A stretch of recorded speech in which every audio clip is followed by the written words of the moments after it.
The Girl from Hollywood by Edgar Rice Burroughs. Recording by Joe DeNoia, Somerset, New Jersey. Chapter 1. The two horses picked their way carefully downward over the loose shale of the steep hillside. The big bay stallion in the lead sidled mincingly, tossing his head nervously and flecking the flannel shirt of his rider with foam.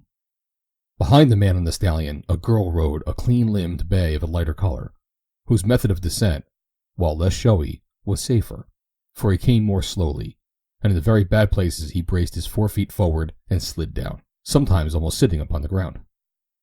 At the base of the hill there was a narrow level strip, with an 8-foot wash, with steep banks, barred the way to the opposite side of the canyon, which rose gently to the hills beyond. At the foot of the descent, the man reined in and waited until the girl was safely down. Then he wheeled his mount and trotted toward the wash. 20 feet from it he gave the animal its head and a word. The horse broke into a gallop, took off at the edge of the wash, and cleared it so effortlessly as almost to give the impression of flying. Behind the man came the girl, but her horse came at the wash with a rush, not the slow, steady gallop of the stallion, and at the very brink he stopped to gather himself. The dry bank caved beneath his front feet, and into the wash he went, head first. The man turned and spurred back. The girl looked up from her saddle, making a wry face. "No damage?" he asked, an expression of concern upon his face. "No damage," the girl replied. "Senator is clumsy enough at jumping, but no matter what happens, he always lights on his feet." "Ride down a bit," said the man. "There's an easy way out just below." She moved off in the direction he indicated, her horse picking his way among the loose boulders in the wash bottom. "Mother says he's part cat," she remarked. "I wish he can jump like the Apache." The man stroked the glossy neck of his own mount. "He never will," he said. "He's afraid. The Apache is absolutely fearless. He'd go anywhere I'd ride him. He's been mired with me twice, but he never refuses a wet spot, and that's a test, I say, of a horse's courage." They had reached a place where the bank was broken down, and the girl's horse scrambled from the wash. "Maybe he's like his rider," suggested the girl, looking at the Apache. "Brave, but reckless." "It was worse than reckless," said the man. "It was asinine. I shouldn't have led you over the jump when I know how badly Senator jumps." "And you wouldn't have, Custer," she hesitated. If I hadn't been drinking," he finished for her. "I know what you're going to say, Grace, and I think you're wrong. I never drink enough to show it. No one ever saw me that way, not so that it was noticeable." "It is always noticeable to me and to your mother," she corrected him gently. "We always know it, Custer. It shows in little things like what you did just now." "Oh, it isn't anything, I know, dear. But we who love you wish you didn't do it quite so often." "It's funny," he said, "but I never cared for it until it became a risky thing to get it. Oh well, what's the use? I'll quit it if you say so. It hasn't any hold on me." Involuntarily he squared his shoulders, an unconscious tribute to the strength of his weakness. Together, their stirrups touching, they rode slowly down the canyon trail toward the ranch. Often they rode thus, in the restful silence that is the birthright of comradeship. Neither spoke until after they reined in their sweating horses beneath the cool shade of the spreading sycamore that guards the junction of El Camino Largo and the main trail that winds up Sycamore Canyon. It was the first day of early spring. The rains were over. The California hills were green and purple and gold. The new leaves lay softly fresh on the gaunt boughs of yesterday. A blue jay scolded from the clump of sumac across the trail. The girl pointed up into the cloudless sky, where several great birds circled majestically, rising and falling upon motionless wings. "The vultures are back," she said. "I'm always glad to see them come again." "Yes," said the man. "They are bully scavengers, and we don't have to pay 'em wages." The girl smiled up at him. "I'm afraid my thoughts were more poetic than practical," she said. "I was only thinking the sky looked less lonely now that they have come. Why suggest their diet?" "I know what you mean," he said. "I like them too. Maligned as they are really wonderful birds, and sort of mysterious. Did you ever stop to think that you never see a very young one or a dead one? Where do they die? Where do they grow to maturity? I wonder what they found up there. Let's ride up. Martin said he saw a new calf up beyond Jackknife Canyon yesterday. That would be just about under where they're circling now." They guided their horses around a large, flat slab of rock that some camper had contrived into a table beneath the sycamore, and started across the trail toward the opposite side of the canyon. They were in the middle of the trail when the man drew in and listened. "Someone's coming," he said. "Let's wait and see who it is. I haven't sent anyone back into the hills today." "I have an idea," remarked the girl, "that there is more going on up there. She nodded towards the mountains stretching to the south of them, than you know about. How is that? He asked. So often recently we have heard horsemen passing the ranch late at night. If they weren't going to stop at your place, those who rode up the trail must have been headed into the high hills. But I'm sure that those whom we heard coming down weren't come from the Rancho Ganado. No, he said, not late at night. Or not often, at any rate. The footsteps of a cantering horse drew rapidly closer, and presently the animal and its rider came into view around a turn in the trail. It's only Alan, said the girl. The newcomer reined in at sight of the man and the girl. He was evidently surprised, and the girl thought he seemed ill at ease. Just giving Baldy a workout, he explained. He ain't been out for 3 or 4 days, and you told me to work him out if I had time. Custer Pennington nodded. See any stock back there? No. How's the Apache today? Forging as bad as usual? Pennington shook his head negatively. That fellow shot him yesterday just the way I want him shot. I wish you'd take a good look at his shoes, Slick, so you can see that he's always shod the same way. His eyes had been traveling over Slick's mount, whose heaving sides were covered with lather. Baldy's pretty soft, Slick. I wouldn't work him too hard all at once. Get him up to it gradually. He turned and rode off with the girl at his side. Slick Allen looked after them for a moment, and then moved his horse off at a slow walk toward the ranch. He was a lean, sinewy man of medium height. He might have been a cavalryman once. He sat his horse, even at a walk, like one who had sweated and bled under a drill sergeant in the days of his youth. How do you like him? The girl asked of Pennington. He's a good horseman, and good horsemen are getting rare these days, replied Pennington. But I don't know that I'd choose him for a playmate. Don't you like him? I'm afraid I don't. His eyes give me the creeps. They're like a fish's. To tell the truth, Grace, I don't like him, said Custer. He's one of those rare birds, a good horseman who doesn't love horses. I imagine he won't last long on the Rancho Ganado, but we've got to give him a fair shake. He's only been with us a few weeks. They were picking their way toward the summit of a steep hogback.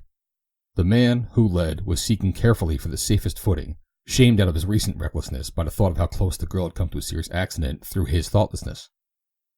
They rode along the hogback until they could look down into a tiny basin where a small bunch of cattle was grazing, and then, turning and dipping over the edge, they dropped slowly toward the animals. Near the bottom of the slope they came upon a white-faced bull standing beneath the spreading shade of a live oak. He turned his woolly face toward them, his red-rimmed eyes observing them dispassionately for a moment. Then he turned away again and resumed his cud, disdaining further notice of him. That's the King of Ganado, isn't it? Asked the girl. Looks like him, doesn't it? But he isn't.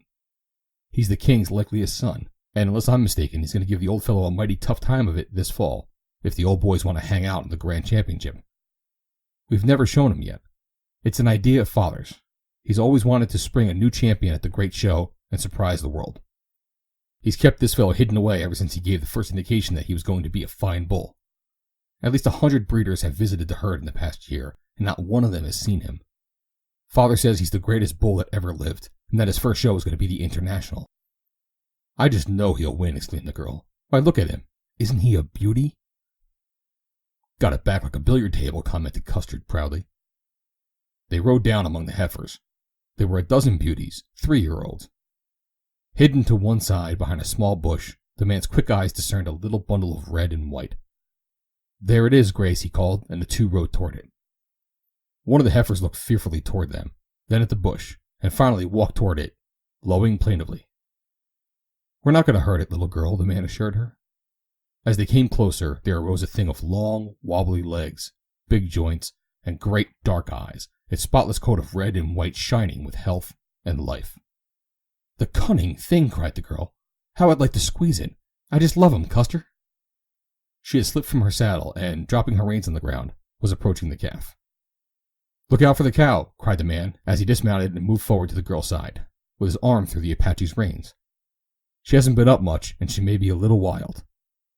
The calf stood its ground for a moment, and then, with tail erect, cavorted madly for its mother, behind whom it took refuge.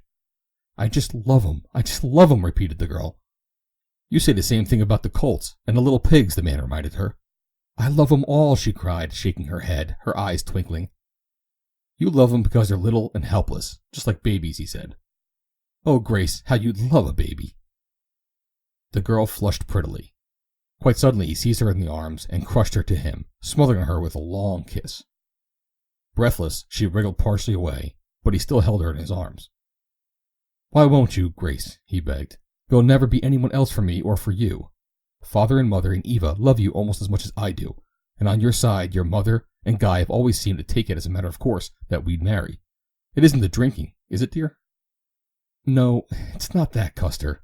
Of course I'll marry you. Someday. But not yet." "Why, I haven't lived yet, Custer. I want to live. I want to do something outside of the humdrum life that I've always led and the humdrum life that I shall live as a wife and mother. I want to live a little, Custer, and then I'll be ready to settle down. You all tell me that I am beautiful, and down, away down in the depth of my soul, I feel that I have talent. If I have, I ought to use the gifts God has given me." She was speaking very seriously, and the man listened patiently and with respect, for he realized that she was revealing for the first time a secret yearning that she must have long held locked in her bosom. "Just what do you want to do, dear?" he asked gently. Oh, it seems silly when I try to put it into words, but in dreams it is very beautiful and very real." "The stage?" he asked. "It is just like you to understand." Her smile rewarded him. "Will you help me? I know Mother will object." "You want me to help you to take all the happiness out of my life?" he asked. "It would only be for a little while, just a few years. Then it would come back to you after I have made good." "You would never come back, Grace, unless you failed," he said. "If you succeeded, you would never be contented in any other life or atmosphere. If you came back a failure, you couldn't help but carry a little bitterness always in your heart. It would never be the same, dear, carefree heart that went away so gaily. Here you have a real part to play in a real drama, not make-believe upon a narrow stage with painted drops." He flung out a hand in a broad gesture. "Look at the setting that God has painted here for us to play our parts in, the parts that He has chosen for us. Your mother played upon the same stage and mine. Do you think them failures? And both were beautiful girls, as beautiful as you." "Oh, but you don't understand after all, Custer," she cried. "I thought you did." "I do understand that for your sake, I must do my best to persuade you that you have this full life before you here upon the stage. I am fighting first for your happiness, Grace, and then for mine. If I fail, then I shall do all I can to help you realize your ambition. If you cannot stay because you are convinced that you will be happier here, and I do not want you to stay." "Kiss me," she demanded suddenly. "I am only thinking of it anyway, so let's not worry until there is something to worry about." End of Chapter 1. Chapter 2. The man bent his lips to hers again, and her arms stole around his neck. The calf, in the meantime, perhaps disgusted by such absurdities, had scampered off to try his brand new legs again, with the result that he ran into a low bush, turned a somersault, and landed on his back. The mother, still doubtful of the intentions of the newcomers, to whose malevolent presence she may have attributed the accident, voiced a perturbed low, whereupon there broke from the vicinity of the live oak a deep note, not like the rumbling of distant thunder. The man looked up. "I think we'll be going," he said. "The Emperor has issued an ultimatum." "Or a bull, perhaps," Grace suggested, as they walked quickly toward her horse. "Awful," he commented, as he assisted her into the saddle. Then he swung to his own. The Emperor moved majestically toward them, his nose close to the ground. Occasionally he stopped, pawing the earth, and throwing dust upon his broad back. "Doesn't he look wicked?" cried the girl. "Just look at those eyes." "He's just an old bluffer," replied the man. "However, I'd rather have you in the saddle, for you can't always be sure just what they'll do. We must call his bluff, though. It will never do to run from him. Might give him bad habits." He rode toward the advancing animal, breaking into a canter as he drew near the bull, and striking his booted leg with a quirt. "Hi there, you old reprobate. Beat it," he cried. The bull stood his ground with lowered head and rumbling threats until the horseman was almost upon him. Then he turned quickly aside as the rider went past. "That's better," remarked Custer, as the girl joined him. "You're not a bit afraid of him, are you, Custer? You're not afraid of anything." "Oh, I wouldn't say that," he demurred. "I learned a long time ago that most encounters consist principally of bluff. Maybe I've just grown to be a good bluffer. Anyhow, I'm a better bluffer than the Emperor. If the rascal had only known it, he could have run me ragged." As they rode upon the side of the basin, the man's eyes moved constantly from point to point, now noting the condition of the pastured grasses, or again searching the more distant hills. Presently they alighted upon a thin, wavering line of brown, which zigzagged down the opposite side of the basin from a clump of heavy brush that partially hid a small ravine and crossed the meadow ahead of them. "There's a new trail, Grace, and it don't belong there. Let's go and take a look at it." They rode ahead until they reached the trail at a point where it crossed the bottom of the basin and started up the side they had been ascending. The man leaned above his horse's shoulders and examined the trampled turf. "Horses," he said. "I thought so, and it's been used a lot this winter. You can see 'em even now where the animals slipped and floundered after the heavy rains." "But you don't run horses in the pasture, do you?" asked the girl. "No, we haven't run anything in it since last summer. This is the only bunch in it, and they were just turned in about a week ago. Anyway, the horses that made this trail were mostly shod. Now what in the world is anyone going up there for?" His eyes wandered to the heavy brush into which the trail disappeared upon the opposite rim of the basin. "I'll have to follow that up tomorrow. It's too late to do it today." "We could follow it the other way toward the ranch," she suggested. They followed the trail, wound up the hillside, and crossed a hogback in heavy brush, which, in many places, had been cut away to allow the easier passage of the horsemen. "Do you see," asked Custer as they drew rein at the summit of the ridge, "that although the trail crosses here in plain sight of the ranch house, the brush would absolutely conceal a horseman from the view of anyone at the house? It must run right down into Jackknife Canyon. Funny none of us have noticed it, for there's scarcely a week that trail isn't ridden by some of us." As they descended into the canyon, they discovered why that end of the new trail had not been noticed. It ran deep and well marked through the heavy brush of a gully to a place where the brush commenced to thin, and there it branched into a dozen dim trails that joined and blended with the old, well-worn cattle paths of the hillside. "Somebody's mighty foxy," observed the man, "but I don't see what it's all about. The days of cattle runners and bandits are over." "Just imagine," exclaimed the girl, "a real mystery in our lazy old hills." The man rode in silence and in thought. A herd of purebred Herefords, whose value would have ransomed half the crowned heads remaining in Europe, grazed in the several pastures that ran far back into those hills. And back there somewhere that trail led, but for what purpose? No good purpose, he was sure, or it had not been so cleverly hidden. As they came to the trail which they called the Camino Corto, where it commenced at the gate leading from the old goat corral, the man jerked his thumb toward the west along it. "They must have come and go this way," he said. "Perhaps they're the ones Mother and I have heard passing at night," suggested the girl. "If they are, they come right through your property, below the house, not this way." He opened the gate from the saddle, and they passed through, crossing the barranco, and stopping for a moment to look at the pigs and talk to the herdsmen. Then they rode on toward the ranch house, a half-mile farther down the widening canyon. It stood upon the summit of a low hill, the declining sun transforming its plastered walls, its cupolas, and sturdy arches of its arcades into the semblance of a Moorish castle. At the foot of the hill they dismounted at the saddle horse stable, tied their horses, and ascended the long flight of rough concrete steps toward the house. As they rounded the wild sumac bush at the summit, they were espied by those sitting in the patio, around three sides of which the house was built. "Oh, here they are now," exclaimed Mrs. Pennington. "We were so afraid that Grace would ride right on home, Custer. We had just persuaded Mrs. Evans to stay for dinner. Guy is coming too." "Mother, you here too?" cried the girl. "How nice and cool it is here.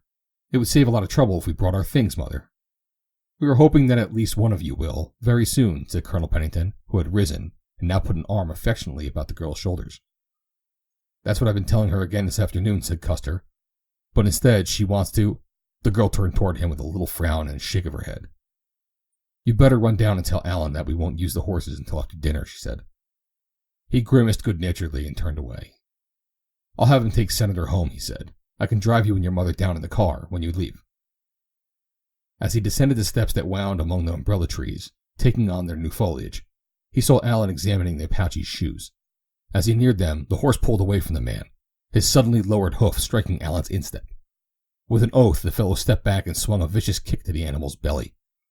Almost simultaneously, a hand fell heavily upon his shoulder. He was jerked roughly back, rolled about, and sent spinning a dozen feet away, where he stumbled and fell. As he scrambled to his feet, white with rage, he saw the younger Pennington before him. "Go to the office and get your time," ordered Pennington. "I'll get you first, you son of a—" A hard fist connected suddenly with his chin, put a painful period to his sentence before it was completed, and stopped his mad rush. "I'd be more careful of my conversation, Alan, if I were you," said Pennington quietly. "Just because you've been drinking is no excuse for that. Now go on up to the office as I told you to." He had caught the odor of whiskey as he jerked the man past him. "You going to can me for drinking? You?" demanded Alan. "You know what I'm canning you for. You know that the one thing they don't do in Ganado. You ought to get what you gave the Apache, and you better beat it before I lose my temper and give it to you." The man rose slowly to his feet. In his mind, he was revolving his chances of successfully renewing his attack. But presently his judgment got the better of his desire and his rage. He moved off slowly up the hill toward the house. A few yards, and he turned. I ain't going to forget this, you. Be careful, Pennington admonished. Nor you ain't going to forget it, neither, you fox-trotting dude. Allen turned again to the ascent of the steps. Pennington walked to the Apache and stroked his muzzle. Old boy, he crooned. They don't anybody kick you and get away with it, does there? Halfway up, Allen stopped and turned again. You think you're the whole cheese, you Penningtons, don't you? He called back. With all your money and your fine friends. Fine friends, yeah. I can put one of them where he belongs any time I want, the darn bootlegger. That's what he is. You wait. You'll see. Ah, beat it, said Pennington wearily. Mounting the Apache, he led Grace's horse along the foot of the hill towards the smaller ranch house of their neighbor, some half-mile away. Humming a little tune, he unsaddled Senator, turned him into his corral, saw that there was water in the trough, and emptied a measure of oats into his manger, for the horse had cooled off since the afternoon ride. As neither of the Evans ranch hands appeared, he found a piece of rag and wiped off the Senator's bit, turned the saddle blanket's wet side up to dry, and then, leaving the stable, crossed the yard to mount the Apache. A young man in riding clothes appeared simultaneously from the interior of the bungalow, which stood 100 feet away. Crossing the wide porch, he called to Pennington. Hello there, Penn. What are you doing? He demanded. Just brought Senator in. Grayson's up at the house. You're coming up there too, Guy. Sure, but come in here a second. I got something to show you.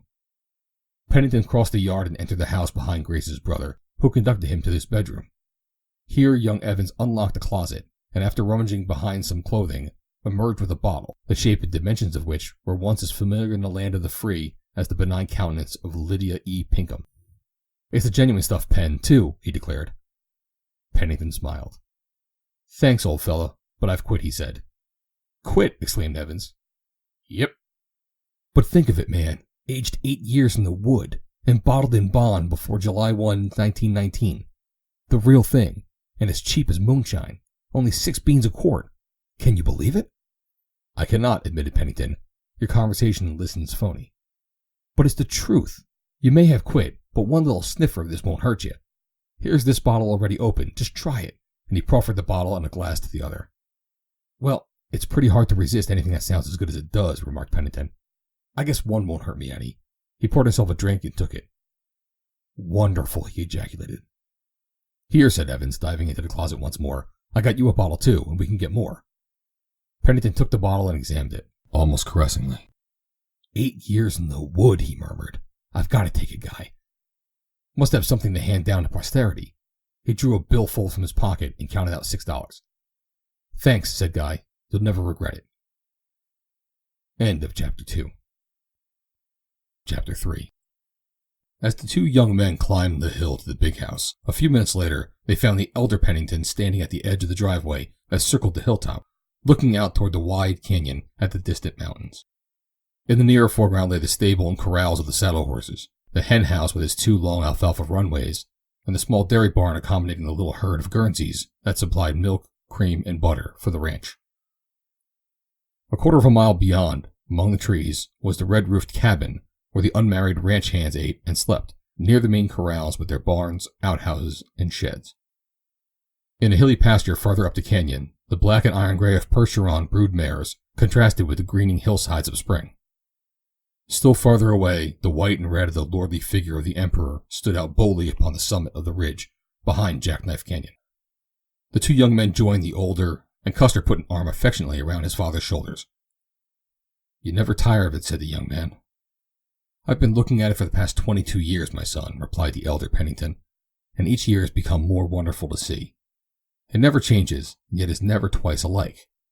See the purple sage away off over there? And the lighter spaces of the wild buckwheat, and here or there among the scrub oak the beautiful pale green of the manzanita, scintillant jewels in the diadem of the hills, and the faint haze of the mountains that seem to throw them just a little out of focus to make them the perfect background for the beautiful hills which the supreme artist is placing on his canvas today. An hour from now he will paint another masterpiece, and tonight another, and forever others, with never two alike, nor ever one that mortal man can duplicate. And all for us, boy, all for us. if we have the hearts and the souls to see it." "How you love it," said the boy. "Yes, and your mother loves it, and it is our great happiness that you and Eva love it too." The boy made no reply. He did love it, but his was the heart of youth, and it yearned for change and for adventure, for what lay beyond the circling hills and the broad, untroubled valley that spread its level fields below the castle on the hill. "The girls are dressing for a swim," said the older man after a moment of silence. "Aren't you boys going in?" The girls included his wife and Mrs. Evans, as well as Grace, for the colonel insisted that youth was purely a physical and mental attribute, independent of time. If one could feel and act in accord with the spirit of youth, one could not be old. "Are you going in?" asked the son. "Yes, I was waiting for you two." "I think I'll be excused, sir," said Guy. "The water is too cold yet. I tried it yesterday and nearly froze to death. I'll come and watch." The two Penningtons moved off toward the house to get into swimming things, while young Evans wandered down the water gardens. As he stood there, utterly content in the quiet beauty of the spot, Alan came down the steps, his check in his hand. At sight of the boy, he halted behind him, an unpleasant expression upon his face. Evans, suddenly aware that he was not alone, turned and recognized the man. "Oh, hello, Alan," he said. "Young Pennington just canned me," said Alan, with no other return of Evans' greeting. "I'm sorry," said Evans. "You may be sorrier," growled Alan, continuing on his way toward the cabin to get his blankets and clothes. For a moment, Guy stared after the man, a puzzled expression knitting his brows. Then he slowly flushed, glanced quickly about to see if anyone had overheard the brief conversation between Slick Alan and himself. A few minutes later, he entered the enclosure west of the house, where the swimming pool lay. Mrs. Pennington and her guests were already in the pool, swimming vigorously to keep warm, and a moment later, the colonel and Custer ran from the house and dived in simultaneously. Though there was 26 years difference in their ages, it was not evidenced by any lesser vitality or agility on the part of the older man. Colonel Custer Pennington had been born in Virginia 50 years before. Graduated from the Virginia Military Institute at West Point, he had taken a commission in the cavalry branch of the service. Campaigning in Cuba, he had been shot through one lung, and shortly after the close of the war, was retired for disability with the rank of lieutenant colonel. In 1900, he had come to California on the advice of his physician, in the forlorn hope that he might prolong his sufferings a few years more. For 200 years, the Penningtons had bred fine men, women, and horses upon the same soil in the state, whose very existence was inextricably interwoven with their own. A Pennington leave Virginia? Horrors! Perish the thought! But Colonel Custer Pennington had to leave it or die. With a young wife and 2-year-old boy, he couldn't afford to die. Deep in his heart, he meant to recover his health in distant California, and then return to the land of his love. But his physician had told a mutual friend, who was also Pennington's attorney, that poor old Cuss would almost undoubtedly be dead inside of a year. And so Pennington had come west with Mrs. Pennington and little Custer Jr., and had found the Rancho Ganado run down, untenanted, and for sale. A month of loafing had left him almost ready to die of stagnation, without any assistance from his poor lungs. And when in the course of a drive to another ranch, he had happened to see the place and had learned that it was for sale, the germ had been sown. He judged from the soil and the water that Ganado was not well suited to raise the type of horse that he knew best, and that he and his father and his grandfathers before them had bred in Virginia. But he saw other possibilities. Moreover, he loved the hills and the canyons from the first, and so he had purchased the ranch, more to have something that would temporarily occupy his mind until his period of exile was ended by a return to his native state, or by death, than with any idea that it would prove a permanent home. The old Spanish-American house had been remodeled and rebuilt. In 4 years, he found that Herefords, Berkshires, and Percherons might win a place in a man's heart almost equal to that which a thoroughbred occupies. Then a little daughter had come, and the final seal that stamps a man's house as his home was placed upon the castle on the hill. His lung had healed. He could not tell by any sign he gave that it was not as good as ever, and still he stayed on in the land of sunshine, which he had grown to love without realizing its hold upon him. Gradually he had forgotten to say, "When we go back home," and when at last a letter came from a younger brother, saying that he wished to buy the old place in Virginia if the Custer Penningtons did not expect to return to it, the colonel was compelled to face the issue squarely. They had held a little family council, the colonel and Julia, his wife, with 7-year-old Custer and little 1-year-old Eva. Eva, sitting in her mother's lap, agreed with everyone. Custer Jr. burst into tears at the very suggestion of leaving dear old Ganado. "And what do you think about it, Julia?" asked the colonel. "I love Virginia, dear," she had replied, "but I think I love California even more, and I say it without disloyalty to my own state. It's a different kind of love." "I know what you mean," said her husband, Virginia is a mother to us, California a sweetheart. And so they stayed upon the Rancho Ganado. End of Chapter 3. Chapter 4. Work and play were inextricably entangled upon Ganado, the play being of a nature that fitted them better for their work, while the work, always in the open and usually from the saddle, they enjoyed fully as much as the play. While the tired businessman of the city was expending a day's vitality and nervous energy in an effort to escape from the turmoil of the mad rush hour, and find a strap from which to dangle homeward amid the toxic effluvia of the melting pot, Colonel Pennington plunged and swam in the cold, invigorating waters of his pool, after a day of labor fully as constructive and profitable as theirs. "One more dive," he called, balancing upon the end of the springboard, "and then I'm going out. Eva ought to be here by the time we're dressed, hadn't she? I'm almost famished." "I hadn't heard the train whistle yet, though it must be due," replied Mrs. Pennington. "You and Boy make so much noise swimming that we'll miss Gabriel's trump if we happen to be in the pool at the time." The Colonel, Custer, and Grace Evans dived simultaneously, and coming up together, raced for the shallow end where Mrs. Evans and her hostess were preparing to leave the pool. The girl, reaching the handrail first, arose laughing and triumphant. "My foot slipped as I dived," cried the younger Pennington, wiping the water from his eyes, "or I'd have caught you." "No alibis, Boy," laughed the Colonel. "Grace beat you fair and square." "Race you back for $1, Grace," challenged the young man. "You're on," she cried. 1, 2, 3, go! They were off. The Colonel, who had preceded them leisurely into the deep water, swam close to his son as the latter was passing, a yard in the lead. Simultaneously, the young man's progress ceased. With a Comanche-like yell, he turned upon his father, and the two men grappled and went down. When they came up, spluttering and laughing, the girl was climbing out of the pool. "You win, Grace," shouted the Colonel. "It's a frame-up," cried Custer. "He grabbed you by the ankle." "Well, who had a better right?" demanded the girl. "He's referee." "He's a fine mess for a referee," grumbled Custer good-naturedly.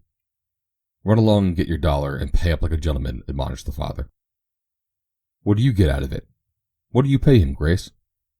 They were still bantering as they entered the house and sought their several rooms to dress. Guy Evans strolled from the walled garden of the swimming pool to the open arch that broke the long pergola beneath which the driveway ran along the north side of the house. Here he had an unobstructed view of the broad valley stretching away to the mountains in the distance. Down the center of the valley, a toy train moved noiselessly. As he watched it, he saw a puff of white rise from the tiny engine.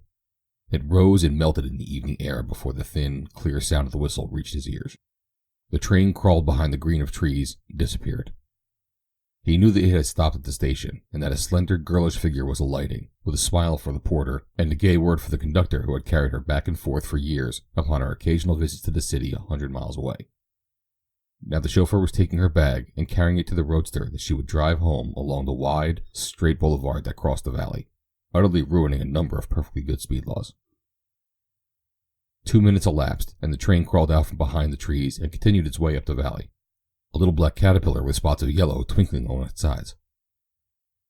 As twilight deepened, the lights from ranch houses and villages sprinkled the floor of the valley. Like jewels scattered from a careless hand, they fell singly and in little clusters, and then the stars, serenely superior, came forth to assure the glory of a perfect California night. The headlights of a motor car turned in at the driveway. Guy went to the east porch and looked in at the living room door, where some of the family had already collected. "Eva's coming," he announced. She had been gone since the day before, but she might have been returning from a long trip abroad, if everyone's eagerness to greet her was any criterion. Unlike city dwellers, these people had never learned to conceal the lovelier emotions of their hearts behind a mask of assumed indifference. Perhaps the fact that they were not forever crowded shoulder to shoulder with strangers permitted them an enjoyable naturalness which the dweller in the wholesome district of humanity can never know. For what a man may reveal of his heart among his friends, he hides from the unsympathetic eyes of others, though it may be noblest of his possessions. With a rush, the car topped the hill, swung up the driveway, and stopped at the corner of the house. The door flew open, and then the girl leapt from the driver's seat. "Hello, everyone," she cried. Snatching a kiss from her brother as she passed him, she fairly leapt upon her mother, hugging, kissing, laughing, dancing, and talking all at once. Espying her father, she relinquished a disheveled and laughing mother, and dived for him. "Most adorable Pops," she cried, as he caught her in his arms. "Are you glad to have your little nuisance back? I'll bet you're not. Do you love me? You won't when you know how much I've spent, but oh, Popsy, I had such a good time. That's all there was to it. And oh, Momsey, who do you suppose I met? Oh, you'll never guess. Never, never. Whom did you meet? Asked her mother. Yes, little one, whom did you meet? Inquired her brother. And he's perfectly gorgeous, continued the girl, as if there was no interruption. And I danced with him. Oh, such divine dancing. Oh, Guy Evans. Why, how do you do? I never saw you. The young man nodded glumly. How are you, Eva? He said. Mrs. Evans is here too, dear, her mother reminded her. The girl curtsied before her mother's guest, and then threw her arms about the older woman's neck. Oh, Aunt May, she cried. I'm so excited, but you should have seen him. And Momsey, I got the cutest riding hat. They were moving toward the living room door, which Guy was holding open. Guy, I got you the splendiferous Christmas present. Help, cried her brother, collapsing to a porch chair. Don't you know that I have a weak heart? Do your Christmas shopping early? Do it in April? Oh, Lord, can you beat it? He demanded to the others. Can you beat it? I think it was mighty nice of Eva to remember me at all, said Guy, thawing perceptibly. What is it? Asked Custer. I bet you got him a pipe. How ever in the world did you guess? Demanded Eva. Custer rocked from side to side in his chair, laughing. What are you laughing at? Idiot, cried the girl. How did you guess I got him a pipe? Because he never smokes anything but cigarettes. You're horrid. He pulled her down to his lap and kissed her. Dear little one, he cried, taking her head between his hands. He shook it. Hear him rattle. But I love a pipe, stated Guy emphatically. The trouble is, I never really had a nice one before. There, exclaimed the girl triumphantly. And you know Sherlock Holmes always smoked a pipe. Her brother knitted his brows. I don't quite connect, he announced. Well, if you need a diagram, isn't Guy an author? She demanded. Not so that anyone would notice it yet, demurred Evans. Well, you're going to be, said the girl proudly. The light is commencing to dawn, announced her brother. Sherlock Holmes, the famous author who wrote Conan Doyle. A blank expression overspread the girl's face, to be presently expunged by a slow smile. You are perfectly horrid, she cried. I'm going in to dapper up a bit for dinner. Don't wait. She danced through the living room and out into the patio toward her own rooms. Rattle, rattle, little brain. Rattle, rattle, round again, her brother called after her. Can you beat her? He added to the others. She can't even be approximated, laughed the colonel. In all the world there's only one of her. And she's ours, bless her, said the brother. The colonel was glancing over the headlines of an afternoon paper that Eva had brought from the city. What's new? Asked Custer. Same old rot, replied his father.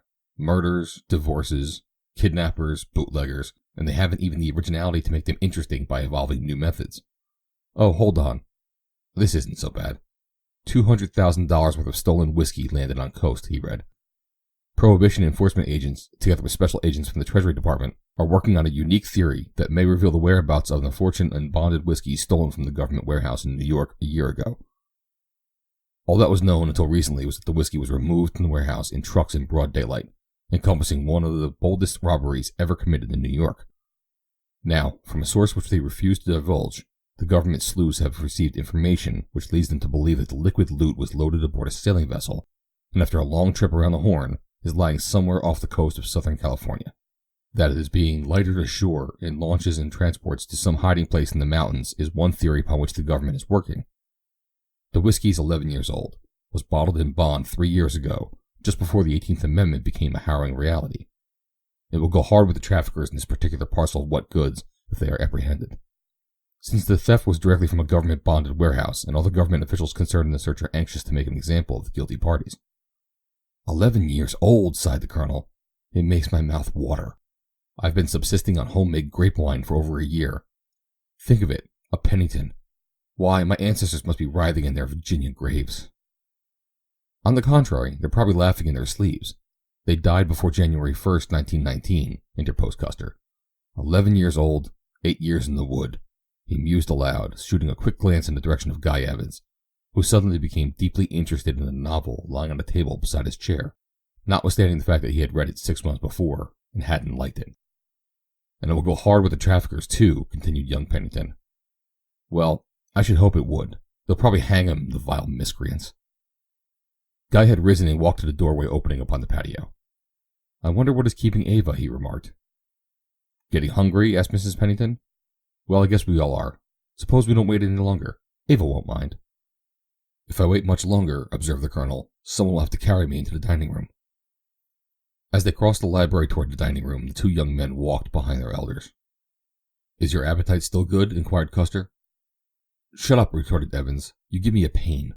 They finished their soup before Eva joined them, and after the men were reseated, they took up the conversation where it had been interrupted.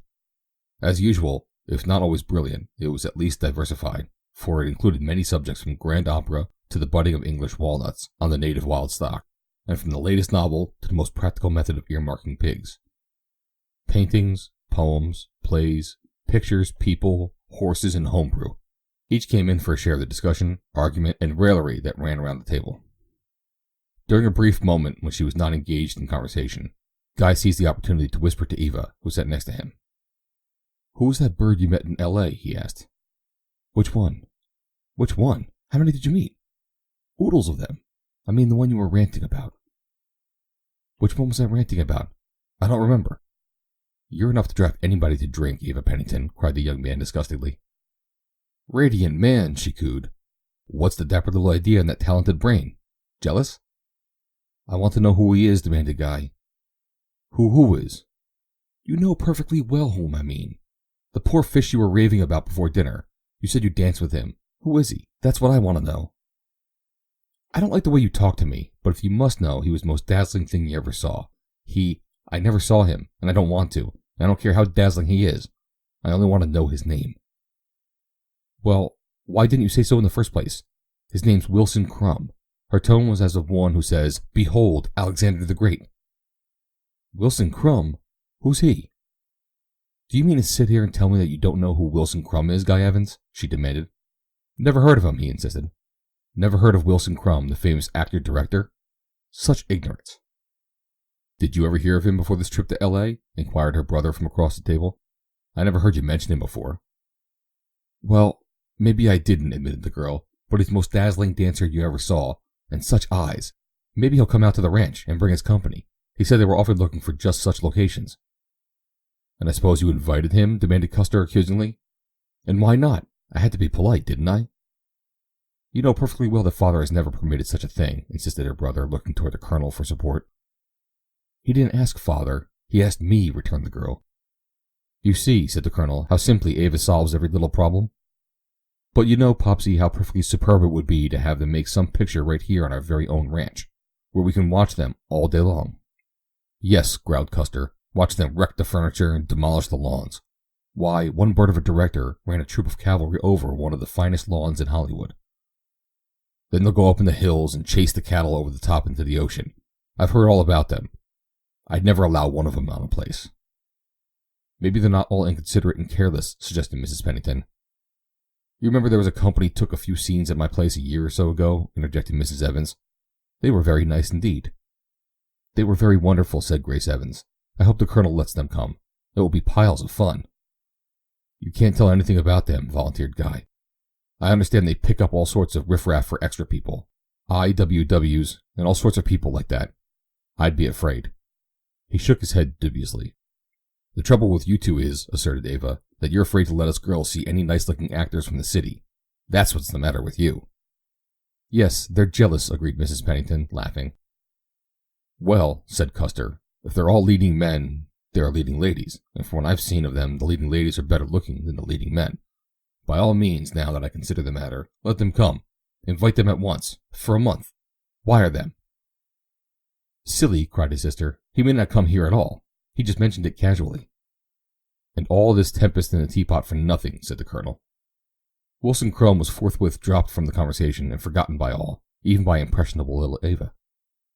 As the young people gathered around Mrs. Pennington at the piano in the living room, Mrs. Evans and Colonel Pennington sat apart, carrying on a desultory conversation while they listened to the singing. "We have a new neighbor," remarked Mrs. Evans, "on a 10-acre orchard adjoining us to the west." "Yes, Mrs. Burke. She has moved in, hasn't she?" inquired the colonel. "Yesterday. She is a widow from the east, has a daughter in Los Angeles, I believe. She came to see me about a month ago," said the colonel, "to ask my advice about the purchase of the property. She seemed rather refined, quiet little body. I must tell Julia. She will want to call on her." "I insisted on her taking dinner with us last night," said Mrs. Evans. "She seemed very frail and was all worn out. Unpacking and settling is trying enough for a robust person, and she seemed so delicate that I really don't see how she stood at all." Then the conversation drifted to other topics until the party at the piano broke up and Ava came dancing over to her father. "Gorgeous Popsy," she cried, seizing him by an arm. "Just one dance before bedtime. If you love me, just one." Colonel Pennington rose from his chair, laughing. "I know your one dance, you little fraud. 5 foxtrots, 3 one-steps, and a waltz." With his arms about each other, they started for the ballroom, really a big playroom which adjoined the garage. Behind them, laughing and talking, came the 2 older women, the 2 sons, and Grace Evans. They would dance for an hour and then go to bed, for they rose early and were in the saddle before sunrise, living their happy, carefree life far from the strife and squalor of the big cities, and yet with more of the comforts and luxuries than most city dwellers ever achieve. End of Chapter 4. Chapter 5. The bungalow at 1421 Vista del Paso was of the new school of Hollywood architecture, which appears to be a hysterical effort to combine Queen Anne, Italian, Swiss chalet, Moorish, Mission, and Martian. Its plaster walls were of a yellowish rose, the outside woodwork being done in light blue, while the windows were shaded with striped awnings of olive and pink. On one side of the entrance rose a green pergola, the ambitious atrocity that marks the meeting place of landscape gardening and architecture, and that outrages them both.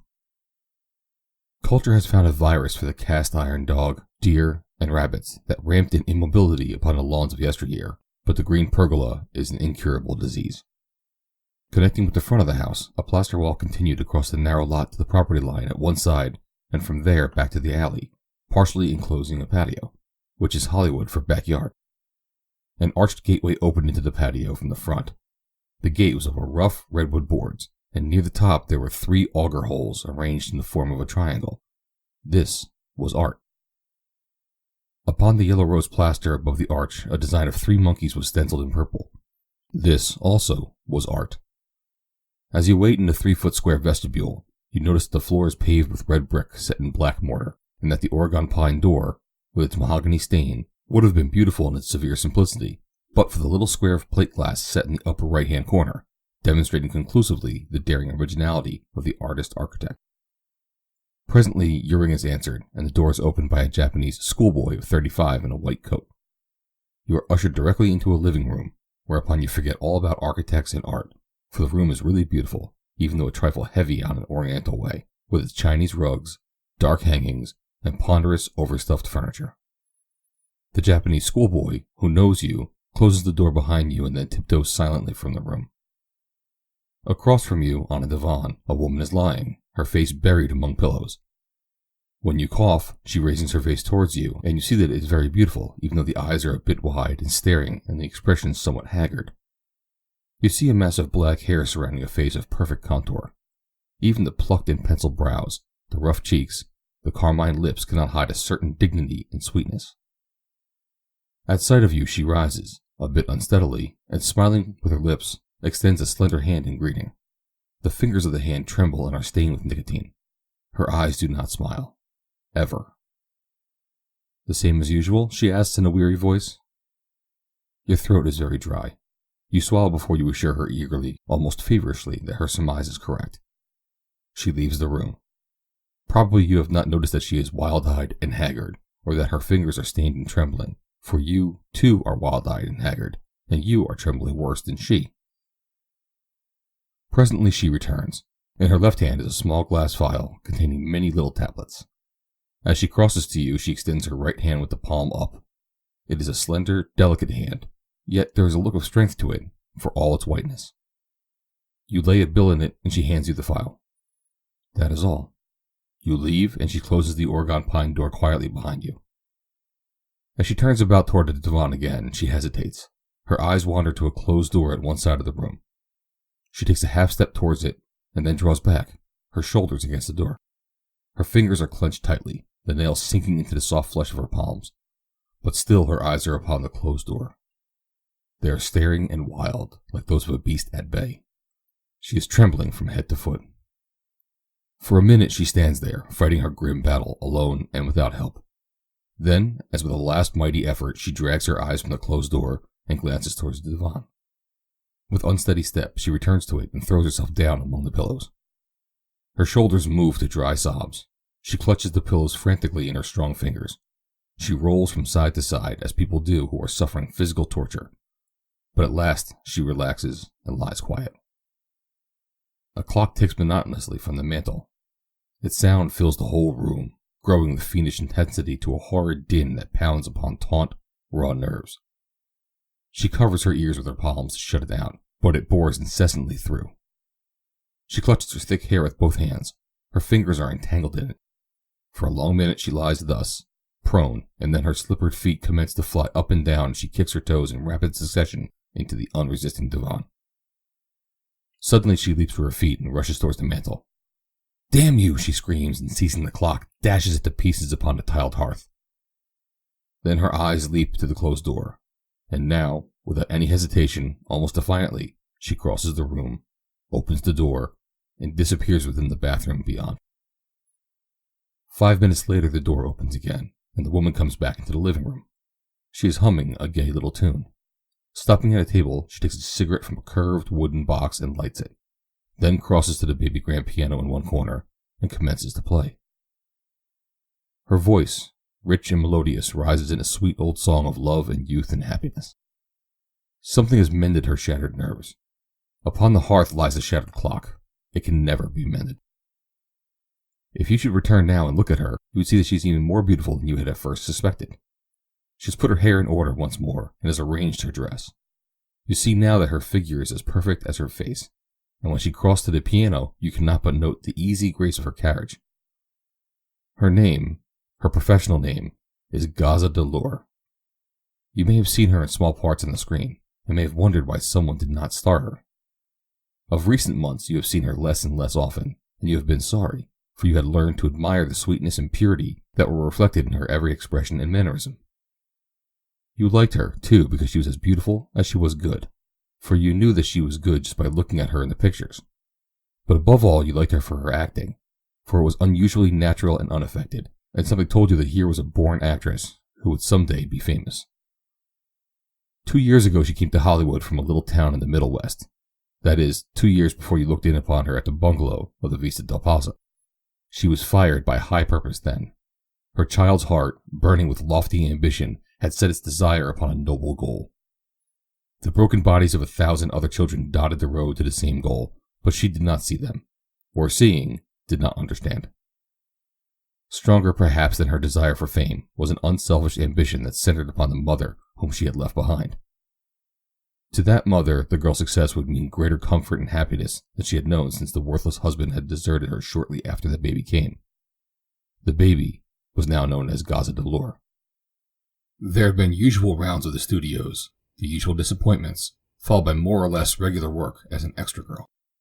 During this period she had learned many things, of some of which she had never thought as having any possible bearing upon her chances for success. For example, a director had asked her to go with him to Vernon one evening, for dinner and dancing, and she had refused for several reasons. One being her certainty that her mother would disapprove, and another fact that the director was a married man. The following day the girl who had accompanied him was cast for a part which had been promised to Gaza, and for which Gaza was peculiarly suited. As she was leaving the lot that day, greatly disappointed, the assistant director had stopped her. "Too bad, kid," he said. "I'm mighty sorry, for I always liked you. If I can ever help you, I sure will." The kindly words brought the tears to her eyes. Here, at least, was one good man, but he was not much in a position to help her. "You're very kind," she said, "but I'm afraid there's nothing you can do." "Don't be too sure of that," he answered. "I've got enough in that big stiff, so he's got to do about as I say. The trouble with you is you ain't enough of a good fellow. You got to be a good fellow to get in on the pictures. Just step out with me some night, and I'll promise you'll get a job." The suddenly widening, cherished eyes meant nothing to the shallow mind of the callow little shrimp, whose brain pan would doubtless have burst under the pressure of a single noble thought. As she turned quickly and walked away, he laughed aloud. She had not gone back to that studio. In the months that followed she had had many similar experiences, until she had become hardened enough to feel the sense of shame and insult less strongly than at first. She could talk back to them now, and tell them what she thought of them, but she found that she got fewer and fewer engagements. There was always enough to feed and clothe her, and to pay for a little room she rented, but there seemed to be no future, and that had been all that she cared about. She would not have minded hard work. She had expected that. Nor did she fear disappointments and a slow, tedious road. But though she was a young girl, she was not without character, and she had a good head on those trim shoulders of hers. She was unsophisticated, yet mature, too, for her years, for she had always helped her mother to plan the conservation of their meager resources. Many times she had wanted to go back to her mother, but she had stayed on because she still had hopes, and because she shrank from the fact of defeat admitted. How often she cried herself to sleep in those lonely nights, after days of bitter disillusionment. The great ambition that had been her joy was now her sorrow. The vain little conceit that she had woven about the screen name was but a pathetic memory. She had never told her mother that she had taken the name of Gaza Delore, for she had dreamed of the time when it would leap into national prominence overnight in some wonderful picture, and her mother, unknowing, would see the film and recognize her. How often she had pictured the scene in her little theater at home, her sudden recognition by her mother and their friends, the surprise, the incredulity, and then the pride and happiness in her mother's face. How they would whisper, and after the show they would gather round her mother, all excitedly talking at the same time. And then she had met Wilson Crumb. She had had a small part in a picture in which he played lead, and which he also directed. He had been very kind to her, very courteous. She had thought him handsome, notwithstanding a certain weakness in his face. But what had attracted her most was the uniform courtesy of his attitude toward all the women of the company. Here at last, she thought, she had found a real gentleman whom she could trust implicitly, and once again her ambition lifted its drooping head. She thought of what another girl had once told her, an older girl, who had been in pictures for several years. "They're not all bad, dear," her friend had said. "There are good and bad in the picture game, just as there are in any sort of business. It's been your rotten luck to run up against a lot of the bad ones." The first picture finished, Crumb had cast her for a more important part in another, and she had made good in both. Before the second picture was completed, the company that employed Crumb offered her a 5-year contract. It was only for $50 a week, but it included the clause which automatically increased the salary to $100 a week, $250, and then $500 in the event that they start her. She knew that it was to Crumb that she owed the contract. Crumb had seen to that. Very gradually then, so gradually and insidiously that the girl could never recall just when it had started, Crumb commenced to make love to her. At first it took only the form of minor attentions, little courtesies and thoughtful acts, but after a while he spoke of love, very gentle and very tenderly as any man might have done. She had never thought of loving him or any other man, so she was puzzled at first, but she was not offended. He had given her no cause for offense. When he had first broached the subject, she had asked him not to speak of it, and she did not think that she loved him, and he had said that he would wait. But the seed was planted in her mind, and it came to occupy much of her thoughts. She realized that she owed to him what little success that she had achieved. She had an assured income that was sufficient for her simple wants, while permitting her to send something home to her mother every week, and it was all due to the kindness of Wilson Crumb. He was a successful director. He was more than a fair actor. He was good-looking. He was kind. He was a gentleman. And he loved her. What more could any girl ask? She thought the matter out very carefully, finally deciding that though she did not exactly love Wilson Crumb, she probably would learn to love him, and that if he loved her, it was in a way her duty to make him happy, when he had done so much for her happiness. She made up her mind, therefore, to marry him whenever he asked her. But Crumb did not ask her to marry him. He continued to make love to her, but the matter of marriage never seemed to enter the conversation. Once, when they were on location, she had had a hard day, ending by getting thoroughly soaked in a sudden rain. He had followed her to her room, the little mountain inn where they were stopping. "You're cold and wet and tired," he said. "I want to give you something that will brace you up." He entered the room and closed the door behind him. Then he took out from his pocket a small piece of paper folded into a package about 1 3/4 inches long by 1/2 inch wide, with one end tucked ingeniously inside the fold to form a fastening. Opening it, he revealed a white powder, the minute crystals of which glistened beneath the light from the electric bulbs. "It looks just like snow," she said. "Sure," he replied with a faint smile. "It is snow. Look, I'll show you how to take it."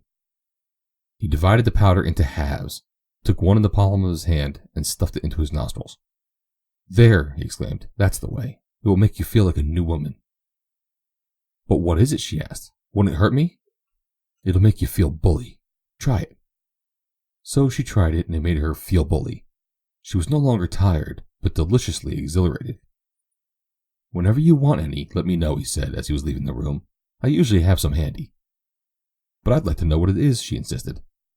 "Aspirin," he replied. "It makes you feel that way when you stuff it up your nose." After he left, she recovered the little piece of paper from the wastebasket where he had thrown it, her curiosity aroused. She found it a rather soiled bit of writing paper with a C written in lead pencil upon it. C, she mused. Why aspirin with a C? She thought she would question Wilson about it. The next day she felt out of sorts and tired, and at noon she asked him if he had any aspirin with him. He had, and again she felt fine and full of life. That evening she wanted some more, and Crumb gave it to her. The next day she wanted it oftener, and by the time they returned to Hollywood from location, she was taking it 5 or 6 times a day. It was then that Crumb asked her to come live with him at his Vista del Paso bungalow, but he did not mention marriage. He was standing with a little paper of his white powder in his hand, separating half of it for her, and she was waiting impatiently for it. "Well?" he asked. "Well, what?" "Are you coming over to live with me?" he demanded. "Without being married?" she asked. She was surprised that the idea no longer seemed horrible. Her eyes and her mind were on the little white powder that the man held in his hand. Crumb laughed. "Quit your kidding," he said. "You know perfectly well I can't marry you yet. I have a wife in San Francisco." She did not know it perfectly well. She did not know it at all, yet it did not seem to matter so very much. A month ago she would have caressed a rattlesnake as willingly as she would have permitted a married man to make love to her. But now she could listen to a plea from one who wished her to come and live with him without experiencing any numbing sense of outraged decency. Of course, she had no intention of doing what he asked, but really the matter was of negligible import. The thing in which she was most concerned was the little white powder. She held out her hand for it, but he drew it away. "Answer me first," he said. "Are you to be sensible or not?" "You mean that you won't give it to me if I won't come?" she asked. "That's precisely what I mean," he replied. "What do you think I am, anyway? Do you know what this little bundle of C stands me? $2.50, and you've been snuffing about 3 of them a day. What kind of sucker do you think I am?" Her eyes, still upon the white powder, narrowed. "I'll come," she whispered. "Give it to me." She went to the bungalow with him that day, and she learned where he kept the little white powders, hidden in the bathroom. After dinner she put on her hat and her fur, and took up her vanity case while Crumb was busy in another room. Then, opening the front door, she called, "Goodbye."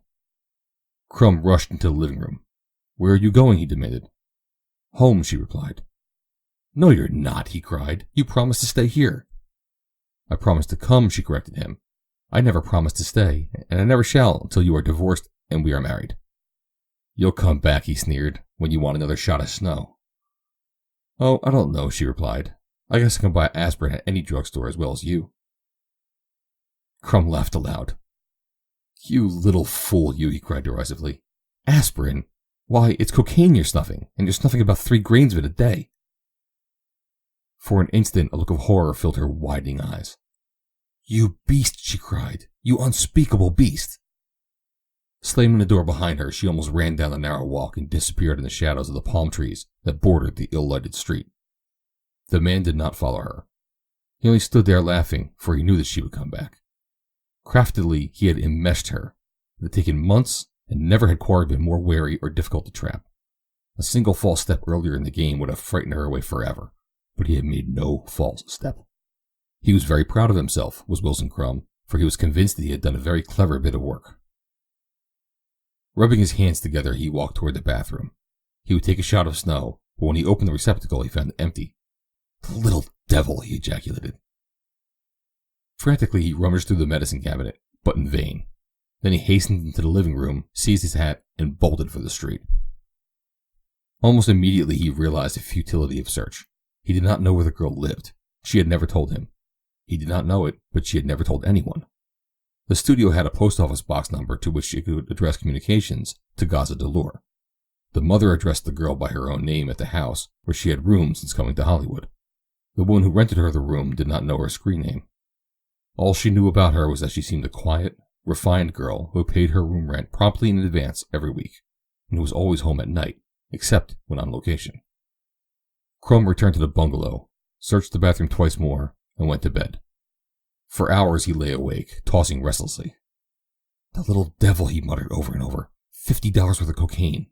The little devil. The next day, Gaza was at the studio, ready for work, when Crumb put in his belated appearance. He was nervous and irritable. Almost immediately he called her aside and demanded an accounting.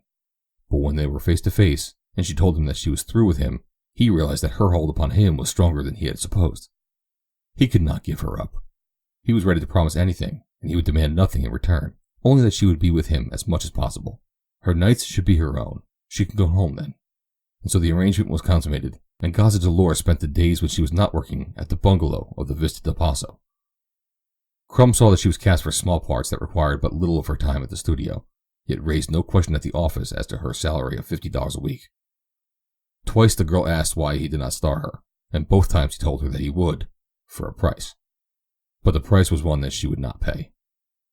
After a time, the drugs which she now used habitually deadened her ambition, so that she no longer cared. She still managed to send a little money home, but not so much as formerly. As the months passed, Crumb's relations with the source of the supply of their narcotic became so familiar that he could obtain considerable quantities at a reduced rate, and the plan of peddling the drug occurred to him. Gaga was induced to do her share, and so it came about that the better-class hypes of Hollywood found it both safe and easy to obtain their supplies from the bungalow of the Vista del Paso. Cocaine, heroin, and morphine passed continually through the girl's hands, and she came to know many of the addicts, though she seldom had further intercourse with them that was necessary to the transaction of the business that brought them to the bungalow. For one, a woman, she learned how to use morphine, dissolving the white powder in the bowl of a spoon by passing a lighted match beneath it, and then drawing the liquid through a tiny piece of cotton into a hypodermic syringe and injecting it beneath the skin.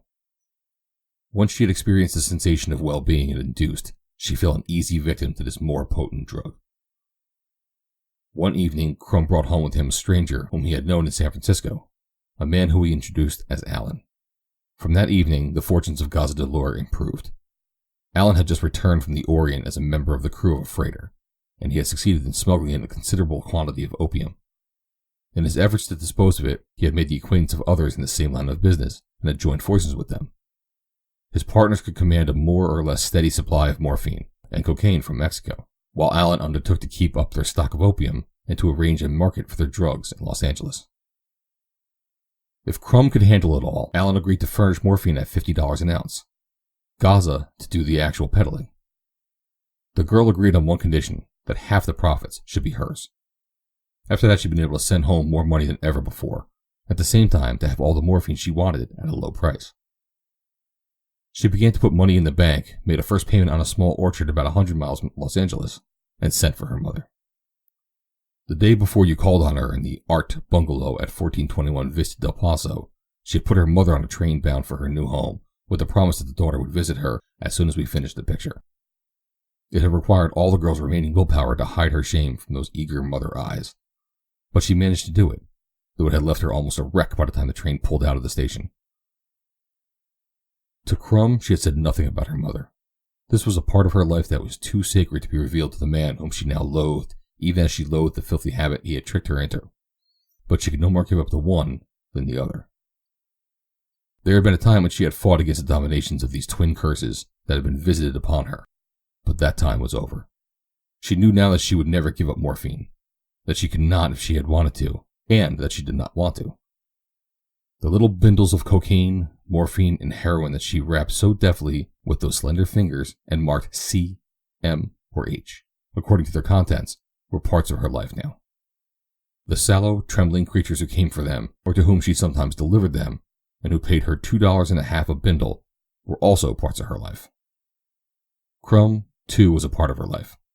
She hated the bindles, she hated the sallow, trembling people, she hated Crumb. But still, she clung to them, for how else was she to get the drug without which she could not live? End of Chapter 5. Chapter 6. It was May. The rainy season was definitely over. A few April showers had concluded it. The Ganado hills showed their most brilliant greens. The March pigs were almost ready to wean. White-faced calves and black colts and gray colts surveyed this beautiful world through soft, dark eyes, and were filled with the joy of living as they ran beside their gentle mothers. A stallion neighed from the stable corral, and from the ridge behind Jackknife Canyon, the Emperor of Ganado answered him.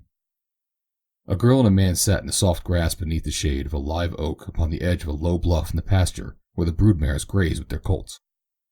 Their horses were tied to another tree nearby. The girl held a bunch of yellow violets in her hand and gazed dreamily down the broad canyon toward the valley. The man sat a little behind her and gazed at the girl. For a long time, neither spoke. "You cannot be persuaded to give it up, Grace?" he asked at last. She shook her head. "I should never be happy until I have tried it," she replied. "Of course," he said, "I know how you feel about it. I feel the same way. I want to get away from the deadly stagnation and the sameness of this life. But I'm going to try to stick it out for my father's sake, and I wish that you love me enough to stick it out for mine. I believe that together we can get enough happiness out of life here to make up for what we are denied of real living, such as only the big city can offer. Then, when father is gone, we can go and live in the city, in any city that we wanted to live in. Los Angeles, Chicago, New York, London, Paris, anywhere." "It isn't that I don't love you enough, Custer," said the girl. "I love you too much to want you to marry just a little farmer girl. When I come to you, I want you to be proud of me. Don't talk about the time when your father will have gone. It seems wicked. He would not want you to stay if he knew how you felt about it." "You do not know," he replied. "Ever since I was a little boy, he was counting on this, on my staying on and working with him. He wants us all to be together always. When Ava marries, he will build her a home on Ganado.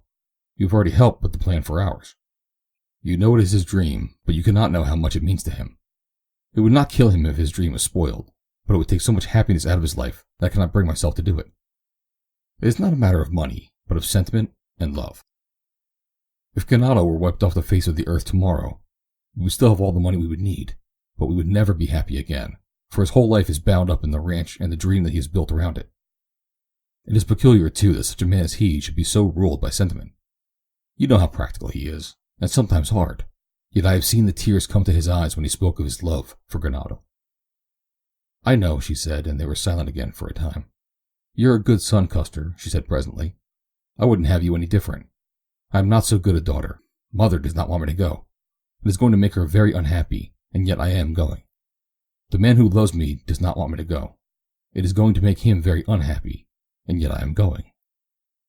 It seems very selfish, but oh, Custer, I cannot help but feel that I am right. It seems to me that I have a duty to perform, and that this is the only way I can perform it. Perhaps I am not only silly, but sometimes I feel that I am called by a higher power to give myself for a little time to the world, that the world may be happier, and, I hope, a little better.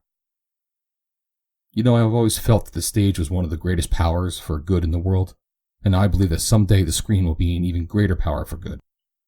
It is with conviction that I may help toward this end that I am so eager to go. You will be very glad and very happy when I come back, that I did not listen to your arguments." "I hope you are right, Grace," Custer Pennington said. On a rustic seat beneath the new leaves of an umbrella tree, a girl and a boy sat beside an upper lily pond on the south side of the hill just below the ranch. The girl held a spray of Japanese quince blossoms in her hand and gazed dreamily at the water splashing lazily over the rocks in the pond. The boy sat beside her and gazed at the girl. For a long time, neither spoke. "Won't you please say yes?" whispered the boy presently. "How perfectly, terribly silly you are," she replied. "I'm not silly," he said. "I am 20, and you are almost 18. It's time we were marrying and settling down." "On what?" she demanded. "Well, we won't need much at first. We can live at home with Mother," he explained, "until I sell a few stories." "How perfectly gorgeristic," she cried. "Don't make fun of me." "You wouldn't if you loved me," he pouted. "I do love you, silly. But whatever in the world put the dapper little idea into your head that I want to be supported by my mother-in-law?" "Mother-in-law," protested the boy. "You ought to be ashamed to speak disrespectfully of my mother." "You quaint child," exclaimed the girl, laughing gaily. "Just as if I would speak disrespectfully of Aunt May, when I love her so splendiferously. Isn't she going to be my mother-in-law?" The boy's gloom vanished magically. "There," he cried. "We're engaged. You've said it yourself. You've proposed, and I accept you. Yes, sure, she's going to be your mother-in-law." Eva flushed. "I never said anything of the kind. How perfectly idiotical." "But you did say it. You proposed to me. I'm going to announce the engagement. Mrs. May Evans announces the engagement of her son, Guy Thackeray, to Miss Ava Pennington." "Funeral notice later," snapped the girl, glaring at him. "Aw, come now. You needn't get mad at me. I was only fooling. But wouldn't it be great, Ev? We could always be together then, and I could write, and you could wash dishes," she suggested. The light died from his eyes, and he dropped them sadly to the ground. "I'm sorry I'm poor," he said. "I didn't think you cared about that, though." She laid a brown hand gently over his. "You know I don't care," she said. "I'm a catty old thing. I just love it if we had a little place all our very own. Just a teeny-weeny bungalow. I'd help you with your work, and keep hens, and have a little garden with onions and radishes, and everything. And we wouldn't have to buy anything from the grocery store, and a bank account, and one sow. When we drove into the city, people would say, 'There goes Guy Thackeray Evans, the famous author.' But I wonder where his wife got that hat." "Oh, Ev," he cried, laughing, "you never can be serious more than 2 seconds, can you?" "Why should I be?" she inquired. "And anyway, I was. It really would be elegantiferous if we had a little place on our own. But my husband has got to be able to support me, Guy. He'd lose his self-respect if he didn't. And then, if he lost his, how can I respect him? You've got to have respect on both sides, or you can't have love and happiness." His face grew stern with determination. "I'll get the money," he said, but he did not look at her. "But now that Grace is going away, Mother will be all alone if I leave too. Couldn't we live with her for a while?" "Papa and Mama have always said that it was the worst thing a young married couple could do," she replied. "We could live near her and see her every day, but I don't think we can all live together. Really, though, do you think Grace is going? It seems just too awful." "I'm afraid she is," he replied sadly. "Mother is all broken up about it, but she tries not to let Grace know." "I can't understand it," said the girl. "It seems to me a selfish thing to do, and yet Grace has always been so sweet and generous. No matter how much I want it to go, I don't believe I can bring myself to do it, knowing how terribly it would hurt Papa. Just think, Guy, it is the first break, except for the short time we were away at school, since we have been born. We've all lived here always, it seems, your family and mine, like one big family. But after Grace goes, it will be the beginning of the end. It will never be the same again." There was a note of seriousness and sadness in her voice that sounded not at all like Eva Pennington. The boy shook his head. "It is too bad," he said, "but Grace is so sure she is right, so positive that she has a great future before her, that we will all be so proud of her, that sometimes I am convinced myself." "I hope she is right," said the girl, and then, with a return to her joyous self, "Oh, wouldn't it be spiffy if she really does become famous? I can see just how puffed up we all shall be when we read the reviews of her pictures. Like this: 'Miss Grace Evans, the famous star, has quite outdone her past successes in the latest picture, in which she is ably supported by such well-known actors such as Thomas Mann, Wallace Reed, Gloria Swanson, and Mary Pickford.'" "Why slight Douglas Fairbanks and Charlie Chaplin?" suggested Guy. The girl rose. "Come on," she said. "Let's have a look at the pools. It isn't a perfect day unless I've seen fish in every pool. Do you remember how we used to watch and watch and watch for the fish in the lower pools, and run as fast as we could to be the first up to the house to tell if we saw them, and how many? And do you remember the little turtles, and how wild they got?" he put in. "Sometimes we wouldn't see them for weeks, and then we'd get just a glimpse, so that we knew that they were still there. Then, after a while, we never saw them again, and how we used to wonder and speculate as what had become of them. And do you remember the big water snake we found in the upper pool, and how Cuss used to lie in wait for him with his little .22? Cuss was always the hunter. How he used to trudge after him up and down those steep hills there in the cow pasture, while he hunted ground squirrels, and how mad he'd get if we made any noise. Geez, Ev, those were the good old days. And how he used to fight. What a nuisance Cuss thought me, but he always asked me to go along, just the same. He's a wonderful brother, Guy." "He's a wonderful man, Ev," replied the boy. "You don't half know how wonderful he is. He's always thinking of someone else. Right now I bet he's eating his heart out because Grace is going away, and he can't go, just because he's thinking more of someone else's happiness than his own." "What do you mean?" she asked. "He wants to go to the city. He wants to get into some business there, but he won't go, because he knows your father wants him here." "Do you really think that?" "I know it," he said. They walked on in silence along the winding pathways among the flower-bordered pools, to stop at last beside the lower one. This had originally been a shallow wading pool for the children when they were small, but it was now given over to water hyacinth and brilliant fantails. "There," said the girl presently, "I have seen fish in each pool." "And you can go to bed with a clear conscience tonight," he laughed. To the west of the lower pool there was no trees to obstruct their view of the hills that rolled down from the mountains to form the western wall of the canyon in which the ranch buildings and cultivated fields lay. As the two stood there hand in hand, the boy's eyes wandered lovingly over the soft, undulating lines of these lower hills, with their park-like beauty of greensward dotted with wild walnut trees. As he looked, he saw, for a brief moment, the figure of a man on horseback passing over the hollow of a saddle before disappearing upon the southern side. Small though the distant figure was, and visible but for a moment, the boy recognized the military carriage of the rider. He glanced quickly at the girl to note if she had seen, but it was evident she had not. "Well, Ev," he said, "I guess I'll be toddling." "So early?" she demanded. "You see, I've got to get busy if I'm going to get the price of that teeny-weeny bungalow," he explained. "Now that we're engaged, you might kiss me goodbye, eh?" "We're not engaged, and I'll not kiss you goodbye or good anything else. I don't believe in people kissing until they're married." "Then why are you always raving about the wonderful kisses Antonio Moreno or Milton Sills or some other poor prune gives the heroine at the end of the last reel?" he demanded. "Oh, that's different," she explained. "Anyway, they're just going to get married. When we are just going to get married, I'll let you kiss me. Once a week. Maybe." "Thanks," he cried. A moment later he swung into the saddle, with a wave of his hand, cantered off up the canyon. "Now what," said the girl to herself, "is he going up there for? He can't make any money back there in the hills. He ought to be heading straight for home and his typewriter." End of Chapter 6. Chapter 7. Across the rustic bridge, and once behind the sycamores at the lower end of the cow pasture, Guy Evans led his horse out into a rapid gallop. A few minutes later he overtook a horseman who was moving at a slow walk further up the canyon. At the sound of the pounding hoofbeats behind him, the latter turned in his saddle, reined about, and stopped. The boy rode up and drew in his blowing mount beside the other. "Hello, Alan," he said. The man nodded. "What's eating you?" he inquired. "I've been thinking over that proposition of yours," explained Evans. "Yes?" "Yes, I've been thinking maybe I might swing it. But are you sure it's safe?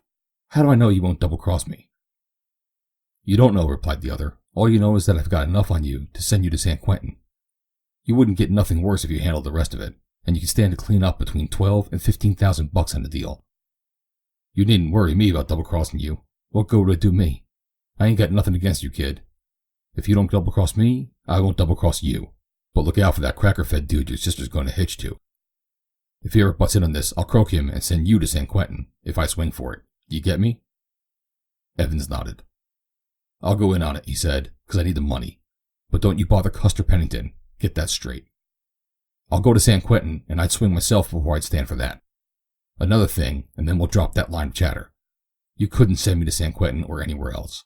I bought a few bottles hooch from you, and there isn't any judge or jury going to send me to San Quentin for that." "You don't know what you've done," said Alan, with a grin. "There's 1,000 cases of bonded whiskey hid back there in the hills, and you engineered the whole deal at this end. Maybe you didn't have nothing to do with stealing it from the government bonded warehouse in New York, but you must have known all about it, and it was you that hired me and the other 3 to smuggle it off the ship and into the hills." Evans was staring at the man in wide-eyed incredulity. "How do you get that way?" he asked derisively. "There's 4 of us to swear to it," said Alan. "And how many you got to swear you didn't do it?" "Why, it's a rotten frame-up," exclaimed Evans. "Sure it's a frame-up," agreed Alan, "but we won't use it if you behave yourself properly." Evans looked at the man for a long minute, dislike and contempt unconcealed upon his face. "I guess," he said presently, "that I don't need any $12,000 that bad, Alan. We'll call this thing off as far as I'm concerned. I'm through. Right now. Goodbye." He wheeled his horse to ride away. "Hold on there, young feller," said Alan. "Not so quick. You might think you're through, but you're not. We need you, and anyway, you know too damn much for your health. You're going through with this. We got some other junk up there that there's more profit in than what there is in booze, and it's easier to handle. We know where to get rid of it, but the booze we can't handle as easy as you can. And so, you're going to handle it."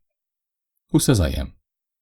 "I do," returned Alan with an ugly snarl. "You'll handle it, or I'll do just what I said I'd do, and I'll do it pronto. How'd you like your mother and that Pennington girl to hear all I'd have to say?" The boy sat with scowling, thoughtful brows for a long minute. From beneath a live oak, on the summit of a low bluff, a man discovered them. He had been sitting there talking with a girl. Suddenly, he looked up. "Why, there's Guy," he said. "Who's that Why, that's that fellow Alan. What's he doing up here?" He rose to his feet. "You stay here a minute, Grace. I'm going down to see what that fellow wants. I can't understand, Guy." He untied the Apache and mounted, while below, just beyond the pasture fence, the boy turned sullenly towards Alan. "I'll go through with it this once," he said. "You'll bring it down on Burroughs that night?" The other nodded affirmatively. "Where do you want it?" he asked. "Bring it to the west side of the old hay barn, the one that stands on our west line. When will you come?" "Today's Tuesday. We'll bring the first lot Friday night about 12 o'clock, and after that every Friday the same time." You be ready to settle every Friday for what you've sold during the week, sabe? Yes, replied Evans. That's all then, and he turned and rode back toward the rancho. Alan was continuing on his way toward the hills when his attention was again attracted by the sound of hoofbeats. Looking to his left, he saw a horseman approaching from inside the pasture. He recognized both horse and rider at once, but kept sullenly on his way. Pennington rose up on the opposite side of the fence along which ran the trail that Alan followed. What are you doing here, Alan? He asked in a not unkindly tone. Minding my own business, like you better, retorted the ex-stableman. You have no business back here in Ganado, said Pennington. You'll have to get off the property. The hell I will, exclaimed Alan. At the same time he made a quick movement with his right hand, but Pennington made it quicker. That kind of stuff don't go here, Alan, said the younger man, covering the other with a .45. Now turn around and get off the place, and don't come on it again. I don't want any trouble with you. Without a word, Alan reined his horse about and rode down the canyon, but there was murder in his heart. Pennington watched him until he was out of the revolver range, and then turned and rode back to Grace Evans. End of Chapter 7. Chapter 8. Beneath the cool shadows of the north porch, the master of Ganado, booted and spurred, rested after a long ride in the hot sun, sipping a long, cool glass of peach brandy and orange juice, and talking with his wife. A broad barley field lay below them, stretching to the state highway half a mile down the north. The yellowing heads of the grain stood motionless between the blazing sun. Inside the myriad kernels, the milk was changing into dough. It would not be long now, barring fogs, before the gorgeous pageant of prosperity would be falling in serried columns into the maw of the binder. We're going to have a bully crop of barley this year, Julia, remarked the colonel, fishing a small piece of ice from his glass. You know, I'm beginning to believe that this is better than a mint julep. Heavens, Cusper, whisper it, admonished his wife. Just suppose the shades of some of your ancestors or mine should overhear such sacrilege. The colonel chuckled. Is it old age, or has this sunny land made me effeminate? He queried. I'm quite a far cry from the old-fashioned mint julep to this homemade wine and orange juice.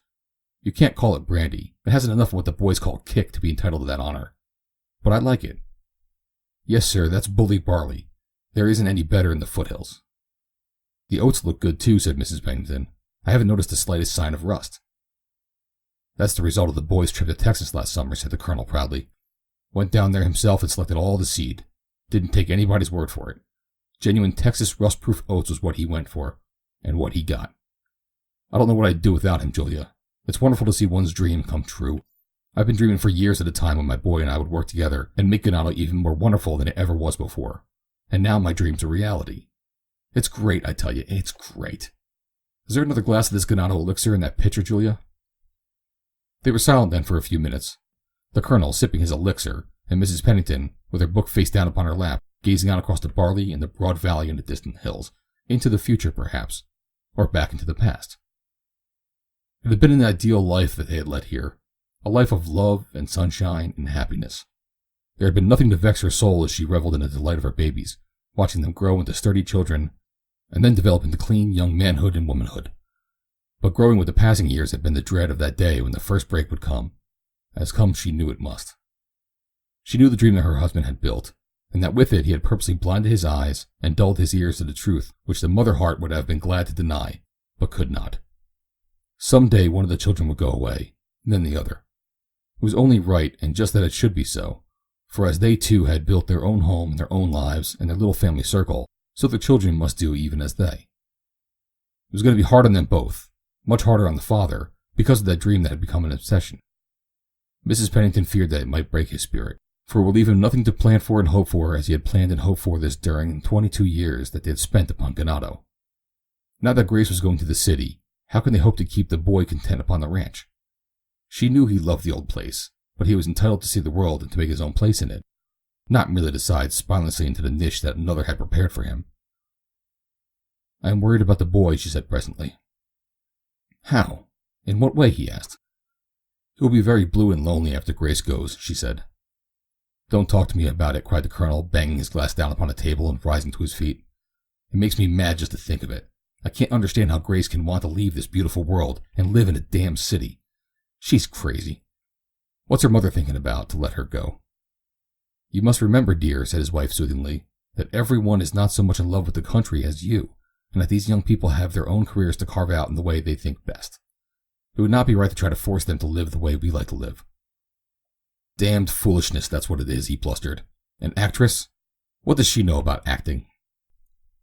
She is beautiful, cultured, and intelligent. There's no reason why she should not succeed and make a great name for herself. Why shouldn't she be ambitious, dear? We should encourage her now that she is determined to go. It would help her, for she loves us all. She loves you as a daughter might, for you have been like a father to her ever since Mr. Evans died. Oh, pshaw, Julia, the colonel exclaimed.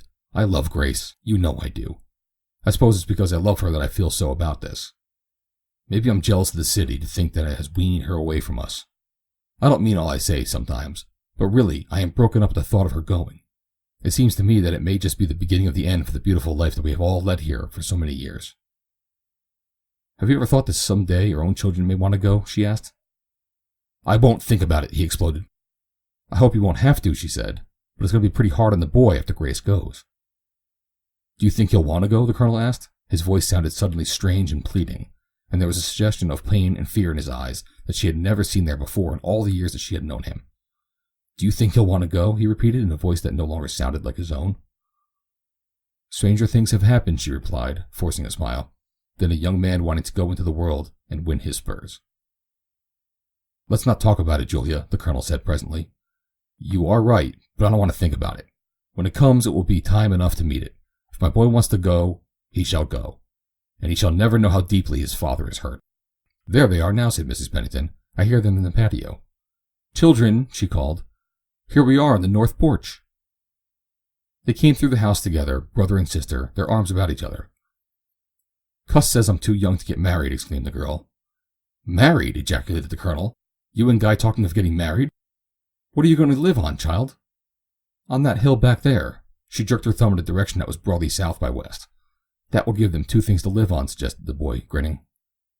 What do you mean, 2 things? Demanded the girl. The hill and father, her brother replied doggedly. She pursued him, and he ran behind his mother's chair, but at last she caught him and, seizing his collar, pretended to chastise him until he picked up her bodily from the floor and kissed her. Pity the poor goof she ensnares, pleaded Custer, addressing his parents. He will have 3 avenues of escape: being beaten to death, starved to death, or talked to death. Ava clapped a hand over his mouth. Now listen to me, she cried. Guy and I are going to build a teeny-weeny bungalow on that hill, all by ourselves, with a white tile splashboard in the kitchen, and one of those broom closets that turn into an ironing board, and a very low, overhanging roof, almost flat, and a shower, and a great big living room where we can take the rugs up and dance, and a spiffy little garden in the backyard, and chickens, and Chinese rugs, and he's going to have a study all to himself where he writes his stories and... At last she had to stop and join in the laughter. I think you were all mean, she added. You always laugh at me. With you, little jabberer, corrected the colonel, for you were made to be laughed with and kissed. Then kiss me, she exclaimed, and sprang into his lap at the imminent risk of deluging them both with elixir, a risk which the colonel, through long experience of this little daughter of his, was able to minimize by holding the glass at arm's length as she dived for him. And when are you going to be married? He asked. Oh, not for ages and ages, she cried. But are you and Guy engaged? Of course not. Then why in the world all this talk about getting married? He inquired. His eyes twinkled. Well, can't I talk? She demanded. Talk? I'll say she can, exclaimed her brother. End of chapter 8. Chapter 9. 2 weeks later, Grace Evans left for Hollywood in fame. She would permit no one to accompany her, saying that she wanted to feel that from the moment she left home, she had made her own way, unassisted, toward her goal. Hers was a selfish egotism that is often to be found in otherwise generous natures. She had never learned the sweetness and beauty of sharing her ambitions, her successes, and her failures too, with those who loved her. If she won to fame, the glory would be hers. Nor did it once occur to her that she might have shared that pride and pleasure with others by accepting their help and advice. If she failed, they would not have even the sad sweetness of sharing her disappointment. Over 2 homes there hovered that evening a pall of gloom that no effort seemed able to dispel. In the ranch house on Ganado, they made a brave effort at cheerfulness on Custer Pennington's account. They did not dance that evening, as was their custom, nor could they find pleasure in the printed page when they tried to read. Bridge proved equally impossible. Finally, Custer rose, announcing that he was going to bed. Kissing them all good night, as had been the custom since childhood, he went to his room, and tears came to the mother's eyes as she noticed the droop in the broad shoulders as he walked from the room. The girl came then and knelt beside her, taking the older woman's hand in hers and caressing it. "I feel so sorry for Cuss," she said. "I believe that none of us realize how hard he is taking this. He told me yesterday that it was going to be just the same as if Grace was dead, for he knew she would never be satisfied here again, whether she succeeded or failed. I think he has definitely given up all hope of their being married."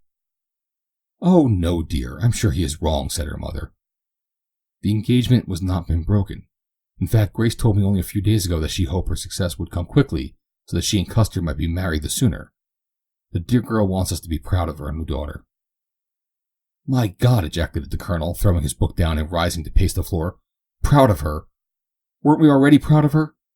Will being an actress make her any dearer to us? Of all the damn fool ideas." Custer, you mustn't swear so before Eva," reproved Mrs. Pennington. "Swear?" he demanded. "Who the hell is swearing?" A merry peal of laughter broke from the girl, nor could her mother refrain from smiling. "It isn't swearing when Popsy says it," cried the girl.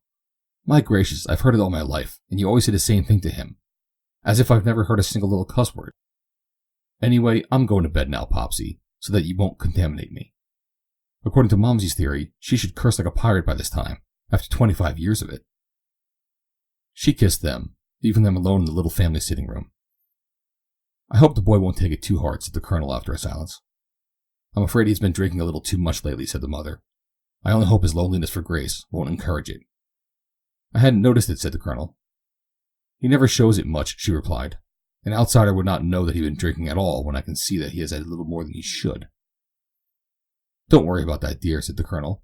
"A Pennington never drinks more than a gentleman should.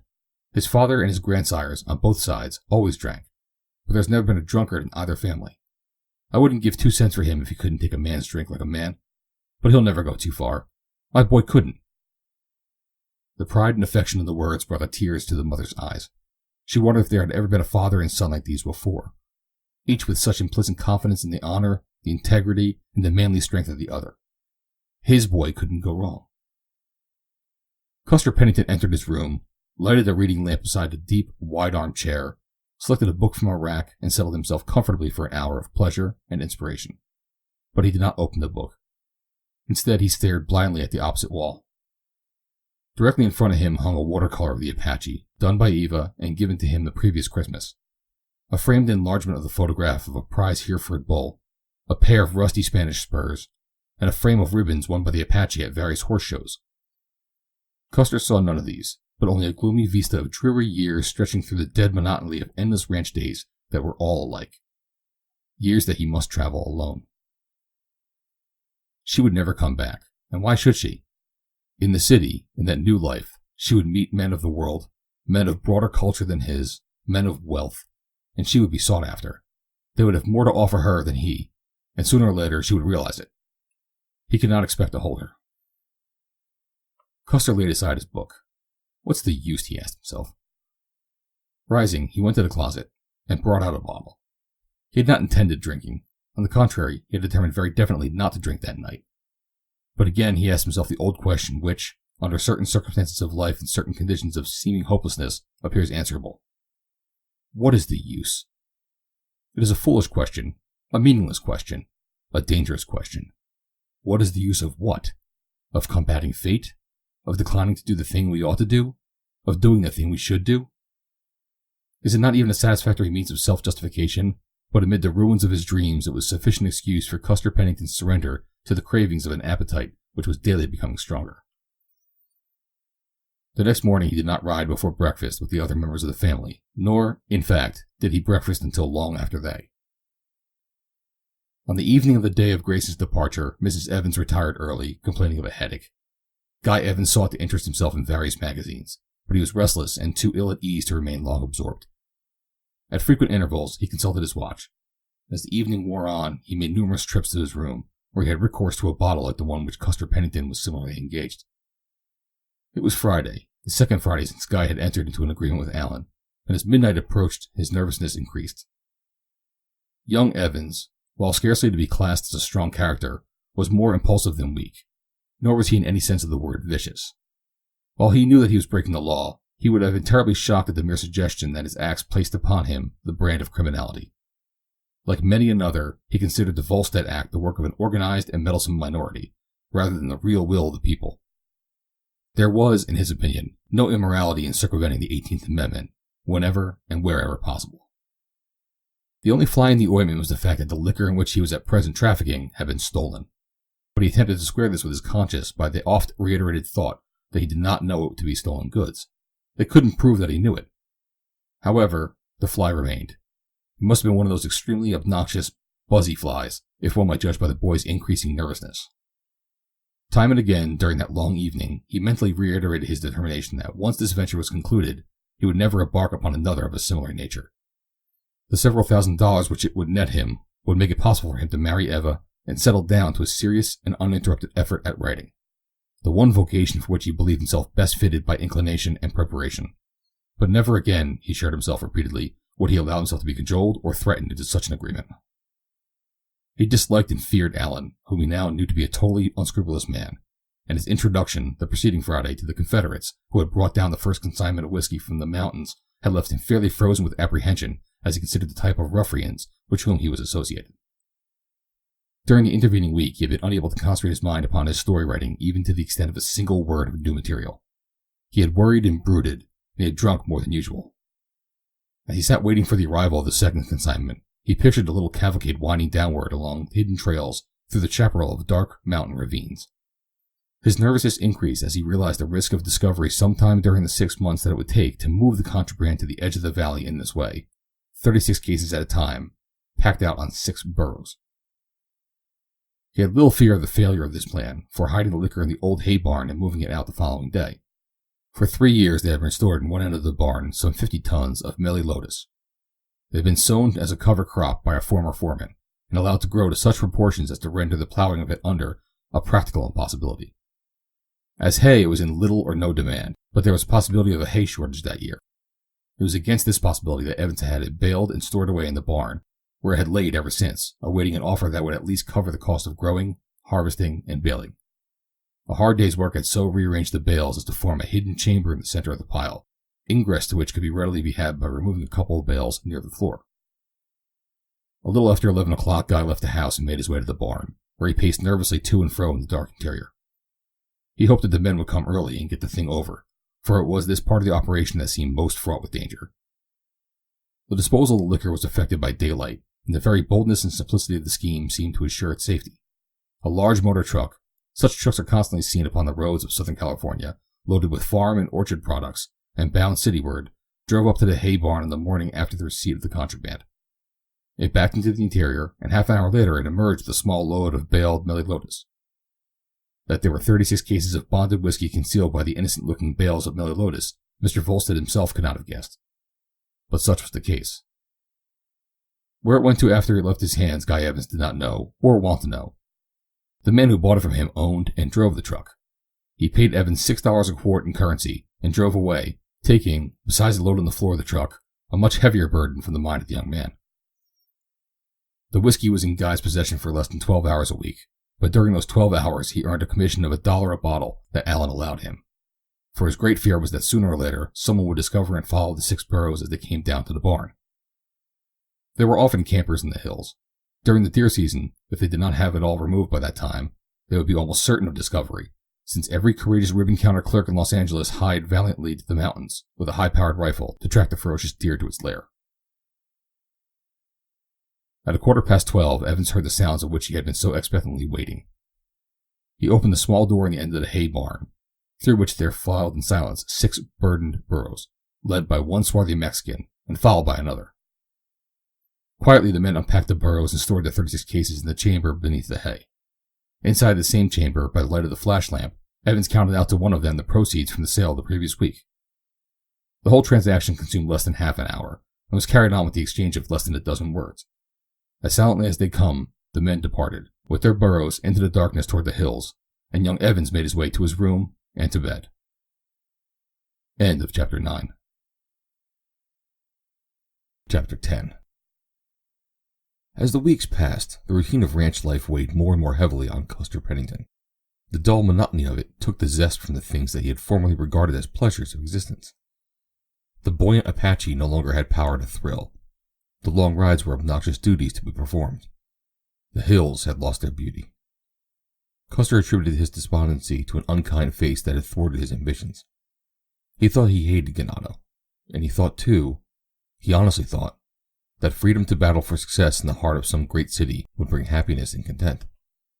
For all that, he performed his duties and bore himself as cheerfully as ever before the other members of his family, though his mother and sisters saw that when he thought he was alone and unobserved, he often sat with drooping shoulders, staring at the ground, in an attitude of dejection which their love could scarce misinterpret.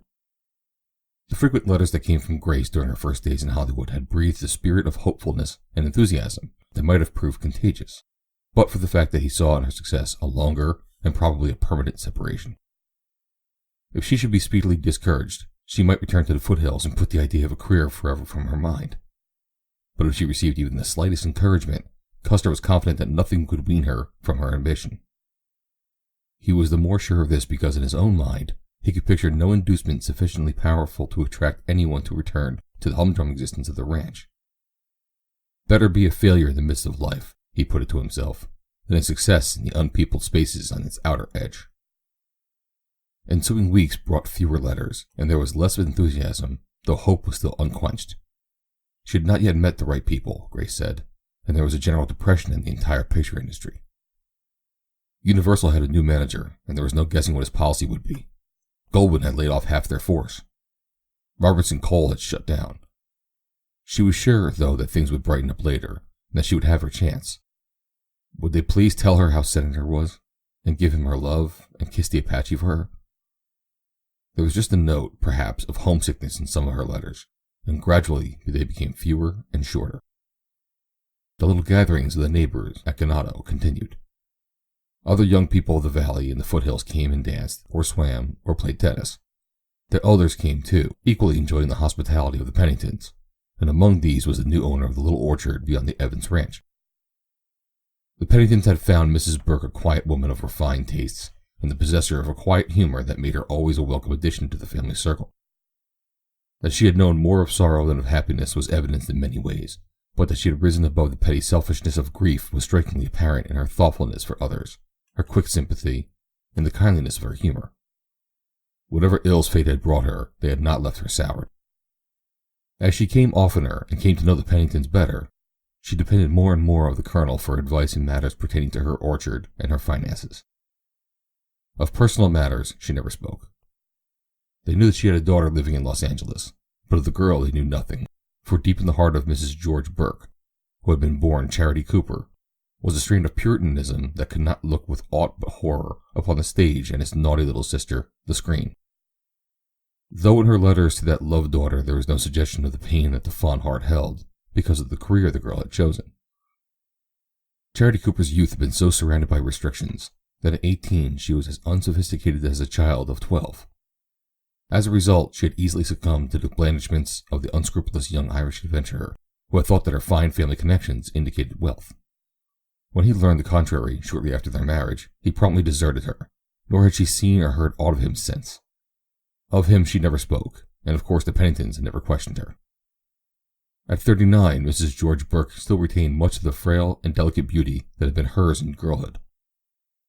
The effort of moving from her old home and settling in the new, followed by the responsibilities of the unfamiliar and highly technical activities of orange culture, had drawn heavily upon her always inadequate vitality. As the Penningtons became better acquainted with her, they began to feel real concern as to her physical condition, as this condition was not lessened by the knowledge that she had been given the matter serious thought, as was evidenced by her request that the Colonel would permit her to name him as executor of her estate in a will that she was making. While life upon Ganado took its peaceful way, outwardly unruffled, the girl whose image was in the hearts of them all strove valiantly in the face of recurring disappointment toward the high goal upon which her eyes were set. If she could only have a chance! How often that half-prayer, half-cry of anguish was in the silent voicing of her thoughts. If she could only have a chance! In the weeks of tramping from studio to studio, she had learned much. For one thing, she had come to know the ruthlessness of a certain type of man that must and will someday be driven from the industry. That is, in fact, even now being driven out, though slowly, by the stress of public opinion, by the example of the men of finer character who are gradually making a higher code of ethics for the studios. She had learned even more from the scores of chance acquaintances who, through repeating meetings in the outer offices of casting directors, had become almost friends. Indeed, when she found herself facing the actuality of one of the more repulsive phases of studio procedure, it appeared more in the guise of habitude through the many references to it that she had heard from the lips of her more experienced fellows. She was interviewing for the dozenth time the casting director of the KKS studio, who had come to know her by sight, and perhaps to feel a little compassion for her, though there are those who will tell you that casting directors, having no hearts, can never experience so human an emotion as compassion. "I'm sorry, Miss Evans," he said, "but I haven't a thing for you today." As she turned away, he raised his hand. "Wait," he said. "Mr. Crumb is casting his new picture himself. He's out on the lot now. Go out and see him. He might be able to use you." The girl thanked him and made her way from the office building in search of Crumb. She stepped over light cables and picked her way across stages that were littered with heterogeneous jumble of countless interior sets. She dodged the assistance of a frantic technical director who was attempting to transform an African waterhole into a Roman bath in an hour and 45 minutes. She bumped against a heavy shipping crate, through the iron-barred end of which a savage lioness growled and struck at her. Finally, she discovered a single individual who seemed to have nothing to do, and who might therefore be approached with a query as to where Mr. Crumb might be found. This resplendent idler directed her to an Algerian street set behind the stages, and as he spoke, she recognized him as the leading male star of the organization, the highest salaried person on the lot. A few minutes later, she found the man she sought. She had never seen Wilson Crumb before, and her first impression was a pleasant one, for he was courteous and affable. She told him that she had been to the casting director, and that he had said that Mr. Crumb might be able to use her. As she spoke, the man watched her intently, his eyes running quickly over her figure without suggestion of offense. "What experience have you had?" he asked. "Just a few times as an extra," she replied. He shook his head. "I'm afraid I can't use you," he said. "Unless—" he hesitated. "Unless you would care to work in the semi-nude, which would necessitate making a test in the nude." He waited for her reply. Grace Evans gulped.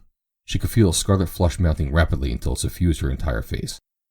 She could not understand why it was necessary to try her out in any less garmenture than would pass the censors, but then that is something which no one can understand. Here, possibly, was her opportunity. She had read in the papers that Wilson Crumb was preparing to make the greatest picture of his career. She thought of her constant prayer for a chance. Here was a chance, and yet she hesitated. The brutal, useless condition he had imposed outraged every instinct of decency and refinement inherent in her, just as it had outraged the same characteristics in countless other girls, just as it is doing in other studios in all parts of the country every day. "Is that absolutely essential?" she asked. "Quite so," he replied. Still she hesitated. Her chance! If she let it pass, she might as well pack up and return home. What a little thing to do, after all, when one really considered it. It was purely professional. There would be nothing personal in it, and she could only succeed in overcoming her self-consciousness. But could she do it? Again she thought of home. 100 times of late she had wished that she was back there, but she did not want to go back a failure. It was that which decided her. "Very well," she said, "but there will not be many there, will there?" "Only a cameraman and myself," he replied. "If it is convenient, I can arrange it immediately." 2 hours later, Grace Evans left the KKS lot. She was starting to work on the morrow at $50 a week for the full period of the picture. Wilson Crumb had told her that she had a wonderful future, and that she was fortunate to have fallen in with a director who could make a great star of her. As she went, she left behind all her self-respect and part of her natural modesty. Wilson Crumb, watching her go, rubbed the ball of his right thumb to and fro across the back of his left hand, and smiled. The Apache danced along the wagon trail that led back into the hills. He tugged at the bit and tossed his head impatiently, flecking his rider's shirt with the foam. He lifted his feet high and twisted and wriggled like an eel. He wanted to be off, and he wondered what had come over his old pal that there was no more swift, gay gallops, and that washes were crossed sedately by way of their gravelly bottoms, instead of being taken with a flying leap. Presently he cocked an eye ahead, as if in search of something. A moment later he leapt suddenly sidewise, snorting in apparent terror. "You old fool," said Pennington affectionately. The horse had shied at a large white boulder lying beside the wagon trail. For nearly 3 years he had shied at it religiously every time he had passed it. Long before they reached it, he always looked ahead to see if it was still there, and he would have been terribly disappointed had it been missing. The man always knew that the horse was going to shy. He would have been disappointed that the Apache had not played this little game of make-believe. To carry the game to its conclusion, the rider should gather him and force him snorting and trembling right up to the boulder, talking to him coaxingly and stroking his arched neck, but at the same time not neglecting to press the spurs against his glossy sides if he hesitated. The Apache loved it. He loved the power that was his as exemplified by the quick, wide leap aside, and he loved the power of the man to force his nose to the boulder. The power that gave him such confidence in his rider that he would go wherever he was asked to go. But today, he was disappointed. His pal did not force him to the boulder. Instead, Custer Pennington merely reined him into the trail again beyond it and rode on up Jackknife Canyon. Custer was looking over the pasture. It was late July. The hills were no longer green, except where its sides and summits were clothed with chaparral. The lower hills were browning beneath the hot summer sun, but they were still beautiful, dotted as they were with walnut and live oak.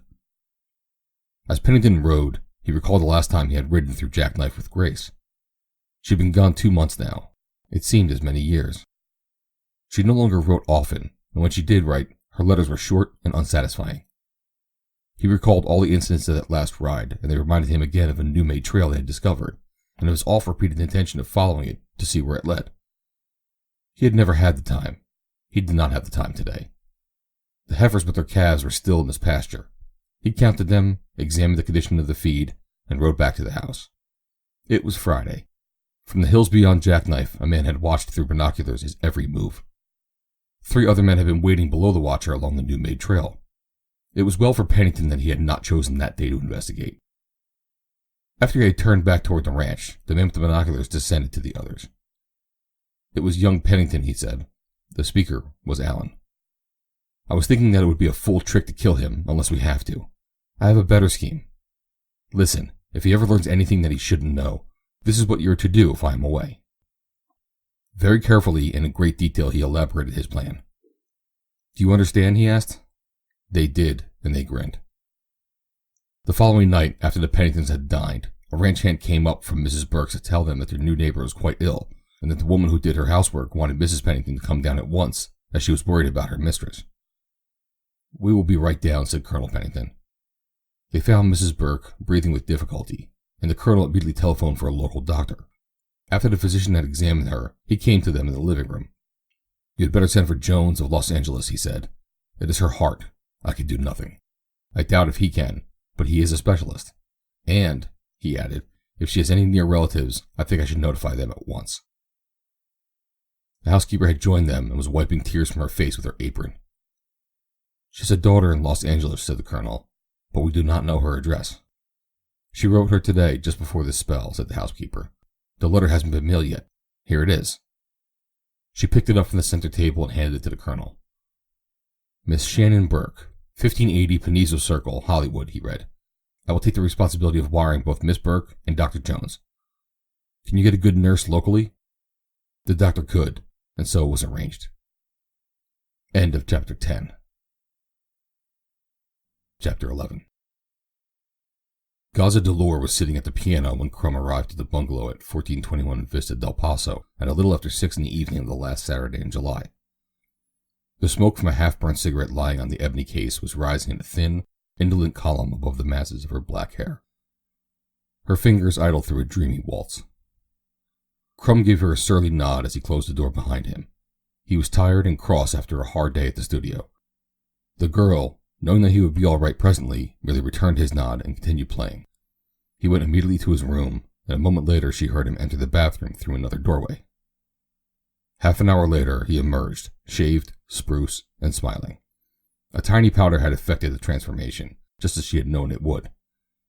He came and leaned across the piano, close to her. She was very beautiful. It seemed to the man that she grew more beautiful and more desirable each day. The fact that she had been unattainable had fed the fires of his desire, transforming infatuation into as near a thing to love as a man of his type can ever feel. Well, little girl, he cried gaily, I have good news for you. She smiled a crooked little smile and shook her head. The only good news I can think of would be that the government has established a comfortable home for superannuated hopheads where they would be furnished without cost, with all the snow they could use. The effects of her last shot were wearing off. He laughed good-naturedly. Really, he insisted, on the level, I've got the best news you've heard in moons. Well, she asked wearily. Old Battle Axe has got her divorce, he announced, referring less affectionately to his wife. Well, said the girl, that's good news. For her, if it's true. Crumb frowned. It's good news for you, he said. It means that I can marry you now.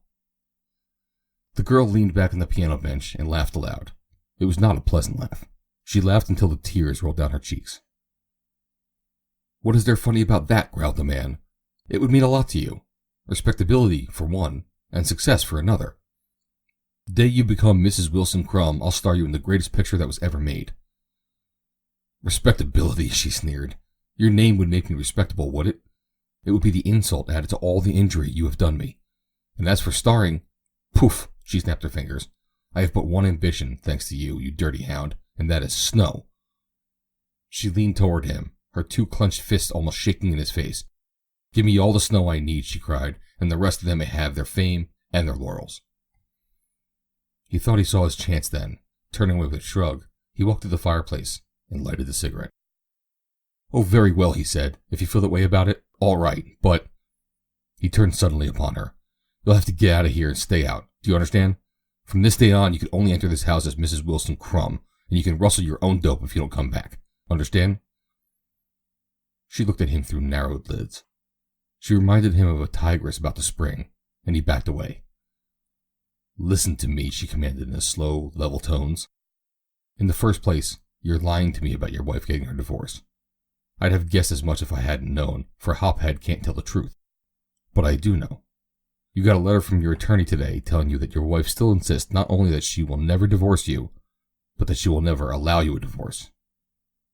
You mean to say that you opened up one of my letters? He demanded angrily. Sure I opened it. I opened them all. I steam them open. What do you expect? She almost screamed, from the thing you have made of me. Do you expect honor and self-respect? Or any other virtue? In a hype? You get out of here, he cried. You get out now, this minute. She rose from the bench and came and stood quite close to him. You'll see that I get all the snow I want if I go? She asked. He laughed nastily. You don't ever get another bindle, he cried. Wait, she admonished. I wasn't through with what I was starting to say a minute ago.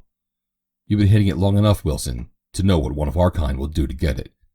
You know, either you or I will sacrifice soul and body if there's no other way. We would lie, or steal, or murder. Do you get that, Wilson? Murder?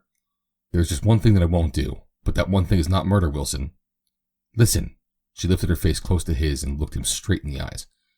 If you ever try to take it away from me, or keep it from me, Wilson, I shall kill you. Her tone was cold and unemotional, and because of that, perhaps, the threat seemed very real. The man paled. Oh, come, he cried. What's the use of our scrapping? I was only kidding anyway. Run along and take a shot. It'll make you feel better. Yes, she said, I need one. But don't get it into your head that I was kidding. I wasn't. I'd just as like kill you as not. The only trouble is that killing's too damn good for you, Wilson. She walked toward the bathroom door. Oh, by the way, she said, pausing. Alan called up this afternoon. He's in town and will be up after dinner. He wants his money. She entered the bathroom and closed the door. Crumb lighted another cigarette and threw himself into an easy chair, where he sat scowling at a temple dog on a Chinese rug. The Japanese schoolboy opened the door and announced dinner, and a moment later Gaza joined Crumb in the little dining room. They both smoked throughout the meal, which they scarcely tasted. The girl was vivacious and apparently happy. She seemed to have forgotten the recent scene in the living room. She asked questions about the new picture. We're going to commence shooting Monday, he told her. Momentarily he waxed almost enthusiastic. I'm going to have trouble with that boob author, though, he said. If they kick him off the lot and give me a little more money, I'd make him the greatest picture ever screened. Then he relapsed into brooding silence. What's the matter, she asked. Worrying about Alan? Not exactly, he said. I'll stall him off again. He isn't going to be easy to stall this time, she observed, if I gather the correct idea from his line of talk over the phone today. I can't see what you've done with all the coin, Wilson. You got yours, didn't you? Sure, I got mine, she answered, and it's nothing to me what you did with Alan's share, but I'm here to tell you that you've pulled a boner if you've double-crossed him. I'm not much of a character reader, as proved by my erstwhile belief that you were a high-minded gentleman, but it strikes me the veriest boob could see that that man Alan is a bad actor. You better look out for him. I ain't afraid of him, blustered Crumb. No, of course you're not, she agreed sarcastically. You're a regular little lion-hearted Reginald, Wilson. That's what you are. The doorbell rang. "There he is now," said the girl. Crumb paled. "What makes you think he's a bad man?" he asked. "Look at his face. Look at his eyes," she admonished. "Hard? He's got a face like a brickbat." They rose from the table and entered the living room as the Japanese opened the front door. The caller was Slick Allen. Crumb rushed forward and greeted him effusively. "Hello, old man," he cried. "I'm mighty glad to see you. Miss Delore told me you had phoned. Can't tell you how delighted I am." Allen nodded to the girl, tossed his cap upon a bench near the door, and crossed the center of the room. "Won't you sit down, Mr. Allen?" she suggested. "I ain't got much time," he said, lowering himself into a chair. "I came up here, Crumb, to get some money." His cold, fishy eyes looked straight into Crumb's. "I come to get all the money there is coming to me. It's a trifle over $10,000 as I figure it." "Yes," said Crumb, "that's about it." "And I don't want no stalling this time either," concluded Allen. "Stalling!" exclaimed Crumb in a hurt tone. "Who's been stalling?" "You have." "Oh, my dear man," cried Crumb deprecatingly. "You know that in matters of this kind one must be circumspect. There were reasons in the past why it would have been unsafe to transfer so large an amount to you. It might easily have been traced. I was being watched. A fellow even shadowed me to the teller's window of my bank one day. You see how it is? Neither of us can take chances." "That's all right, too," said Allen, "but I've been taking chances right along. And I ain't been taking them for my health. I've been taking them for the coin, and I want that coin. I want it pronto." "You can most certainly have it," said Crumb. "All right," replied Allen, extending a palm. "Fork it over." "My dear fellow, you don't think that I have it here, do you?" demanded Crumb. "You don't think I keep such an amount as that in my home, I hope." "Where is it?" "In the bank, of course." "Give me a check." "You must be crazy. Suppose either of us was suspected. That check would link us up fine. It would be as bad for you as for me. Nothing doing. I'll get the cash when the bank opens on Monday. That's the very best I can do. If you'd written and let me know you were coming, I could have had it for you." Allen eyed him for a long minute. "Very well," he said at last. "I'll wait till noon Monday." Crumb breathed in an inward sigh of profound relief. "If you're at the bank Monday morning at 10:30, you'll get the money," he said. "How's the other stuff going?" "Sorry I couldn't handle that, but it's too bulky." "The hooch?" "It's going fine," replied Allen. "Got a young high blood at the edge of the valley handling it, a fellow by the name of Evans. He moves 36 cases a week. The kid's got a good head on him. Worked the whole scheme out himself. Sells the whole batch every week for cash to a guy with a big truck. They cover it with hay, and this guy hauls it right into the city in broad daylight, unloads it in the warehouse he's rented, slips each case into a carton labeled somebody or other's soap, and delivers it a case at a time to a bunch of drugstores. The second guy used to be a drug salesman, and he's personally acquainted with every grafter in the business." As he talked, Allen had been studying the girl's face. She had noticed it before, but she was used to having men stare at her, and thought little of it. Finally, he addressed her. "Do you know, Miss Delore," he said, "there's something mighty familiar about your face. I noticed it the first time I came here, and I've been studying over it since. It seems like I know you somewhere else, or someone you look a lot like, but I can't quite get it straight in my head. I can't make out where it was, or when, or if it was you or someone else. I'll get it someday, though." "I don't know," she replied. "I'm sure I never saw you before you came here with Mr. Crumb the first time."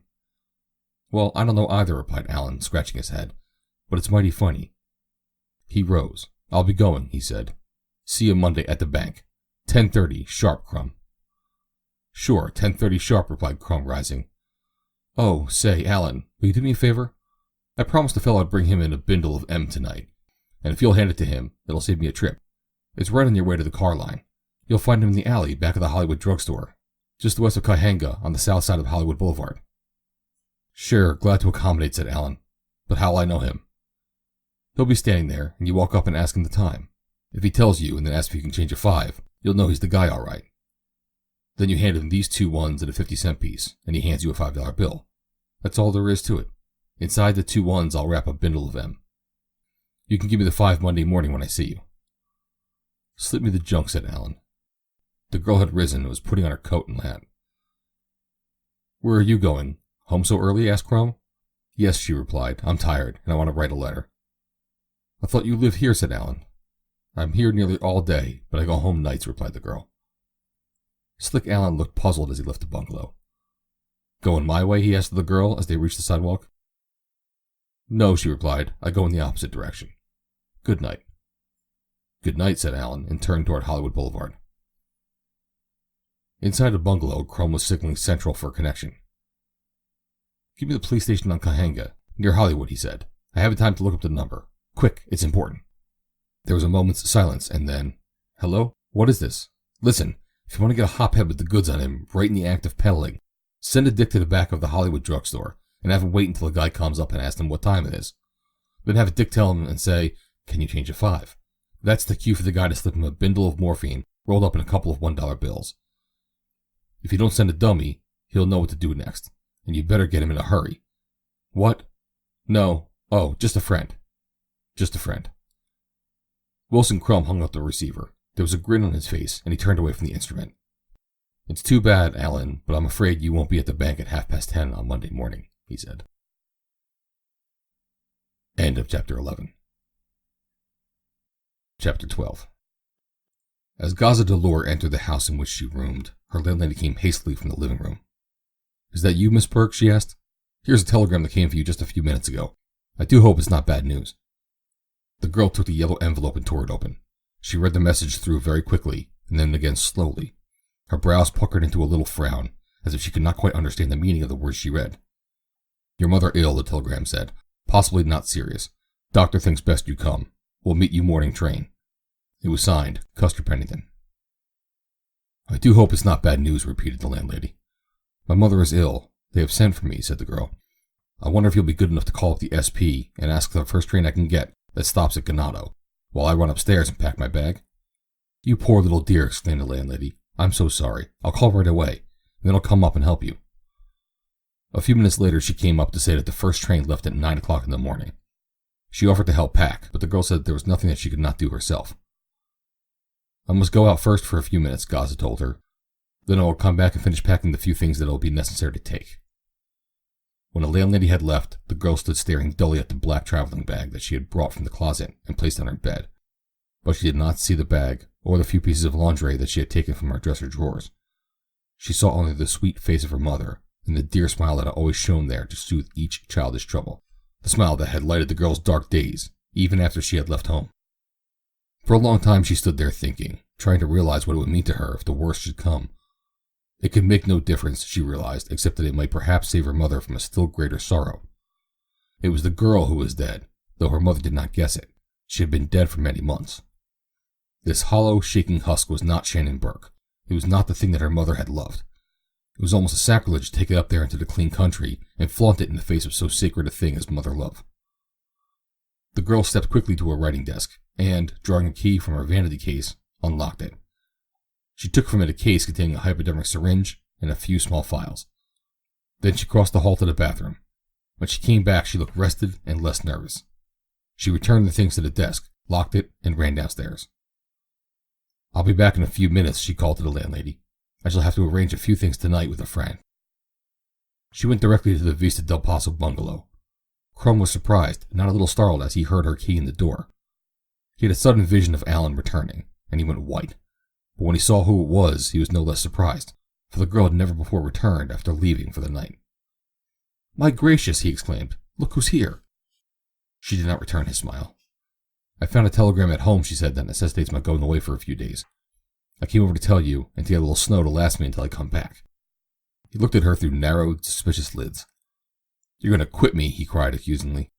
That's why you went out with Alan. You can't get away with it. I'll never let you go. Do you hear me? I'll never let you go. Don't be a fool, Wilson, she replied. My mother is ill and I've been sent for. Your mother? You never told me you had a mother. But I have, though I don't care to talk about her to you. She needs me, and I am going. He was still suspicious. Are you telling me the truth? Will you come back? You know I'll come back, she said. I shall have to, she added with a weary sigh. Yes, you'll have to. You can't get along without it. You'll come back all right. I'll see to that. What do you mean, she asked. How much snow you got home, he demanded. You know I keep scarcely any there. I forgot my case today, left it at my desk, so I have a little there. Couple of shots, maybe. Very well, he said. I'll give you enough to last a week. Then you'll have to come home. You say you'll give me enough to last a week? The girl repeated questioningly. I'll take what I want. It's as much mine as yours. But you don't get any more than I'm going to give you. I won't have you gone more than a week. I can't live without you, don't you understand? I believe you have a wooden heart, or none at all. Oh, she said, yawning. You can get some other poor fool to peddle it for you if I don't come back. But I'm coming, never fear. You're as bad as the snow. I hate you both, but I can't live without either of you. I don't feel like quarreling, Wilson. Give me the stuff. Enough to last a week, for I'll be home before that. He went to the bathroom and made a little package up for her.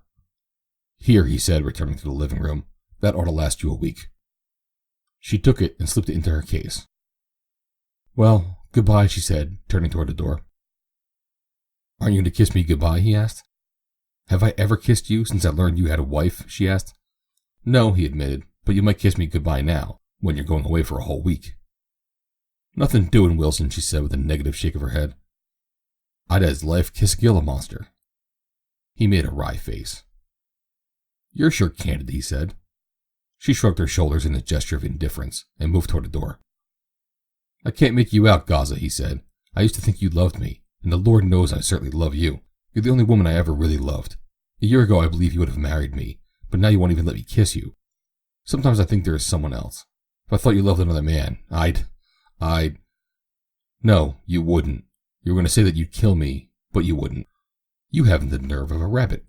You needn't worry. There isn't any other man, and there never will be. After knowing you, I could never respect any man, much less love one of them. You're all alike. Rotten. Let me tell you something. I never did love you. I liked you at first before I knew the hideous thing that you had done to me. I would have married you, and I would have made you a good wife, too. You know that. I wish I could believe that you do love me. I know of nothing, Wilson, that would give me more pleasure than to know that you love me madly. But of course, you're not capable of loving anything madly, except yourself. I do love you, Gaza, he said seriously. I love you so that I would rather die than live without you. She cocked her head on one side and eyed him quizzically. I hope you do, she told him, for if it's the truth, I can repay you some measure of the suffering you have caused me. I can be around where you can never get a chance to forget me, or to forget the fact that you want me, but you can never have me.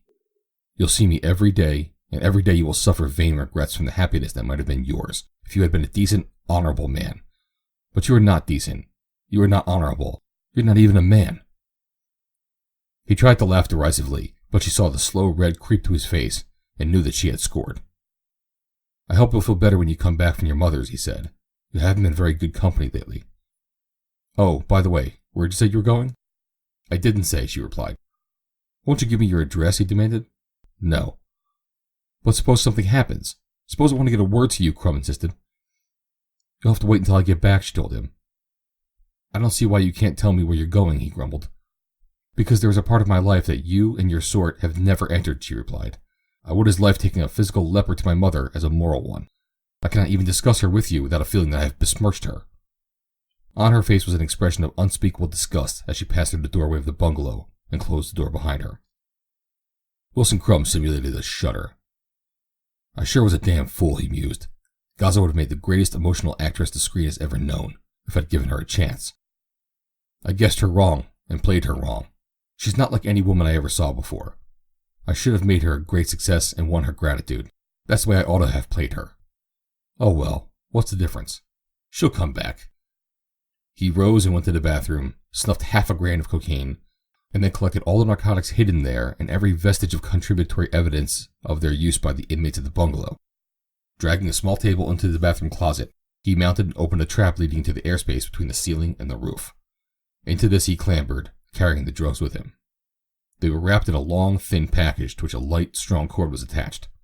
With this cord he lowered the package into the space between the sheathing and the inner wall, fastening the end of the cord to a nail driven into one of the studs at arm's length below the wall plate. There, he thought as he clambered back into the closet. It'll take some dick to uncover that junk. Hidden between plaster and sheathing of the little bungalow was a fortune in narcotics. Only a small fraction of their stock had the 2 powders kept in the bathroom, and Crumb had now removed that, in case Allen should guess that he had been betrayed by his confederate and directed the police to the bungalow, or the police themselves should trace his call and make an investigation of their own account. He realized he was taking a great risk, but a stratagem had saved him from the deadly menace of Allen's vengeance, at least for the present. The fact that there must ultimately be an accounting with the man, he put out of his mind. It would be time enough to meet that contingency when it rose. As a matter of fact, the police came to the bungalow that very evening, but through no clue obtained from Allen, who, while he had suspicions that were tantamount to conviction, chose to await the time when he might wreak his revenge in his own way. The desk sergeant had traced the call to Crumb, and after the arrest had been made, a couple of detective sergeants called upon him. They were quiet, pleasant-spoken men, with an ingratiating way that might have deceived the possessor of a less suspicious brain than Crumb's. "The lieutenant sent us over to thank you for that tip," said the spokesman. "We got him all right, with the junk on him." Not for nothing was Wilson Crumb a talented actor. None there was who could have better registered polite and uninterested incomprehension. "I'm afraid," he said, "that I don't quite get you." "What tip? What are you talking about?" "You called up the station, Mr. Crumb. We had Central trace the call. There's no use—" Crumb interrupted him with a gesture. He didn't want the officer to go so far as it might embarrass him to retract. "Ah," he exclaimed, a light of understanding illuminating his face. "I believe I have it. What was the message? I think I can explain." "We think you can too," agreed the sergeant, "seeing you phoned the message." "No, but I didn't," said Crumb, "although I guess it might have come from over my phone all right. I'll tell you what I know about it. A car drove up a little while ago after dinner, and a man came to the door. He was a stranger. He asked if I had a phone and if he could use it. He said he wanted to phone an important and confidential message to his wife. He emphasized the confidential, and there was nothing for me to do but go to the other room until he was through. He was only a minute or two talking, and then he called me. He wanted to pay for the use of the phone. I didn't hear what he said over the phone, but I guess that explains the matter. I'll be careful next time strangers want to use my phone." "I would," said the sergeant dryly. "Would you know him if you saw him again?" "I sure would," said Crumb. They rose to go. "Nice little place you have here," remarked one of them, looking around. "Yes," said Crumb, "it is very comfortable. Wouldn't you like to look it over?" "No," replied the officer, "not now. Maybe some other time." Crumb grinned after he had closed the door behind them. "I wonder," he mused, "if that was a threat or a prophecy." A week later, Slick Allen was sentenced to a year in county jail for having morphine in his possession. End of Chapter 12. Chapter 13. As Shannon Burke alighted from the Southern Pacific train at Ganado the following morning, a large middle-aged man in riding clothes approached her. "Is this Miss Burke?" he asked. "I'm Colonel Pennington." She noted that his face was grave, and it frightened her. "Tell me about my mother," she said. "How is she?" He put an arm about the girl's shoulders. "Come," he said. "Mrs. Pennington is waiting over at the car." Her question was answered. Numb with dread and suffering, she crossed the station platform with him, the kindly, protecting arm still about her. Beside a closed car, a woman was standing. As they approached, she came forward, put her arms about the girl, and kissed her. Seated in the tonneau between the colonel and Mrs. Pennington, the girl sought to steady herself. She had taken no morphine since the night before, for she had wanted to come to her mother clean, as she would have expressed it. She realized now it was a mistake, for she had the sensation of shattered nerves on the verge of collapse. Mastering all her resources, she fought for self-control with an effort that was almost physically noticeable. "Tell me about it," she said at length in a low voice. "It was very sudden," said the colonel. "It was a heart attack. Everything that possibly could be done in so short a time was done.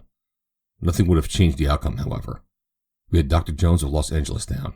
He motored down and arrived here about half an hour before the end. He told us that he could have done nothing." They were silent for a while as the fast car rolled over the smooth road toward the hills ahead. Presently it slowed down, turned in between the orange trees, and stopped before a tiny bungalow 100 yards from the highway. "We thought you would want to come here, first of all, dear," said Mrs. Pennington. "Afterward, we're going to take you home with us." They accompanied her to the tiny living room, where they introduced her to the housekeeper and to the nurse, who had remained at Colonel Pennington's request. Then they opened the door of a sunny bedroom, and, closing it after her as she entered, left her alone with her dead. Beyond the thin panels they could hear her sobbing, but when she emerged 15 minutes later, though her eyes were red, she was not crying. They thought then that she had marvelous self-control, but could they have known the hideous battle she was fighting against grief, and the insistent craving for morphine, and the raw, taut nerves that would give her no peace, and the shattered will that begged only to be allowed to sleep? Could they have known all this, they would have realized they were witnessing a miracle. They led her back to the car, where she sat with wide eyes staring straight ahead. She wanted to scream, to tear her clothing, to do anything but sit there quiet and rigid. The short drive to Ganado seemed to the half-mad girl to occupy hours. She saw nothing, not even the quiet, restful ranch house, as the car swung up the hill and stopped at the north entrance. In her mind's eye was nothing but the face of her dead mother and the little black case in her traveling bag. The colonel helped her from the car, and a sweet-faced young girl came and put her arms around her and kissed her, as Mrs. Pennington had done at the station. In a dazed sort of way, Shannon understood that they were telling her the girl's name, that she was a daughter of the Penningtons. The girl accompanied the visitor to the rooms she was to occupy. Shannon wished to be alone. She wanted to get a black case in her traveling bag. Why didn't the girl go away? She wanted to take her by the shoulders and throw her out of the room, yet outwardly she was calm and self-possessed. Very carefully, she turned toward the girl. It required a supreme effort not to tremble, and to keep her voice from rising to a scream. "Please," she said, "I should like to be alone." "I understand," said the girl, and left the room, closing the door behind her. Shannon crept stealthily to the door and turned the key in the lock. Then she wheeled and almost fell upon the traveling bag in her eagerness to get the small black case within it. She was trembling from head to foot. Her eyes were wide and staring, and she mumbled to herself as she prepared the white powder and drew the liquid into the syringe. Momentarily, however, she gathered herself together. For a few seconds she stood looking at the glass and metal instrument in her fingers. Beyond it, she saw her mother's face. "I don't want to do it," she sobbed. "I don't want to do it, Mother." Her lower lip quivered, and tears came. "My God, I can't help it." Almost viciously, she plunged the needle beneath her skin. "I didn't want to do it today, of all days, with you lying over there all alone, dead." She threw herself across the bed and broke into uncontrolled sobbing, but her nerves were relaxed, and the expression of her grief was normal. Finally, she sobbed herself to sleep, for she had not slept at all the night before. It was afternoon when she awoke, and again she felt the craving for a narcotic. This time she did not fight it. She had lost the battle. Why renew it? She bathed and dressed and took another shot before leaving her rooms, a guest suite on the second floor. She descended the stairs, which opened directly into the patio, and almost ran against a tall, broad-shouldered young man in flannel shirt and riding breeches, with boots and spurs. He stepped quickly back. "Miss Burke, I believe?" he inquired. "I am Custer Pennington." "Oh, it was you who wired me," she said. "No, that was my father. I'm afraid I did not thank him at all for his kindness. I must have seemed very ungrateful." "Oh, no indeed, Miss Burke," he said with a quick smile of sympathy. "We all understand, perfectly. You have suffered a severe nervous shock. We just want to help you all we can, and we are sorry that there is so little we can do." "I think you have done a great deal already for a stranger." "Not a stranger exactly," he hastened to assure her. "We were all so fond of your mother that we feel that her daughter can scarcely be considered a stranger. She was a very lovable woman, Miss Burke, a very fine woman." Shannon felt tears in her eyes, and turned them away quickly.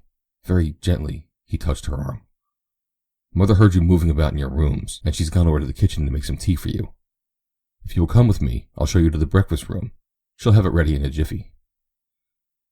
She followed him through the living room and the library to the dining room, beyond which a small breakfast room looked out toward the peaceful hills. Young Pennington opened a door leading from the dining room to the butler's pantry and called to his mother. "Miss Burke is down," he said. The girl turned immediately from the breakfast room and entered the butler's pantry. "Can't I help, Mrs. Pennington? I don't want you to go to any trouble for me. You have all been so good already." Mrs. Pennington laughed. "Bless your heart, dear, it's no trouble. The water is boiling, and Hannah has made some toast. We were just waiting to ask you if you prefer green tea or black." "Green, if you please," said Shannon, coming into the kitchen. Custer had followed her, and was leaning against the doorframe. "This is Hannah, Miss Burke," said Mrs. Pennington. "I'm so glad to know you, Hannah," said the girl. "I hope you don't think me a terrible nuisance." "Hannah's a brick," interposed the young man. "You can muss around her kitchen all you want, and she never gets mad." "I'm sure she doesn't," agreed Shannon, "but people who are late to meals are a nuisance, and I promise that I shan't be again.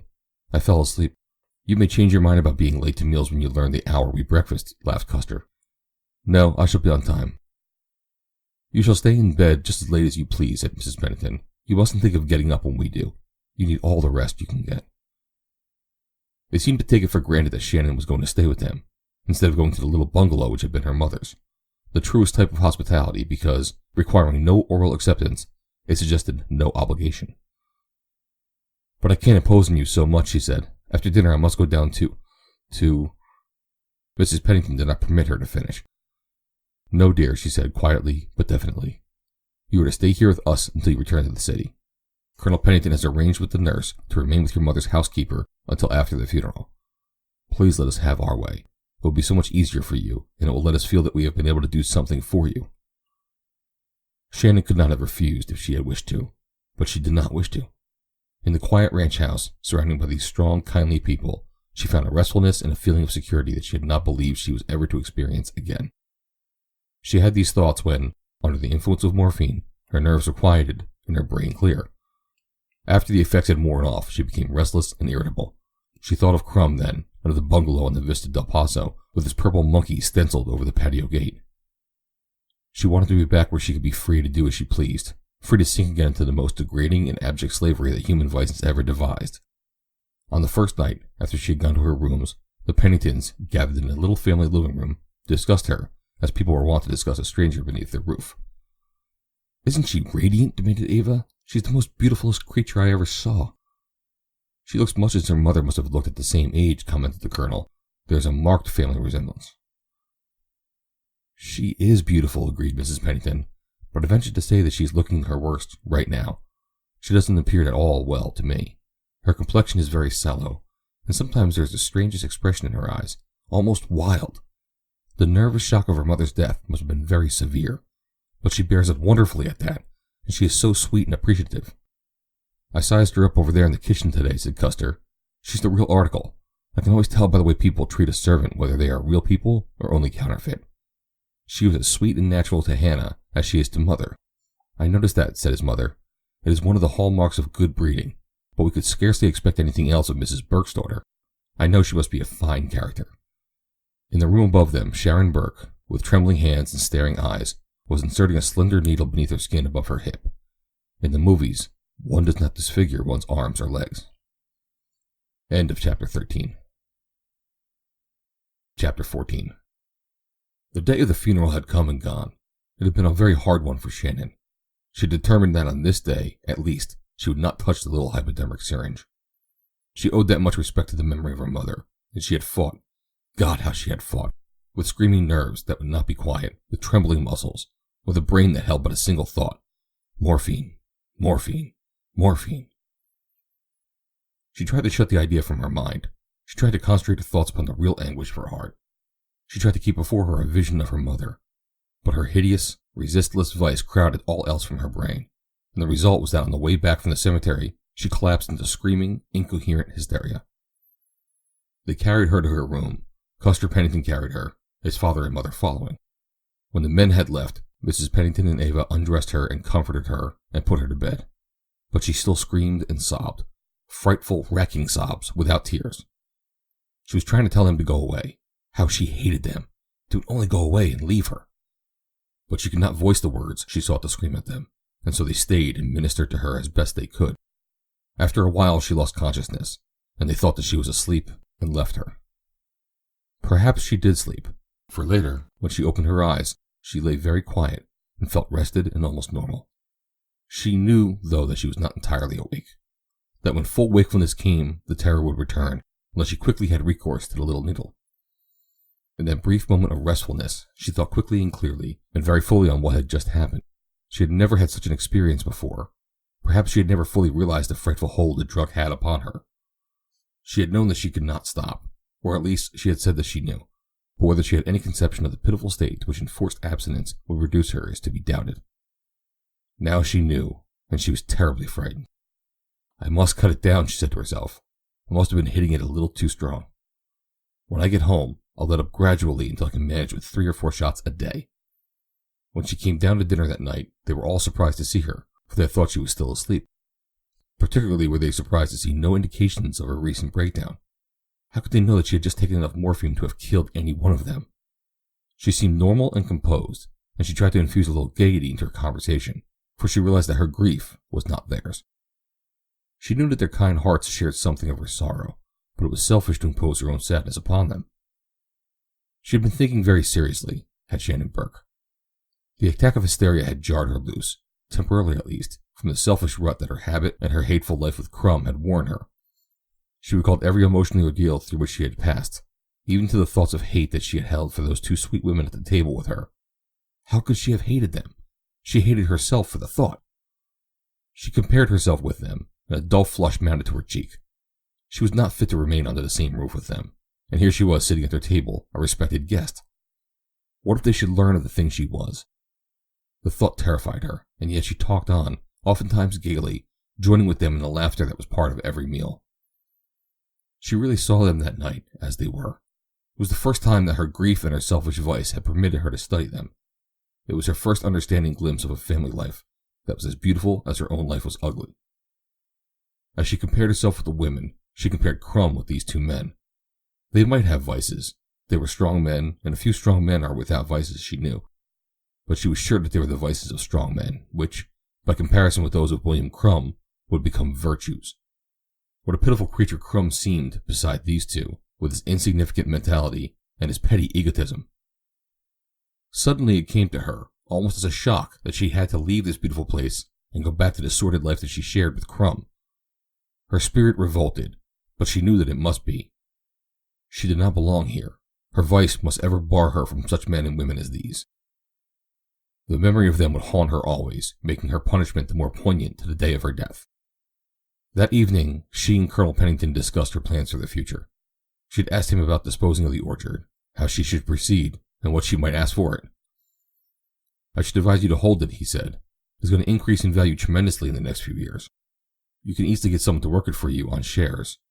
If you don't want to live on it, Custer and I will be glad to keep an eye on it, and see that it's properly cared for. But why don't you stay here? You can really make a very excellent living from it. Besides, Miss Burke, here in the country you can really live. You city people don't know what life is."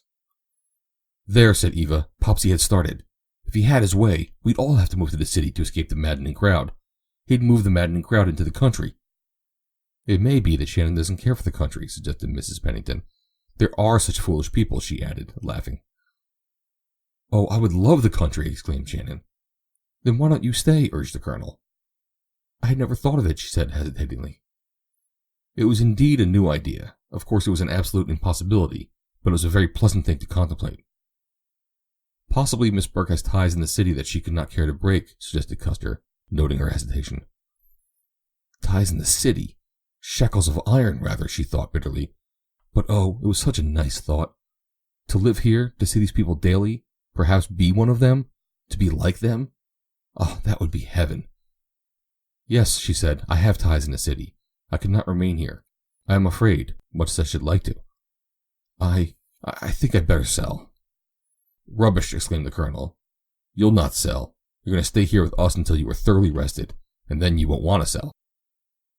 "I wish that I might," she said, but nothing," interrupted the Colonel. "You are not well, and I shan't permit you to leave until those cheeks are the color of Eva's." He spoke to her as he might have spoken to one of his children. She had never known a father, and it was the first time that any man had talked to her in just that way. It brought the tears to her eyes, tears of happiness, for every woman wants to feel that she belongs to some man, a father, a brother, or a husband, who loves her well enough to order her about for her own good. "I shall have to think it over," she said. "It means so much to me to have you all want me to stay. Please don't think I don't want to. But there are so many things to consider. I want to stay so very, very much." "All right," said the Colonel. "It's decided. You stay. Now run off to bed, for you're going to ride with us in the morning, and that means you'll have to be up at 5:30. "But I can't ride," she said. "I don't know how, and I have nothing to wear." "Eva will fit you out. And as for not knowing how to ride, you can't learn any younger. Why, I've taught half the children in the foothills to ride a horse, and a lot of grown-ups. What I can't teach you, Cousin Eva can. You're going to start in tomorrow, my little girl, and learn how to live. Nobody who has simply survived the counterfeit life of the city knows anything about living. You wait. We'll show you." She smiled up into his face. "I suppose I shall have to mind you," she said. "I imagine everyone does." Seated in the easy chair in her bedroom, she stared at the opposite wall. The craving that she was seldom without was growing in intensity, for she had been without morphine since before dinner. She got up, unlocked her bag, and took out the little black case. She opened it and counted the powders remaining. She had used half her supply. She could stay but 3 or 4 days longer at the outside, and the Colonel wanted her to stay until her cheeks were like Eva's. She rose and looked in the mirror. How sallow she was. Something, she did not know what, had kept her from using rouge here. During the first days of her grief she had not even thought of it, and then, after that evening at dinner, she knew that she could not use it here. It was a make-believe, a sham which didn't harmonize with these people or the life they led. A clean, real life in which any form of insincerity had no place.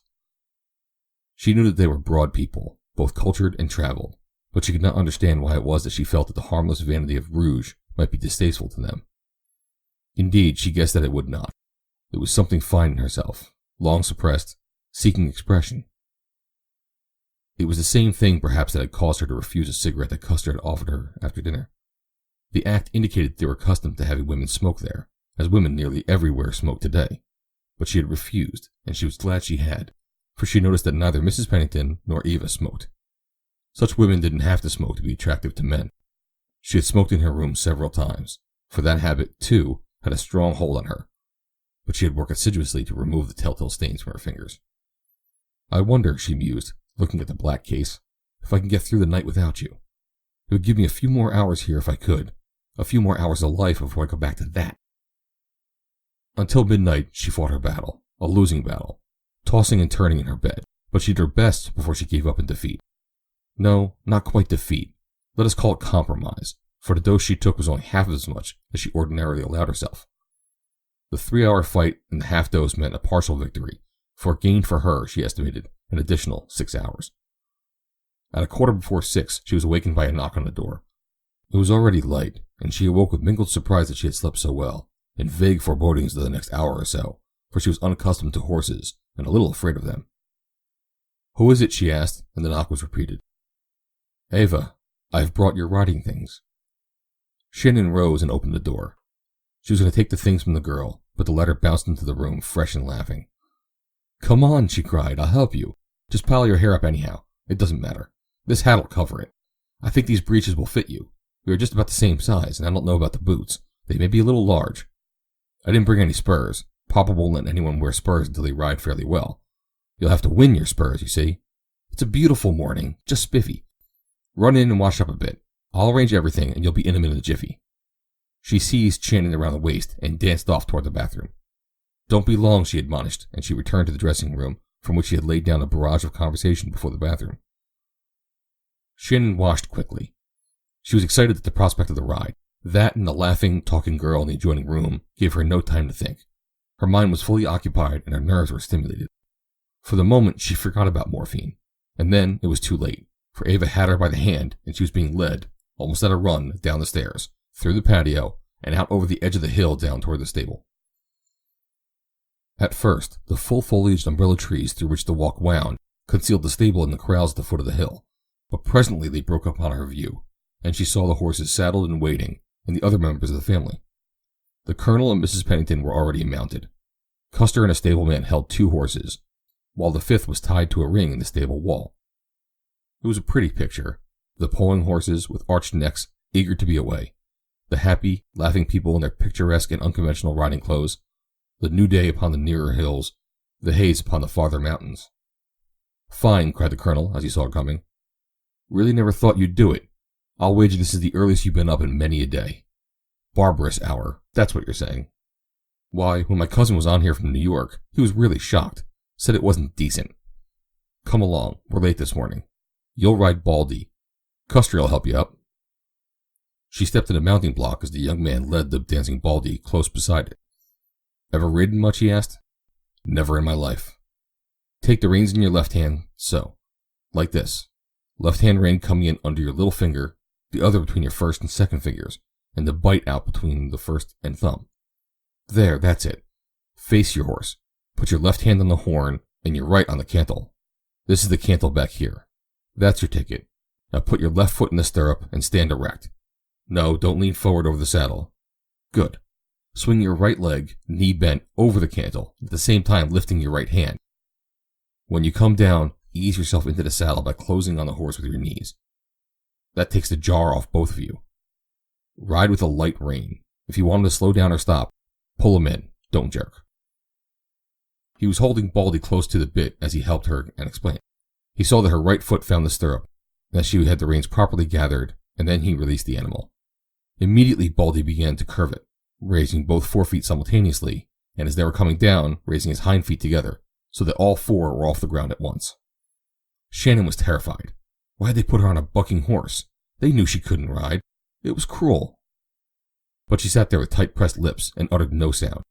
She recalled every word that Custer had said to her, and she did not jerk, though some almost irresistible power urged her to. She just pulled, and as she pulled, she glanced around to see if they were rushing to her rescue. Great was her surprise when she discovered that no one was paying much attention to her, or to the mad actions of her terrifying mount. Suddenly it dawned upon her that she had neither fallen off, nor come near falling off.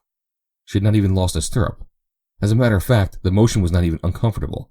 It was enjoyable, and she was in about as much danger of being thrown as she would have been from a rocking chair, as violently self-agitated. She laughed then, and in an instant all fear left her. She saw Eva mount from the ground, and noted that the stableman was not even permitted to hold her restive horse, much less to assist her in any other way. Custer swung to the saddle with an ease of a long habitude. The colonel reined to her side.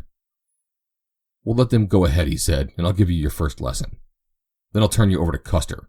He and Eva can put on the finishing touches." "He wants to see that you're started right," called the younger man, laughing.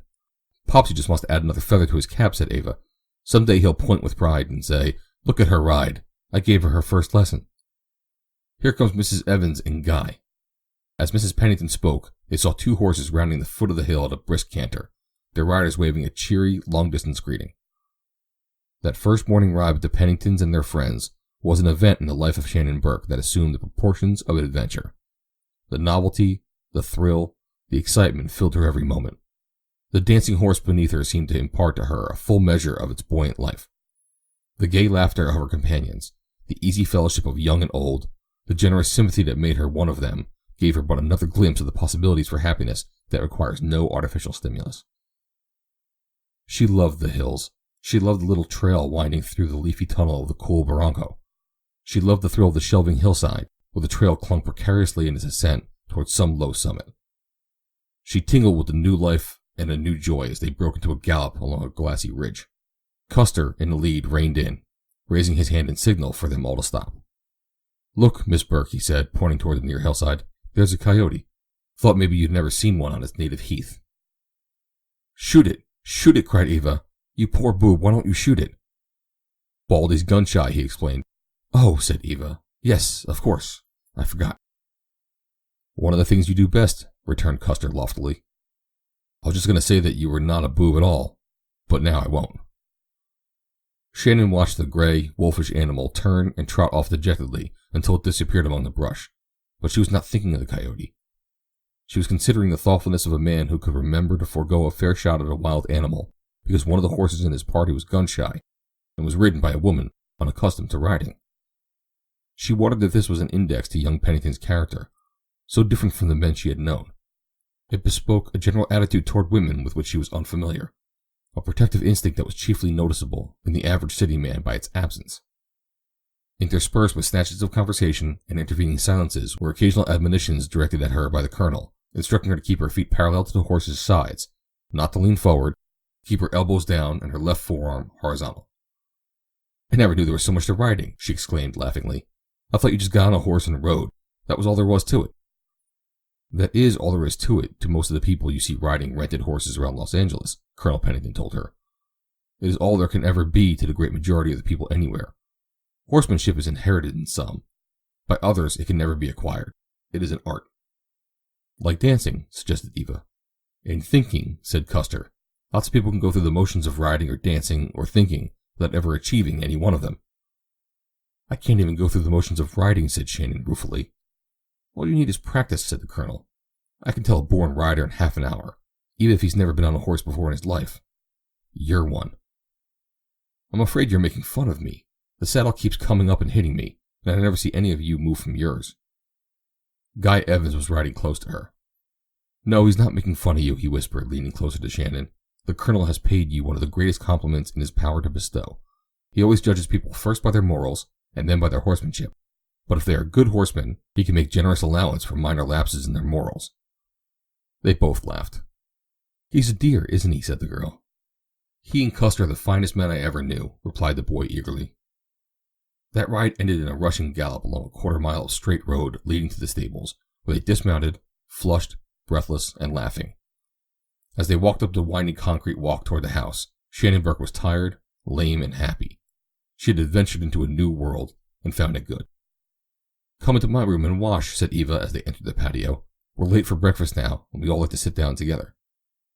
For just an instant, and for the first time that morning, Shannon thought of the hypodermic needle in its black case upstairs. She hesitated and then resolutely turned into Ava's room. End of Chapter 14. Chapter 15. During the hour following breakfast that morning, while Shannon was alone in her rooms, the craving returned. The thought of it turned her sick when she felt it coming. She had been occupying herself making her bed and tidying the room, as she had done each morning since her arrival. But when that was done, her thoughts reverted by habit to the desire that had so fatally mastered her. While she was writing, she had had no opportunity to think of anything but the thrill of the new adventure. At breakfast, she had been very hungry, for the first time in many months, and this new appetite for food and the gay conversation of the breakfast table had given her nerves no chance to assert their craving. Now that she was alone and unoccupied, the terrible thing clutched at her again.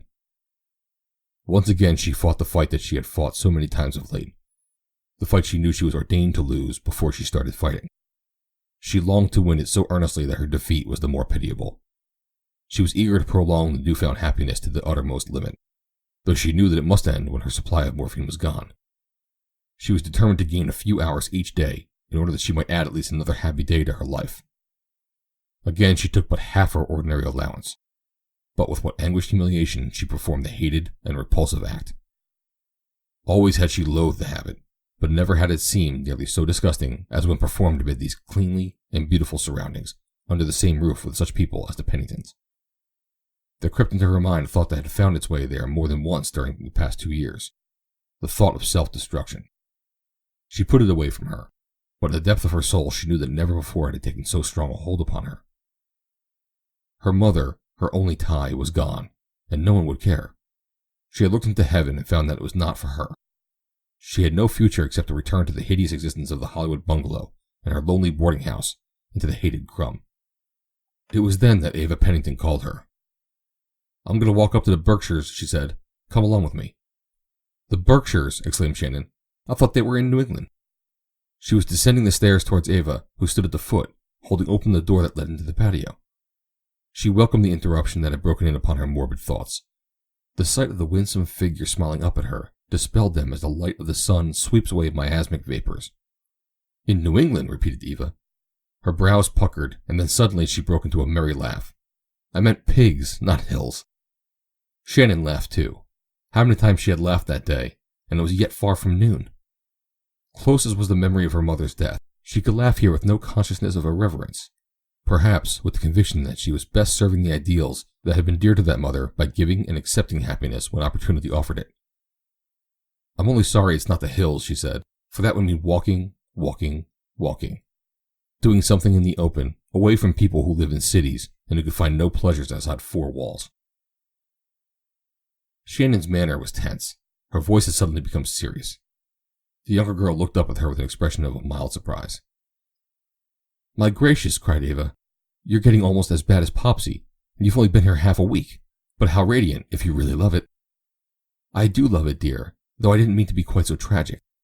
But the thought that I shall have to go away and never enjoy it again is tragic." "I hope you won't have to go," said Ava simply, slipping an arm about the other's waist. "We all hope that you won't have to." They walked down the hill, past the saddle horse barn, and along the graveled road that led to the upper end of the ranch. The summer sun beat hotly upon them, making each old sycamore and oak and walnut a delightful oasis of refreshing shade. In a field at their left, 2 mowers were clicking merrily through lush alfalfa.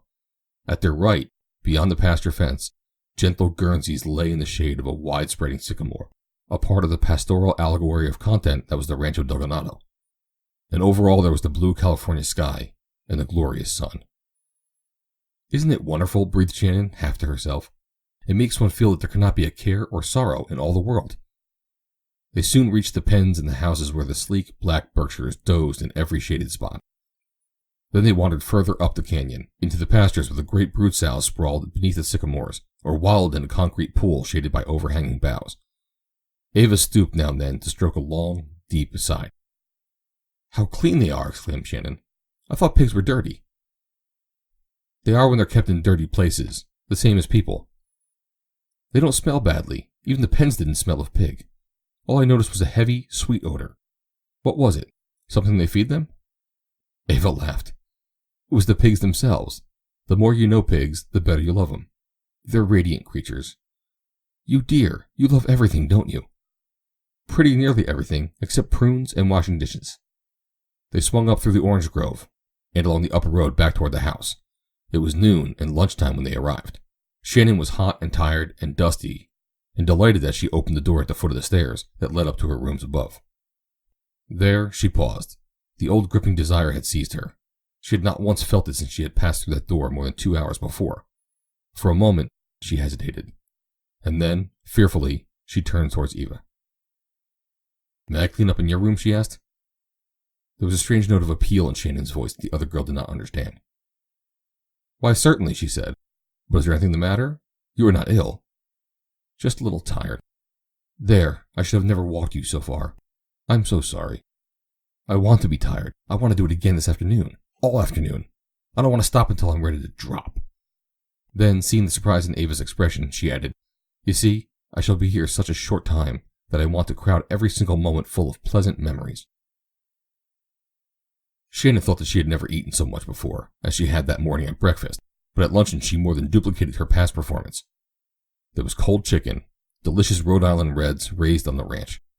There was a salad of homegrown tomatoes, firm, deep red beauties, the lettuce from the garden, Hannah's bread with butter fresh from the churn, and tall, cool pitchers filled with rich Guernsey milk, and then a piece of Hannah's famous apple pie, with cream so thick it would scarce pour. "My," Shannon exclaimed at last, "I have seen the pigs, and I have become one." "And I see something, dear," said Mrs. Pennington, smiling. "What?" "Some color in your cheeks." "Not really?" she cried, delighted. "Yes, really. And it's mighty becoming," offered the Colonel. "Nothing like a brown skin and rosy cheeks for beauty. That's the way God meant girls to be, or He wouldn't have given them delicate skins and hung the sun up there to beautify them.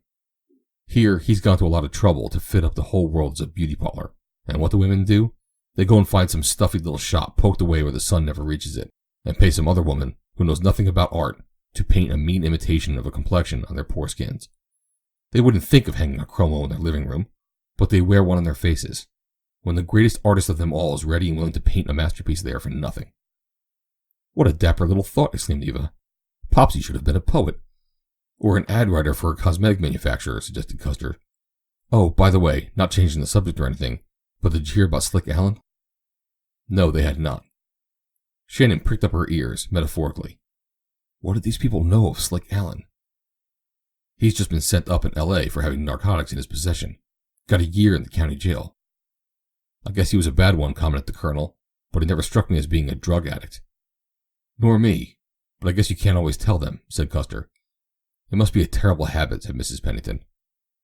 "It's about as low as anyone can sing," said Custer. "I hear that there's been a great increase in it since Prohibition," remarked the Colonel. "Personally, I'd have more respect for a whiskey drunkard than for a drug addict. Or perhaps I should better say that I feel less disrespect.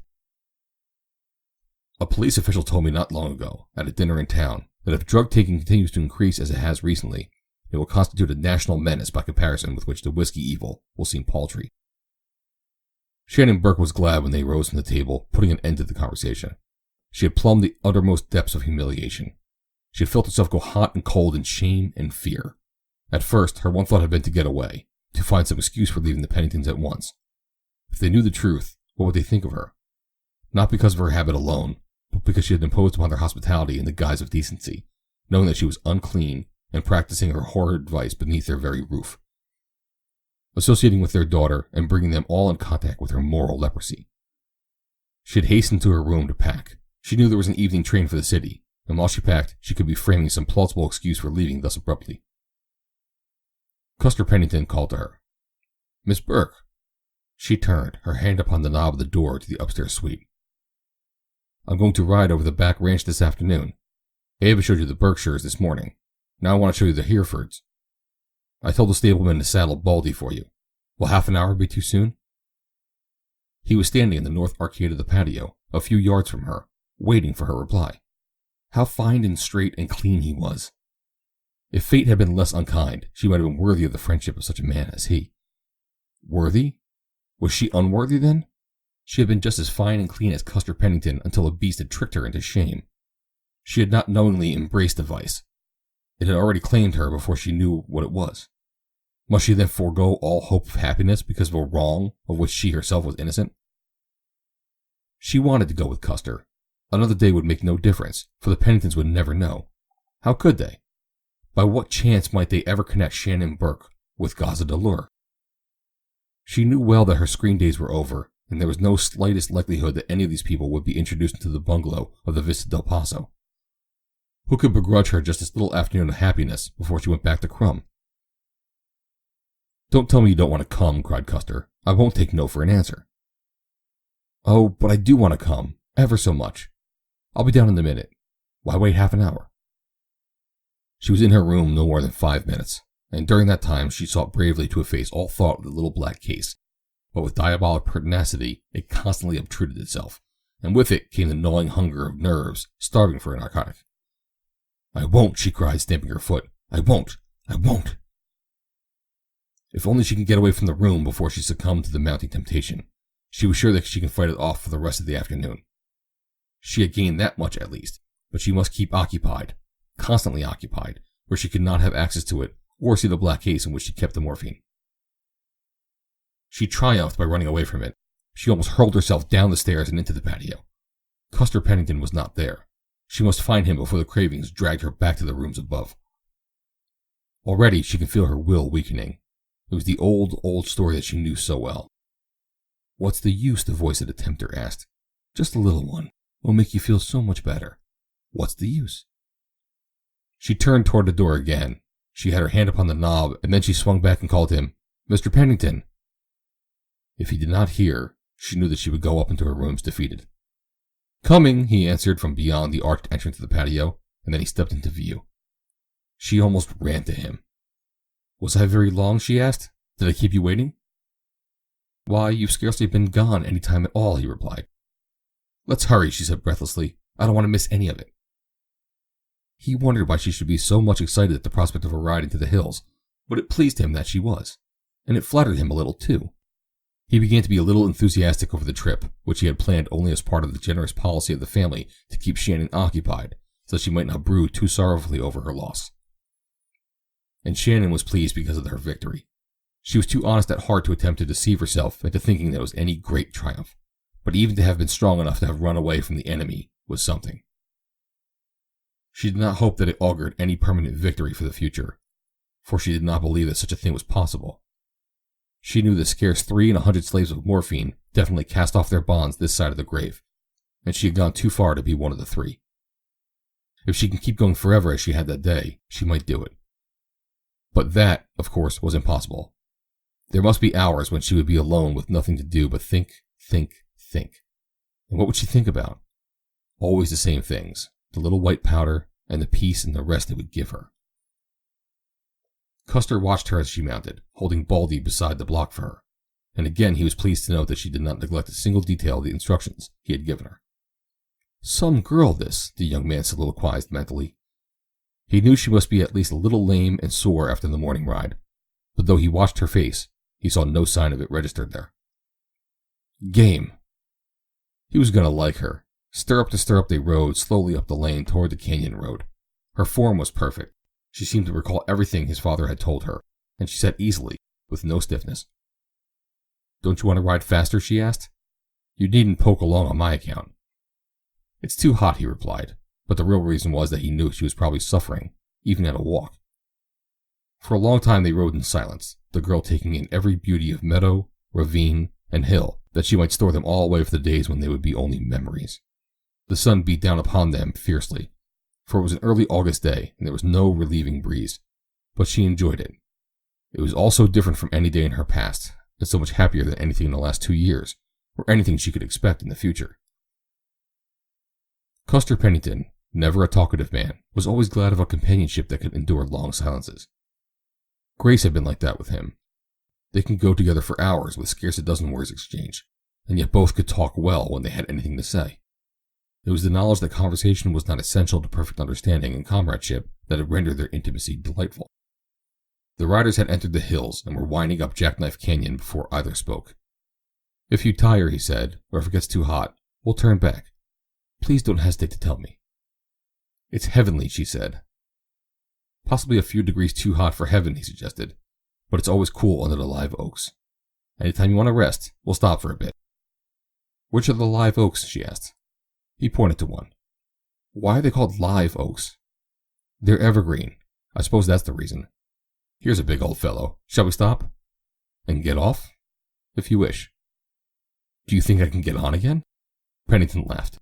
I'll get you up all right. Still feel a little lame? Who said I was lame? She demanded. I know you must be, but you're mighty game. I was when I started, but not anymore. I seem to have limbered up. Let's try it. I want to see if I can get on from the ground, as Eva does. What are you smiling at? That's the second time in the last few seconds. Was I smiling? I didn't know it. I didn't mean to. What did I do? You didn't do anything. It was something you said. You won't mind, will you, as long as you are learning to ride a horse, if I teach you the correct terminology at the same time? Why, of course not. What did I say? Was it very awful? Oh no, but it always amuses me when I hear it. It's about getting on and off. You get on or off a streetcar, but you mount or dismount if you're riding a horse. But I don't, she exclaimed, laughing. Falling on and off would suit my method better. No, you mount very nicely. Now watch, and I'll show you how to dismount. Put your left hand on the horn, throw your right leg over the cantle, immediately grasping the cantle with your right hand. Stand erect in the left stirrup, legs straight and heels together. You see, I am facing right across the horse. Now support the weight of your body with your arms like this. Remove the left foot from the stirrup and drop to the ground, alighting evenly on both feet. That's the correct form and a good plan to follow when you're learning to ride. Afterward, one gets to swing off almost any old way. I thought one always dismounted, she suggested, from a horse. Her eyes twinkled. He laughed. I'll have to be careful, won't I? You scored that time.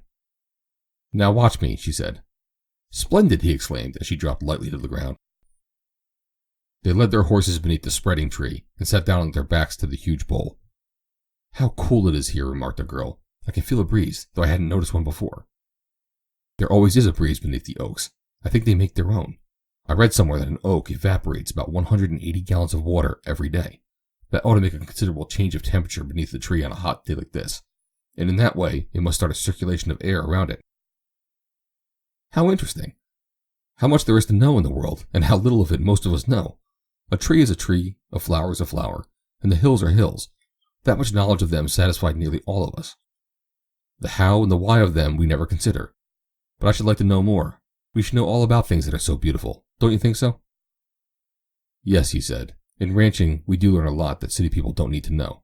About how things grow, and what some plants take out of the soil, and what others put into it. It's part of our business to know these things. Not only that we may judge the food value of certain crops, but also to keep our soil in condition to grow good crops every year.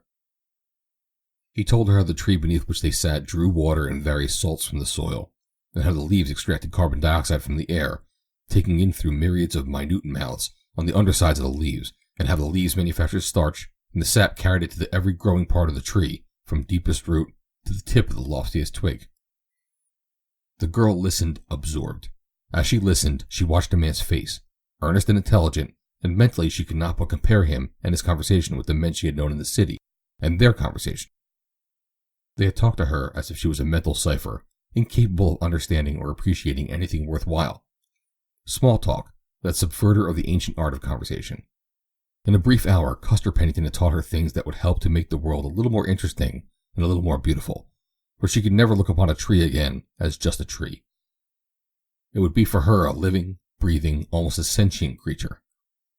She tried to recall what she had learned from 2 years' association with Wilson Crumb, and the only thing that she could think of was that Crumb had taught her to snuff cocaine.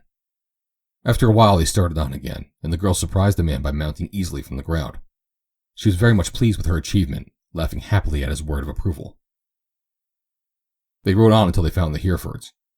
They counted them as they searched through the large pasture that ran back into the hills, and when the full number had been accounted for, they turned toward home. As he told her about the trees, Custer told her also about the beautiful white-faced cattle and their origin in the English county whose name they bear, and of their unequaled value as beef animals. He pointed out various prize winners as they passed them. There you are, smiling again, she said accusingly as they followed the trail homeward. What have I done now? You haven't done anything but be very patient all afternoon.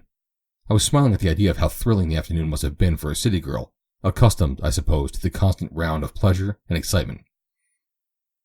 I have never known a happier afternoon, she said. I wonder if you really mean that. Honestly. I am glad, he said, for sometimes I get terribly tired of it here, and I think it always does me good to have an outsider enthuse a little. It brings me a realization of things we have here that city people can't have. It makes me a little more contented." "You couldn't be discontented. Why, there are just thousands and thousands of people in the city who would give everything to change places with you. We don't all live in the city because we want to. You are fortunate that you don't have to." "Do you think so?" "I know it. But it seems such a narrow life here. I ought to be doing a man's work among men, where it will count." "You are doing a man's work here and living a man's life. And what you do here does count. Suppose you were making stoves or selling automobiles or bonds in the city. Would any such work count for more than all this? The wonderful swine and cattle and horses that you are raising? Your father has built a great business, and you are helping him make it greater. Could you do anything in the city of which you could be half so proud? No, but in the city you might find 1,000 things to do of which you might be terribly ashamed. If I were a man, I'd like your chance." "You're not consistent. You have the same chance, but you tell us that you're going back to the city. You have your grove here and a home and a good living. You want to return to the city you inveigh against." "I do not want to," she declared. "I hope you don't then," Custer said simply. They reached the house in time for a swim before dinner, but after dinner, when they started for the ballroom to dance, Shannon threw up her hands in surrender. "I give up," she cried laughingly. "I tried to be game to the finish, and I want ever so much to come and dance, but I don't believe I could ever walk as far as the ballroom, much less dance after I got there. Why, I doubt whether I'll be able to get upstairs without crawling." "You poor child," exclaimed Mrs. Pennington. "We've nearly killed you. I know. We are all so used to long rides and walking and swimming and dancing that we don't realize how they tire unaccustomed muscles. You go right to bed, my dear, and don't think of getting up for breakfast." "Oh, but I want to get up and ride if I may, and if Ava will wake me." "She's got the real stuff in her," commented the Colonel, after Shannon had bid them good night and gone to her rooms. "I'll say she has," said Custard. "She's a peach of a girl." "She's simply divine," added Ava. In her room, Shannon could barely get into bed before she was asleep. End of Chapter 15. Chapter 16. It was 4 o'clock the following morning before she awoke. The craving awoke with her. It seized her mercilessly. Yet even as she gave in to it, she had the satisfaction of knowing that she had gone without the little white powders longer this time than since she had first started to use them. She took but a third of her normal dose. When Ava knocked at 5:30, Shannon rose and dressed in frantic haste that she might escape a return of the desire. She did not escape it entirely, but she was able to resist it until she was dressed and out of reach of the little black case. That day she went with Custer and Ava and Guy to the country club, returning only in time for a swim before dinner. And again she fought off the craving while she was dressing for dinner. After dinner they danced, and once more she was so physically tired when she reached her rooms that she could think of nothing but sleep. The day of golf had kept her fully occupied in the hot sun, and in such good company her mind had been pleasantly occupied too, so that she had not been troubled by her old enemy. Again it was early morning before she was forced to fight the implacable foe. She fought valiantly this time, but she lost. And so it went, day after day, as she dragged out her dwindling supply and prolonged the happy hours of her all too brief respite from the degradation of the life which she knew she must soon return. Each day it was harder to think of going back, of leaving these people whom she had come to love as she loved their lives and their surroundings, and taking her place again in the stifling, degrading atmosphere of the Vista del Paso bungalow. They were so good to her, and had taken her so wholly into their family life, that she felt as one of them. They shared everything with her. There was not a day she did not ride with Custer out among the brown hills. She knew that she was going to miss these rides, that she was going to miss the man too.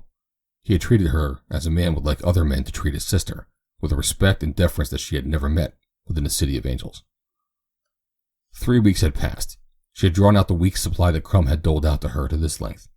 There was even enough for another week. To such small quantities had she reduced the doses, and to such lengths had she increased the intervals between them.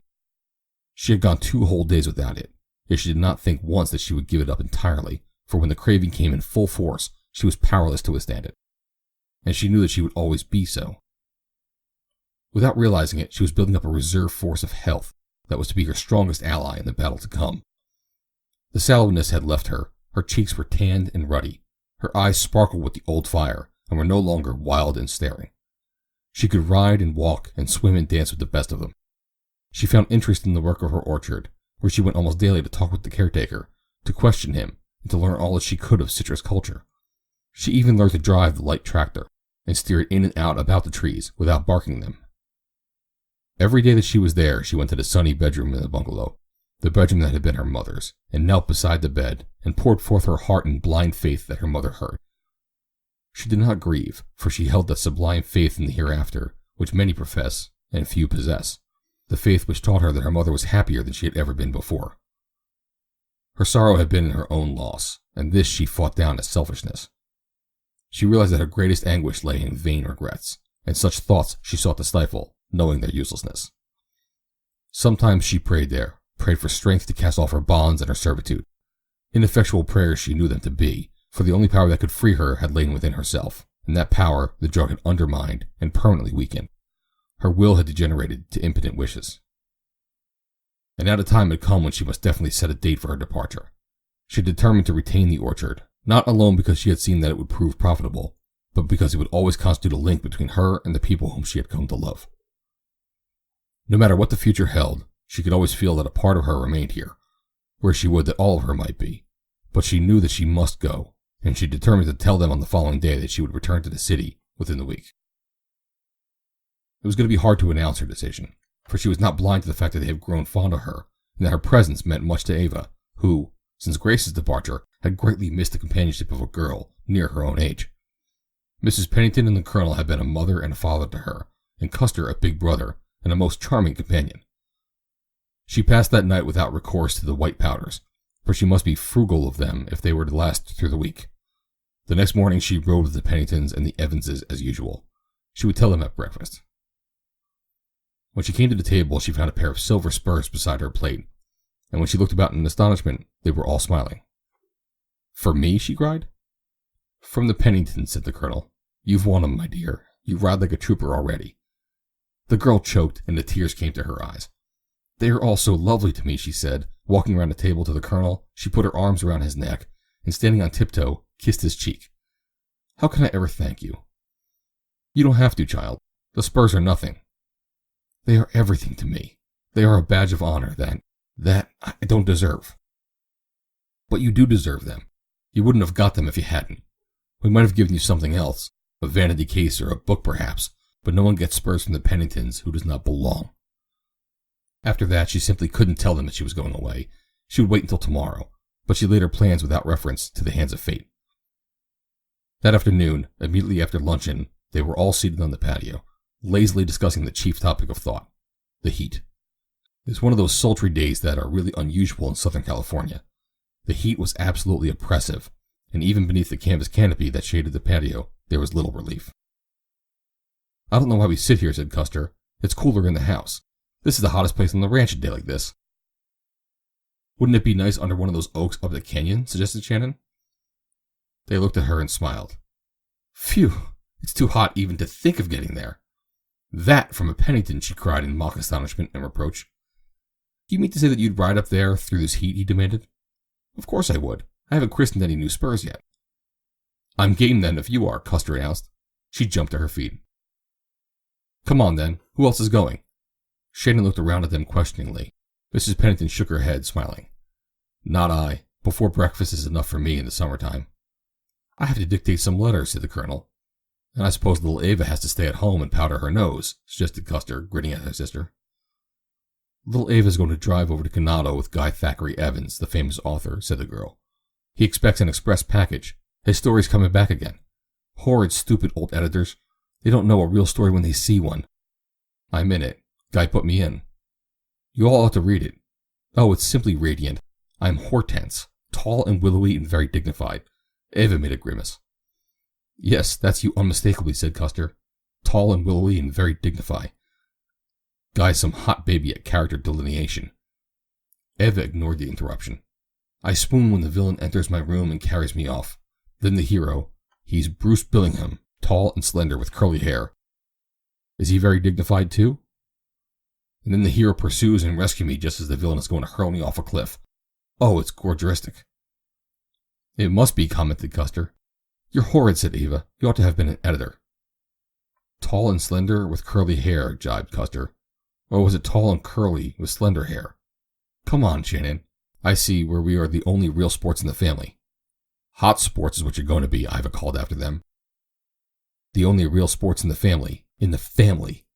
The worlds thrilled her. They had taken her in, and they made her a part of their life. It was wonderful. Oh God, if it could only last forever. It was very hot. The dust rose from the shuffling feet of their horses. Even the Apache shuffled today. His head was low, and he did not dance. The dust settled on sweating neck and flank, and filled the eyes of the riders. Lovely day for a ride, commented Custer. But think how nice it will be under the oaks, she reminded him. I'm trying to. Suddenly he raised his head as his wandering eyes sighted a slender column of smoke rising from behind the ridge beyond Jackknife Canyon. He reined in the Apache. Fire, he said to the girl. Wait here. I'll notify the boys and then we'll ride on ahead and have a look at it. It may not amount to anything. He wheeled about and was off at a run, the heat and the dust forgotten. She watched him go, erecting the saddle, swinging easily with every motion of his mount, a part of the horse. In less than 5 minutes, he was back. Come on, he cried. She swung Baldy in beside the Apache, and they were off. The loose stones clattered with the iron hooves. The dust rose far behind them now, and they had forgotten the heat. A short cut crossed the narrow wash that meant a jump. Grab the horn, he cried her. Give him his head. She went over almost stirrup to stirrup, and he smiled broadly, for she had not grabbed the horn. She had taken the jump like a veteran. She thrilled with the excitement of the pace. The horses flattened out. Their backs seemed to vibrate in a constant plane. It was like flying. The hot wind blew in her face and choked her, but she laughed and wanted to shout aloud and swing a hat. More slowly they climbed the side of Jackknife, and just beyond the ridge they saw the flames leaping in a narrow ravine below them. Fortunately there was no wind, no more than what the fire itself was making, but it was burning fiercely in thick brush. There isn't a thing to do, he told her, till the boys come with the teams and plows and shovels. It's in a mean place. Too steep to plow, and heavy brush. But we've got to stop it. Presently the boys, a wagon full of them, came with 4 horses, 2 walking plows, shovels, a barrel of water, and burlap sacks. They were all of ages from 18 to 70. Some of them had been 20 years on the ranch and had fought many a fire. They did not have to be told what to bring and what to do with what they brought. The wagon had to be left in Jackknife Canyon. The horses dragged the plows to the ridge, and the men carried the shovels and wet burlaps and buckets of water from the barrel. Custer dismounted and turned the Apache over to an old man to hold. Plow down the east side of the ravine. Try to get all the way around the south side of the fire and then back again. He directed the 2 men with one of the teams. I'll take the other with Jake, and we'll try to cut her off across the top here.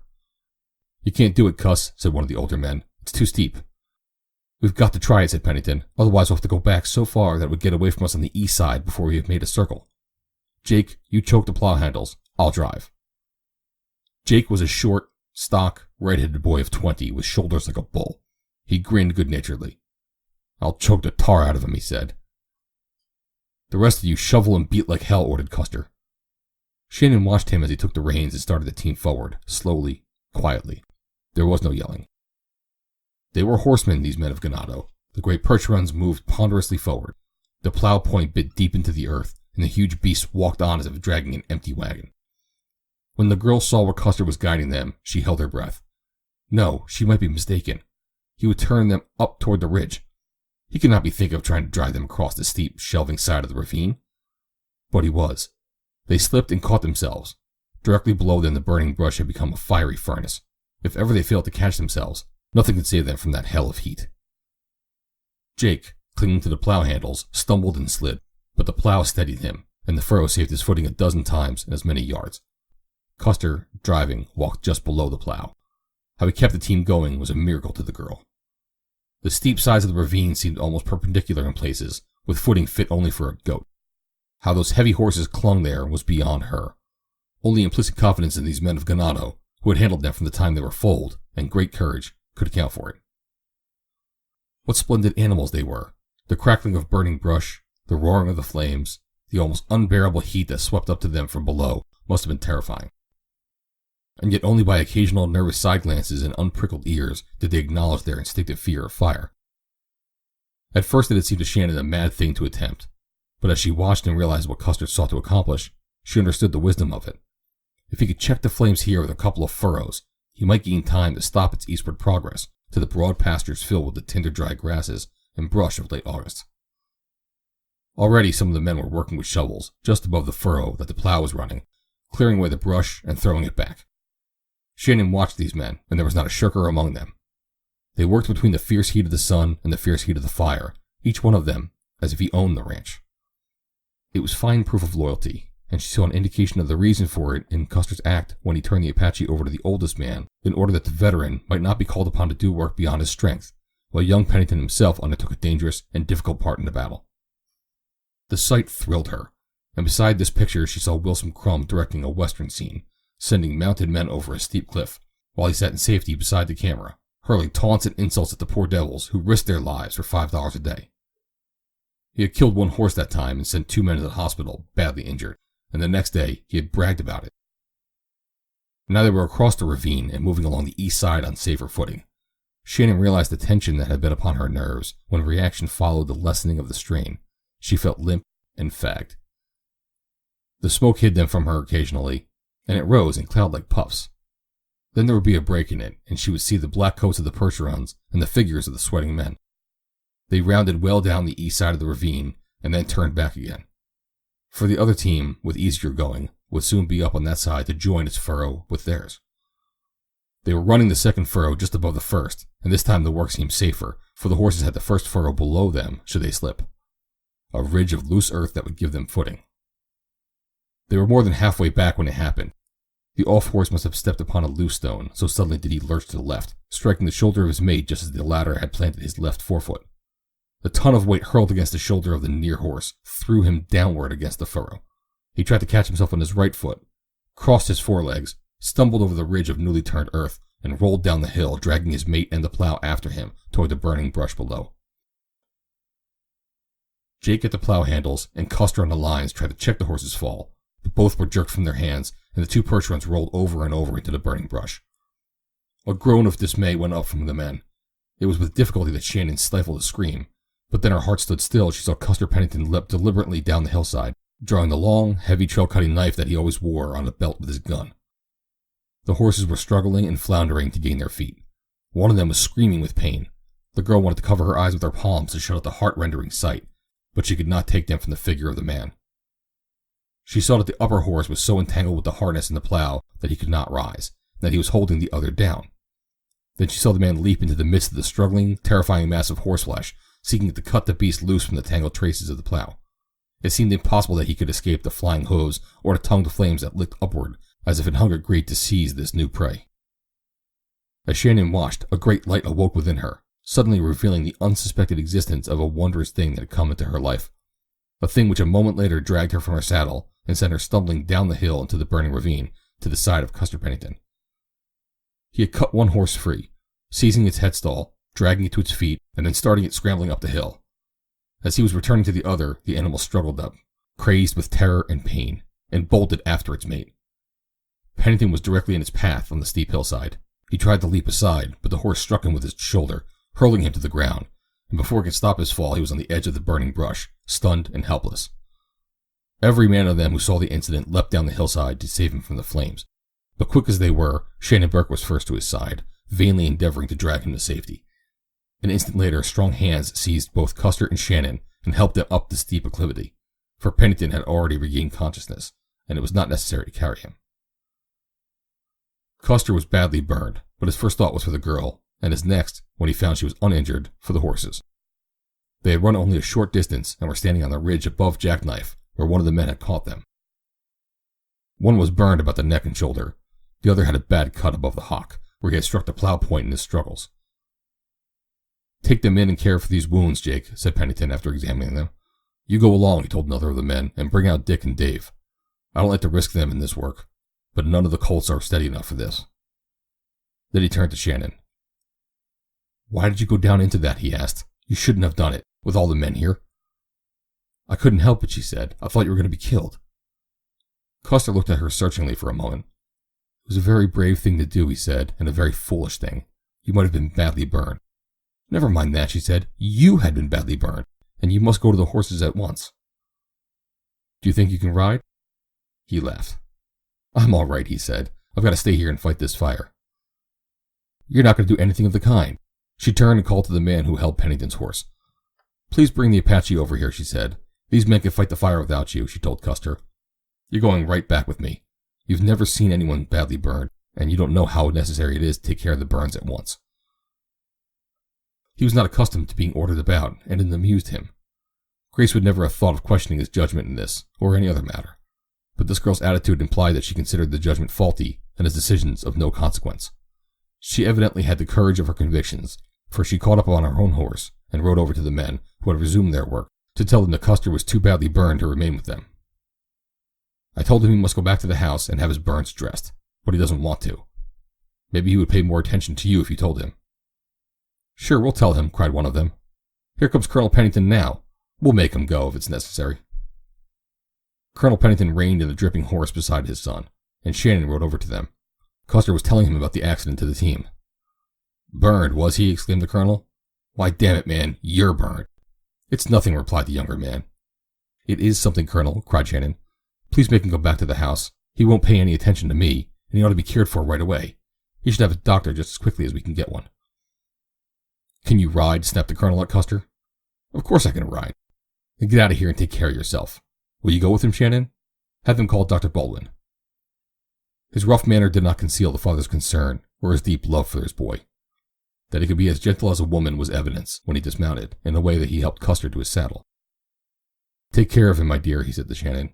I'll stay here and help the boys. Ask Mrs. Pennington to send the car out with some iced water or lemonade for them. Take care of yourself, boy, he called after them as they rode away.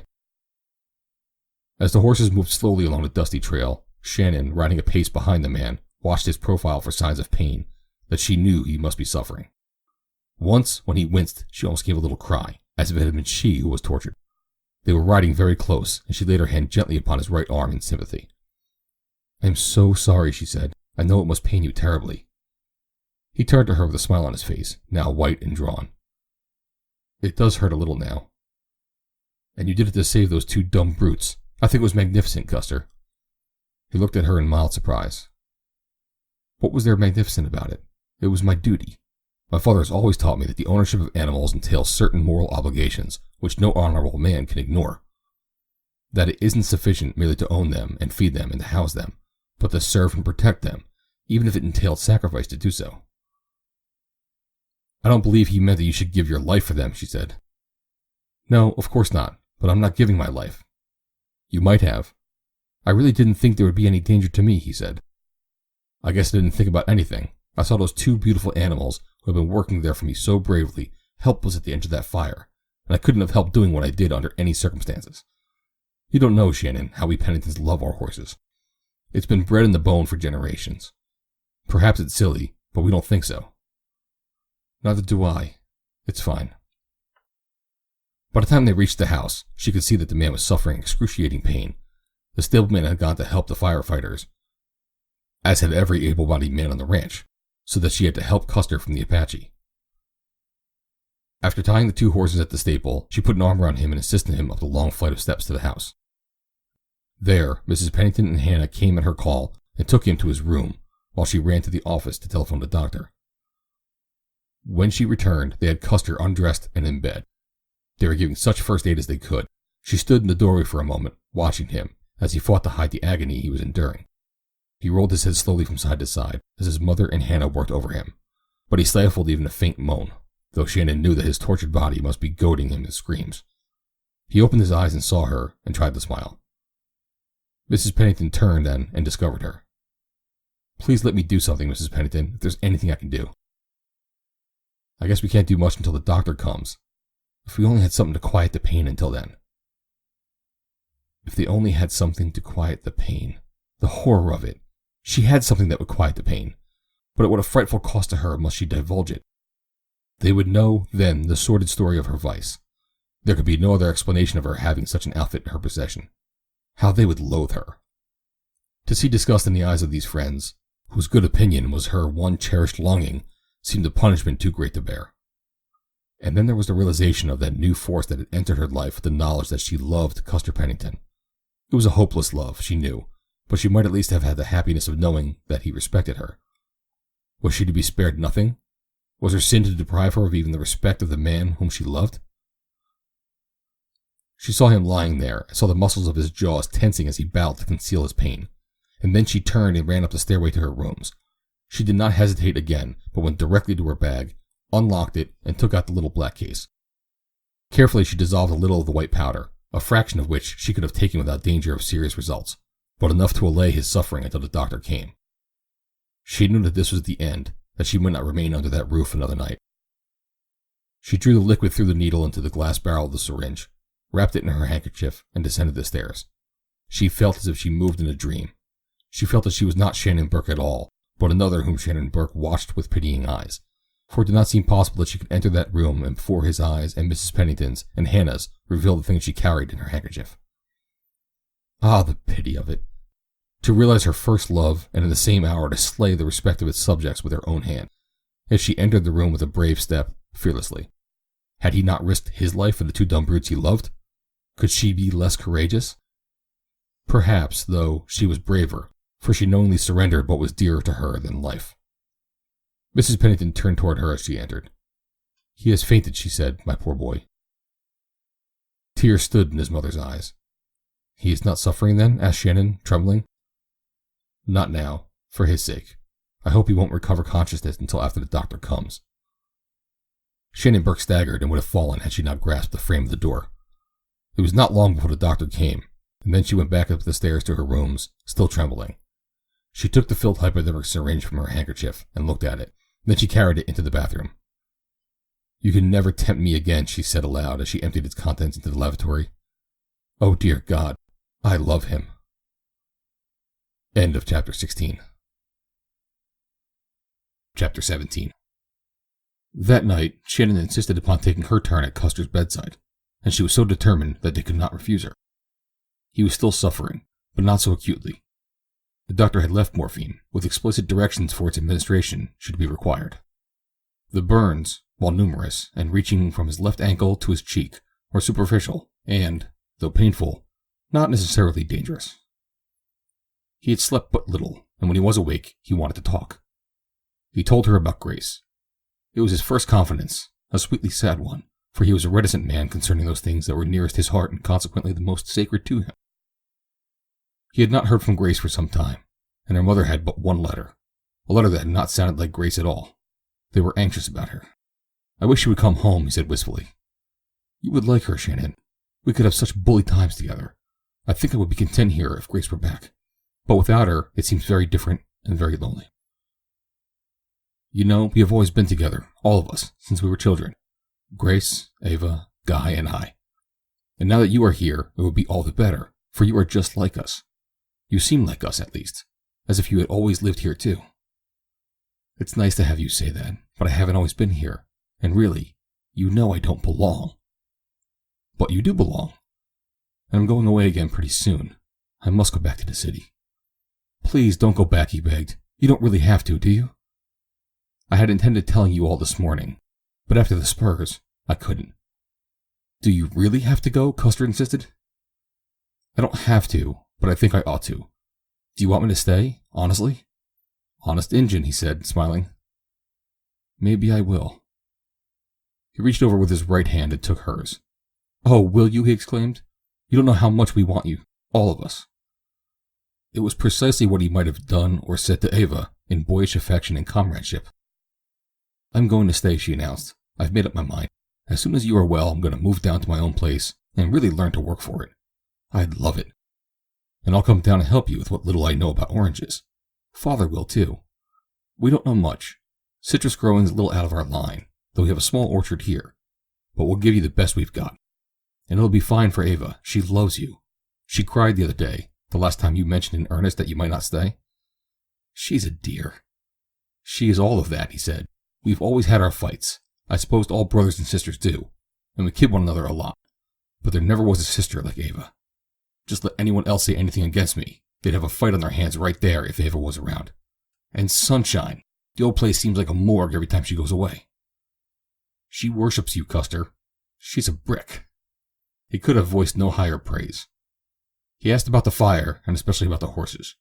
He was delighted when she told him that a man had just come down to say the fire was practically out, and the colonel was coming in shortly, and that the veterinary had been there and found the team not seriously injured. "I think that fire was incendiary," he said, "but now that Slick Allen is in jail, I don't know who would have said it." "Who is Slick Allen?" she asked, "and why should he want to set fire to Ganado?" He told her, and she was silent for a while, thinking about Alan and the last time she had seen him. She wondered what he would do when he got out of jail. She would hate to be in Wilson Crump's boots then, for she guessed that Alan was a hard character. While she was thinking of Alan, Custer mentioned Guy Evans. Instantly there came to her mind, for the first time since that last evening at the Vista del Paso bungalow, Crumb's conversation with Alan and the latter's account of the disposition of the stolen whiskey. His very words returned to her. Got a young high blood at the edge of the valley handling it. A fellow by the name of Evans. She had not connected Alan or that conversation or the Evans he had mentioned with these people, but now she knew it was Guy Evans who was disposing of the stolen liquor. She wondered if Alan would return to this part of the country after he was released from jail. If he did and saw her, he would be sure to recognize her, for he must have had her features impressed upon his memory by the fact that she so resembled someone he had known. If he recognized her, would he expose her? She did not doubt that he would.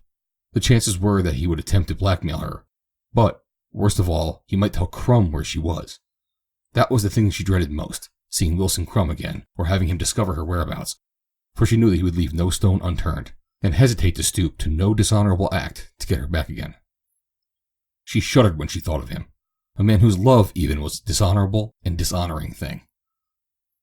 Then she turned her eyes to the face of the man lying there on the bed beside which she sat. He would never love her, but her love for him had already ennobled her. If the people of her old life did not discover her hiding place, she could remain here on her little grove near Ganado and see Custer often, nearly every day. He would not guess her love, no one would guess it, but she should be happy just to be near him. Even if Grace returned, it would make no difference, even if Grace and Custer were married. Shannon knew that he was not for her, no honorable man was for her after what she had been, but there was no moral law to be transgressed by her secret love for him. She felt no jealousy for Grace. He belonged to Grace, and even had she thought she might win him, she would not have attempted it, for she had always held in contempt by those who infringed selfishly upon settled affections. It would be hard for her, of course, when Grace returned, but she was determined to like her, even to love her. She would be untrue to this new love that had transfigured her, should she fail to love what he loved. Custer moved restlessly. Again he was giving evidence of suffering. She laid the cool palm upon his forehead and stroked it. He opened his eyes and smiled up at her. It's bully of you to sit with me, he said, but you ought to be in bed. You've had a pretty hard day, and you're not as used to it as we are. I am not tired, she said, and I should like to stay, if you would like to have me. He took her hand from his forehead and kissed it. Of course, I'd like to have you here, Shannon. You're just like a sister. It's funny, isn't it, that we should all feel that way about you? We've only known you for a few weeks. Must have been because of the way you fitted in. You belonged right from the start. You were just like us. She turned her head away suddenly, casting her eyes upon the floor and biting her lip to keep back the tears. What's the matter? He asked. I am not like you, Custer, but I have tried hard to be. Why aren't you like us? He demanded. I couldn't ride a horse, she explained lamely. Don't make me laugh, please. My face is burnt, he pleaded in mock irony. Do you think that's all we know, or think of, or possess? Our horsemanship? We have hearts and minds, such as they are, and souls, I hope. It was of these things I was thinking. I was thinking, too, that we Penningtons demand a higher standard in women than is customary nowadays. We're a little old-fashioned, I guess. We want the blood of our horses and the minds of our women pure. Here's a case in point, I can tell you, because you don't know the girl and never will. She was the daughter of a friend of Cousin William, our New York cousin. She was spending the winter in Pasadena, and we had her out here on Cousin William's account. She was a pippin of a looker, and I suppose she was all right morally, but she didn't have a clean mind. I discovered it about the first time I talked to her alone, and then Ava asked me a question about something that she couldn't have known about at all except through this girl. I didn't know what to do. She was a girl, and so I couldn't talk about her to anyone, not even my father or mother. But I didn't want her around Ava. I wonder if I was just a narrow prig, and if, after all, there was nothing that anyone need take exception to in the girl. I got to analyzing the thing, and I came to the conclusion that I would be ashamed of Mother and Ava if they had talked or thought along such lines. Consequently, it wasn't right to expose Ava to that influence. That was what I decided, and I don't just think I was right, I know I was. And what did you do? Shannon asked in a very small voice. I did what under any other circumstance would have been unpardonable. I went to the girl and asked her to make some excuse that would terminate her visit. It was a very hard thing to do, but I would do more than that. I would sacrifice my most cherished friendship for Ava. And the girl, did you tell her why you asked her to go? I didn't want to, but she insisted, and I told her. Did she understand? She did not. They were silent for some time. Do you think I did wrong? He asked. No, there is a mental virtue as well as physical. It is as much your duty to protect your sister's mind as to protect her body. I knew you'd think as I do about it, but let me tell you, it was an awful jolt to the cherished Pennington hospitality. I hope I never have to do it again. I hope you never do. He commenced to show increasing signs of suffering presently, and then he asked for morphine. I don't want to take it unless I have to, he explained. No, she said, do not take it unless you have to. She prepared and administered it, but she felt no desire for it herself. Then Ava came to relieve her, and she bade them good night and went up to bed. She awoke about 4 o'clock in the morning and immediately thought of the little black case, but she only smiled, turned over, and went back to sleep again. End of Chapter 17. Chapter 18. It was several weeks before Custer could ride again, and in the meantime Shannon had gone down to her own place to live. She came up every day on Baldy, who had been loaned to her until Custer could be able to select a horse for her. She insisted that she would own nothing but a Morgan, that she wanted one of the Apache's brothers. You'll have to wait then until I can break one for you, Custer told her. There are a couple of 4-year-olds that are saddle broke and bridle-wise in a way, but I wouldn't want you to ride either of them until they've had the finishing touches. I want to ride them enough to learn their faults if they have any. In the meantime, you just keep Baldy down there and use him.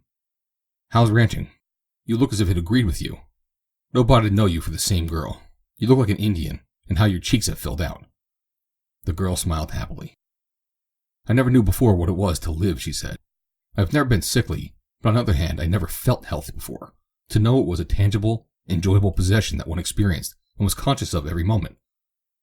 People fill themselves with medicines, or drugs, or liquors to induce temporarily a poor imitation of what they might enjoy constantly if they only would. A man who thinks that a drink is the only thing that can make one feel like shouting and waving one's hat should throw a leg over one of your Morgans before breakfast one of these cool September mornings and give him his head and let him go. Oh boy, she cried, there's intoxication for you. Her cheeks were flushed, her eyes dancing. She was a picture of life and health and happiness, and Custer's eyes were sparkling too. Gee, he exclaimed, you're a regular Pennington. I wish I were, the girl thought to herself. You honor me, was what she said aloud. Custer laughed. That sounded rotten, didn't it? But you know what I meant. It's nice to have people whom we like the same things we do. It doesn't necessarily mean that we think our likes are the best in the world. I didn't mean to be egotistical. Ava had just entered the patio. Listen to him, the radiant child, she exclaimed. Do you know, Shannon, that dear little brother just hates himself? She walked over and perched on his knee and kissed him. Yes, said Custer. Brother hates himself. He spends hours powdering his nose. Mother found a lipstick and an eyebrow pencil, or whatever you call it, in his dressing table recently. When he goes to L.A., he has his eyebrows plucked. Ava jumped from his knee and stamped her foot. I never had my eyebrows plucked, she cried. They're naturally this way. Why the excitement, little one? Did I say you did have them plucked? Well, you tried to make Shannon think so. I got the lipstick and the other things, so if we have any amateur theatricals this winter, I'll have them. Do you know, I think I'll go on the stage or the screen. Wouldn't it be splicious, though? Miss Ava Pennington is starring in the new and popular success based on a story by Guy Thackeray Evans, the eminent author. Eminent? He isn't even eminent, said Custer. Oh, Ava, cried Shannon, genuine concern in her tone. Surely you wouldn't think of the screen, would you? You're not serious. Oh, yes, said Custer. She's serious. Serious is her middle name. Tomorrow she will want to be a painter, and day after tomorrow the world's most celebrated harpist. Ava is nothing if not serious. While her tenacity of purpose is absolutely inspiring. Why, once for one whole day she wanted to do the same thing. Ava was laughing with her brother and Shannon. If she were just like everyone else, you wouldn't love your little sister anymore, she said, running her fingers through his hair. Honestly, ever since I met Wilson Crumb, I have thought I should like to be a movie star. Wilson Crumb, explained Shannon. What do you know of Wilson Crumb? Oh, I've met him, said Ava airily. Don't you envy me? What do you know about him, Shannon? Asked Custer. Your tone indicated that you may have heard something about him that wasn't complimentary. No, I don't know him. It's only what I've heard. I don't think you'd like him. Shannon almost shuddered at the thought of this dear child ever so much as knowing Wilson Crumb. Oh, Ava, she cried impulsively. You mustn't even think of going into pictures. I lived in Los Angeles long enough to learn that the life is oftentimes a hard one, filled with disappointment, disillusionment, and regrets. Principally regrets. And Grace is there now, said Custer in a low voice, a worried look in his eyes. Can't you persuade her to return? He shook his head. It wouldn't be fair, he said. She's trying to succeed, and we ought to encourage her. It's probably hard enough for her at best, without all of us suggesting antagonism to her ambition by constantly urging her to abandon it, so we try to keep our letters cheerful. Have you been to see her since she left? No, I know you haven't.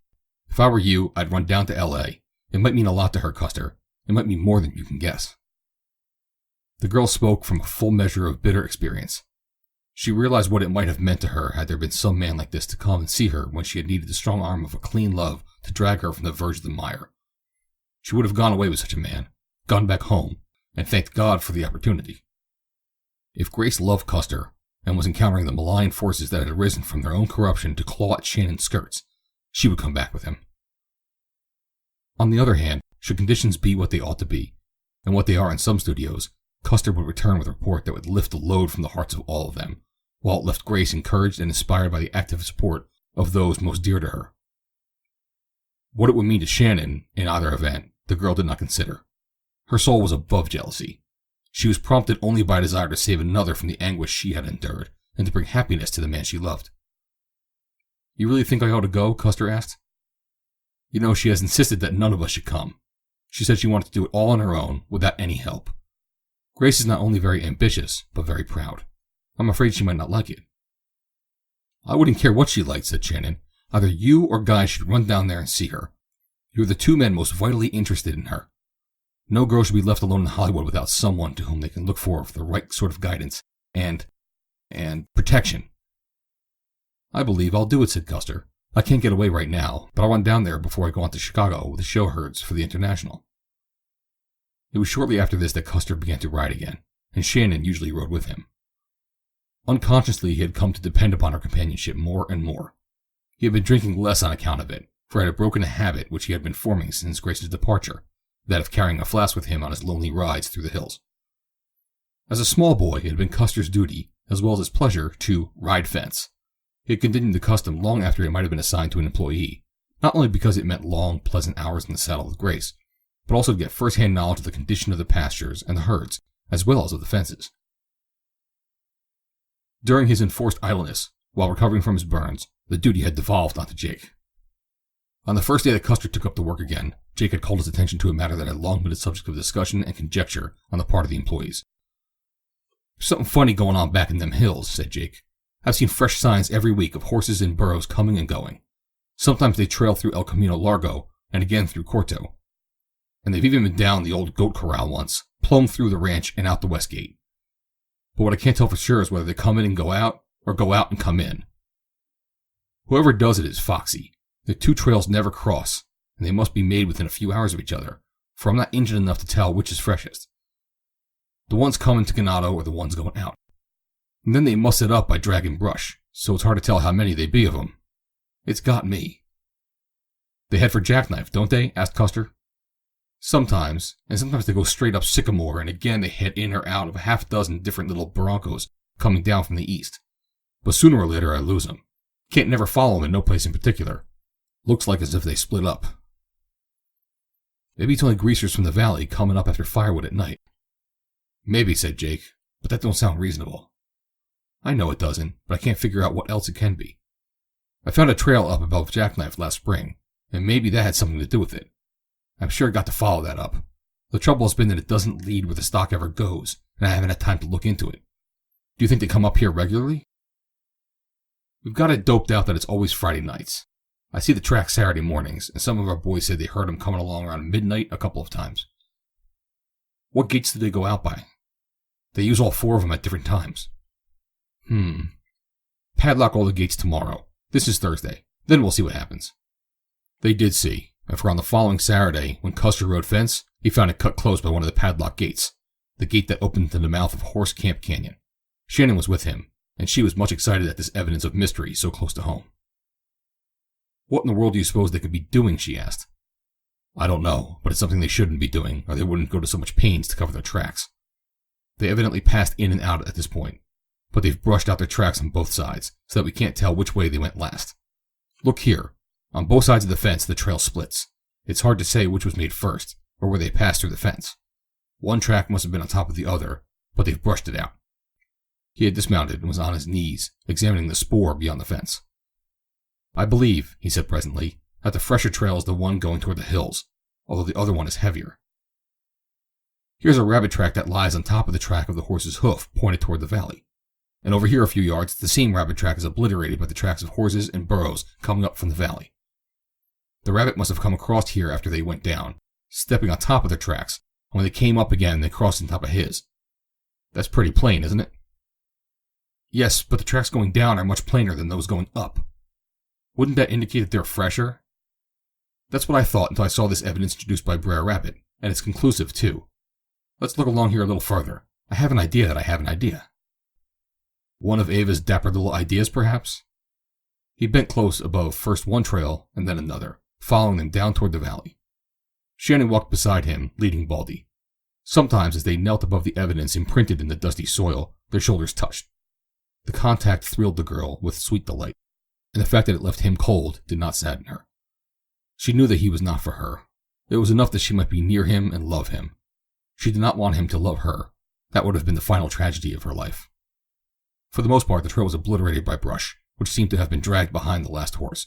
But here and there was the imprint of a hoof of a horse, or, again, of a burro, so the story that Custer pieced out was reasonably clear, as far as it went. I think I've got a line on it, he said presently. 2 men rode along here on horses. One horse was shod, the other was not. One rider went ahead, the other brought up the rear, and between them were several burros. Going down, the burros carried heavy loads. Coming back, they carried nothing. How do you know all that? She asked rather incredulously. I don't know it, but it seems the most logical deduction from these tracks. It is easy to tell the horse tracks from those of the burros, and to tell that there were at least 2 horses, because it is plain that a shod horse and an unshod horse passed along here. That one horse, the one with shoes, went first is evident from the fact that you always see the imprints of burro hoofs, or the hoofs of an unshod horse, are both superimposed on his. That the other horse brought up the rear is equally plain from the fact that no other tracks lie on top of this. But if you will look close and compare several of these horse tracks, you'll notice that there is little or no difference in the appearance of these leading in the valley and those leading out. But you can see that the burro tracks leading down are more deeply imprinted than those leading up. To me, that means that those burros carried heavy loads down and came back light. How does it sound? It's wonderful, she exclaimed. It is all that I can do to see that anything has been along here. It's not wonderful, he replied. An experienced tracker would tell you how many horses there were, how many burros, how many hours had elapsed since they came down from the hills, and how many since they returned, and the names of the grandmothers of both riders. Shannon laughed. I'm glad you're not an experienced tracker then, she said. For now I can believe what you have told me, and I still think it is very wonderful, and very delightful too, to be able to read stories, true stories, in the trampled dust where men and animals have passed. There's nothing very remarkable about it. Just look at the Apache's hoofprints, for instance. See how the hind differs from the fore? Custer pointed to them as he spoke, calling attention to the fact that the Apache's hind shoes were squared off at the toe. And now compare them with Baldy's, he said. See how different the 2 hoofprints are? Once you know them, you can never confuse one with the other. But the part of the story that would interest me most, I can't read. Who they are, what they were packing out of the hills on these burros, where they came from, and where they went. Let's follow down and see where they went in the valley. The trail must pass right by the Evans' hay barn. The Evans' hay barn. A great light illuminated Shannon's memory. Alan had said that last night at the bungalow that the contraband whiskey was hauled away on a truck, that it was concealed beneath hay, and that a young man named Evans handled it. What was she to do? She dared not reveal this knowledge to Custer, because she could not explain how she came into possession of it. Nor for the same reason could she warn Guy Evans, had she thought that necessary, which she was sure it was not, since Custer would not expose him. She concluded that all she could do was to let events take their own course. She followed Custer as he traced the partially obliterated tracks through a field of barley stubble. 100 yards west of the hay barn, the trail entered a macadam road at right angles, and there it disappeared. There was no telling whether the little caravan had turned east or west, for it left no spoor upon the hard surface of the paved roads.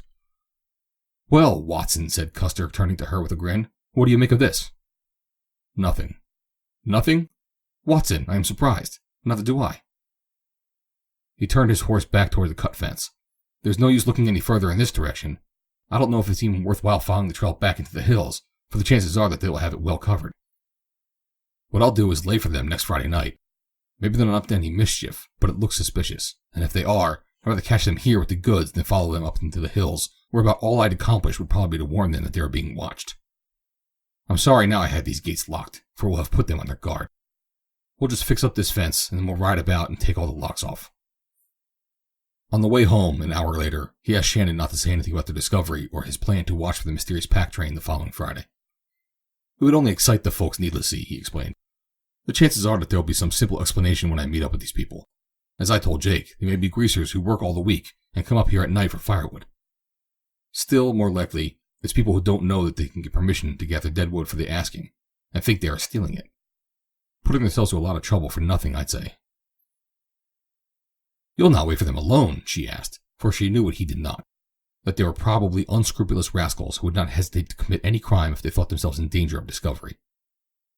Why not, he asked. I want to ask them what they are doing on Ganado, and why they cut our fence. Please don't, she begged. You don't know who they are or what they've been doing. They might be very desperate men for all we know. All right, he agreed. I'll take Jake with me.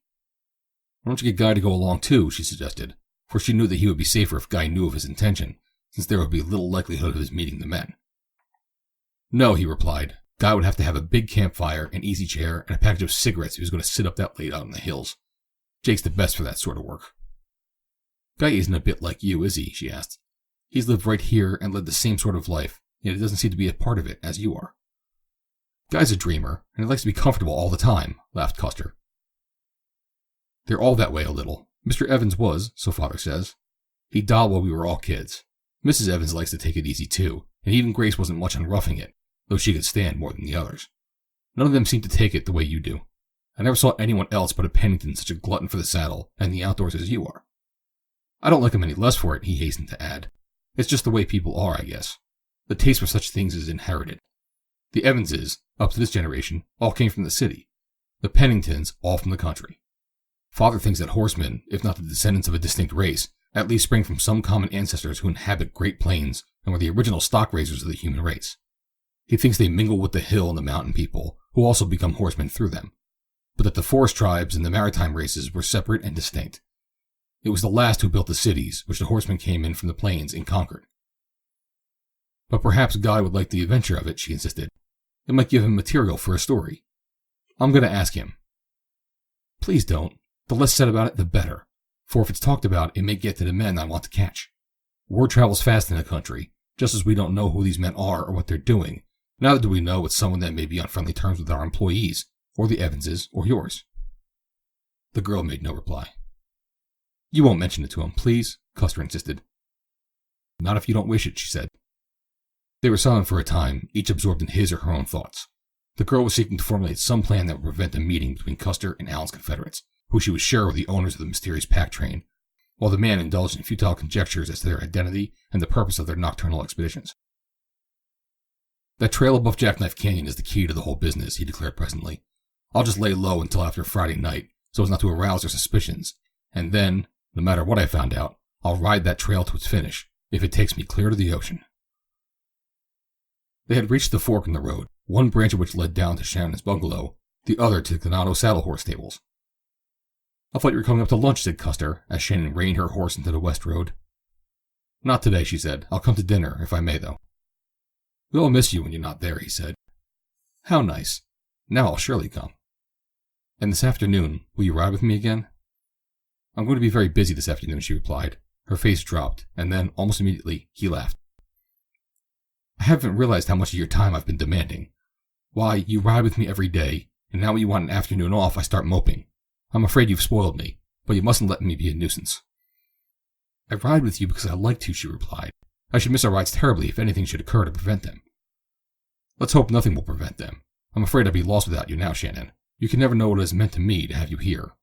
I was sort of going to pot after Grace left, blue and discouraged and discontented, and I was drinking too much. I don't mind telling you because I know you'll understand. You seem to understand everything. Having you to ride with and talk to pulled me together.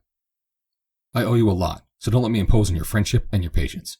Anytime you want an afternoon off, he concluded, laughing, don't be afraid to ask for it. I'll see that you get it with full pay. I don't want any afternoons off, because I enjoy the rides as much as you, and they have meant even more to me. I intend to see that nothing prevents them if I can.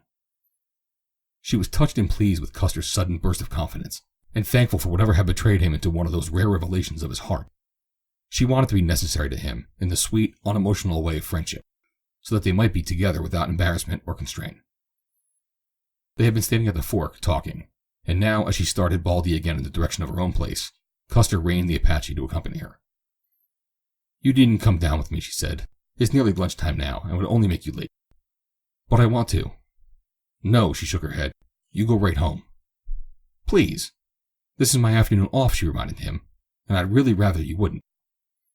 "All right. I'll drive down in the car early, and we'll have a swim before dinner." "Not too early. I'll telephone you when I'm ready. Goodbye." He waved his hat as she cantered off, and then sat the Apache for a moment, watching her. How well she rode! What grace and ease in every motion of that supple body! He shook his head. "Some girl, Shannon," he mused aloud as he wheeled the Apache and rode toward the stables. End of Chapter 18. Chapter 19. Shannon Burke did not ride to her home after she left Custer. She turned toward the west of the road above the Evans place, continued on to the mouth of Horse Camp Canyon, and entered the hills. For 2 miles, she followed the canyon trail to El Camino Largo, and there, turning to the left, she followed this other trail east to Sycamore Canyon. Whatever her mission, it was evident that she did not wish it known to others. Had she not wished to conceal it, she might have ridden directly up Sycamore Canyon from Ganado with a saving of several miles. Crossing Sycamore, she climbed the low hills skirting its eastern side. There was no trail here, and the brush was thick and oftentimes so dense that she was forced to make numerous detours to find a way upward. But at last she rode out upon the western rim of the basin meadow, below Jackknife. Thence she picked her way down to more level ground, and, putting spurs to Baldy, galloped east, her eyes constantly scanning the ground just ahead of her. Presently she found what she sought, a trail running north and south across the basin. She turned Baldy into it, and headed him south towards the mountains. She was nervous and inwardly terrified, and a dozen times she would have turned back had she not been urged on by a power infinitely more potent than self-interest. Personally, she had all to lose by the venture, and naught to gain.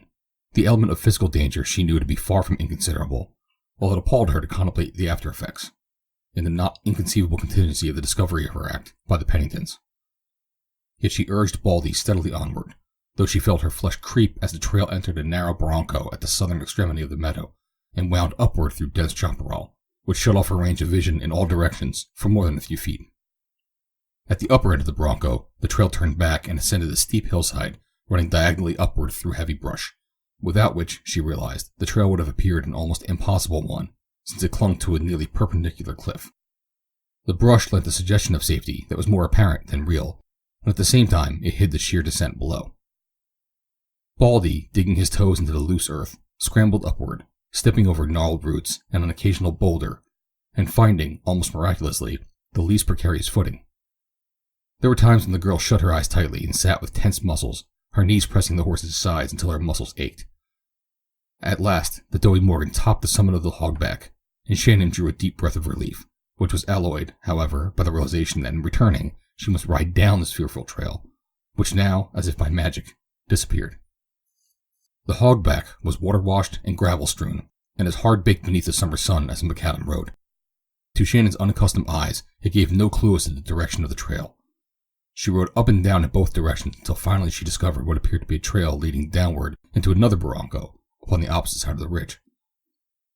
The descent seemed less terrifying than that which she had just negotiated, and as it was the only indication of a trail that she could find, she determined to investigate it. Baldy, descending carefully, suddenly paused and with uppricked ears emitted a shrill neigh. So sudden and so startling was the sound that Shannon's heart all but stood still, gripped by the cold fingers of terror. And then from below came an answering neigh. She had found what she sought, but the fear that rode her all but sent her panic-stricken in retreat. It was only the fact that she could not turn Baldy upon that narrow trail that gave her sufficient pause to gain mastery over the chaos of her nerves and drive them again into the fold of reason. It required a supreme effort of will to urge her horse onward again, down into that mysterious ravine, where she knew there might lurk for her a thing more terrible than death. That she did it bespoke the greatness of the love that inspired her courage. The ravine below her was both shallower and wider than that upon the opposite side of the ridge, so that it presented the appearance of a tiny basin. From her vantage point, she looked out across the tops of spreading oaks to the brush-covered hillside that bounded the basin on the south. But what lay below, what the greenery of the trees concealed from her sight, she could only surmise. She knew that the Penningtons kept no horses here, so she guessed that the animal that had answered Baldy's neigh belonged to the men she sought.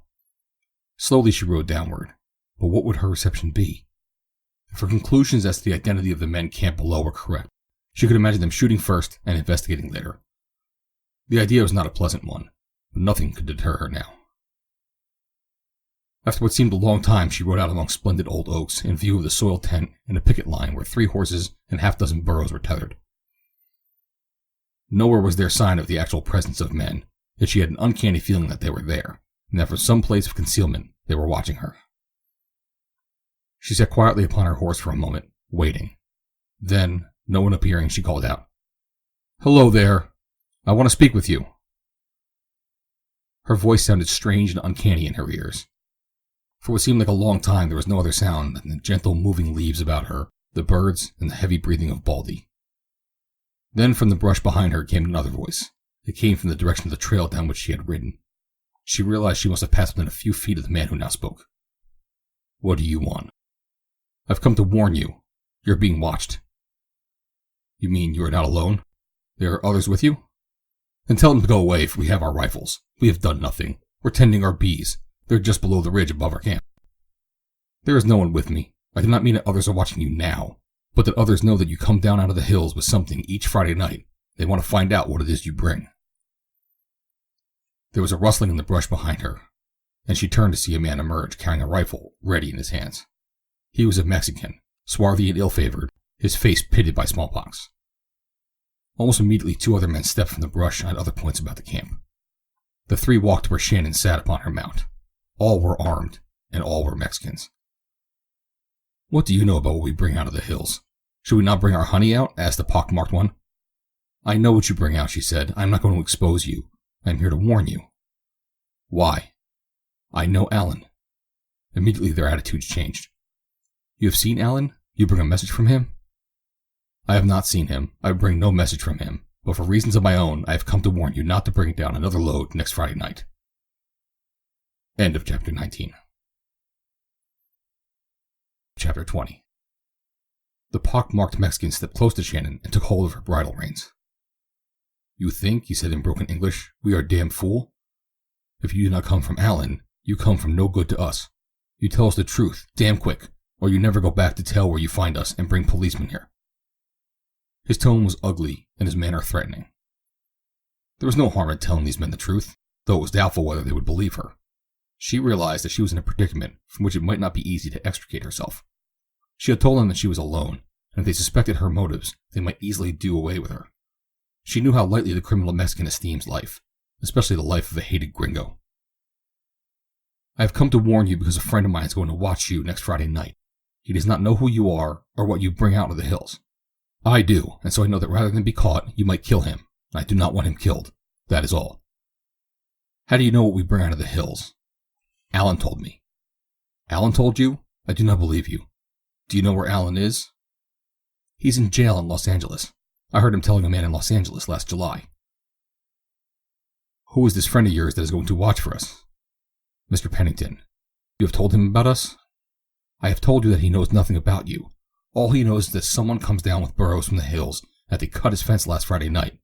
He wants to catch you and find out what you are doing." "Why have you not told him?" She hesitated. "That can make no difference," she said presently. "It makes a difference to us. I told you to tell the truth, or..." The Mexican raised his rifle that she might guess the rest. "I did not want to have to explain how I knew about you. I did not want Mr. Pennington to know that I knew such men as Alan." "How did you know Alan?" "That has nothing to do with it at all. I have warned you so that you can take steps to avoid discovery and capture. I shall tell no one else about you. Now let me go." She gathered Baldy and tried to rein him about, but the man clung to her bridle. "Not so much of a hurry, señorita. Unless I know how Alan told you so much, I cannot believe that he told you anything. The police have many ways of learning things. Sometimes they use women. If you are a friend to Alan, all right. If you are not, you know too damn much to be very good for your health. You had better tell me all the truth, or you shall not ride away from here. Ever." "Very well," she said. "I met Alan in the house in Hollywood where he sold his snow, and I heard him telling the man there how you disposed of the whiskey that was stolen in New York, brought here to the coast in the ship, and hidden in the mountains. What is the name of the man in whose house you met Alan?" "Crumb." The man raised his heavy brows. How long since you've been there, in the house in Hollywood? Not since the last of July. I left the house the same time Alan did. You know how Alan he get in jail? The Mexican asked. The girl saw that a new suspicion had been aroused in the man, and she judged that the safer plan was to be perfectly frank. I do not know, for I have neither seen Crumb nor Alan since. When I read in the paper that he had been arrested that night, I guessed that Crumb had done it. I heard Crumb ask him to deliver some snow to a man in Hollywood. I know that Crumb is a bad man, and he was trying to steal your share of the money from Alan. The man thought in silence for several minutes, the lines of his heavy face evidencing the travail with which some new idea was being born. Presently he looked up, the light of cunning gleaming in his evil eyes. You go now, he said. I know you. Alan told me about you a long time ago. You Crumb's woman, and your name is Gaza. You will not tell anything about us to your rich friends the Penningtons. You bet you won't. The Mexican laughed loudly, winking at his companions. Shannon could feel the burning flush that suffused her face. She closed her eyes in what was almost physical pain. So terrible did the humiliation torture her pride, and then the nausea of disgust. The man had dropped her reins, and she wheeled Baldy about. You will not come Friday night? She asked, wishing some assurance that her sacrifice had not been entirely unavailing. Mr. Pennington will not find us Friday night, and so he will not be shot. She rode away then, but there was a vague suspicion lurking in her mind that there had been a double meaning in the man's final words. Custer Pennington, occupied in the office for a couple of hours after lunch, had just come out of the house and was standing on the brow of the hill looking out over the ranch toward the mountains. His gaze, wandering idly at first, was suddenly riveted upon a tiny speck moving downward from the mouth of the distant ravine. A moving speck which he recognized, even at that distance, to be a horseman, where no horseman should have been.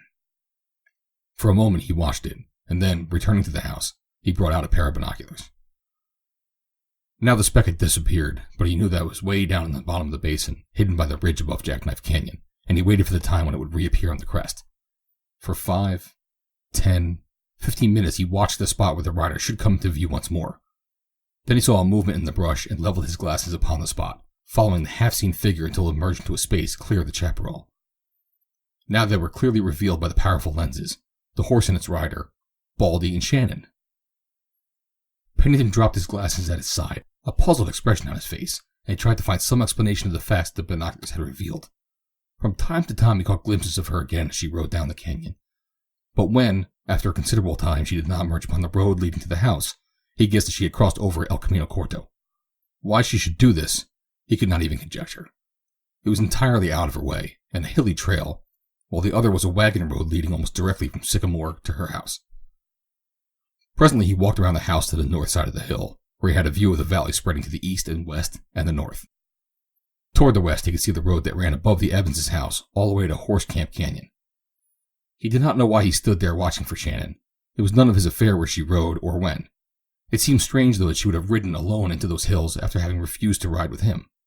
It surprised him, and troubled him too, for it was the first suggestion that Shannon could commit even the most trivial acts of underhandedness. After a while, he saw her emerge from Horse Camp Canyon and follow the road to her own place. Custer ran his fingers through his hair in perplexity. He was troubled, not only because Shannon had ridden without him, after telling him that he could not ride that afternoon, but also because of the direction in which she had ridden, the trail of which he had told her that he thought it led to the solution of the mystery of the nocturnal traffic. He had told her that he would not ride it before Saturday, for fear of arousing the suspicion of the men he wished to surprise in whatever activity they might be engaged upon. Within a few hours, she had ridden deliberately up into the mountains on that very trail. The more Custer considered the matter, the more perplexed he became. At last he gave it up in sheer disgust. Doubtless Shannon would tell him all about it when he called for her later in the afternoon. He tried to forget it, but the whole thing would not be forgotten.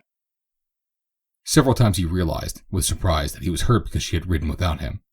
He tried to argue that he was not hurt, that it made no difference to him, that she had a perfect right to ride with or without him as she saw fit, and that he did not care a straw one way or the other. No, it was not that was troubling him. It was something else. He didn't know what it was, but a drink would straighten it out, so he took a drink. He realized that it was the first he had in a week, and almost decided not to take it, but he changed his mind. After that, he took several more without bothering his conscience to any appreciable extent. When his conscience showed signs of life, he reasoned it back with innocuous desuetude by the unanswerable argument, what's the use? By the time he left to call for Shannon, he was miserably happy and happily miserable. Yet he showed no outward sign that he had been drinking, unless it was that he swung the roadster around the curves of the driveway leading down the hill a bit more rapidly than usual. Shannon was ready and waiting for him. She came out to the car with a smile that hit a sad and frightened heart, and he greeted her with another that equally belied his inward feelings. As they rode up to the castle on the hill, he gave her every opportunity to mention and explain her ride, principally by long silences, though never by any outward indication that he thought that she ought to explain. If she did not care to have him know about it, she would never know from him what he already knew, but the canker of suspicion was already gnawing at his heart, and he was realizing, perhaps for the first time, how very desirable this new friendship had grown to be. Again and again he insisted to himself that what she had done made no difference, that she must have had some excellent reason. Perhaps she had just wanted to be alone. He often had experienced a similar longing. Even when Grace had been there, he had occasionally wanted to ride off into the hills with nothing but his own thoughts for company. Yet argue as he would, the fact remained that it had made a difference, and that he was considering Shannon now in a new light. Just what the change meant he probably could not have satisfactorily explained had he tried. But he did not try. He knew that there was a difference and that his heart ached and that it should not ache. It made him angry with himself, with the result that he went to his room and had another drink. Shannon, too, felt a difference. She thought that it was her own guilty conscience, though why she should feel guilty for having risked so much for his sake, she did not know. Instinctively, she was honest, and so to deceive one whom she loved, even for a good purpose, troubled her. Something else troubled her, too. She knew that Custer had been drinking again, and she recalled what he had said to her that morning, of the help she had been to him in getting away from this habit. She knew too well herself what it meant to fight for freedom from a settled vice, and she had been glad to have been instrumental in aiding him. She had had to fight her own battle alone. She had not wanted to face a similar ordeal. She wondered why he had been drinking that afternoon. Could it have been that she had not been able to ride with him, and thus left alone he had reverted to the old habit? The girl reproached herself, even though she felt, after her interview with the Mexicans, she had undoubtedly saved Custer's life. The Evanses, mother and son, were also at the Penningtons for dinner that night. Shannon had noticed that it was with decreasing frequency that Grace's name was mentioned of late. She knew the reason. Letters had become fewer and fewer from the absent girl. She had practically ceased writing to Custer. Her letters to Mrs. Evans were no longer read to the Penningtons, for there crept into them a new and unpleasant tone that was as foreign as possible to the girl who had gone away months before. They showed a certain carelessness and lack of consideration that had pained them all. They always asked after the absent girl, but her present life and her career were no longer discussed, since the subject brought nothing but sorrow to them all. That she had been disappointed and disillusioned seemed probable, since she had obtained only a few minor parts in mediocre pictures, and now she no longer mentioned her ambition, and scarcely ever wrote of her work. At dinner that night, Ava was unusually quiet until the colonel, noticing it, asked if she was ill. "There," she cried, "you all make life miserable for me because I talk too much, and then when I give you a rest, you ask if I am ill. What shall I do? If I talk, I pain you. If I fail to talk, I pain you. If you must know, I am too thrilled to talk just now. I'm going to be married." "All alone?" inquired Custer. A sickly purplish hue, threatening crimson complications, crept from behind Guy's collar and enveloped his entire head. He reached for his water goblet and ran the handle of his fork up his sleeve. The ensuing disentanglement added nothing to his equanimity, though it all but overturned the goblet. Custer was eyeing him with a seraphic expression that boded ill. "What's the matter, Guy? Measles?" he asked with a beatific smile. Guy grinned sheepishly, and was about to venture an explanation when Eva interrupted her. The others at the table were watching the two with amused smiles. "You see, Momsey," said Eva, addressing her mother, "Guy has sold a story. He got $1,000 for it. 1,000. "Oh, not 1,000, expostulated Guy. "Well, it was nearly 1,000. If it had been $300 more, it would have been. And so now that our future is assured, we're going to get married. I hadn't intended to mention it until Guy had talked with Popsy, but this will very much be nicer and easier for Guy." Guy looked up appealingly at the colonel. "You see, sir, I was summoned to key you. You see what it's going to mean to have another author in the family," said Custer. "He's going to talk away above our heads. We won't know what he's talking about half the time. I don't know. Do you, Guy?" "For pity's sake, Custer, leave the boy alone," laughed Mrs. Pennington. "You're enough to rattle a stone image. And now, Guy, you know you don't have to feel embarrassed. We have all grown accustomed to the idea that you and Ava would marry, so it is no surprise. It makes us very happy." "Thank you, Mrs. Pennington," said the boy. "It wasn't that it was hard to tell you. It was the way Ava wanted me to do it, like a book. I was supposed to come and ask the colonel for her hand in a very formal manner, and it made me feel foolish the more I thought of it. And I've been thinking about it all day. So, you see, when Ava blurted it out, I thought of my silly speech, and I It wasn't a silly speech, interrupted Ava. It was simple metagorgeristic. You thought so yourself when you made Bruce Bellingham ask Hortense's father for her. Mr. Leclerc, he said, squaring his manly shoulders, it is with emotions of deepest solemnity and a full realization of my unworthiness that I approach you upon this beautiful day in May. Oh, for heaven's sake, Ava, please, begged Guy. They were all laughing now, including Ava and Guy. The tears were rolling down Custer's cheeks. That editor was guilty of grand larceny when he offered you 700 berries for the story. Why, the gem alone is worth 1,000. Adieu, Mark Twain. Farewell, Bill Nye. You've got 'em all nailed to the post, Guy Thackeray. The colonel wiped his eyes. I gather, he said, that you two children wish to get married? Do I surmise correctly? Oh, Popsy, you're just wonderful, exclaimed Ava. Yes, how did you guess it, Father? Asked Custer. Marvelous deductive faculties in the old gentleman. I'll say. That will be about all from you, Custer, admonished the colonel. Any time that I let a chance like this slip, returned young Pennington, do you think I'd have forgotten how these two imps pestered the life out of Grace and me a few short years ago? Nay, nay. I don't blame Custer a bit, said Mrs. Evans. Guy and Ava certainly did make life miserable for him and Grace. That part of it is all right. It is Guy's affair and Ava's. But did you hear him refer to me as old gentleman? They all laughed. But you are a gentleman, insisted Custer. The colonel, his eyes twinkling, turned to Mrs. Evans. Times have changed, May, since we were children. Imagine speaking thus to our fathers. I'm glad they have changed, Custer. It's terrible to see children afraid of their parents. It has driven so many of them away from their home. No danger of that here, said the colonel. It is more likely to be the other way around, suggested Mrs. Pennington. In the future we may hear our parents leaving home because of the exacting tyranny of their children. My children shall be brought up properly, announced Ava, with proper respect for their elders. Guided by the shining example of their mother, said Custer. And their Uncle Cutie, she retorted. Come now, interrupted the colonel. Let's hear something about your plans. When are you going to be married? Yes, offered Custer. Now that the $700 has assured their future, there's no reason why they shouldn't be married at once and take a suite at the Ambassador. I understand they're as low as $3,500 a month. Oh, I have more than the 700, said Guy. I've been saving up for a long time. We'll have plenty to start with. Shannon noticed that he flushed just a little as he made the statement, and that she alone knew why he flushed. It was too bad that Custer's little sister should start her married life on money of that sort. Shannon felt that at heart Guy was a good boy, that he must have been led into this traffic originally without any adequate realization of its criminality. Her own misfortune had made her generously ready to seek excuses for wrongdoing in others.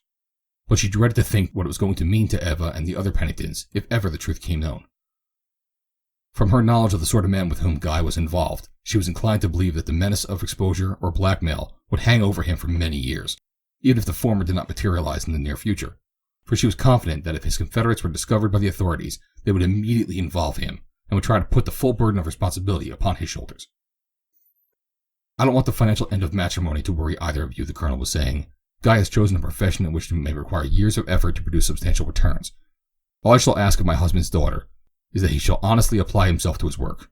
If you do your best, Guy, you will succeed, and in the meantime, I'll take care of the finances. But we don't want it that way, said Ava. We don't want to live on charity. Do you think that what I give my little girl would be given in the spirit of charity? The colonel asked. Oh, Popsy, I know you wouldn't feel that it was, but can't you see how Guy would feel? I want him to be independent. I'd rather get along with a little and feel that he had earned it all. It may take a long time, Ava, said Custer, and in the meantime, the best part of your lives would be spent in worrying and scrimping. I know how you feel, but there's a way around it that has the backing of established business methods. Let Father finance Guy's writing ability, just as inventive genius is sometimes financed. When Guy succeeds, he can pay back with interest. What a dapper little thought, exclaimed the girl. That would fix everything, wouldn't it? You radiant man. End of chapter 20. Chapter 21. On the following Monday, a pockmarked Mexican appeared at the county jail in Los Angeles during visiting hours and asked to be permitted to see Slick Allen. The two stood in a corner and conversed in whispers. Allen's face wore an ugly scowl when his visitor told him of the young Pennington's interference with their plans. It's getting too hot for us around there, said Allen. We gotta move. How much junk you got left? About 60 cases of booze. We got rid of nearly 300 cases on the coast side without sending them through Evans. There isn't much of the other junk left. A couple pounds altogether at the outside. We gotta lose the last of the booze, said Allen, but we'll get our money's worth out of it. Now you listen, and you listen carefully, Bartolo. He proceeded very carefully and explicitly to explain the details of a plan, which brought a grin of sinister amusement to the face of the Mexican. It was not an entirely new plan, but rather an elaboration and improvement of the one that Alan had conceived some time before, in the event of a contingency similar to that which had now arisen. "And what about the girl?" asked Bartolo. "She should pay well to keep the Penningtons from knowing." "Leave her to me," replied Alan. "I shall not be in jail forever." During the ensuing days of that late September week, when Shannon and Custer rode together, there was a certain constraint in their relations that was new and depressing. The girl was apprehensive of the outcome of his adventure on the rapidly approaching Friday, while he could not rid himself of the haunting memory of her solitary and clandestine ride over the mysterious trail which led into the mountains. It troubled him that she should have kept the thing a secret, and it troubled him that he should care.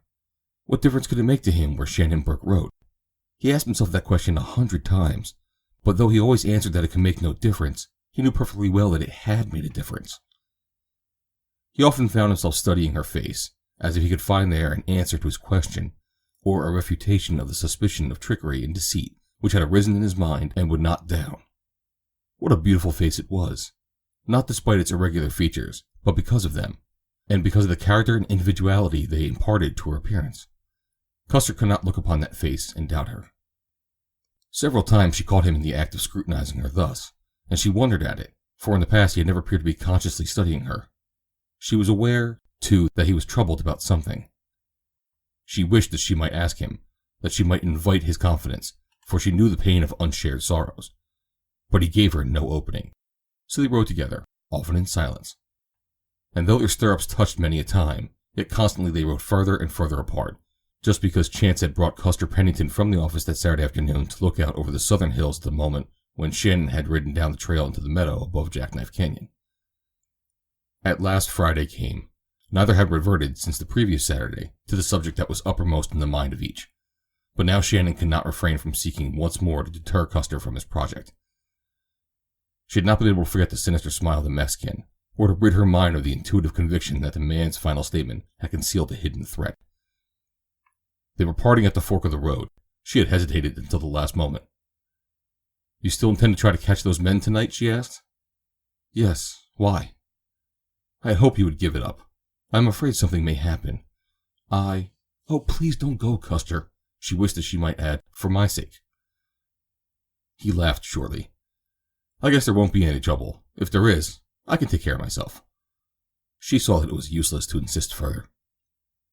"Let me know if everything is all right," she asked. "Light the light in the big cupola in the house when you get back. I can see it from my bedroom window, and then I shall know that nothing has happened. I shall be watching for it."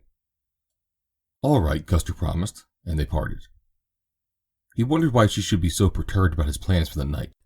There was something peculiar about that, something that he couldn't understand or explain, except in accordance with a single hypothesis, a hypothesis which he scorned to consider, yet which rode his thoughts like the veritable little old man of the sea. Had he known the truth, it would all have been quite understandable, but how was he to know that Shannon Burke loved him? When he reached the house, the ranch bookkeeper came to tell him that the Los Angeles operator had been trying to get him all afternoon. "Somebody in L.A. wants to talk to you on an important business," said the bookkeeper. "You're to call back the minute you get here." 5 minutes later he had his connection. An unfamiliar voice asked if he were the younger Mr. Pennington. "I am," he replied. "Someone cut your fence last Friday. You'd like to know who he is?" "What about it? Who are you?" "Never mind who I am. I was with them. They double-crossed me. You want to catch them?" "I want to know who they are and why they cut up my fence, and why the devil they're up back there in the hills." "You listen to me. You sabe Jackknife Canyon?" "Yes. Tonight they bring down the load just before dark. They do that every Friday and hide the burros until very late. Then they come down into the valley while everyone is asleep. Tonight they hide him in Jackknife. They tie him there and go away. About 10 o'clock they come back. You be there 9 o'clock and you catch him when they come back. Sabe?" "How many of them are there?" "Only 2. You don't have to be afraid. They don't pack no guns. You take gun and you catch them all alone." "But how do I know that you're not stringing me?" "You listen. They double-cross me, I get even. You don't want to catch him? I don't care. That's all. Goodbye." Custer turned away from the phone, running his fingers through his hair in a charismatic gesture signifying perplexity. What should he do? The message sounded rather fishy, he thought, but it would do no harm to have a look into Jackknife Canyon around 9 o'clock. If he was being tricked, The worst he could fear was that they had taken this method of luring him to jackknife while they brought the loaded burros down from the hills by some other route. If they had done that, it was very clever of them, but he would not be fooled a second time. Custer Pennington didn't care to be laughed at, and so, if he was going to be hoaxed that night, he had no intention of having a witness to his idiocy. For that reason, he did not take Jake with him, but rode alone up Sycamore when all the inmates of the castle of the hill thought him in bed and asleep. It was a clear night. Objects were plainly discernible at short distances, and when he passed the horse pasture, he saw the dim bulks of the brooding mares 100 yards away. A coyote voiced its uncanny cry from a near hill. An owl hooted dismally from a distance, but these sounds, rather than depressing him, had the opposite effect, for they were of the voices of the knights that he had known and loved since childhood. When he turned into Jackknife, he reined the Apache in and sat for a moment listening. From farther up the canyon, out of sight, there came the shadow of a sound. That would be the tethered burros, he thought, if the whole thing was not a trick, but he was certain that he heard the sound of something moving there. He rode on again, but he took the precaution of loosening his gun in its holster. There was, of course, the bare possibility of a sinister motive behind the message he had received.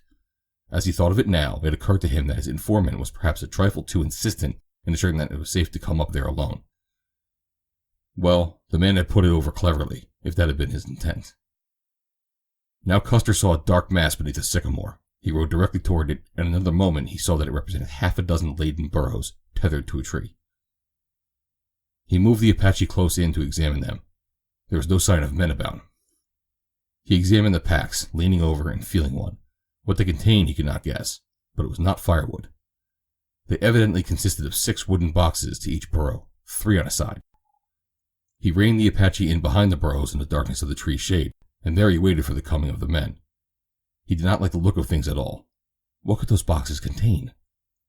There was no legitimate traffic through or out of these hills that can explain the weekly trip of this little pack train, and if the men in charge of it were employed in any illegitimate traffic, they would not be surrendering to a lone man as meekly as his informant had suggested. The days of smuggling through the hills from the ocean was over, or at least Custer had thought it was over. But this thing commenced to look like a recrudescence of the old-time commerce. As he sat there waiting, he had ample time to think. He speculated upon the identity and the purpose of the mysterious informant who had called him up from Los Angeles. He speculated again upon the contents of the packs. He recalled the whiskey that Guy had sold him from time to time, and wondered if the packs might not contain liquor. He had gathered from Guy that his supply came from Los Angeles, and he had never given the matter a second thought. But now he recalled the fact, and concluded that if this was whiskey, it was not from the same source as Guy's. All the time he kept thinking of Shannon and her mysterious excursion into the hills. He recalled her anxiety to prevent him from coming up here tonight, and he tried to find reasonable explanations for it. Of course, it was the obvious explanation that did not occur to him, but several did occur that he tried to put from his mind. Then from the mouth of Jackknife he heard the sound of horses' hooves. The Apache pricked up its ears, and Custer leaned forward and laid a hand upon his nostrils. "Quiet, boy," he admonished in a low whisper. The sounds approached slowly, halting occasionally. Presently, 2 horsemen rode directly past him on the far side of the canyon. They rode at a brisk trot. Apparently they did not see the pack train, or, if they saw it, they paid no attention to it. They disappeared in the darkness, and the sound of their horses' hooves ceased. Pennington knew that they had halted. Who could they be? Certainly not the drivers of the pack train, else they would have stopped with the burros. He listened intently. Presently he heard horses walking slowly toward him from up the canyon. The 2 who had passed were coming back, stealthily. "I sure have got myself into a pretty trap," he soliloquized a moment later, when he heard the movements of the mounted men in the canyon below him. He drew his gun and sat waiting. It was not long that he had to wait. A voice coming from the short distance down the canyon addressed him. "Ride out into the open and hold up your hands," it said. "We got you surrounded and covered. If you make a break, we'll bore you. Come on now, step lively, and keep your hands up." It was the voice of an American. "Who in thunder are you?" demanded Pennington. "I am a United States Marshal," was the quick reply. Pennington laughed. There was something convincing in the very tone of the man's voice, possibly because Custer had been expecting to meet Mexicans. Here was a hoax indeed, but evidently as much on the newcomers as on himself. They had expected to find a lawbreaker. They would doubtless be angry when they discovered that they had been duped. Custer rode slowly out from beneath the tree. "Hold up your hands, Mr. Pennington," snapped the marshal. Custer Pennington was nonplussed. They knew who he was, and yet they demanded that he should hold up his hands like a common criminal. "Hold on there," he cried. "What's the joke? If you know who I am, what do you want me to hold up my hands for? How do I know you're a marshal? You don't know it, but I know that you're armed and that you're in a mighty bad hole. I don't know what you might do, and I ain't taking no chances. So stick 'em up and do it quick. If anybody's going to get bored around here, it'll be you, and not none of my men. You're a damned fool, said Pennington succinctly, but he held up his hands before his shoulders, as he had been directed. 5 men rode from the shadows and surrounded him. One of them dismounted and disarmed him. He lowered his hands and looked about at them. Would you mind, he said, showing me your authority for this, and telling me what in the hell it's all about? One of the men threw back his coat, revealing a silver shield. That's my authority, he said. That and the goods we got on you. What goods? Well, we expected to get them when we examined these packs. Look here, said Custer, you're all wrong. I have nothing to do with that pack train or what it's packing. I came up here to catch the fellows who've been bringing it down through Ganado every Friday night and who cut our fence last week. I don't know any more about what's in those packs than you do. Evidently not as much.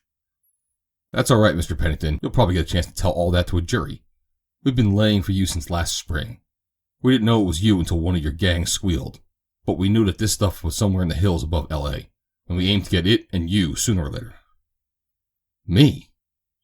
Well, not you particularly, but whoever was bootlegging it. To tell you the truth, I'm plumb surprised to find who it is.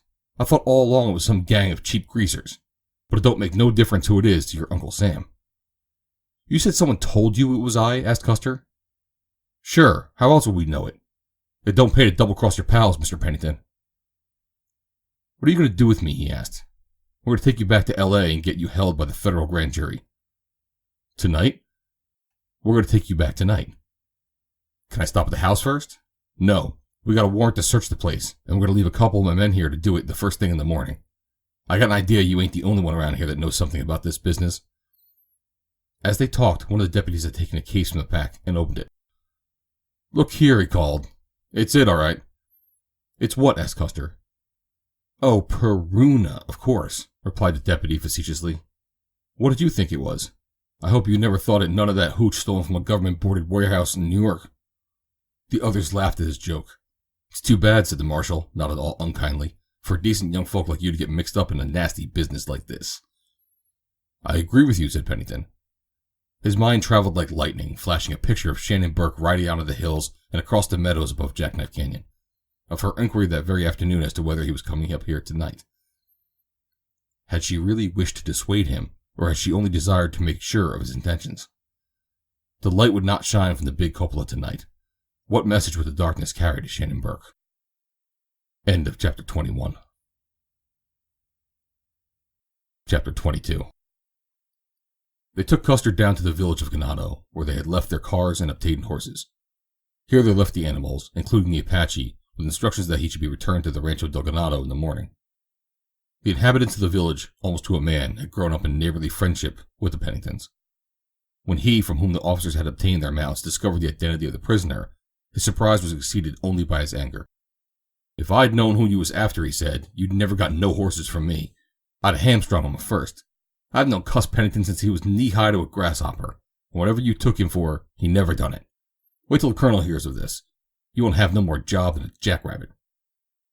The marshal turned threateningly toward the speaker. Shut up, he advised. If Colonel Pennington hears of this before morning, you'll wish to God you was a jackrabbit, and can get out of the country in 2 jumps. Now you get what I'm telling you? You're to keep your trap closed until morning. Hear me? I ain't deaf, but sometimes I'm a leetle mite dumb. The last he added in a low aside to Pennington, accompanying it with a wink, and aloud, I'm mighty sorry, Cuss, mighty sorry. If I'd only known it was you. By gosh, I'll never get over this, furnishing horses to help arrest a friend, and a Pennington. Don't worry about that for a minute, Jim. I haven't done anything. It's just a big mistake. The officers and their prisoner were in the car, ready to start. The marshal pointed a finger at Jim. Don't forget what I told you about keeping your mouth shut until morning, he admonished. They drove off towards Los Angeles. Jim watched them for a moment as the red tail light diminished in the distance. Then he turned into the office of his feed barn and took a telephone receiver from its hook. Give me Ganado number 1, he said to the sleepy night operator. It was 5 minutes before continuous ringing brought the colonel to the extension telephone in his bedroom. He seemed unable to comprehend the meaning of what Jim was trying to tell him. So sure was he that Custer was in bed and asleep in a nearby room. But at last he was half convinced, for he had known Jim for many years, and well knew his stability and his friendship. "If it was anybody but you, Jim, I'd say you were a damned liar," he commented in characteristic manner. "But what in hell did they take my boy for?" "They wouldn't say, just as I told them. I don't know what he'd done, but I know he never done it." "You're right, Jim. My boy couldn't be a crooked thing." "It's just like you, Colonel. I know there ain't a crooked hair in Cuss Pennington's head. Is there anything I can do, Colonel? You just let me know." "You'll bring the Apache up in the morning?" "Thank you again, Jim, and goodbye." He hung up the receiver. While he dressed hastily, he explained to his wife the purport of the message he had just received. "What are you going to do, Custer?" she asked. "I'm going to Los Angeles, Julia. Unless that marshal's driving a racing car, I'll be waiting for him when he gets there." Shortly before breakfast the following morning, 2 officers, armed with a warrant, searched the castle on the hill. In Custer Pennington's closet they found something which seemed to fill him with elation. 2 full bottles of whiskey and an empty bottle, each bearing a label identical with those of the bottles they found in the cases borne by the Burroughs. With this evidence and a laden pack train, they started off toward the village. Shannon Burke had put in an almost sleepless night. For hours she had lain watching the black silhouette of the big cupola against the clear sky, waiting for the light which would announce that Custer had returned home in safety. But no light had shown to relieve her anxiety.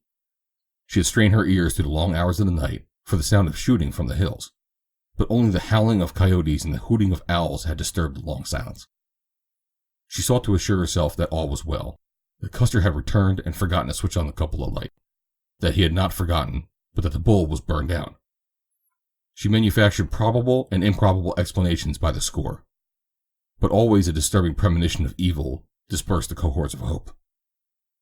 She was up early in the morning and in the saddle at the first streak of dawn, riding directly to the stables of the Rancho Ganado. The stableman was here, saddling the horses while he fed. "No one has come down yet?" she asked. "The Apache's gone," he replied. "I don't understand it. He hasn't been in the box all night. I was just thinking of going up to the house to see if Custer was there. Don't seem likely he'll be riding all night, does it?" "No," she said. Her heart was in her mouth. She could scarcely speak. "I'll ride up for you," she managed to say. Wheeling Baldy, she put him up the steep hill to the house. The iron gate that closed the patio arch at night was still down, so she rode around to the north side of the house and coo-hooed to attract the attention of someone within. Mrs. Pennington, followed by Ava, came to the door. Both were fully dressed. When they saw who it was, they came out and told Shannon what had happened. He was not injured then. The sudden sense of relief left her weak, and for a moment she did not consider the other danger that confronted him. He was safe. That was all she cared about just then. Later, she had commenced to realize the gravity of his situation and the innocent part that she had taken in involving him in the toils of the scheme, which her interference must have suggested to those actually responsible for the traffic in stolen liquor, the guilt of which that had now cleverly shifted to the shoulders of an innocent man. Intuitively, she guessed Slick Allen's part in the unhappy contretemps of the previous night, for she knew of the threats that he had made against Custer Pennington, and of his complicity in the criminal operations of the bootleggers. How much she knew! More than any other, she knew all the details of the whole tragic affair. She alone could untangle the knotted web, and yet she dared not until there was no other way. She dared not let them guess that she knew more of the matter than they. She could not admit such knowledge without revealing the source of it and exposing herself to the merited contempt of those people whose high regard had become her obsession, whose friendship was her sole happiness, and the love that she had conceived for one of them in the secret altar at which she worshipped. In the last extremity, if there was no alternative, she would sacrifice everything for him. To that her love committed her, but she would wait until there was no other way. She had suffered so grievously through no fault of her own that she clung with desperation to the brief happiness which had come into her life, and which was now threatened once again because of no wrongdoing on her part. Fate had been consistently unkind to her. Was it fair that she should suffer away for the wickedness of another? She had at least the right to hope and wait. But there was something that she could do. When she turned Baldy down the hill from the Penningtons, she took the road home that led past the Evans' ranch and, turning in, dismounted and tied Baldy at the fence. Her knock was answered by Mrs. Evans. "Is Guy here?" asked Shannon. Hearing her voice, Guy came from his room, drawing on his coat. "You're getting as bad as the Penningtons," he said, laughing. "They have no respect for Christian hours." "Something has happened," she said, "that I thought you should know about. Custer was arrested last night by government officers and taken to Los Angeles. He was out on the Apache at the time. No one seems to know where he was arrested or why, but the supposition is that they found him in the hills, for the man who runs the feed barn in the village, Jim, told the colonel that the officers got horses from him and rode up towards the ranch, and that it was a couple hours later that they brought Custer back on the Apache. The stableman just told me that the Apache had not been in his stall all night, and I know. Custer told me not to tell, but it makes no difference now, that he was going up into the hills last night to try to catch the men who have been bringing down loads of burros every Friday night for a long time, and who cut his fence last Friday. She looked straight into Guy's eyes as she spoke, but he dropped his as a flush mounted his cheeks. I thought, she continued, that Guy might want to go to Los Angeles and see if he could help Custer in any way. The colonel went last night. I'll go now, said Guy. I guess I can help him. His voice was suddenly weary, for he turned away with an air of dejection which assured Shannon that he intended to do the only honorable thing that he could do, assume the guilt that had been thrown upon Custer's shoulders, no matter what the consequences to himself. She had had little doubt that Guy would do this, for she realized his affection for Custer, as well as the impulsive generosity of his nature, which, however marred by the weakness, was still fine by instinct. Half an hour later, after a hasty breakfast, young Evans started to Los Angeles, while his mother and Shannon, standing on the porch of the bungalow, waved their goodbyes as his roadster swung through the gate into the country road. Mrs. Evans had only a vague idea as to what her son could do to assist Custer Pennington out of his difficulty, but Shannon Burke knew that Pennington's fate lay in the hands of Guy Evans, unless she chose to tell what she knew. Colonel Pennington had overtaken the marshal's car before the latter reached Los Angeles, but after a brief parley on the road, he had discovered that he could do nothing to alter the officer's determination to place Custer in the county jail, pending his preliminary hearing before a United States Commissioner. Neither the colonel's plea that his son should be allowed to accompany him in the hotel for the night, nor his assurance that he should be personally responsible for the young man's appearance before the commissioner on the following morning, availed to move the obdurate marshal from his stand. Nor would he permit the colonel to talk with the prisoner. That was the last straw. Colonel Pennington had managed to dissemble outward indications of his rising ire, but now an amused smile lighted his son's face as he realized that his father was upon the verge of an explosion. He caught the older man's eye and shook his head. It'll only make it worse, he cautioned. The colonel directed a parting glare at the marshal, muttered something about homeopathic intellects, and turned back to his roadster. End of chapter 22. Chapter 23. During the long ride to Los Angeles, and later in his cell in the county jail, Custer Pennington had devoted many hours to seeking an explanation of the motives underlying the plan to involve him in a crime of which he had no knowledge, nor even a suspicion of the identity of his instigators. To his knowledge, he had no enemies whose hostility was sufficiently active to lead them to do him so great a wrong. He had had no trouble with anyone recently other than his altercation with Slick Allen several months before. It was obvious that he had been deliberately sacrificed for some ulterior purpose. What that purpose was, he can only surmise. The most logical explanation, he finally decided, was that those actually responsible, realizing that discovery was imminent, had sought to divert a suspicion from themselves by fastening it upon another. That they had selected him as the victim might easily be explained on the ground that his embarrassing interest in their movements had already centered their attention upon him, while it also offered the opportunity for luring him into the trap without arousing his suspicions.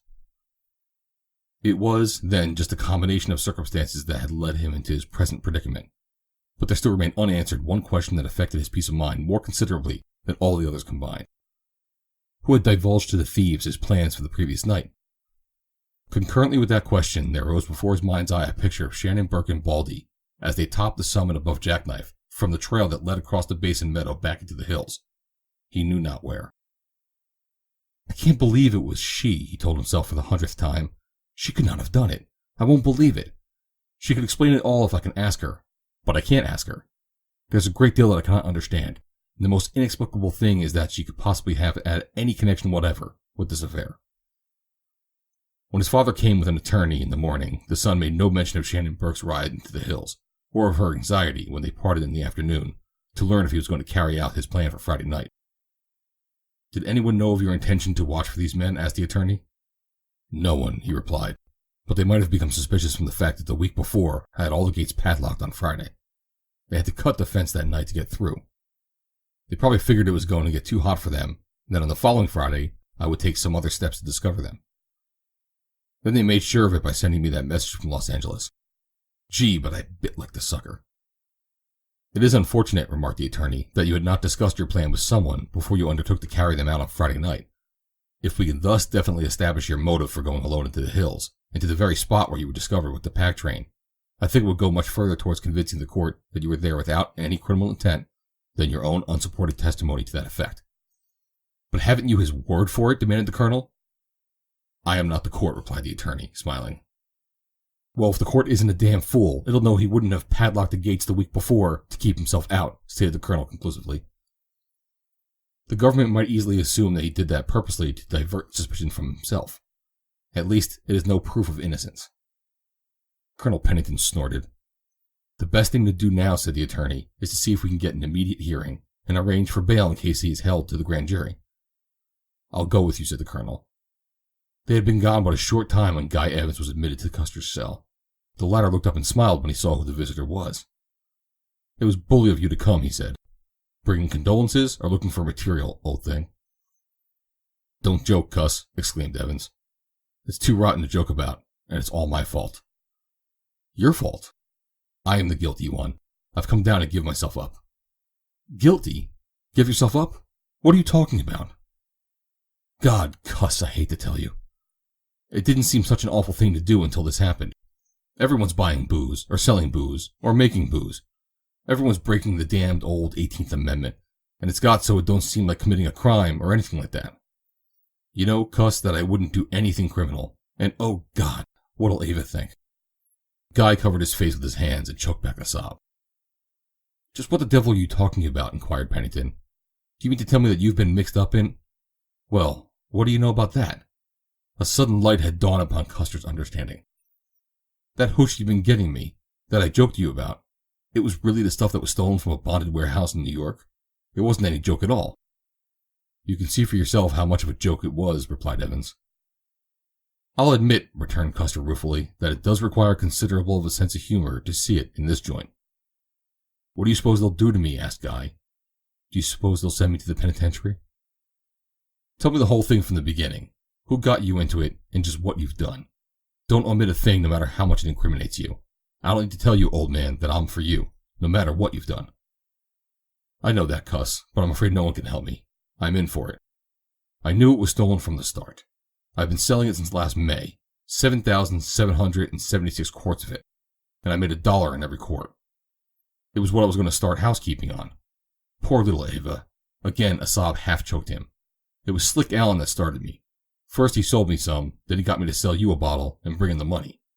Then he had me, or at least he made me think so, and he insisted on my handling it for them out in the valley.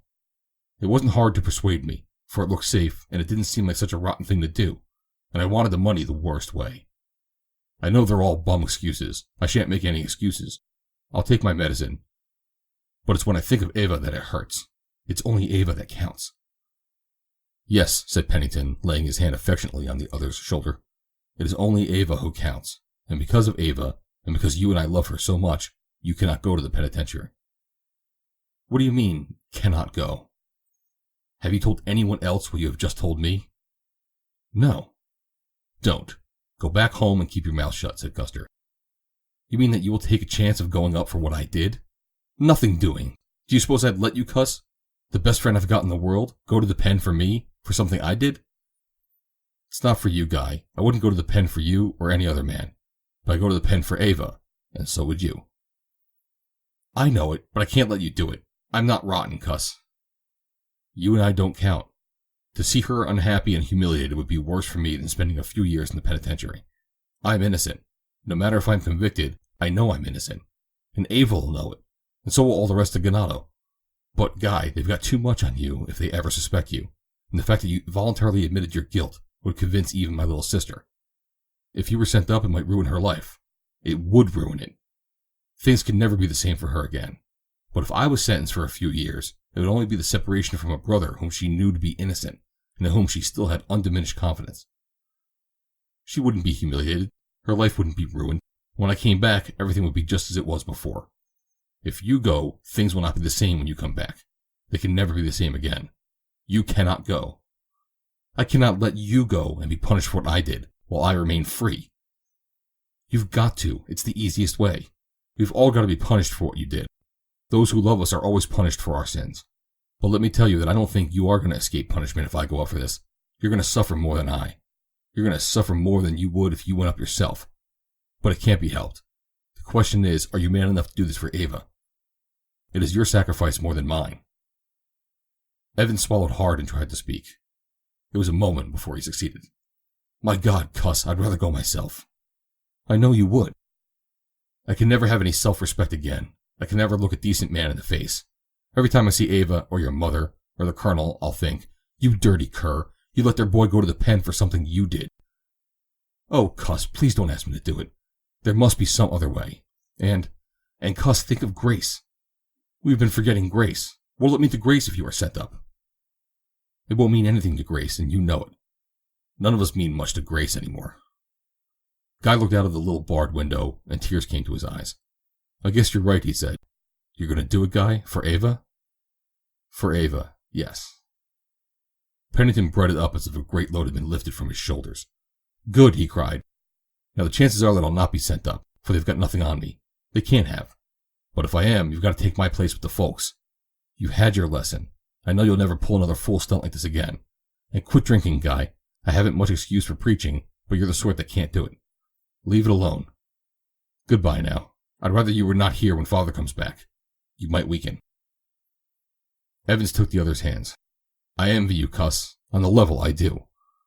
I know it, but don't feel too bad about it. It's one of those things that's done and it can't be undone. Roosevelt would have called what you've got to do grasping the nettle. Grasp it like a man.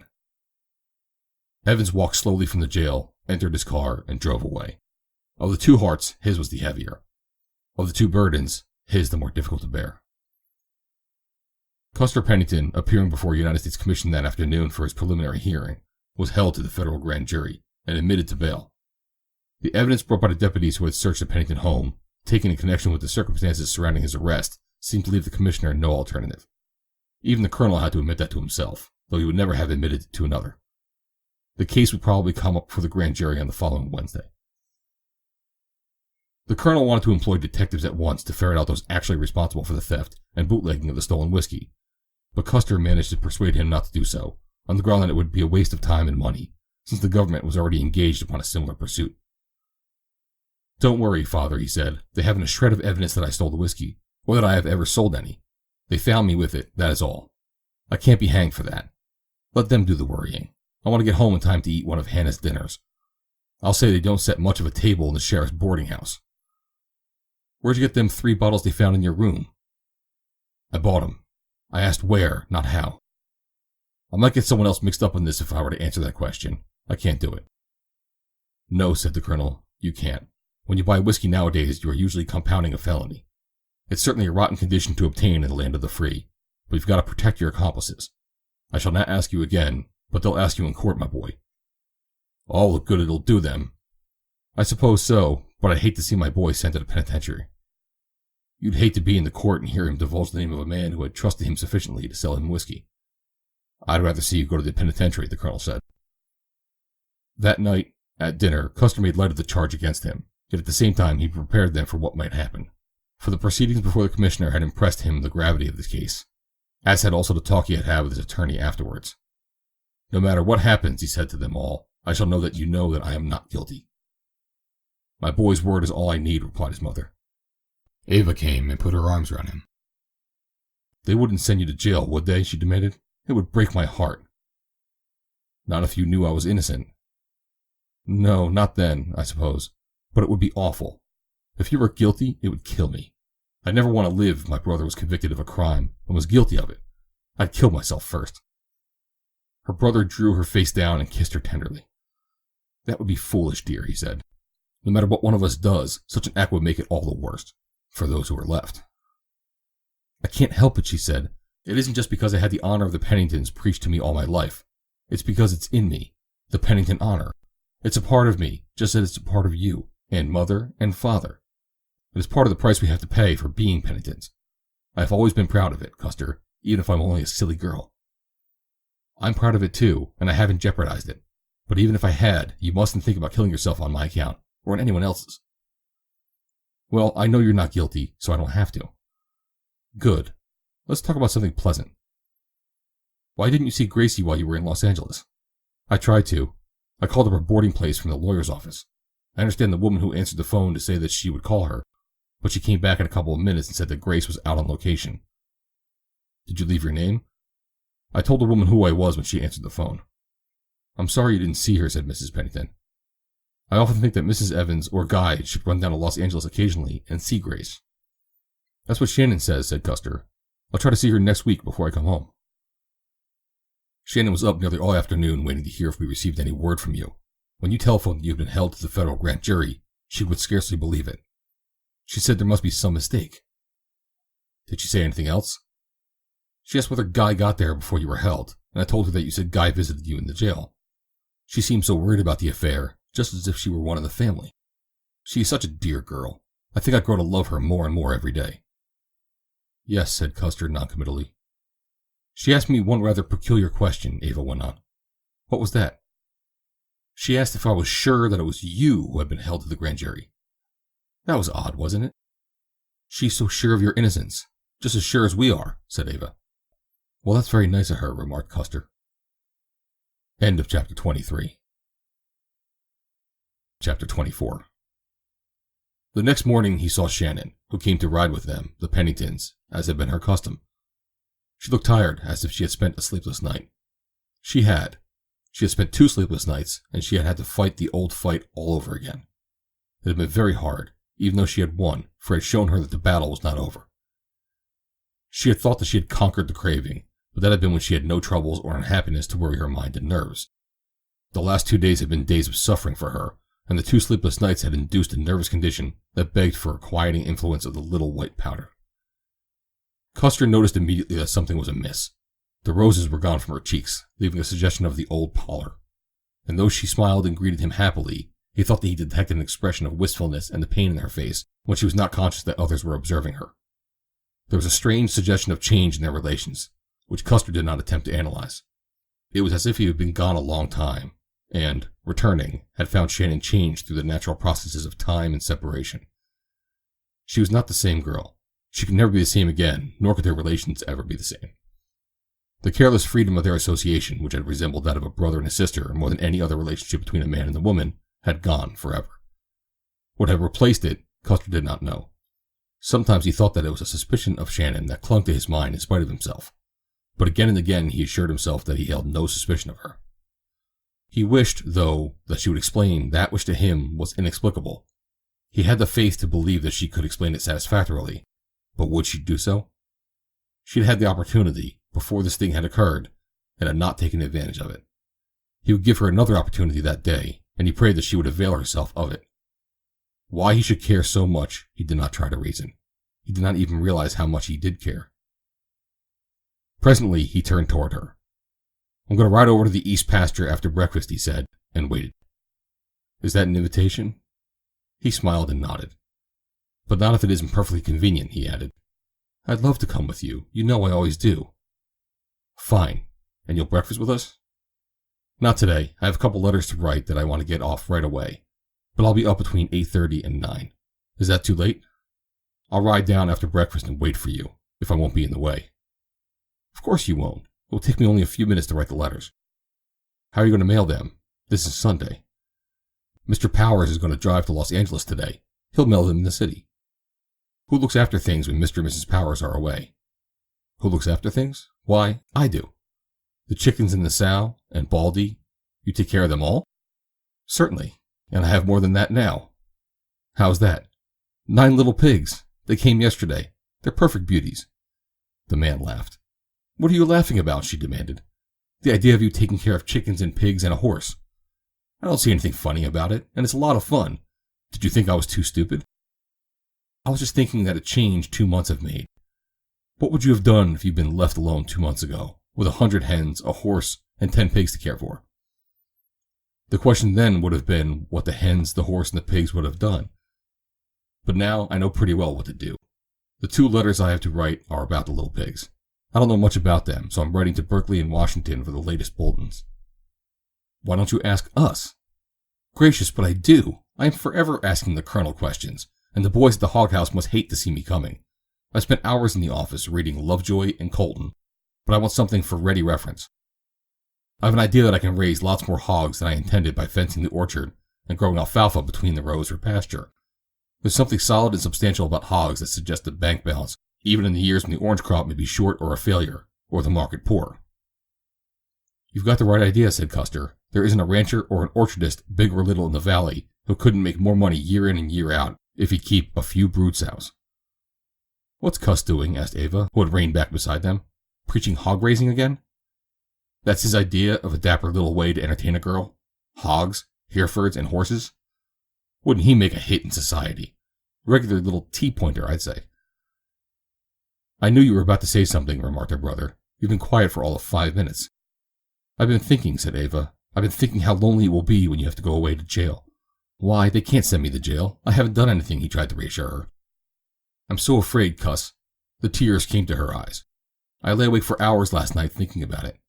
Oh, Cuss, I just couldn't stand it if they sent you to jail. Do you think the men who did it would let you go for something they did? Would anyone be so wicked? I never hated anyone in my life, but I could hate them if they don't come forward to save you. I could hate them, hate them, hate them. Oh, Cuss, I believe that I could kill the man who would do such a thing to my brother. Come, dear, don't worry about it. The chances are that they'll free me.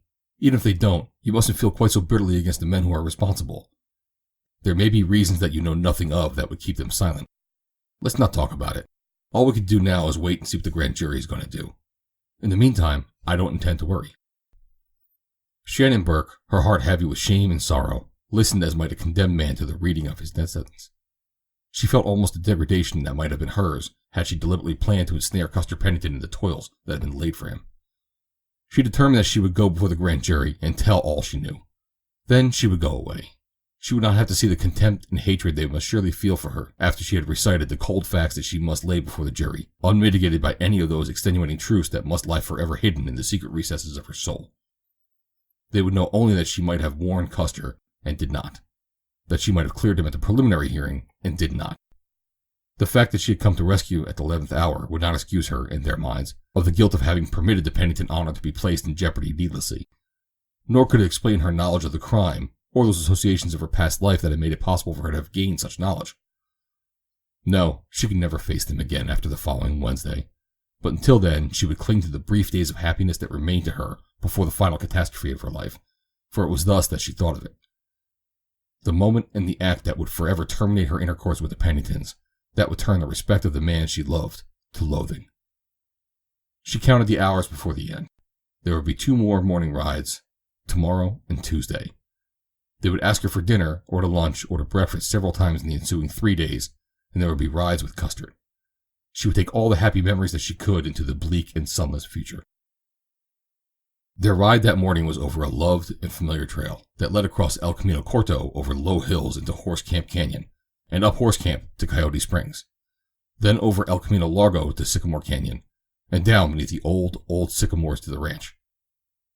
She felt that she knew each bush and tree and boulder, for they held for her the quiet restfulness of the familiar faces of old friends. She should miss them, but she would carry them in her memory forever. When they came to the fork in the road, she would not let Custer ride home with her. At 8:30 then, he called to her, and she urged Baldy into a canter and left them with a gay wave of the hand that gave no token of the heavy sorrow in her heart. As was her custom, she ate breakfast with Mr. and Mrs. Powers at the little tenant cottage a couple of 100 yards in the rear of her own bungalow, a practice which gave her an opportunity to discuss each day's work in advance with her foreman, and at the same time to add to her store of information concerning matters of ranching and citrus culture. Her knowledge of these things had broadened rapidly, and was a constant source of surprise to Powers, who took great pride in bragging about it to his friends, for Shannon had won as great a hold upon the hearts of these two as she had upon all those who were fortunate enough to know her well. After breakfast, as she was returning to her bungalow to write her letters, she saw a Mexican boy on a bicycle turn in at her gate. They met in front of the bungalow. "Are you Miss Burke?" he asked. "Bartolo says for you to come to his camp in the mountains this morning, sure," he went on, having received an affirmative reply. "Who is Bartolo?" "He says you know. You went to his camp a week ago yesterday." "Tell him I do not know him and will not go." "He says to tell you that he only wants to talk to you about your friend who is in trouble." The girl thought for a moment. Possibly here was a way out of her dilemma. If she could force Bartolo by threats of exposure, he might discover a way to clear Custer Pennington without incriminating himself. She turned to the boy. "Tell him I will come. I do not see him again. He's up in the camp now. He told me this yesterday. He also told me to tell you that he'd be watching for you, and if you did not come alone, you would not find him." Very well, she said, and turned into the bungalow. She wrote her letters, but she was not thinking about them. Then she took them over to Powers to take to the city for her. After that, she went to the telephone and called the Rancho Ganado, asking for Custer when she got the connection. I'm terribly disappointed, she said when he came to the telephone. I find I simply cannot ride this morning, but if you'll put it off until afternoon. Why, certainly. Come up to the lunch and we'll ride afterwards, he told her.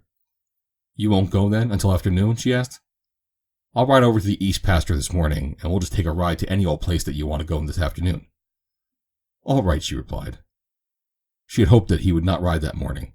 There was a chance that he might see her, even though the east pasture was miles from the trail she would ride, for there were high places on both trails where a horseman would be visible for several miles.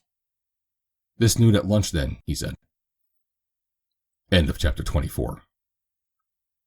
Chapter 25. Half an hour later, Custer Pennington swung into the saddle and headed the Apache up Sycamore Canyon. The trail to the east pasture led through Jackknife. As he passed the spot where he had been arrested on the previous Friday night, the man made a wry face, more at the recollection of the ease with which he had been duped than because of the fact of his arrest. Being free of any sense of guilt, he can view with a certain lightness of spirit that was almost levity the mere physical aspects of possible duress. The reality of his service to Eva could not but tend to compensate for any sorrow he must feel because of the suffering his conviction and imprisonment might bring to his family. So much greater must be their sorrow should Eva be permitted to learn the truth. When Shannon had broken their engagement for the morning, he had felt disappointed entirely out of proportion to its cause, a thing which he had realized himself, but had been unable to analyze. Now, in anticipation of seeing her at noon and riding with her after lunch, he experienced a rise in spirits that was equally unaccountable. He liked her very much, and she was excellent company, which of course would account for the pleasure he derived from being with her. Today, too, he hoped for an explanation of a ride into the mountains the week before, so that there may be no longer any shadow on his friendship for her. The more he thought about it, the more convinced he was that this afternoon she would explain the whole matter quite satisfactorily, and presently he found himself whistling as if there were no such places as jails or penitentiaries in the whole wide and beautiful world.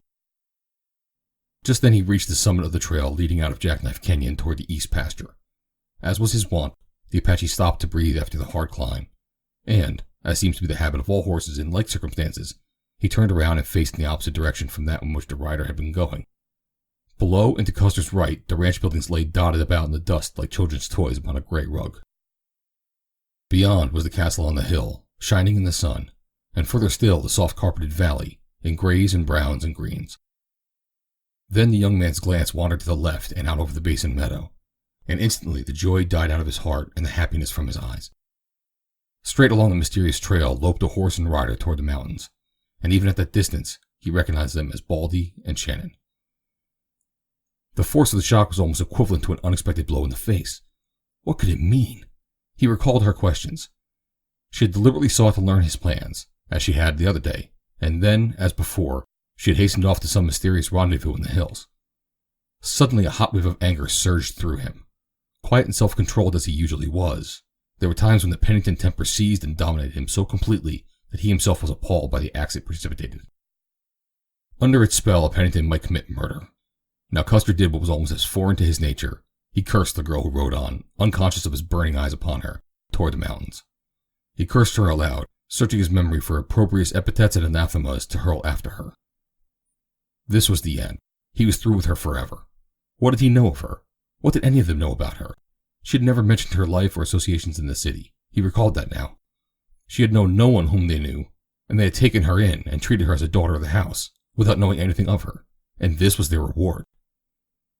She was doubtless a hireling of the gang that had stolen the whiskey and disposed of it through Guy. They had sent her here to spy on Guy and to watch the Penningtons. It was she who had set up the trap in which he had been caught, not to save Guy, but to throw the suspicion of guilt upon Custer. But for what reason? There was no reason except that he had been selected from the first to be the scapegoat when the government officers were too hot upon their trail. She had watched him carefully. God, but she had been cunning, and he credulous. There had been scarce a day when they had not been with him. She had ridden in the hills with him, and she kept him from following the mysterious trail, so he reasoned in his rage, though as a matter of fact she had done nothing of the sort. But anger and hate are blind, and Custer Pennington was angry and filled with hate. Unreasoning rage consumed him. He believed that he never had hated before as he hated this girl now. So far to the other extreme had the shock of her duplicity driven his regard for her. He would see her just once more, and he would tell her what he thought of her, so that there might be no chance that she would ever again enter the home of the Penningtons. He must see to that before he went away, that Ava might not be exposed to the influence of such a despicable character. But he could not see her today. He could not trust himself to see her, for even in his anger he remembered that she was a woman, and that when he saw her, he must treat her as a woman. If she had been within reach when he had first discovered her, a moment since, he could have struck her, choked her. With the realization, the senseless fury of his anger left him. He turned the Apache away and headed him again toward the east pasture, but deep within his heart was a cold anger that was quite as terrible, though in a different way. Shannon Burke rode up the trail toward the camp of the smugglers, all unconscious that there looked down upon her from a high ridge behind eyes filled with hate and loathing, the eyes of the man she loved. She put Baldy up the steep trail that had so filled her with terror when she first scaled it, and down upon the other side into the grove of oaks that hid in the camp. But now there was no camp there, only the debris that always marks the stopping place of men. As she reached the foot of the trail, she saw Bartolo standing beneath a great oak, awaiting her. His pony stood with trailing reins behind the tree. A rifle butt protruded from a boot on the right side of the saddle. He came forward as she guided Baldy toward the tree. "Buenos dias, señorita," he greeted her, twisting his pockmarked face into the semblance of a smile. "What do you want of me?" Shannon demanded. "I need money," he said. "You get money from Evans. He got all the money from the hooch we take down 2 weeks ago. We never get no chance to get it from him." "I'll get you nothing." "You get money now, and whenever I want it," said the Mexican. "Or I tell about Crumb. You Crumb's woman. I tell how you peddle dope. I know. You do what I tell you, and you go to the pen. Sabe?" "Now listen to me," said the girl. "I didn't come up here to take orders from you. I came to give you orders." "What?" exclaimed the Mexican. And then he laughed aloud. "You give me orders? That is damn funny." "Yes, it is funny. You will enjoy it immensely when I tell you what you are to do." "Hurry then. I have no time to waste." He was still laughing. "You're going to find some way to clear Mr. Pennington of the charge against him. I don't care what the way is, so long as it does not incriminate any other innocent person. If you could do it without getting yourself in trouble, well and good. I do not care. But you must see that there is evidence given before the grand jury next Wednesday that will prove Mr. Pennington's innocence." "Is that all?" inquired Bartolo, grinning broadly. "That is all. And if I don't do it, eh? Then I shall go before the grand jury and tell them about you and Alan, about the opium and the morphine and the cocaine, how you smuggled the stolen booze from the ship off the coast up into the mountains." "You think you would do that?" he asked. "But how about me? Wouldn't I be telling everything I know about you?" "Alan would testify too, and they would make Crumb come and tell how you lived with him." "Oh no, I guess you don't tell the grand jury nothing." "I shall tell them everything. Do you think I care about myself? I will tell them all that Alan or Crumb could tell. And listen, Bartolo, I can tell them something more. There used to be 5 men in your gang. There were 3 when I came up last week, and Alan is in jail. But where is the other?" The man's face went black with anger, and perhaps with fear too. "What you know about that?" he demanded sharply. "Alan told Crumb the first time he came to the Hollywood bungalow that he was having trouble among his gang, that you were a hard lot to handle, and that already one named Bartolo had killed one named Graciel." "How would you like me to tell that to the grand jury?" "You'd never tell that to no one," growled the Mexican. "You know too damn much for your health." He had stepped suddenly forward and seized her wrist. She struck at him and at the same time put the spurs to Baldy, in her fear and excitement more severely than she had intended. The high-spirited animal, unused to such treatment, leapt forward past the Mexican, who, clinging to the girl's wrist, dragged her from the saddle. Baldy turned and, feeling himself free, ran for the trail that led toward home. "You know too damn much," repeated Bartolo. "You better off up here alongside Graciel." The girl had risen to her feet and stood facing him. There was no fear in her eyes. She was very beautiful, and her beauty was not lost upon the Mexican. "You mean that you would kill me to keep me from telling the truth about you?" she asked. "Why not? Should I die instead? If you had kept your mouth shut, you would have been all right. But now—" He shrugged suggestively. "You're better off up here beside Graciel." "They'll get you and hang you for it," she said. "Who will know?" "The boy who brought me the message from you." "He will not tell. He my son. I wrote a note and left it on my desk before I came up here, telling everything, for fear of something of this sort," she said. "You lie," he accused correctly. "But for fear you did, I go down and burn your house tonight, after I get through with you. The ground pretty hard after the hot weather. It took me a long time to dig a hole beside Graciel." The girl was at her wits' end now. Her pitiful little lie had not availed. she began to realize that nothing would avail. She had made the noose, stuck her head into it, and sprung the trap. It was too late to alter the consequences.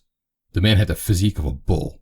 She could not hope to escape him by any recourse to any power other than her wits, and in the first effort along the line she had failed miserably and put him on his guard. Her case appeared hopeless. She thought of pleading with him, but realized the futility of it.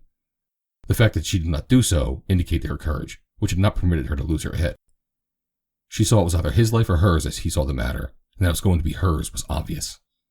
The man stood facing her, holding her by the wrist, his eyes appraising her boldly. "You damn good looking," he said, and pulled the girl toward him. "Before I kill you, He threw an arm about her roughly, and, leaning far over her as she pulled away, he sought to reach her lips with his. End of chapter 25. Chapter 26.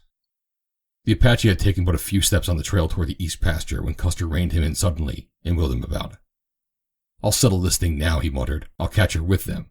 I'll find out who the others are. By God, I've got her now, and I've got them." He spurred the Apache into a lope along the steep and dangerous declivity leading downward into the basin. The horse was surprised. Never before had he been allowed to go downhill faster than a walk, his sound forelegs attesting the careful horsemanship of his rider. Where the trail wound around bushes, he took perilous jumps on the steep hillside, for his speed was too great to permit him to take the short turns. He cleared them, and somehow he stuck to the trail beyond. His iron shoes struck fire and half-embedded boulders. A rattler crossed the trail ahead, coiled, buzzing its warning. The hillside was steep. There was no footing above or below the snake. The Apache could not have stopped in time to save himself from those poisonous fangs. A coward horse would have wheeled and gone over the cliff, but the Morgan is no coward. The rider saw the danger at the instant the horse did. The animal felt the spurs touch him lightly. He heard a word of encouragement from the man he trusted. As the snake struck, he rose, gathering his forefeet close to his belly, and cleared the danger spot far out of reach of the needle-like fangs. The trail beyond was narrow, rocky, and shelving. The thing could not have happened in a worse place. The Apache lit, stumbled, slipped. His off hind foot went over the edge. He lunged forward upon his knees. Only the cool horsemanship of his rider saved them both. A pound of weight thrown in the wrong direction would have toppled the horse to the bottom of the rocky gorge. A heavy hand upon the bit would have accomplished the same result.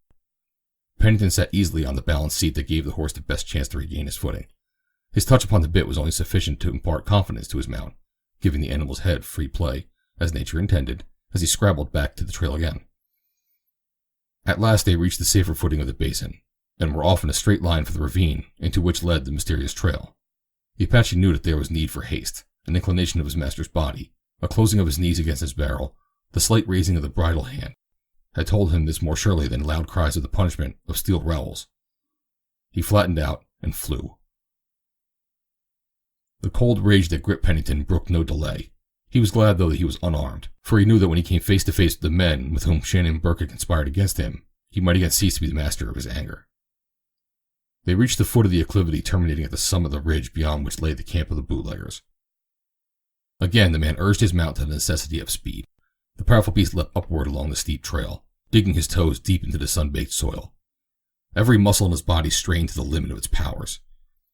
At the summit they met Baldy, head and tail erect, snorting and riderless. The appearance of the horse and his evident fright bespoke something amiss.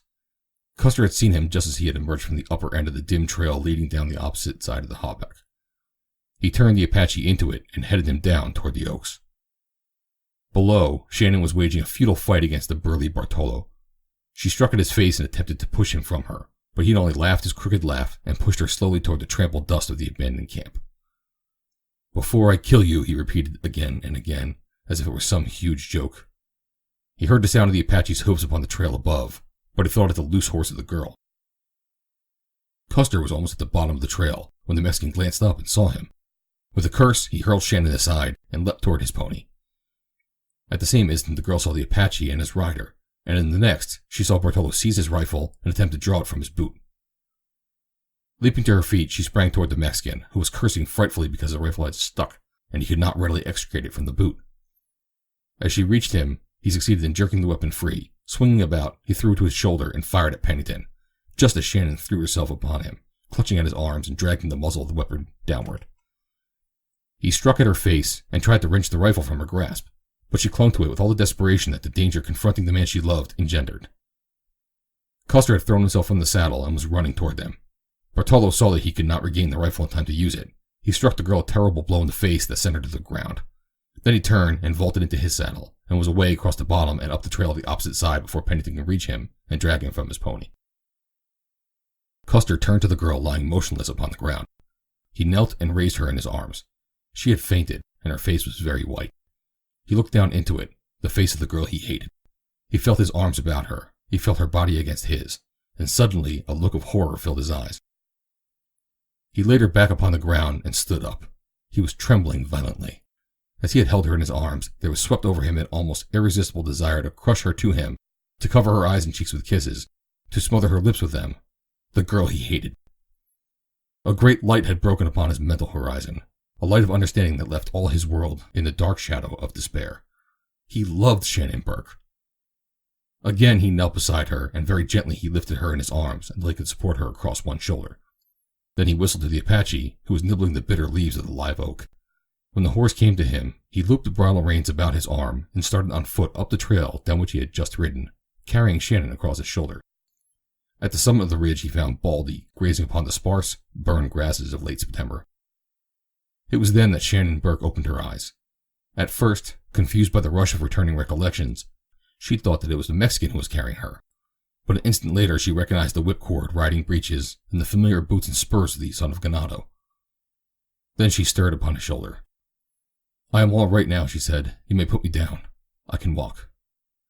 He lowered her to the ground, but he still supported her as they stood facing each other. "You came just in time," she said. "He was going to kill me." "I'm glad I came," was all that he said. She noticed how tired and pinched Custer's face looked, as if he had risen from a sickbed after a long period of suffering. He looked older, very much older, and oh, so sad. It wrung her heart, but she did not question him. She was still waiting for him to question her, for she knew that he must wonder why she had come here, and what the meaning of the encounter he had witnessed. But he did not ask her anything, beyond inquiring whether she thought she was strong enough to sit in her saddle if he helped her mount. "I shall be all right now," she assured him. He caught Baldy and assisted her into the saddle. Then he mounted the Apache and led the way along the trail toward home. They were halfway across the basin meadow before either spoke. It was Shannon who broke the silence. "You must have wondered what I was doing up there," she said with a backward nod of her head. "That would not be strange, would it?" "I will tell you." "No," he said. "It was bad enough that you went there today and the Saturday before I was arrested. Anything more that you can tell me would only make it worse. Do you remember that girl I told you about, the friend of Cousin William, who visited us?" "Yes." "I followed you up here today to tell you the same thing I told her." "I understand," she said. "You do not understand," he snapped almost angrily. "You understand nothing. I only said that I followed to tell you that. I have not told you, have I? Well, I don't intend to tell you, but my shame that I don't is enough without you telling me any more to add to it. There could be no honorable excuse for you having come here that other time, or this time either.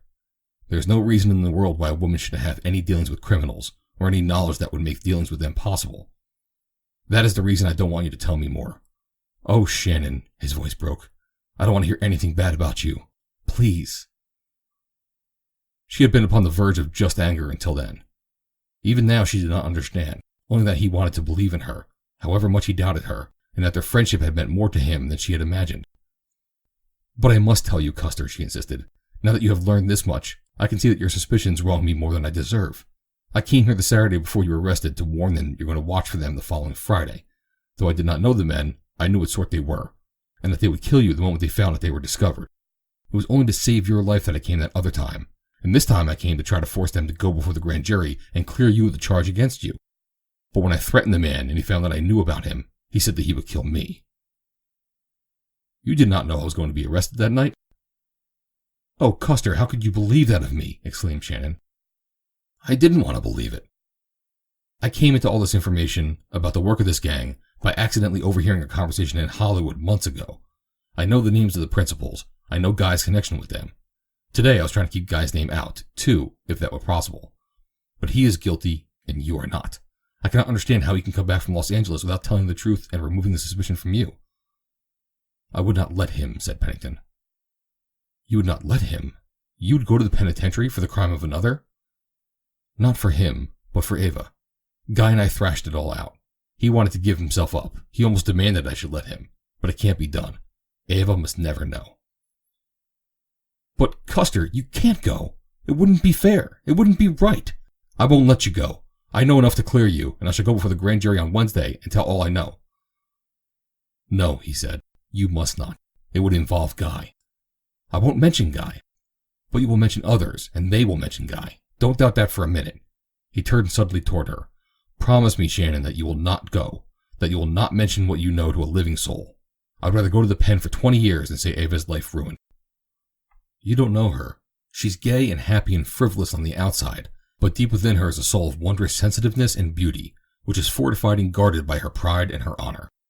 Strike down one of these, and you will have given her soul a wound from which it will never recover. She can understand neither meanness nor depravity in men and women. Should she ever learn that Guy has been connected with this gang, and that the money upon which they were to start their married life was the fruits of his criminality, it would break her heart. I know that Guy isn't criminally inclined, and that this will be a lesson that will keep him straight as long as he lives. But she wouldn't look at it that way. Now do you see why you must not tell what you know? Perhaps you are right, but it seems to me that she would not suffer any more if Guy went than if her brother went. She loves you very much. But she will know that I am innocent. If Guy went, she would know that he is guilty. Shannon had no answer to this, and they were silent for a while. You will help me to keep this from Ava? He asked. Yes. She was thinking of the futility of her sacrifice, and wondering what explanation he was putting upon her knowledge of the activities of the criminals. He had said that there could be no reason in the world why a woman should have any dealings with such men, or any knowledge that would make dealings with them possible. What would he think of her if he knew the truth? The man's mind was a chaos of conflicting thoughts. The sudden realization of a love that was as impossible as it was unwelcome. Recollection of his vows to Grace, which were as binding upon his honor as the marriage vows themselves would have been. Doubts as to the character and antecedents of this girl who rode at his side today, and whose place in his life had suddenly assumed an importance beyond that of any other. Then he turned a little, his eyes resting upon her profile, and he found it hard to doubt her. Shannon felt his eyes upon her and looked up. You have been so good to me, Custer, all of you.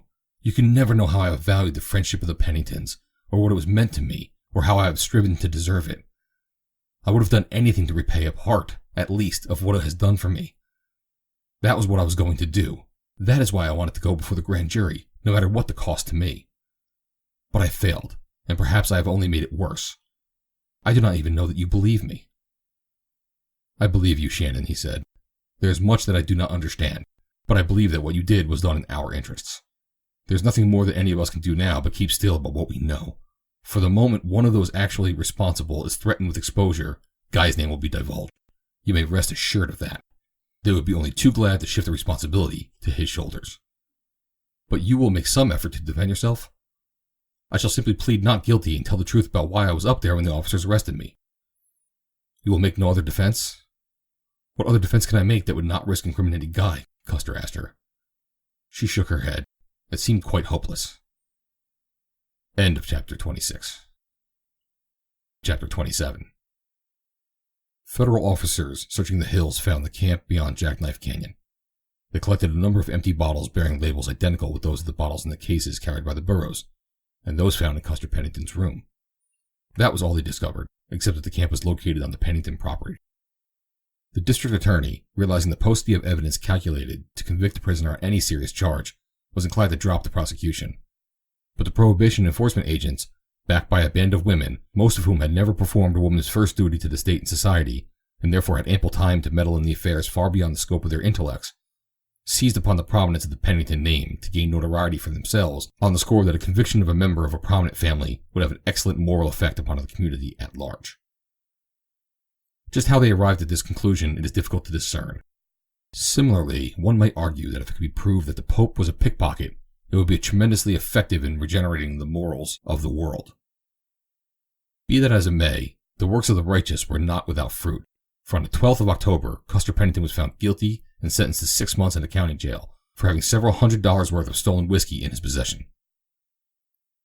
He was neither surprised nor disheartened. His only concern was for the sensibilities of his family, and these, represented at the trial in the person of his father, seemed far from overwhelmed, for the colonel was unalterably convinced of his son's innocence. Ava, who had remained at home with her mother, was more deeply affected than the others, though through a sense of injustice rather than of shame. Shannon, depressed by an unwarranted sense of responsibility for the wrong that Custer had suffered, and chagrined that force of circumstances should have prevented her from saving the Penningtons from a stain upon their escutcheon, found it increasingly difficult to continue her intimacy with these loved friends. Carrying in her heart the knowledge and the proof of his innocence, she regarded herself as a traitor among them, and in consequence held herself more and more aloof from their society, first upon one pretext and then upon another. At a loss to account for her change toward them, Ava, in a moment of depression, attributed it to the disgrace of Custer's imprisonment. "She's ashamed to associate with the family of a jailbird," she cried. "I don't believe anything of the kind," replied the colonel. "Shannon's got too much sense, and she's too loyal. That's all damn poppycock." "I'm sure she couldn't feel that way," said Mrs. Pennington. "She has been just as positive in her assertions of Custer's innocence as any of us." "You might as well think the same about Guy," said the colonel. "He's scarcely been up here since Custer's arrest." "He's been very busy on a new story. Anyway, I asked him about that very thing and offered to break the engagement if he felt our disgrace too keenly to want to marry into the family." The colonel drew her down to his knee. "You silly little girl," he said. "Do you suppose that has made any difference in the affection that Guy or any other of our real friends feel for us? Not in the slightest. Even if Cuss were guilty, they would not change. Those who did, we would be better off not to know. I am rather jealous of the Pennington honor myself, but I have never felt that this affair is any reflection upon it, and you need not." "But I can't help it, Popsy. My brother, my dear brother, in jail with a lot of thieves and murderers and horrible people like that. It is just too awful. I lie awake at night thinking about it. I am ashamed to go to the village, for fear someone will point at me and say, 'There goes the girl whose brother is in jail.'" "You are taking it much too hard, dear," said her mother. "One would think that our boy was really guilty." "Oh, if he really were, I should kill myself." The only person, other than the officious reformers, to derive any happiness from young Pennington's fate was Slick Allen. He occupied a cell not far from Custer's, and there were occasions when they were thrown together. Several times Allen saw fit to fling jibes at his former employer, much to the amusement of his fellows. They were usually indirect. One day, as Custer was passing, Allen remarked in a loud tone, "There's a lot more of these damn foxtrotting dudes that put on airs, but ain't nothing but common thieves." Pennington turned and faced him. "You remember what you got the last time you tried calling me names, Allen? Well, don't think for a minute, and just because we're in jail, I won't hand you the same thing again someday, if you get too funny. The trouble with you, Allen, is that you are laboring under the misapprehension that you are a humorist. You're not, and if I were you, I wouldn't make faces at the only man in this jail who knows about you, and Bartolo, and Gracial. Don't forget Gracial." Allen paled, and his eyes closed to two very narrow slits. He made no more observations concerning Pennington, but he devoted much thought to him, trying to arrive at some reasonable explanation of the man's silence, when it was evident that he must have sufficient knowledge of the guilt of others to clear himself of the charge upon which he had been convicted. To Allen's hatred of Custer was now added the real fear, for he had been present when Bartolo killed Gracial. The only two witnesses had been Mexicans, and Allen had no doubt that if Bartolo were accused, the three of them would swear that the American committed the murder. One of the first things to do when he was released from jail was to do away with Bartolo.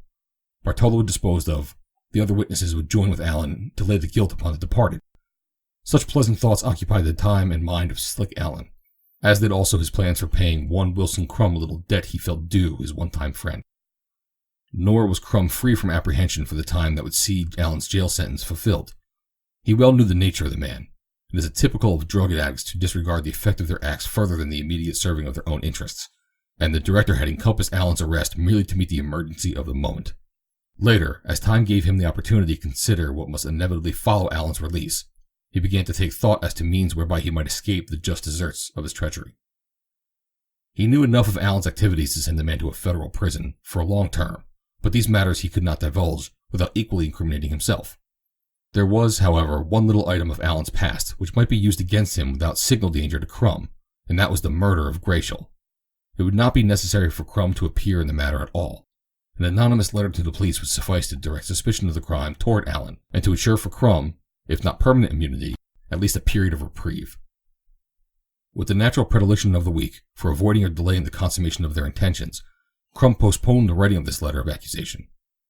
There was no cause for hurry, he argued, since Allen's time would not expire until the 6th of the following August. Crum led a lonely life after the departure of Gaza. His infatuation for the girl had as closely approximated love as a creature of his type could reach. He had come to depend upon her and to look forward to finding her at the Vista del Paso bungalow on his return from the studio. Since her departure, his evenings had been unbearable, and with the passing weeks, he developed a hatred for the place that constantly reminded him of his loss. He had been so confident that she would have to return to him after she had consumed the small quantity of morphine he had allotted her, that only after the weeks had run into months did he realize that she had probably gone out of his life forever.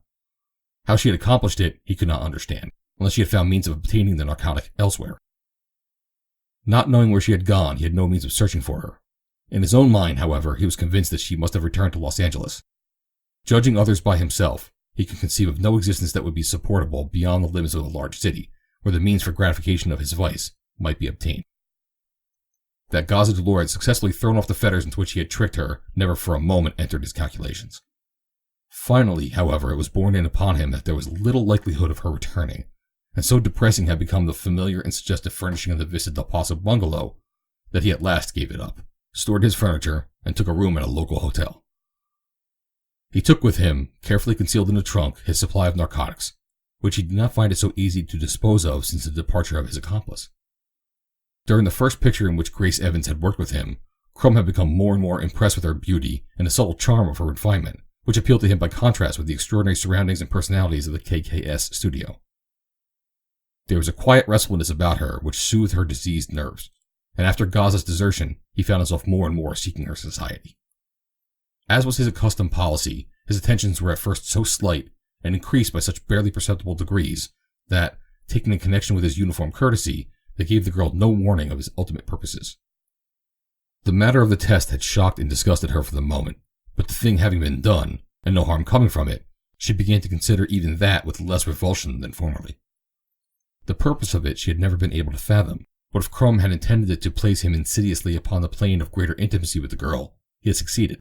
That the effect was subjective rendered it none the less effective. Added to these factors in the budding intimacy between the director and the extra girl was the factor which is almost most potent in similar associations, the fear that the girl holds of offending a potent ally, and the hope of propitiating a power in which lies the potentiality of success upon the screen. Lunches at Frank's, dinners at the Ship, dances at the country club led by easy gradations to more protracted parties at the Sunset Inn and the Green Mill. The purposes of Crumb's shrewdly conceived and carefully executed plan were twofold. Primarily, he sought a companionship to replace that of which Gaza Delore had robbed him. Secondarily, he needed a new tool to assist in the disposal of the considerable store of narcotics that he had succeeded in tricking Allen and his accomplices into delivering to him, with the understanding that he would divide the profits of the sales with them, which, however, Crumb had no intention of doing if he could possibly avoid it. In much the same manner that he had tricked Gaza Delore, he tricked Grace Evans into the use of cocaine, and after that, the rest was easy. Renting another and less pretentious bungalow on Circle Terrace, he installed the girl there and transferred the trunk of narcotics to her care, retaining his room at the hotel for himself. Grace's fall was more easily accomplished than in the case of Gaza, and was more complete, for the former had neither the courage nor the strength of character that had enabled the other to withstand the more degrading advances of her tempter. To assume that the girl made no effort to oppose his importunings would be both unfair and unjust, for both heredity and training had empowered her with a love of honor and a horror of the sordidness of vice. But the gradual undermining of her will by the subtle inroads of narcotics rendered her powerless to withstand the final assault upon the citadel of her scruples. One evening toward the middle of October, they were dining together at the Winter Club. Crumb had bought an evening paper on the street and was glancing through it as they sat waiting for their dinner to be served.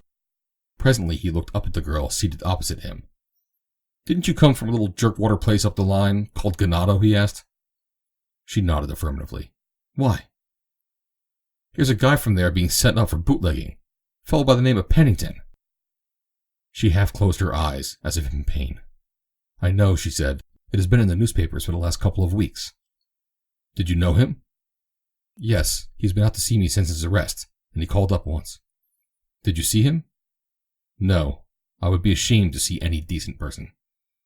"Decent?" snorted Crumb. "You don't call a damn bootlegger decent, do you?" "I don't believe he ever did it," said the girl. "I have known him all my life, and his family. I'm certain he couldn't have done it."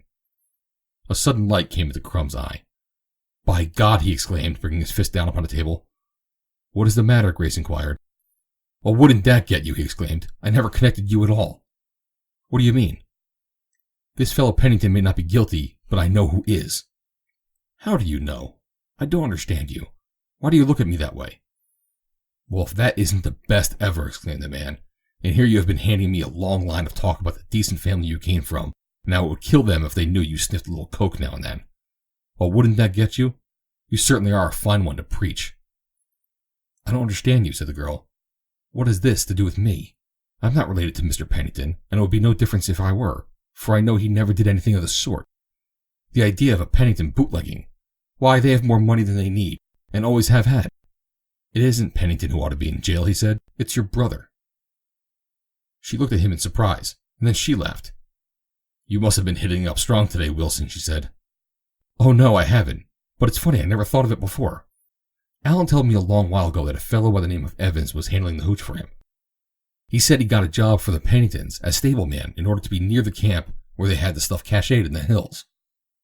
He described Evans as a young blood, and so I guess there isn't any doubt about it. You have a brother. I've heard you speak of him." "I don't believe you," she said.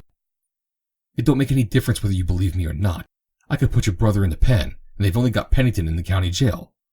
All they can get on him, according to this article, was having stolen goods in his possession. But your brother was in on the whole proposition. It was hidden in his hay barn. He delivered it to a fellow who came up there every week, ostensibly to get hay, and your brother collected the money. Gosh, they'd send him up for sure if I ever tipped them off to what I know." And thus was fashioned the power he used to force her to his will. A week later, the bungalow on Circle Tennis was engaged, and Grace Evans took up the work of peddling narcotics, which Shannon Burke had laid down a few months before, with this difference. Gaza Delore had shared in the profits of the traffic, while Grace Evans got nothing more than her living, and what drugs she craved for her personal use. Her life, her surroundings, every environment of this new and terrible world into which her ambition had introduced her, tended rapidly to ravish her beauty. She faded with a rapidity that was surprising even to Crumb. Surprising and annoying. He had wanted for her to keep her beauty, but now she was losing it. But still he must keep her because of her value in his nefarious commerce. As weeks and months went by, he no longer took pleasure in her society, and was seldom at the bungalow save when he came to demand an accounting and to collect the proceeds of her sales. Her pleas and reproaches had no other effect upon him than to arouse his anger. One day, when she clung to him, begging him not to desert her, he pushed her roughly from him so that she fell, and in falling, she struck the edge of the table and hurt herself. This happened in April. On the following day, Custer Pennington, his terms in the county jail expired, was liberated. End of Chapter 27. Chapter 28. Custer's long hours of loneliness had often been occupied with plans against the day of his liberation. That Grace had not seen him or communicated with him since his arrest and conviction had been a source of wonder and hurt to him. He recalled many times the circumstances of the telephone call, with a growing belief that Grace had been there, but had refused to talk with him. Nevertheless, he was determined to see her before he returned to Ganado. He had asked particularly that none of his family should come to Los Angeles on the day of his release, but that the roadster should be sent up on the preceding day and left in the garage for him. He lost no time after quitting the jail in getting his machine and driving out to Hollywood, to the house where Grace had boarded. The woman who answered his ring told him that Grace no longer lived there. At first she was loath to give him any information as to the girl's whereabouts, but after some persuasion she gave him a number on Circle Terrace, and in that direction Pennington turned his car. As he left his car before the bungalow and approached the building, he could see into the interior through the screen door, for it was a warm day in April and the inner door was open. As he mounted the few steps leading to the porch, he saw a woman cross the living room into which the door opened. She moved hurriedly, disappearing through a doorway opposite and closing the door after her. Though he had but a brief glimpse of her in the darkened interior, he knew that it was Grace, so familiar were every line of her figure and every movement of her carriage. It was several minutes after Custer rang before a Japanese appeared at the doorway. It was the same Japanese schoolboy who had served as general factotum at the Vista del Paso bungalow. He opened the screen door a few inches and looked inquiringly at the caller. "I wish to see Miss Evans," said Custer. He took a card case from his pocket and handed the card to the servant, who looked blankly at the card and then at the caller, finally shaking his head stupidly and closing the door. "No here," he said. "Nobody home." Pennington recalled once more the affair of the telephone. He knew that he had just seen Grace inside the bungalow. He had come to talk with her, and he intended to do so. He laid his hand on the handle of the door and jerked it open. The Jap, evidently lacking in discretion, endeavored to prevent him from entering. First, the guardian clawed at the door in the effort to close it, And then, very foolishly, he attempted to push Pennington out on the porch. The results were disastrous to the Jap. Crossing the living room, Custer rapped on the door through which he had seen Grace go, calling her by name. Receiving no reply, he flung the door open. Facing him was the girl he was engaged to marry. With her back against the dresser, Grace stood at the opposite end of the room. Her disheveled hair fell about her face, which was overspread with a sickly pallor. Her wild, staring eyes were fixed upon him. Her mouth, drooping at the corners, tremulously depicted a combination of terror and anger. "Grace!" he exclaimed. She still stood staring at him for a moment before she spoke. "What do you mean," she demanded at last, "by breaking into my bedroom? Get out! I don't want to see you. I don't want you here." He crossed the room and put a hand upon her shoulder. "My God, Grace," he cried, "what is the matter? What has happened to you?" "Nothing has happened," she mumbled. "There's nothing the matter with me. I suppose you want me to go back with the rest of the rubes. I'm through with the damn country. And country jakes, too," she added. "You mean that you don't want me here, Grace? That you don't love me?" he asked. "Love you?" She broke into a disagreeable laugh. "Why, you poor rube, I never want to see you again." He stood looking at her for a moment longer. Then he turned slowly and walked out of the bungalow and down to his car. When he had gone, the girl threw herself face down upon the bed and burst into uncontrollable sobs. For the moment, she had risen triumphant above the clutches of her sordid vice. For that brief moment, she had played her part to save the man she loved from greater torture and humiliation in the future. At what a price, only she could ever know. Custer found them waiting for him on the east porch as he drove up to the ranch house. The new freedom and the long drive over the beautiful highway through the clear April sunshine, with the green hills at his left and the lovely valley spread out upon his right hand, to some extent alleviated the depression that had followed the shock of his interview with Grace. And when he alighted from the car, he seemed quite his normal self again. Ava was first to reach him. She fairly threw herself upon her brother, laughing and crying in a hysteria of happiness. His mother was smiling through her tears, while the colonel blew his nose violently, remarking that it was a hell of a time of year to have a damn cold. Custer joked a little about his imprisonment, but he soon saw that the mere mention of it had the most depressing effects upon Ava, so he did not revert to the subject again in her presence. He confined himself to plying with them 100 questions about happenings on the ranch during his long absence, the condition of the stock, and the crop outlook for the season. As he considered the effect his undeserved jail sentence had produced upon the sensibilities of his sister, he was doubly repaid for the long months of confinement that he had suffered in order to save her from the still greater blow of having the man she was to marry justly convicted of a far more serious crime. He saw no reason now why she should ever learn the truth. The temporary disgrace of his incarceration would soon be forgotten in the everyday run of work and pleasure that constituted the life of Ganado, and the specter of her hurt pride would no longer haunt her. Custer was surprised that Guy and Mrs. Evans had not been of the party that welcomed his return. When he mentioned this, Ava told him that Mrs. Evans thought the Penningtons would want to have him all to themselves for a while, and that their neighbors were coming up after dinner. And it was not until dinner that he asked after Shannon. "We have seen very little of her since you left," explained his mother. "She returned Baldy soon after that, and bought the senator from Mrs. Evans." "I don't know what is the matter with the child," said the colonel. "She's as sweet as ever when we do see her, and she always asks after you and tells us that she believes in your innocence. She rides a great deal at night, but seldom, if ever, in the daytime. I don't think it is safe for a woman to ride alone in the hills at night, and I have told her so. But she says that she is not afraid, and that she loves the hills as well by night as by day." "Ava has missed her company very much," said Mrs. Pennington. "I was afraid that we might have done something to offend her, but none of us can think what it could have been." "I thought she was ashamed of us," said Ava. "Nonsense," exclaimed the colonel. "Of course that's nonsense," said Custer. "She knows as well as the rest of you that I was innocent." He was thinking how much more surely Shannon knew his innocence than any of them. During dinner, Ava regained her old-time spirit. More than once, the tears came to Mrs. Pennington's eyes as she realized that once more their little family was united, and that the pall of sorrow that had weighed so heavily upon them for the past 6 months had at last lifted, revealing again the sunshine of the daughter's heart, which had never been the same since their boy had gone away. "Oh, Cuss," exclaimed Ava, "the most scrumptious thing is going to happen, and I'm so glad you're going to be here, too. It's going to be perfectly gorgiastic. There's be a whole regiment of them, and they're going to be camped right up the mouth of Jackknife. I can scarcely wait until they come. Can you?" "I think I might manage," said her brother, "at least until you tell me what you're talking about." "Pictures," exclaimed Ava. "Isn't it symptomatic gorgeristic? And they may be here a whole month." "What in the world is the child talking about?" asked Custer, appealing to his mother. "Your father," Mrs. Pennington started to explain. "Oh, don't tell him," cried Ava. "I want to tell him myself." You've been explaining for several minutes, said Custer, but you haven't said anything yet.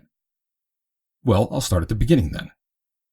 They're going to have Indians and cowboys and... That sounds more like the finish, suggested Custer. Don't interrupt me. They're going to take a picture on Ganado. Custer turned towards his father with a look of surprise. You needn't blame Papa, said Ava. It was all my fault. Or rather, I should say our good fortune is all due to me. You see, Papa wasn't going to let them come at first, but the cutest man came up to see him. A nice, short, fat little man, and he rubbed his hands together and said, Well, Colonel? Papa told him that he had never allowed any picture companies on the place. But I happened to be there, and that was all that saved us, for I teased and teased and teased until finally Papa said that they can come, provided they didn't take any pictures up around the house. They didn't want to do that, for they're making a western picture, and they said the scenery at the back of the ranch is just what they want. They're coming up in a few days, and it's going to be perfectly radiant, and maybe I'll get to be in the pictures. If I thought so, said Custer, I'd put a can of nitroglycerin onto the whole works the moment they drove on the property. He was thinking of what the pictures had done for Grace Evans. I am surprised that you permitted it, Father, he said, turning to the Colonel. I'm rather surprised myself, admitted the older Pennington, but what was I to do with that suave little location manager rubbing his hands and oiling me on one side, and this little rascal here pestering the life out of me on the other? I simply had to give in. I don't imagine any harm will come from it. They've promised to be very careful of all the property, and whenever any of our stock is used, it will be handled by our own men. I suppose they're going to pay you handsomely for it, suggested Custer. The Colonel smiled. Well, that wasn't exactly mentioned, he said, but I have a recollection that the location manager said something about presenting us with a fine set of stills of the ranch. Generous of them, said Custer. They'll camp all over the shop, use our water, burn our firewood, and trample up our pasture, and in return they'll give us a set of photographs. Their liberality is truly marvelous. Well, to tell you the truth, said the Colonel, after I found how anxious Ava was, I wouldn't have dared mention payment, for fear they might refuse to come and this young lady's life might be ruined in consequence. What outfit is it? Asked the son. It's a company from KKS, directed by a man by the name of Crumb. Wilson Crumb, the famous actor-director, added Ava. How perfectly radiant. I danced with him in Los Angeles a year ago. Oh, that's the fellow, is it? Said Custer.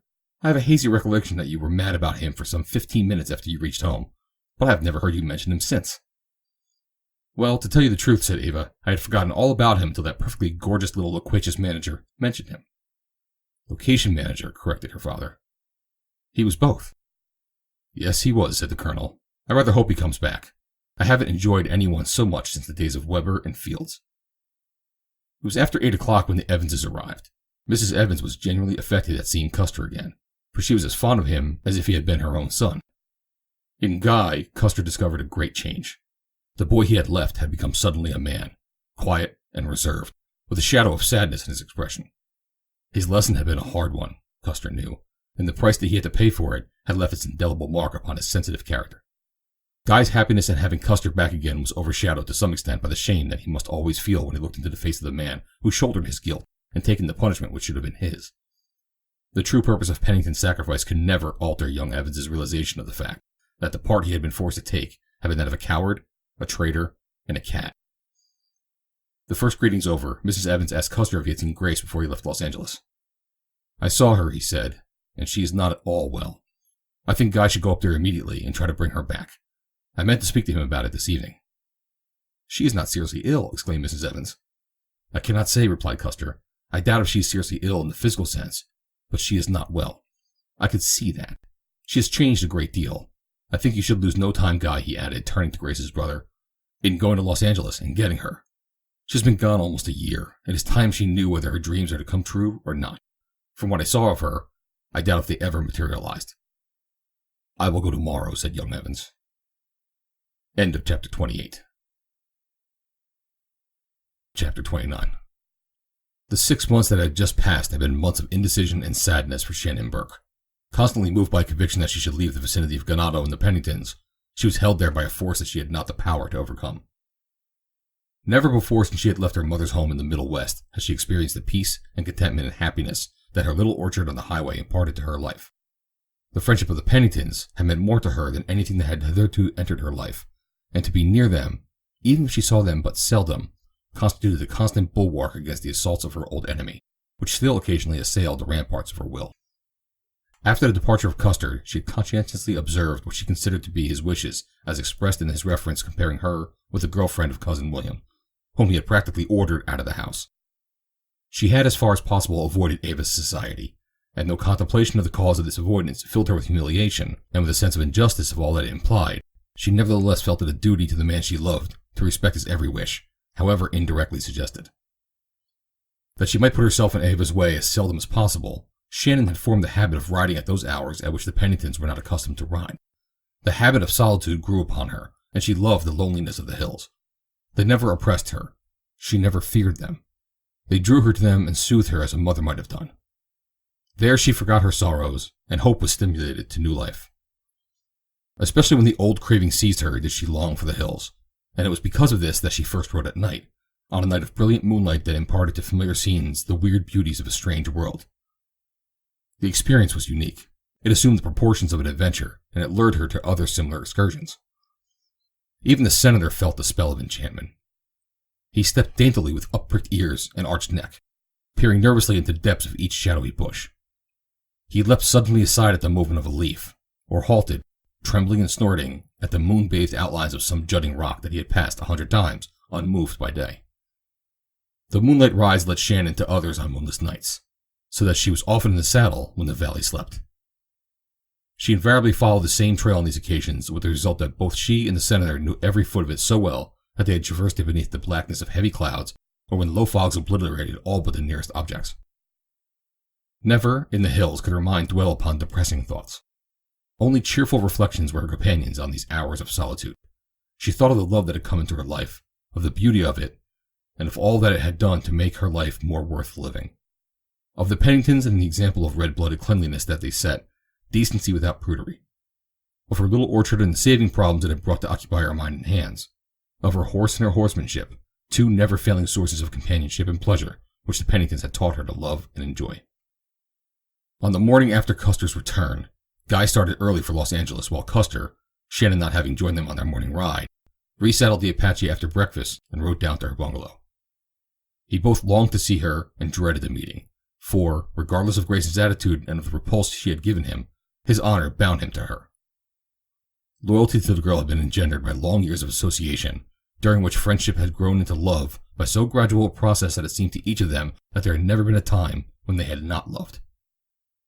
Such attachments, formed in the heart of youth, hollowed by time, and fortified by the pride and honor of inherited chivalry, became a part of the characters of their possessors, and as difficult to uproot as those other habits of thought and action which differentiate one individual from another.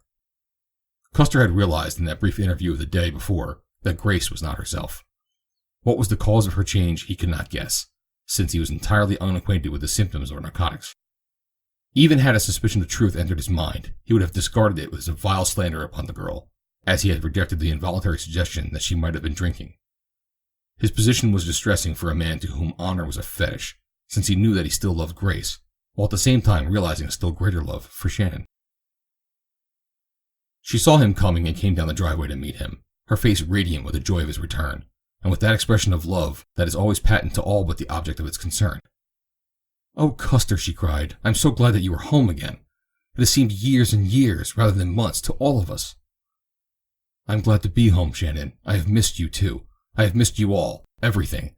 The hills, the valley, every horse and cow, and little pig, the clean air, the smell of the flowers and sage. All that is Ganado." "You like it better than the city?" "I shall never long for the city again," he said. "Cities are wonderful, of course, with their great buildings, their parks and boulevards, their fine residences, their lawns and gardens. The things that men have accomplished there fill a fellow with admiration. But how pitiful they really are compared with the magnificence that is ours." He turned and pointed toward the mountains. "Just think of those hills, Shannon, and the infinite, unthinkable power that uplifted such mighty monuments. Think of the countless ages that they have endured, and then compare them with the puny efforts of man.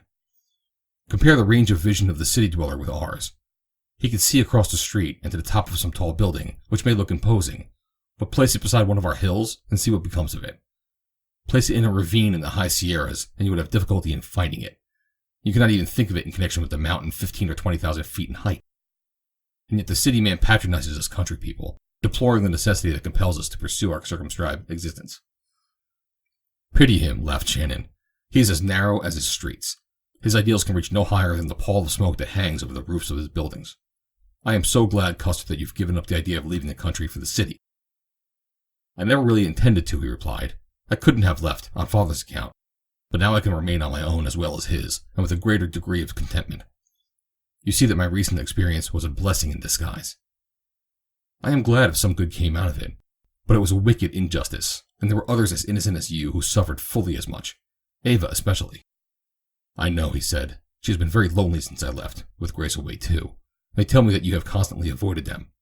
Why? I cannot understand it. He had dismounted and tied the Apache, and they were walking toward the porch. She stopped and turned to look at Custer squarely in the eyes.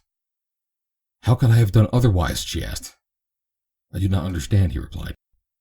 She could not hold her eyes to his as she explained, but looked down, her expression changing from happiness to one of shame and sadness. You forget that girl, the friend of Cousin William? She asked. Oh, Shannon, he cried, laying a hand impulsively upon her arm. I told you that I wouldn't say that to you. I didn't want you to stay away. I have implicit confidence in you. No, she contradicted him. In your heart you thought it, and perhaps you were right. No, he insisted. Please don't stay away. Promise me that you will not. You have hurt them all, and they are all so fond of you. I am sorry, Custer. I would not hurt them. I love them all, but I thought I was doing the thing that you wished. There was so much that you did not understand, that you can never understand, and you were away where you couldn't know what was going on. So it seemed disloyal to do the thing I thought you would rather I didn't do. It's all over now, he said. Let's start over again, forgetting all that has happened in the last 6 months and a half. Again his hand lay upon her arm. He was seized with an almost uncontrollable desire to crush her to him. Two things deterred him, his loyalty to Grace and the belief that his love would be unwelcome to Shannon. End of chapter 29. Chapter 30. Guy Evans swept over the broad, smooth highway at a rate that would have won him 10 days in jail at Santa Ana had his course led him through that village. The impression that Custer's words had implanted in his mind was that Grace was ill, for Pennington had not gone into the details of this unhappy interview with the girl, choosing to leave to her brother realization of her changed condition, which would have been incredible to him, even from the lips of so trusted a friend as Custer. And so it was that when he approached the bungalow on Circle Terrace and saw a coupe standing at the curb, he guessed at what it portended. For though there were doubtless hundreds of similar cars in the city, there was that about this one which suggested the profession of its owner. As Guy hurried up the walk to the front door, he was as positive that he would find Grace ill and a doctor in attendance, as if someone had already told him so. There was no response to his ring, and as the inner door was open, he entered. The door on the opposite side of the living room was ajar. As Guy approached it, a man appeared in the doorway, and beyond him the visitor could see Grace lying, very white and still, upon a bed. Who are you? This woman's husband? Demanded the man in curt tones. I am her brother. What is the matter? Is she very ill? Did you know of her condition? I heard last night that she was not well, and I hurried up here. I live in the country. Who are you? What has happened? She is not... My God, she is not... Not yet. Perhaps we can save her. I am a doctor. I was called by a Japanese who said that he was a servant here. He must have left after he called me, for I have not seen him. Her condition is serious and requires an immediate operation, an operation of such a nature that I must learn the name of her own physician and have him present. Where is her husband? Husband? My sister is not... Guy ceased speaking and went suddenly white. My God, doctor, you don't mean that my sister... Oh no, not that. He seized the other's arm beseechingly. The doctor laid his hand upon the younger man's shoulder. She had a fall last night before last, and an immediate operation is imperative. Her condition is such that we cannot even take the risk of moving her to a hospital. I have my instruments in my car, but I should have help. Who is her doctor? I do not know.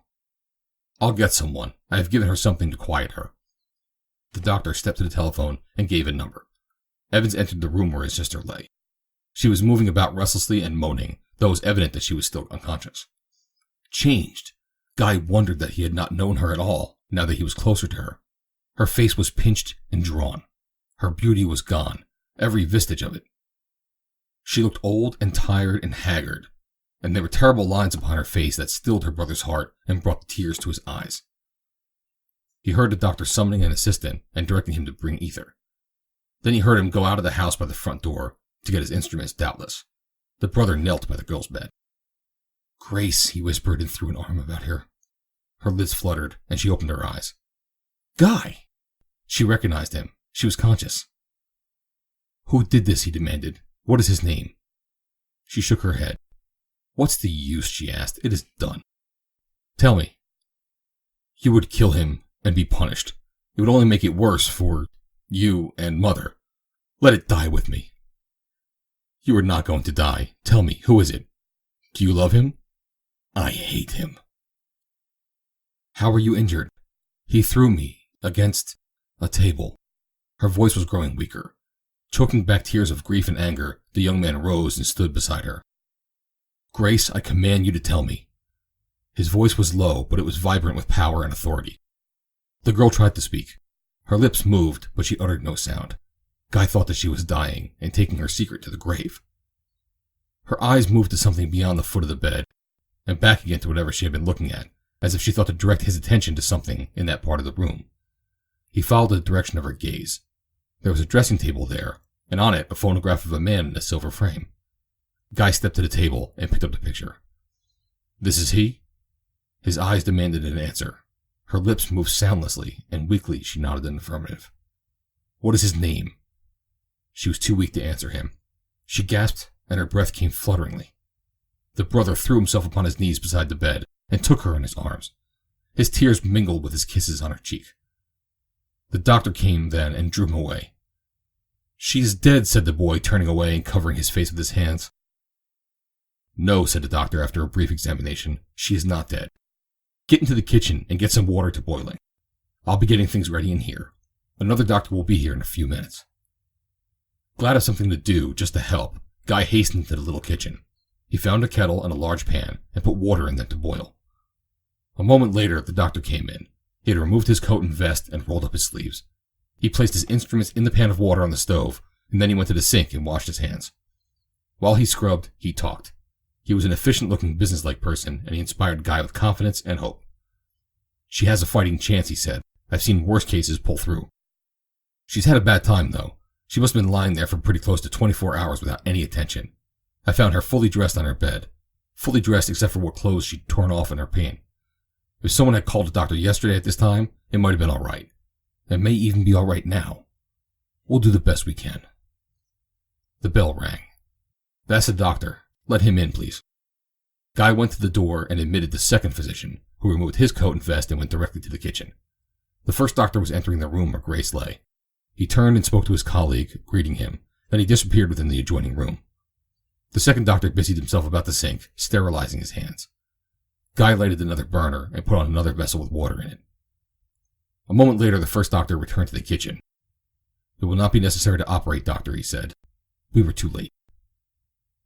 His tone and manner was still very businesslike and efficient, but there was an expression of compassion in his eyes as he crossed the room and put his arm about Guy's shoulders. Come into the other room, my boy. I want to talk to you, he said.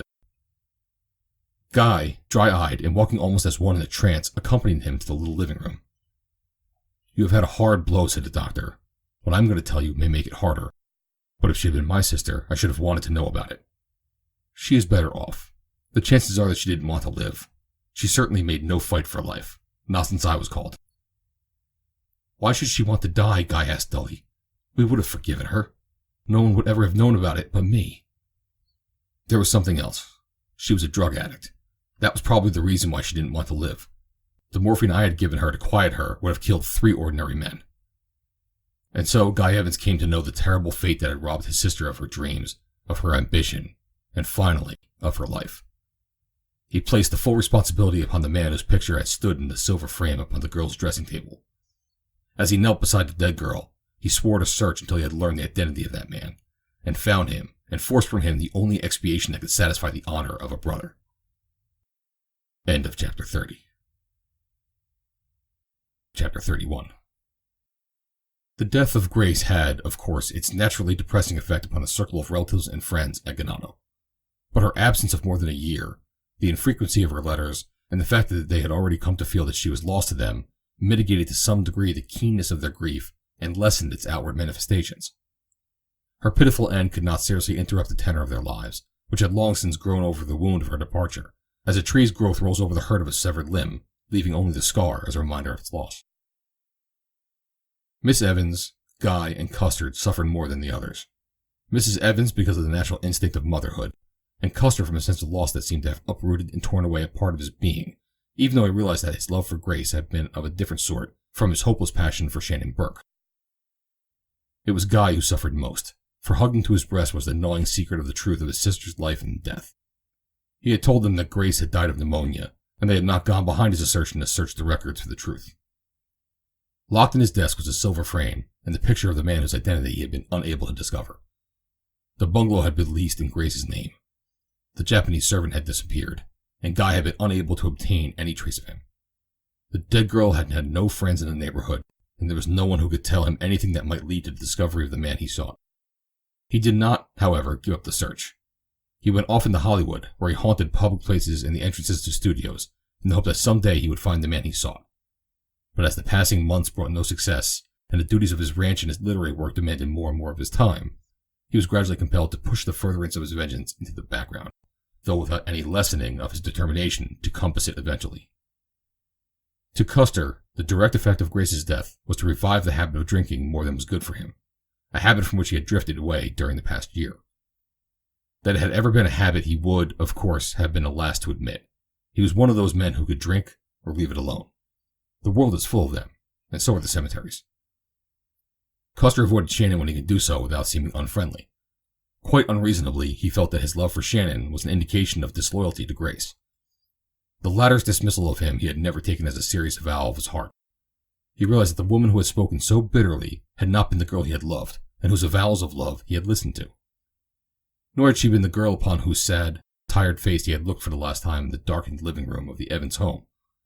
For then, death had softened the hard lines of dissipation, revealing again, in chastened melancholy, the soul that sin had disguised, but not destroyed. Shannon recognized the change in Custer. She attributed it to his grief and to his increased drinking, which she had sensed almost immediately, as love does sense the slightest change in its object, however little apparent to another. She did not realize that she was purposely avoiding her. She was more than ever with Eva now, for Guy, having settled down to the serious occupations of a man's estate, no longer had so much leisure time to devote to play. She still occasionally wrote at night, for the daytime rides with Custer were less frequent now. Much of his time was occupied closer in and around the ranch, with the conditioning of the show herds for the coming fall, an activity which gave him a plausible excuse for foregoing his rides with Shannon.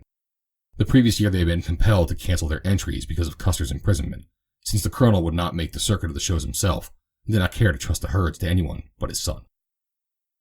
Now the Morgans, the Percherons, the Herefords, and the Berkshires that were to uphold the fame of Ganado were the center of arduous and painstakingly fitting and grooming, as the time approached when the finishing touches were to be put upon glossy coats and polished horn and hoof.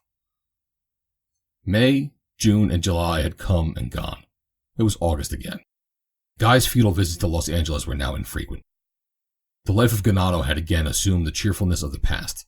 The heat of summer had brought the swimming pool into renewed demand, and the cool evenings saved the ballroom from desertion. The youth of the foothills and valley, reinforced by weekend visitors from the city, filled the old house with laughter and happiness. Shannon was always of these parties, for they would not let her remain away. It was upon the occasion of one of them, early in August, that Eva announced the date of her wedding to Guy. The 2nd of September, she told him. It comes on a Saturday.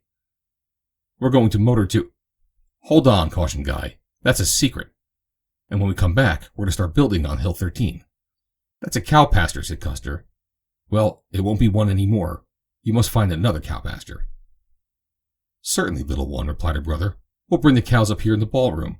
With 5,000 acres to pick from, I suppose you can't find a cow pasture anywhere but on the best bungalow site in Southern California? You radiant brother. You wouldn't have your little sister living in the hog pasture now, would you? Heavens, no. Those 9 children you aspire to would annoy the brood sows. You are hideous. Put on a foxtrot, someone, cried Guy. Dance with your sister, cuss, and you'll let her build bungalows all over Ganado. No one can refuse her anything when they dance with her. I'll say they can, agreed Custer. Was that how she lured you to your undoing, Guy? What a dapper little idea, exclaimed Eva. Guy danced that dance with Mrs. Pennington, and the colonel took out Shannon. As they moved over the smooth floor with the easy dignity that good dancers can impart to the foxtrot, the girl's eyes were often on the brother and sister dancing and laughing together. How wonderful they are, she said. Who? Inquired the colonel. Custer and Eva. Theirs is such a wonderful relationship between brother and sister, the way it ought to be, but very seldom is. Oh, I don't know that it's unique, replied the colonel. Guy and Grace were that way, and so were my father's children. Possibly it's because we were all raised in the country, where children are more dependent upon their sisters and brothers for companionship than children of the city. We all get better acquainted in the country, and we have to learn to find the best that is in each of us, for we haven't the choice of companions here that a city, with its thousands, affords. I don't know, said Shannon. Perhaps that is it. But anyway, it is lovely. Really lovely, for they are almost like two lovers. At first, when I heard them teasing each other, I used to think there might be some bitterness in their thrusts. But when I came to know you all better, I realized that your affection was so perfect that there can never be any misunderstanding among you. That attitude is not peculiar to the Penningtons, replied the Colonel. I know, for instance, of one who so perfectly harmonized with their lives the ideals that in less than a year she became practically one of them. He was smiling down into Shannon's upturned face. I know, you mean me, she said. It is awfully nice of you, and it makes me very proud to hear you say so, for I have really tried to be like you. If I have succeeded the least bit, I am so happy. I don't know that you have succeeded in being like us, he laughed, but you have certainly succeeded in being liked by us. Why, do you know, Shannon, I believe Mrs. Pennington and I discuss you and plan for you fully as much as we do the children. It is almost as if you were our other daughter. The tears came to her eyes. I am so happy, she said again. It was later in the evening, after a dance, that she and Custer walked out of the driveway along the north side of the ballroom and stood looking out over the moon-enchanted valley, a vista of loveliness glimpsed between masses of feathery foliage and an opening through the trees and the hillside just below them. They looked out across the acacias and cedars of the lower hill toward the lights of the little village twinkling between two dome-like hills at the upper end of the valley. It was an unusually warm evening, almost too warm to dance. I think we'll get a little of the ocean breeze, said Custer, if we're on the other side of the hill. Let's walk over to the water gardens. There's usually a breeze there, but the building cuts us off from it here. Side by side, in silence, they walked around the front of the building and along the south drive to the steps leading down through the water gardens to the stables.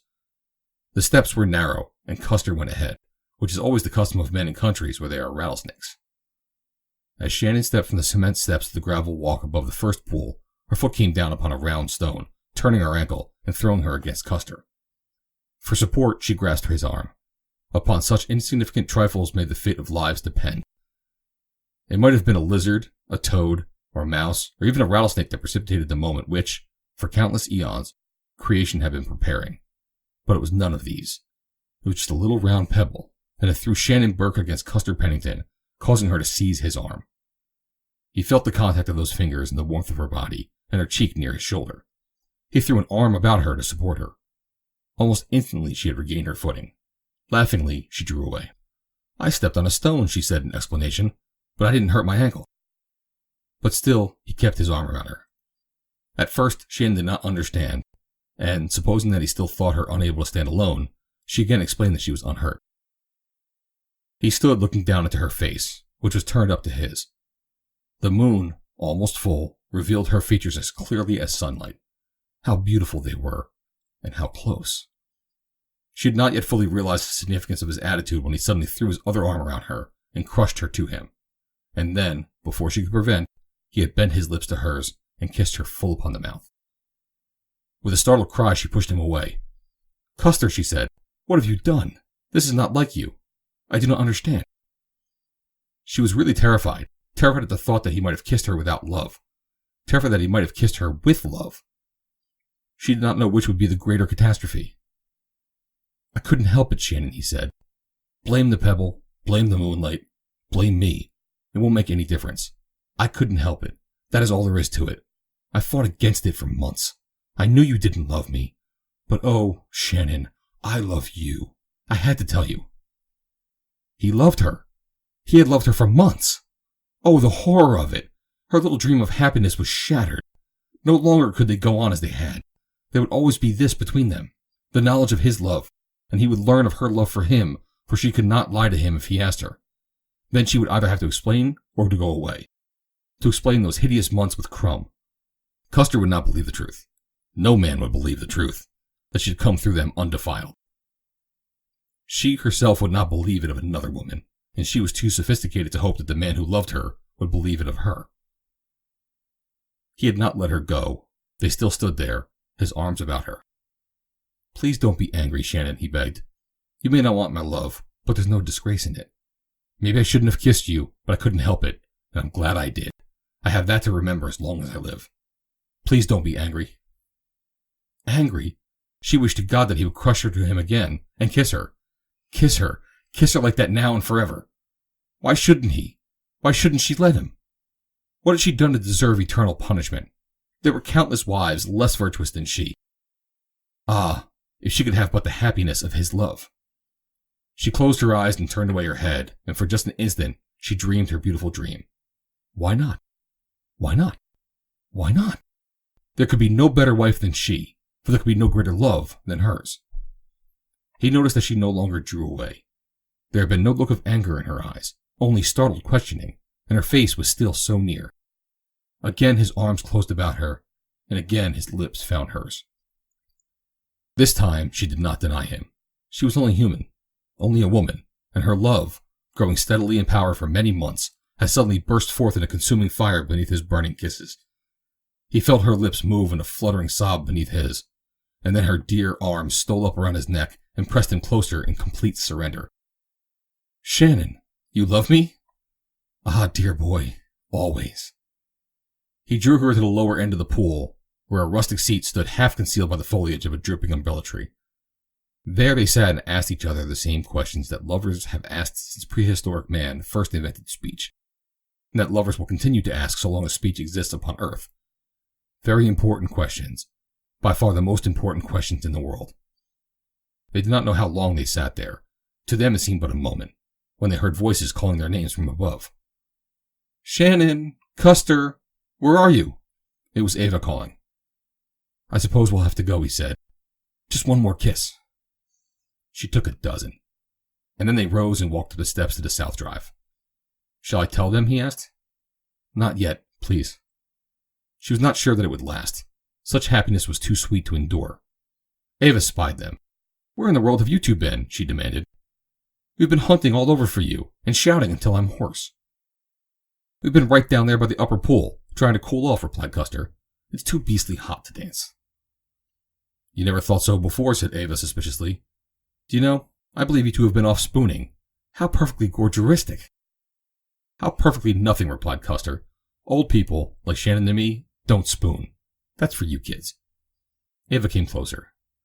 "Shannon, you better go and straighten your hair before anyone sees you." She laughed and pinched the other's arm. "I'd love it," she whispered in Shannon's ear, "if it were true. You'll tell me, won't you?"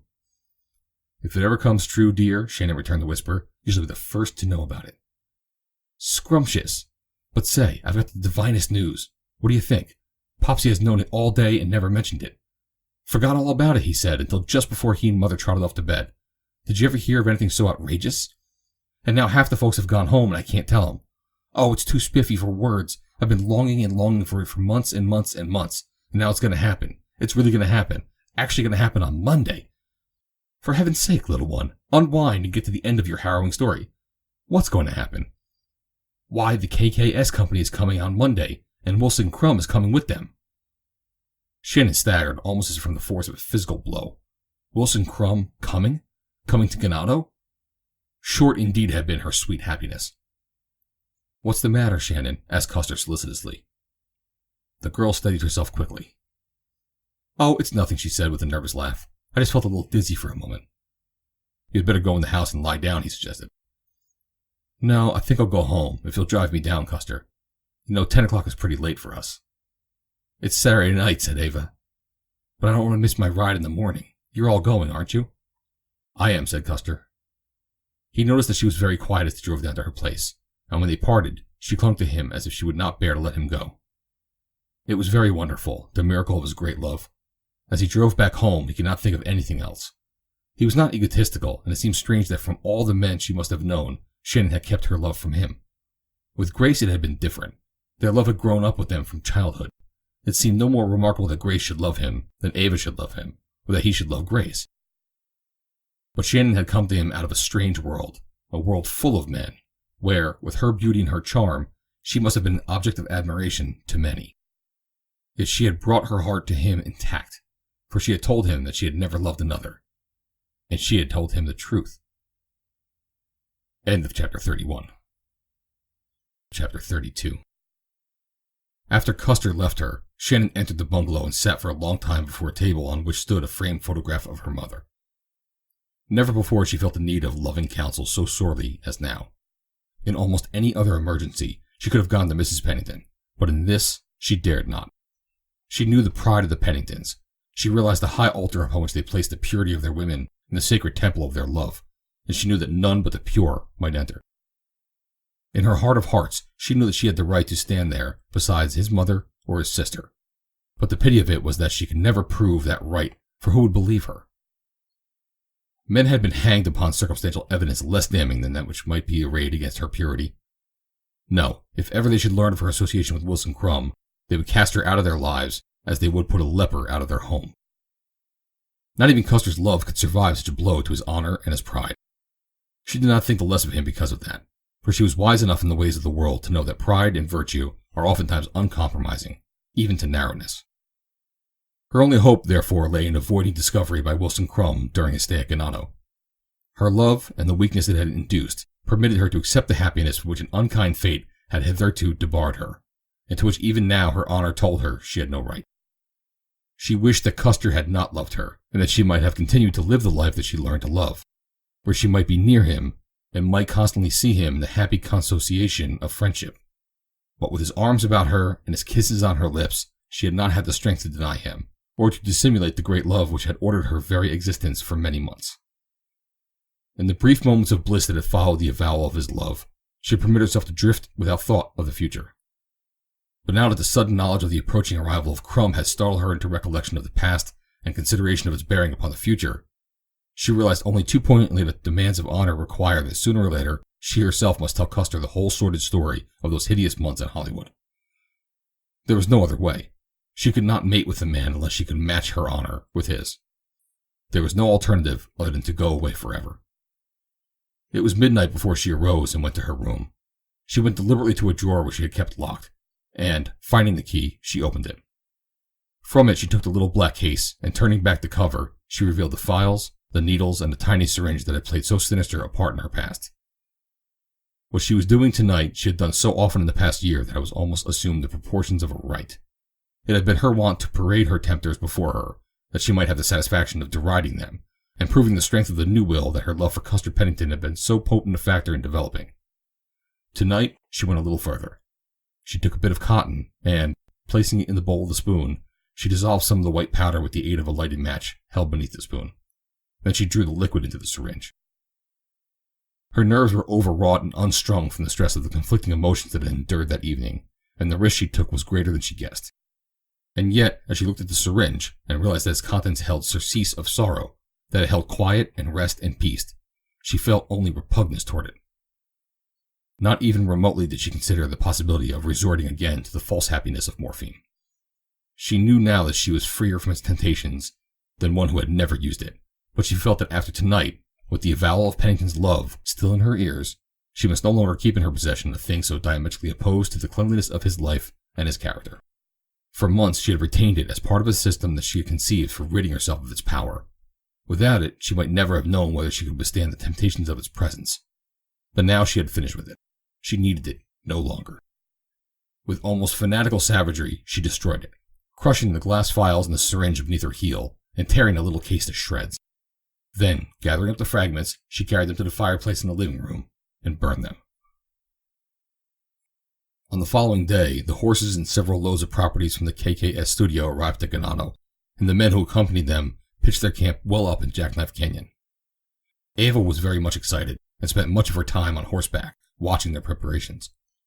She tried to get Shannon to accompany her, but the latter found various excuses to remain away, being fearful that even though Crumb had not yet arrived, there might be other employees of the studio who would recognize her. Crumb and the rest of the company came in the afternoon, although they had not been expected until the following day. Ava, who had made Custer ride up again with her in the afternoon, recalled to the acting director the occasion upon which she had met him, and they had danced together some year and a half before. As soon as he met her, Crumb was struck by her beauty, youth, and freshness. He saw in her a possible means of relieving the tedium of the several weeks' enforced absence from Hollywood, though in the big brother he realized a possible obstacle, unless he were able to carry on his proposed gallantries clandestinely. In the course of conversation, he took occasion to remark that Ava ought to photograph well. "I'll let them take 100 feet of you," he said, "some day when you're up here while you're working. We might discover an unsung Pickford up here among the hills." She will remain unsung then, said Custer curtly. My sister has no desire to go into pictures. How do you know I haven't? Asked Ava. After Grace? He asked significantly. She turned to Crumb. I'm afraid I wouldn't make much of an actress, she said, but it would be perfectly radiant to see myself in pictures, just once. Good, he replied. We'll get you all right some day that you're up here. I promised your brother that I wouldn't try to persuade you into pictures. I hope not, said Custer. As he and Ava rode back toward the house, he turned to the girl. I don't like that fellow Crumb, he said. Why? She asked. It's hard to say. He just rubs me the wrong way. But I bet almost anything that he's a cad. Oh, I think he's perfectly divine, said Ava with her usual enthusiasm. Custer grunted. The trouble with you, announced Ava, is that you're jealous of him because he's an actor. That's just like you men. Custer laughed. Maybe you're right, he said, but I don't like him, and I hope you'll never go up there alone. Well, I'm going to see them take pictures, replied the girl. If I can't get anyone to go with me, I'm going alone. I don't like the way he looked at you, Ava. You're perfectly silly. He didn't look at me any differently than any other man does. I don't know about that. I haven't the same keen desire to punch the head of every man I see looking at you as I had in this case. Oh, you're prejudiced. I bet anything is just perfectly lovely. Next morning, finding no one with the leisure or inclination to ride with her, Ava rode up again to the camp. They had already commenced shooting. Although Crumb was busy, he courteously took the time to explain the scene on which they were working and many of the technical details of picture making. He had a man hold her horse while she came and squinted through the finder. In fact, he spent so much time with her that he materially delayed the work of the morning. At the same time, the infatuation that had given its birth on the preceding day grew to greater proportions in his diseased mind. He asked her to stay and lunch with them. When she insisted that she must return home, he begged her to come again in the afternoon. Although she would have been glad to do so, for she found the work that they were doing novel and interesting, she declined his invitation, as she already had made arrangements for the afternoon. He followed her to her horse and walked beside her down the road a short distance from the others. If you can't come down this afternoon, he said, possibly you can come up this evening. We're going to take some night pictures. I hadn't intended inviting anyone because the work is going to be rather difficult and dangerous, but an audience might distract the attention of the actors. If you think you can get away alone, I shall be very glad to have you come up for a few minutes about 9 o'clock. We shall be working in the same place. Don't forget, he repeated as she started to ride away, that for this particular scene I really ought not to have any audience at all. But if you come, please don't tell anyone else about it. I'll come, she said. It's awfully good of you to ask me, and I won't tell a soul. Crumb smiled as he turned back to his waiting company. Brought up in the atmosphere that has surrounded her since birth, unacquainted with any but honorable men, and believing as she did that all men are the chivalrous protectors of all women, Ava did not suspect the guile that lay behind the director's courteous manner and fair words. She looked upon the coming nocturnal visit to the scene of their work as nothing more than a harmless adventure. Nor was there, from her experience, any cause for apprehension, since the company comprised some 40 or 50 men and women who, like anyone else, would protect her from any harm that lay in their power to avert. Her conscience did not trouble her in the least, although she regretted that she did not share her good fortune with the other members of her family, and deplored the necessity of leaving the house surreptitiously, like a thief in the night. Such things did not appeal to Pennington standards, but Ava satisfied these qualms by promising herself that she would tell them all about it at breakfast the next morning. After lunch that day, Custer went to his room, and, throwing himself on his bed with a book, with the intention of reading for half an hour, fell asleep. Shortly afterward, Shannon Burke, feeling that there would be no danger of meeting any of the KKS people at the Pennington house, rode up on the Senator to keep her appointment with Ava. As she tied her horse upon the north side of the house, Wilson Crumb stopped his car opposite the patio at the south drive. He had come up to see Colonel Pennington for the purpose of arranging for the use of a number of Ganado Herefords in a scene the following day. Not finding Ava in the family sitting room, Shannon passed through the house and out into the patio, just as Wilson Crumb mounted the 2 steps to the arcade. Before either realized the presence of the other, they were face to face, scarce a yard apart. Shannon went deathly white as she recognized the man beneath his makeup, while Crumb stood speechless for a moment. "My God, Gaza, you!" he presently managed to exclaim. "What are you doing here? Thank God I have found you at last." "Don't," she begged. "Please don't speak to me. I am living a decent life here." He laughed in a disagreeable manner. "Decent," he scoffed. "Where are you getting the snow? Who's putting up for it?" "I don't use it anymore," she said. "The hell you don't. You can't put that over on me. Some other guy is furnishing it. I know you. You can't get along 2 hours without it. I'm not going to stand for this. There isn't any guy going to steal my girl." Hush, Wilson, she cautioned. For God's sake, keep still. Someone might hear you. I don't give a damn who hears me. I'm here to tell the world that no one is going to take my girl away from me. I found you, and you're going back with me. Do you understand? She came very close to him, her eyes blazing wrathfully. I'm not going back with you, Wilson Crumb, she said. If you tell, or if you ever threaten me again in any way, I'll kill you. I managed to escape you, and I found happiness at last, and no one shall take it away from me. What about my happiness? You lived with me 2 years. I love you, and, by God, I'm going to have you, if I have to. A door slammed behind them, and they both turned to see Custer Pennington standing in the arcade outside his door, looking at them. I beg your pardon, he said, his voice chilling. Did I interrupt? This man is looking for someone, Custer, said Shannon, and turned to re-enter the house. Confronted by a man, Crumb's bravado had vanished. Intuitively, he guessed that he had been looking at the man who had stolen Gaza from him. But he was a very big young man with broad shoulders and muscles that his flannel shirt and riding breeches did not conceal. Crumb decided that if he was going to have trouble with this man, it would be safer to commence hostilities at a time when the other was not looking.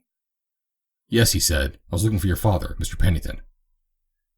Father is not here. He has driven over to the village. What do you want? I wanted to see if I can arrange for the use of some of your Herefords tomorrow morning. Pennington was leading the way toward Crumb's car. You can find out about that, he said, or anything else you may wish to know, from the assistant foreman, whom you will usually find up at the other end, around the cabin. If he is in doubt about anything, he will consult with us personally, so that it will not be necessary, Mr. Crumb, for you to go to the trouble of coming to this house again. Custer's voice was level and low. It carried no suggestion of anger, yet there was that about it which convinced Crumb that he was fortunate in not having been kicked off the hill physically, rather than verbally, for kicked off he had been, and advised to stay off into the bargain. He wondered how much Pennington had overheard of his conversation with Gaza. Shannon Burke, crouching in a big chair in the sitting room, was wondering the same thing. As a matter of fact, Custer had overheard practically all the conversation. The noise of Crumb's car had awakened him, but almost immediately he had fallen into a doze, through which the spoken words impinged upon his consciousness without any actual, immediate realization of their meaning, of the identity of the speakers. The moment that he had become fully awake and found that he was listening to a conversation not intended for his ears, he had risen and gone into the patio. When finally he came to the sitting room where Shannon was, he made no mention of the occurrence, except to say that the visitor had wanted to see his father. It did not seem possible to Shannon that he could have failed to overhear at least a part of their conversation, for they were standing not more than a couple yards from the open window of the bedroom, and there was no other sound breaking the stillness of the August noon. She was sure that he had heard, yet his manner indicated that he had not. She waited a moment to see if he would be the first to broach the subject, but he did not. She determined to tell him then and there all that she had to tell, freeing her soul and her conscience of their burden, whatever the cost may be. She rose and came to where he was standing, and, placing a hand upon his arm, looked up into his eyes. Custer, she said, I have something to tell you. I ought to have told you before, but I have been afraid. Since last night, there is no alternative but to tell you. You do not have to tell me anything you do not want to tell me, he said. My confidence in you is implicit. I cannot both love and distrust at the same time. I must tell you, she said. I only hope. Where in the world have you been, Shannon? Cried Ava, breaking suddenly into the sitting room. I have been away down to your place looking for you. I thought you were going to play golf with me this afternoon. That's what I came up for, said Shannon, turning toward her. Well, come on then. We'll have to hurry if we're going to play 18 holes this afternoon. Custer Pennington went to his room again after the girls had driven off in the direction of the country club. He wondered what it had been that Shannon wished to tell him. Round and round in his mind rang the words of Wilson Crumb. You lived with me 2 years. You lived with me 2 years. You lived with me 2 years. She had been going to explain that, he was sure, but she did not have to explain it. The girl that he loved could have done no wrong. He trusted her. He was sure of her. But what place had that soft-faced cad had in her life? It was unthinkable that she had ever known him, much less that they had been upon intimate terms. Custer went to his closet and rummaged around for a bottle. It had been more than 2 weeks since he had taken a drink. The return to his old intimacy with Shannon and the frequency with which he now saw her had again weaned him from his habit. But today he felt the need of a drink, of a big drink, stiff and neat. He swallowed the raw liquor as if it had been so much water. He wished now that he had punched Crumb's head when he had the chance. The cur! He had spoken to Shannon as if she was some common woman of the streets. Shannon Burke. Custer's Shannon. Feeling no reaction to the first drink, he took another. I'd like to get my fingers on his throat, he thought. Before I choke the life out of him, I drag him up here and make him kiss the ground at her feet. But no, he could not do that. Others would see it, and there would have to be explanations. And how could he explain it without casting reflections on Shannon? For hours he sat there in his room, nursing his anger, his jealousy, and his grief, and all the time he drank and drank again. He went to his closet, got his belt and holster, and from his dressing drawer took a big, ugly-looking .45, a Colt's automatic. For a moment he stood holding it in his hand, looking at it. Almost caressingly he handled it, and then he slipped it into the holster at his hip, put on his hat, and started for the door. End of Chapter 32. Chapter 33. Custer's gait showed no indication of the amount that he had drunk. He was a Pennington, Virginia, and he can carry his liquor like a gentleman. Even though he was aflame with the heat of vengeance, his movements were slow and deliberate. At the door he paused, and, turning, retraced his steps to the table where stood the bottle and the glass. The bottle was empty. He went to the closet and got another. Again he drank, and as he stood there by the table, he commenced to plan again. There must be some reason for the thing he contemplated. There must be some reason so logical that the discovery of his act would in no way reflect upon Shannon Burke, or draw her name into the publicity which must ensue. It required time to think out a feasible plan, and time gave opportunity for additional drinks. The Colonel and Mrs. Pennington were away somewhere down in the valley. Ava and Shannon were the first to return. In passing along the arcade by Custer's open window, Ava saw him lying on his bed. She called to him, but he did not answer. Shannon was at her side. "What in the world do you suppose is the matter with Custer?" asked Eva. They saw that he was fully dressed. His hat had fallen forward over his eyes. The two girls entered the room and they could not arouse him by calling him from the outside. The two bottles and the glass upon the table told their own story. What they could not tell, Shannon guessed. He had overheard the conversation between Wilson Crum and herself. Ava removed the bottles and the glass to the closet. "Poor Cuss," she said. "I never saw him like this before. I wonder what could have happened. What had we better do?" "Pull down the shades by his bed," said Shannon, and this she did herself without waiting for Ava. "No one can see him from the patio now. It will be just as well to leave him alone, I think, Ava. He will probably be all right after he wakes up." They went out of the room, closing the door after them, and a little later Shannon mounted the Senator and rode away toward home. Her thoughts were bitter. Wherever Crum went, he brought misery. Whatever he touched, he defiled. She wished that he was dead. God, how she wished it. She could have killed him with her own hands for the grief that she had brought to Custer Pennington. She did not care so much about herself. She was used to suffering because of Wilson Crum. But that he should bring his foulness into the purity of Ganado was unthinkable. Her brief happiness was over. No, indeed, was there nothing more in life for her. She was not easily moved to tears, but that night she was still sobbing when she fell asleep. When the Colonel and Mrs. Pennington arrived at the ranch house, just before dinner, Ava told them that Custer was not feeling well, and that he was laying down to sleep, and had asked not to be disturbed. They did not go to his room at all, and at about 8:30 they retired for the night. Ava was very much excited. She had never before experienced the thrill of such an adventure as she was about to embark upon. As the time approached, she became more and more perturbed. The realization grew upon her that what she was now doing might seem highly objectionable to her family. But as her innocent heart held no suggestion of evil, she considered that her only wrong was the infraction of those unwritten laws of well-regulated homes which forbid their daughters going out alone at night. She would tell about it in the morning and wheedle her father into forgiveness. Quickly she changed into riding clothes. Leaving her room, she noiselessly passed the living room and the east wing to the kitchen, and from there to the basement, from which a tunnel led beneath the driveway and opened up on the hillside above the upper pool of the water gardens. To get her horse and saddle him required but a few moments, for the moon was full, and the night almost like day. Her heart was beating with excitement as she rode up the canyon toward the big sycamore that stood at the junction of Sycamore Canyon and El Camino Largo, where Crum had told her the night scenes would be taken. She walked her horse past the bunkhouse, lest some of the men might hear her, and when she was through the east gate, beyond the old goat corral, she broke into a canter. As she passed the mouth of Jackknife, she glanced up the canyon toward the site of the KKS camp, but she could not see the lights, as the camp was fairly well hidden from the main canyon by trees. As she approached El Camino Largo, she saw that all was darkness. There was no sign of the artificial lights she imagined they would use for shooting night scenes, nor was there anything to indicate the presence of the actors. She continued on, however, until presently she saw the outlines of a car beneath the big sycamore. A man stepped out and hailed her. "Is that you, Miss Pennington?" he asked. Yes, she said. Aren't you going to take the pictures tonight? She rode up quite close to him. It was Crumb. I'm just waiting for the others. Won't you dismount? As she swung from the saddle, he led her horse to his car and tied him to the spare tire in the rear. Then he returned to the girl. As they talked, he adroitly turned the subject of their conversation toward the possibilities for fame and fortune which lay in pictures for a beautiful and talented girl. Long practice had made Wilson Crumb an adept in these evil arts. Ordinarily, he worked very slowly, considering that weeks or even months were not ill spent if they led toward the consummation of his desires. But in this instance, he realized he must work quickly. He must take the girl by storm, or not at all. So unsophisticated was Ava, and so innocent, that she did not realize that his conversation would have been palpable to one more worldly wise.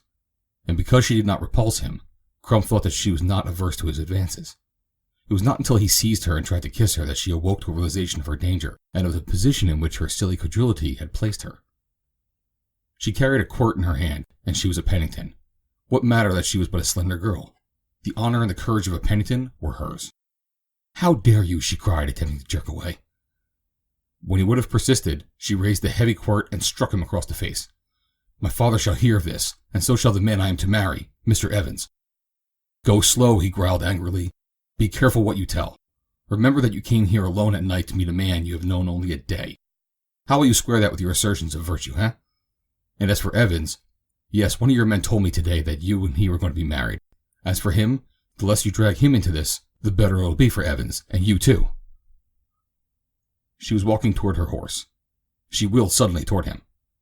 Had I been armed, I would have killed you, she said. Any Pennington will kill you for what you have attempted.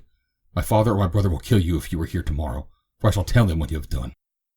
You had better leave tonight. I am advising you for their sakes, not for yours. He followed her then, and when she mounted, he seized her reins.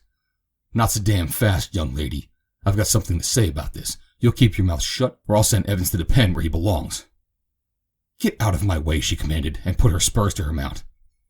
The horse leaped forward, but Crumb clung to the reins, checking him. Then she struck Crumb again, but he managed to seize the quirt and hold it. Now listen to me, he said. If you tell what happened here tonight, I'll tell what I know about Evans, and he'll go to the pen as sure as you're a silly little fool. You know nothing about Mr. Evans. You don't even know him. Listen, I'll tell you what I know. I know that Evans let your brother, who was innocent, go to the pen for the thing that Evans was guilty of. The girl shrank back. You lie, she cried. No, I don't lie either. I'm telling you the truth, and I can bring plenty of witnesses to prove what I say. It was young Evans who handled all that stolen booze and sold it to some guy from L.A. It was young Evans who got the money. He was getting rich on it till your brother butted in and crabbed his game. And then it was Evans who kept still and let an innocent man do time for him. That's the kind of fellow you're going to marry. If you want the whole world to know about it, you just tell your father or your brother anything about me. He saw the girl sink down into her saddle, her head and shoulders drooping like some lovely flower in the path of fire, and he knew he had won. Then he let her go. It was 9:30 when Colonel Pennington was aroused by someone knocking on the north door of his bedroom, the door that opened onto the north porch. Who is it? He asked. It was the stableman. Miss Eva's horse is out, sir, the man said. I heard a horse pass the bunkhouse about half an hour ago. I dressed and came up here to the stables to see if it was one of ours. Something seemed to tell me it was, and I found her horse out. I thought I'd better tell you about it, sir. You can't tell, sir, with all them picture people up in the canyon what might be going on. We'll be lucky if we have any horses or tack left if they're here long. Miss Ava's in bed, said the colonel, but we'll have to look at this at once. Custer's sick tonight, so he can't go with us. But if you will saddle up my horse and one for yourself, I'll dress and be right down. It can't be the motion picture people. They're not horse thieves. While the stableman returned to saddle the horses, the colonel dressed. So sure was he that Ava was in bed that he did not even stop to look up into her room. As he left the house, he was buckling on a gun, a thing that he seldom carried, for even in the peaceful days that have settled upon Southern California, a horse thief is still a horse thief. As he was descending the steps to the stable, he saw someone coming up. In the moonlight there was no difficulty in recognizing the figure of his daughter. Ava, he exclaimed, where have you been? What are you doing out at this time of night, alone? She did not answer, but threw herself in his arms, sobbing. What is it? What has happened, child? Tell me. Her sobs choked her, and she could not speak. Putting his arm around her, her father led her up the steps to her room. There he sat down and held her, and tried to comfort her, while he endeavored to extract a coherent statement from her. Little by little, word by word, she managed at last to tell him. "You mustn't cry, dear," he said. "You did a foolish thing going up there alone, but you did nothing wrong. And as for that fellow who told you about Guy, I don't believe it." "But it's the truth," she sobbed. "I know it is the truth now. Little things that I didn't think of before came back to me, and in the light of what the terrible man told me, I know that it's true. We always knew that Custer was innocent. Think what a change came over Guy from the moment that Custer was arrested. He has been a different man ever since. And the money that we were to be married on, I never stopped to try to reason it out. He had thousands of dollars. He told me not to tell anybody how much we had, and that was where it came from. It couldn't have come from anything else. Oh, Popsy, it is awful, and I loved him so. To think that Guy Evans of all men, would have let my brother go to jail for something he did." Again her sobs stifled her. "Crying will do you no good," the colonel said. "Go to bed now, and tomorrow we will talk it over. Good night, little girl. Remember, we'll all stick to Guy, no matter what he has done." He kissed her then and left her, but he did not return to his room. Instead, he went down to the stables and saddled his horse, for the stableman, when Ava came in with the missing animal, had put it in its box and returned to the bunkhouse. The colonel rode immediately to the sleeping camp in Jackknife Canyon. His calls went unanswered for a time, but presently the sleepy man stuck his head through the flap of a tent. "What do you want?" he asked. "I'm looking for Mr. Crum. Where is he?" "I don't know. He went away in his car early in the evening and hasn't come back. What's the matter, anyway? You're the second fellow that's been looking for him." "Oh, you're Colonel Pennington, aren't you? I didn't recognize you. Why, someone was here a little while ago looking for him, a young fellow on horseback. I think it must have been your son. Anything I can do for you?" "Yes," said the colonel. "In case I don't see Mr. Crum, you can tell him, or whoever's in charge, that you're to break camp in the morning and be off my property by 10 o'clock. He wheeled his horse and rode down Jackknife Canyon towards Sycamore. "Well, what the hell?" ejaculated the sleepy man to himself, and withdrew again into his tent. End of chapter 33. Chapter 34. Shannon Burke, after a restless night, rose early in the morning to ride. She always found that the quiet and peace of the hills acted as a tonic on jangled nerves, and dispelled, at least for the moment, any cloud of unhappiness that might be hovering over her. The first person to see her that morning was the flunky from KKS camp, who was rustling wood for the cook's morning fire. So interested was he in her rather remarkable occupation that he stood watching her from behind a bush until she was out of sight. As long as he saw her, she rode slowly, dragging at her side a leafy bough, which she moved to and fro as if sweeping the ground. She constantly looked back, as if to note the effect of her work, and once or twice he saw her go over short stretches of the road a second time, brushing vigorously. It was quite light by that time, and it was almost 5 o'clock, and the sun was just rising as she dismounted at the Ganado stables and hurried up the steps toward the house. The iron gate at the patio entrance had not yet been raised, so she went around to the north side of the house and knocked on the colonel's bedroom door. He came from his dressing room to answer her knock, for he was fully dressed and evidently on the point of leaving for his morning ride. The expression of her face denoted that something was wrong, even before she spoke. "Colonel," she cried, "Wilson Crum has been killed. I rode early this morning as I came into Sycamore over El Camino Largo. I saw his body lying under a big tree there." They were both thinking the same thought, which neither dared voice. Where was Custer? "Did you notify the camp?" he asked. "No, I came directly here." "You are sure that it is Crum and that he is dead?" he asked. "I am sure that it is Crum. He was lying on his back, and though I didn't dismount, I'm quite positive that he was dead." Mrs. Pennington had joined them, herself dressed for riding. "How terrible!" she exclaimed. "Terrible nothing," exclaimed the colonel. "I'm damn glad he's dead." Shannon looked at him in astonishment, but Mrs. Pennington understood, for the colonel had told her all that Ava had told him. "He was a bad man," said Shannon. "The world would be better off without him." "You knew him?" Colonel Pennington asked in surprise. "I knew him in Hollywood," she replied.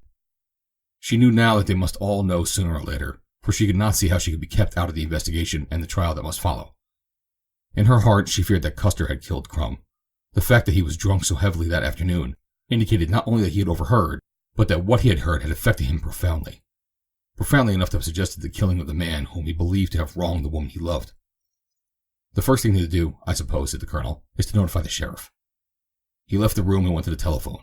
While he was away, Mrs. Pennington and Shannon discussed the tragedy, and the older woman confided to the other the experiences that Ava had had with Crum the previous night.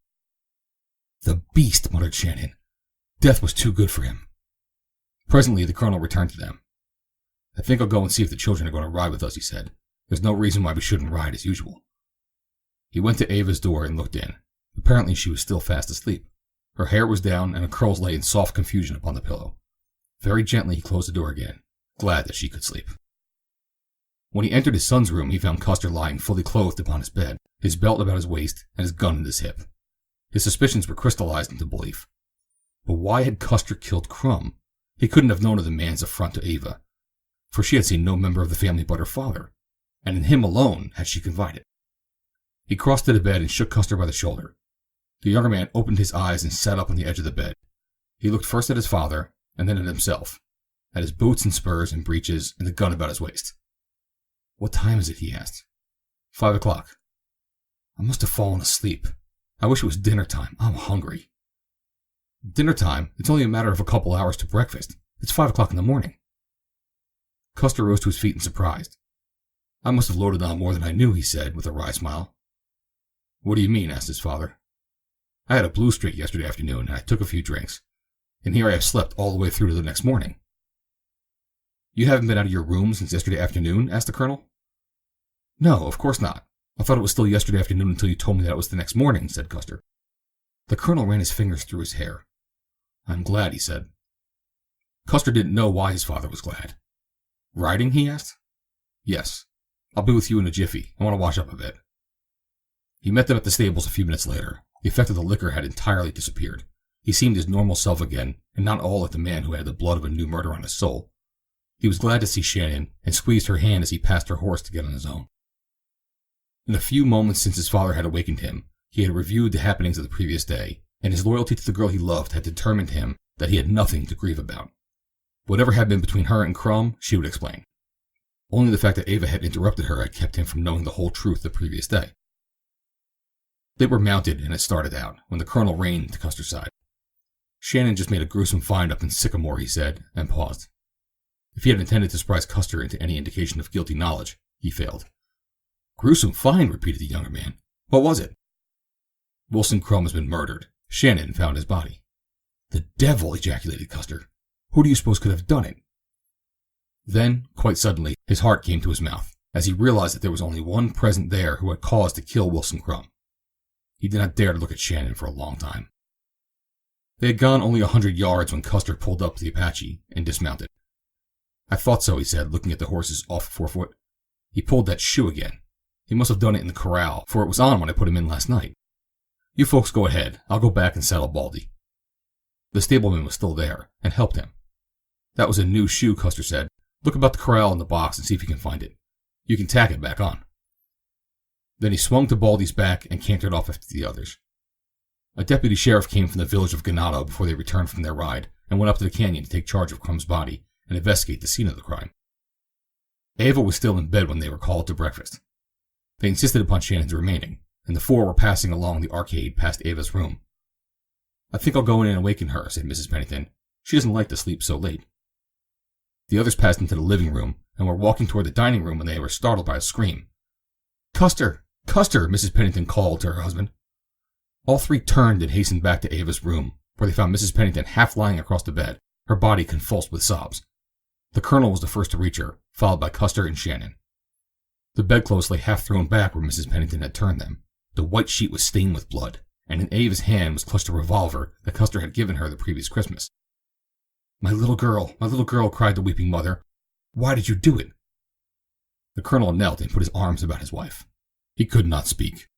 Custer Pennington stood like a man turned to stone. The shock seemed to have bereft him of the power to understand what had happened. Finally he turned dumbly toward Shannon. The tears were running down her cheeks. Gently she touched his sleeve. "My poor boy," she said. The words broke the spell that had held him.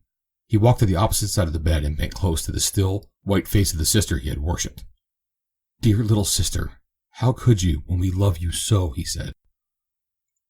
Gently the colonel drew his wife away, and, kneeling, placed his ear close above Ava's heart. There were no outward indications of life, but presently he lifted his head, an expression of hope relieving that of grim despair which had settled upon his countenance on the first realization of the tragedy. "She's not dead," he said. "Get Baldwin. Get him at once." He was addressing Custer. "Then telephone Carruthers in Los Angeles to get down here as soon as God will let him." Custer hurried from the room to carry out his father's instructions. It was later, while they were waiting for the arrival of the doctor, that the colonel told Custer of Ava's experience with Crumb the previous night. She wanted to kill herself because of what he told her about Guy, he said. There was no other reason. Then the doctor came, and they all stood in tense expectancy and mingled dread and hope while he made his examination. Carefully and deliberately the old doctor worked, outwardly as calm and unaffected as if he were treating a minor injury to a stranger. Yet his heart was as heavy as theirs, for he had brought Ava into the world, and had known and loved her all her brief life. At last he straightened up to find their questioning eyes upon him. She still lives, he said, but there was no hope in his voice. I have sent for Carruthers, said the colonel. He's on his way now. He told Custer that he'll be here in less than 3 hours. I arranged to have a couple of nurses sent out too, said Custer. Dr. Baldwin made no reply. There's no hope, asked the colonel. There's always hope while there is life, replied the doctor, but you must not raise yours too high. They understood him, and realized that there was very little hope. Can you keep her alive until Carruthers arrives, asked the colonel. I need not tell you that I shall do my best, was the reply. Guy had come with his mother. He seemed absolutely stunned by the catastrophe that had overwhelmed him. There was a wildness in his demeanor that frightened them all. It was necessary to watch him carefully for fear that he might attempt to destroy himself when he realized at last Ava was likely to die.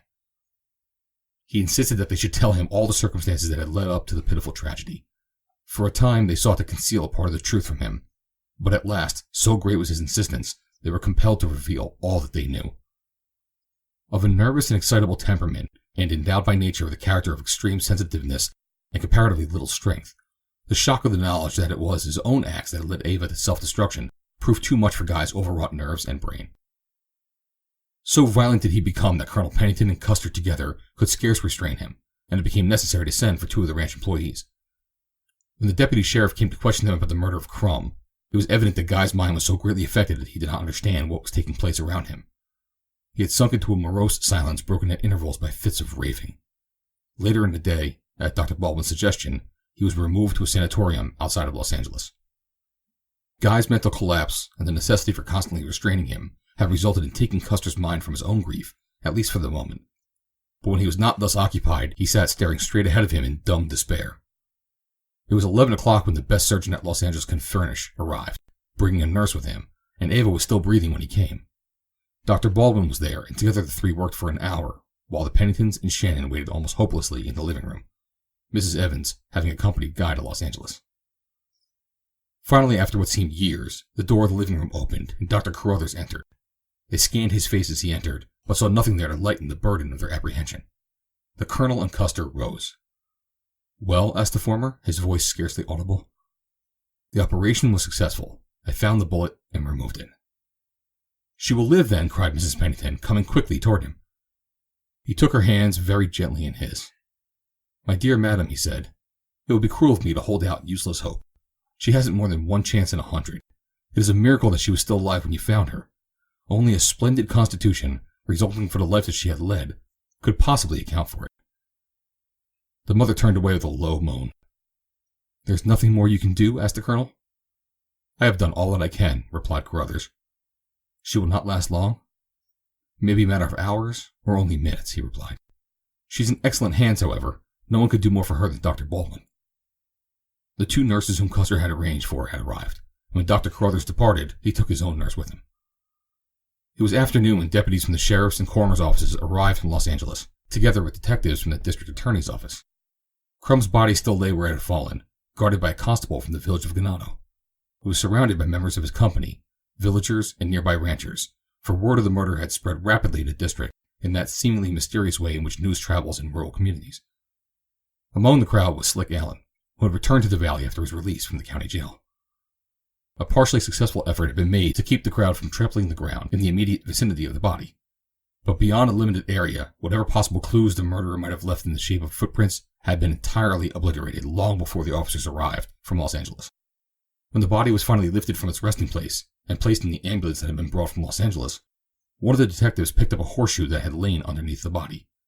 From its appearance, it was evident that it had been upon the horse's hoof very recently and had been torn off by force. As the detective examined the shoe, several of the crowd pressed forward to look at it. Among them was Allen. That's off young Pennington's horse, he said. How do you know that? Inquired the detective. I used to work for them, took care of their saddle horses. This young Pennington's horse forges. They had to shoe him special to keep him from pulling the off-force shoe. I could tell one of his shoes in a million. If they haven't walked all over his tracks, I could tell whether the horse had been up here or not." He stooped and examined the ground close to where the body had lain. "There," he said, pointing, "there's an imprint of one of his hind feet. See how the toe of that shoe is squared off? That was made by the Apache, all right." The detective was interested. He studied the hoofprint carefully and searched for others, but this was the only one he could find. "Looks like someone had been sweeping this place with a broom," he remarked. "Very much of anything shows." A pimply-faced young man spoke up. "There was someone sweeping the ground this morning," he said, "about 5 o'clock in the morning. I seen a girl dragging a branch of a tree after her and sweeping along the road behind her." "Did you know her?" asked the detective. "No, I'd never seen her before." "Would you know her if you saw her again?" "Sure I'd know her. She was a pippin. I'd know her horse, too." End of chapter 34. Chapter 35. Ava was still breathing faintly as the sun dropped behind the western hills. Shannon had not left the house all day. She felt that Custer needed her, that they all needed her, however little she can do to mitigate the grief. There was at least a sense of sharing their burden, and her fine sensibilities told her that this service of love was quite as essential as the more practical help that she would have been glad to offer had it been within her power. She was standing in the patio with Custer at sunset, within call of Ava's room, as they had all been during the entire day, when a car drove up along the south drive and stopped at the patio entrance. 3 of the 4 men in it alighted and advanced toward them. "You are Custer Pennington?" one of them asked. Pennington nodded. "And you are Miss Burke, Miss Shannon Burke?" "I am." "I am a deputy sheriff. I have a warrant here for your arrest." "Arrest!" exclaimed Custer. "For what?" He read the warrant to them. It charged them with the murder of Wilson Crumb. "I'm sorry, Mr. Pennington," said the deputy sheriff, "but I've been given these warrants, and there's nothing for me to do but serve them." "You have to take us away now? Can't you wait until... My sister is dying in there. Couldn't it be arranged that I could stay here under arrest as long as she lives?" The deputy shook his head. "It would be all right with me," he said, "but I have no authority to let you stay. I'll telephone in, though, and see what I can do." "Where is the telephone?" Pennington told him. "You 2 stay here with my men," said the deputy sheriff, "while I telephone." He was gone about 15 minutes. When he returned, he shook his head. "Nothing doing," he said. "I have to bring you both in right away." "May I go to her room and see her again before I leave?" asked Custer. "Yes," said the deputy, but when Custer turned toward his sister's room, the officer accompanied him. Dr. Baldwin and one of the nurses were in the room. Young Pennington came and stood beside the bed, looking down on the white face and the tumbled curls upon the pillow. He could not perceive the slightest indication of life, yet they told him that Ava still lived. He knelt and kissed her, and then turned away. He tried to say goodbye to her, but his voice broke, and he turned and left the room hurriedly. Colonel and Mrs. Pennington were in the patio, with Shannon and the officers. The colonel and his wife had just learned of this new blow, and both of them were stunned. The colonel seemed to have aged a generation in a single day. He was a tired, hopeless old man. The heart of his boy and that of Shannon Burke went out to him and to the suffering mother, from whom their son was to be taken at this moment in their lives when they needed him most.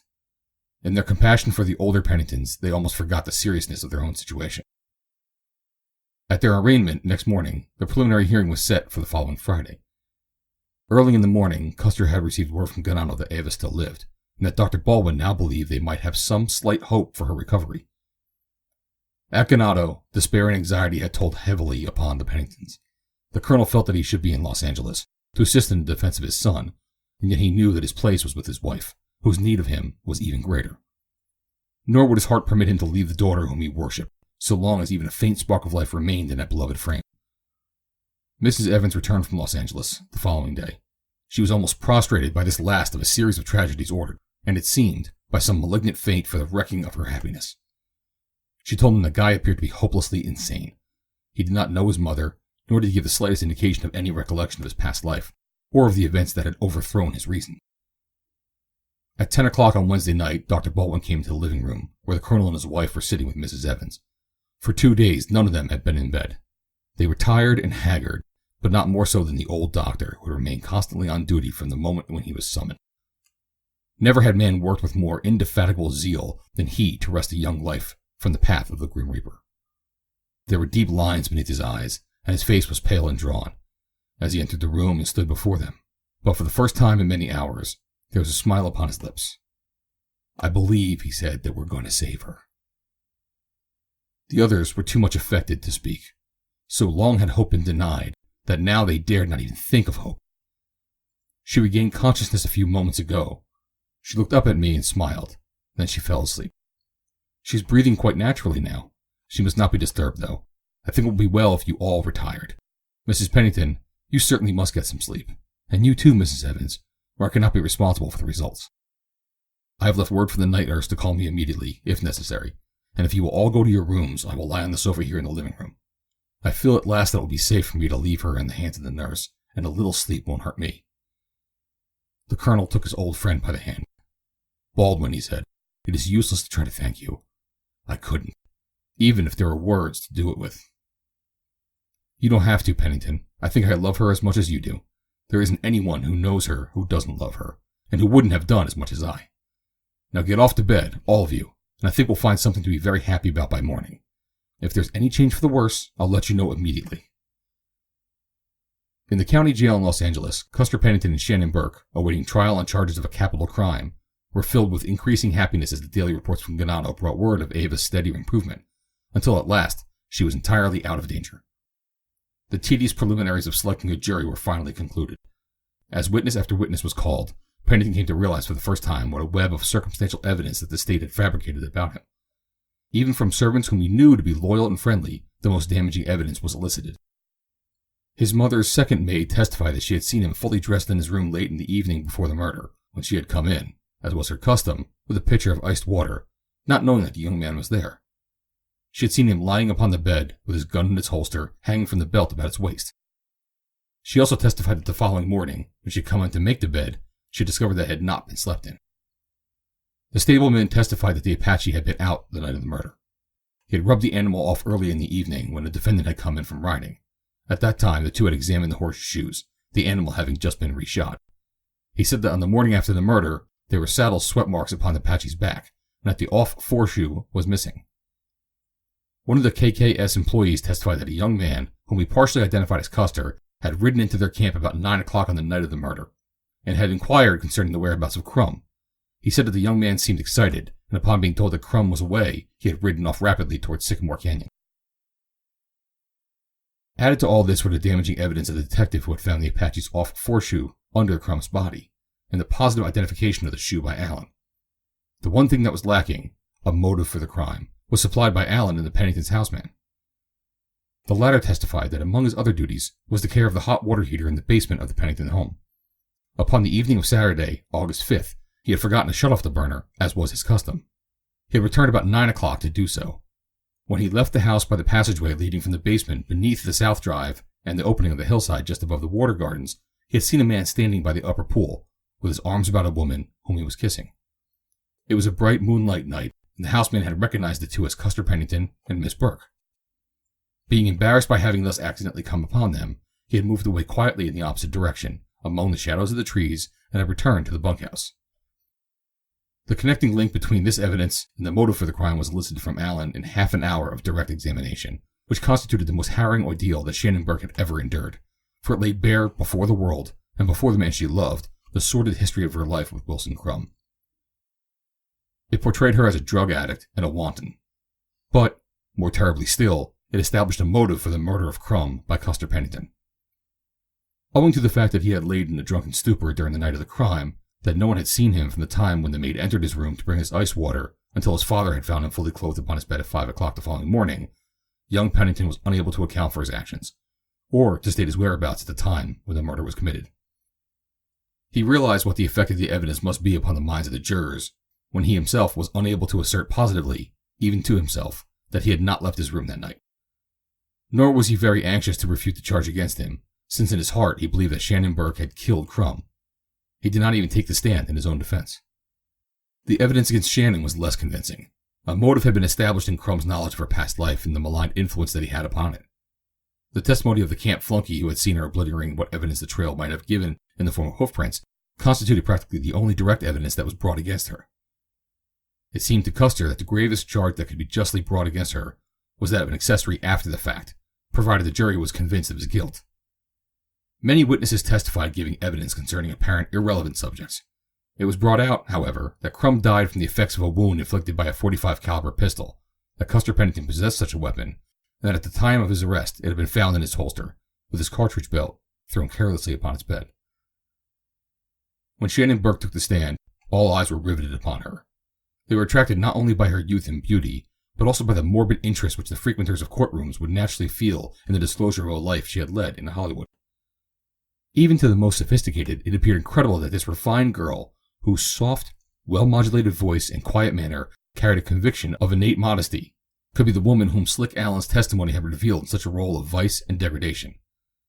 Allen's eyes were fastened upon her with the same intent and searching expression that had marked his attitude upon the occasion of his last visit to the Vista del Paso bungalow, as if he were trying to recall the identity of some half-forgotten face.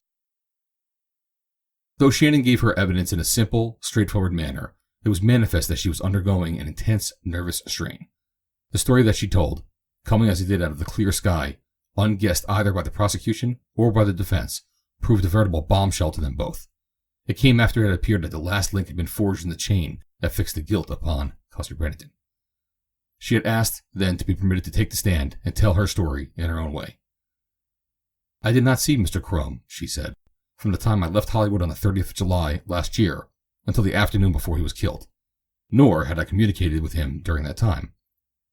What Mr. Allen told you about my having been a drug addict was true, but he did not tell you that Crumb made me what I was, or that after I came to Ganado to live, I overcame the habit. I did not live with Crumb as his wife. He used me to peddle narcotics for him. I was afraid of him and did not want to go back to him.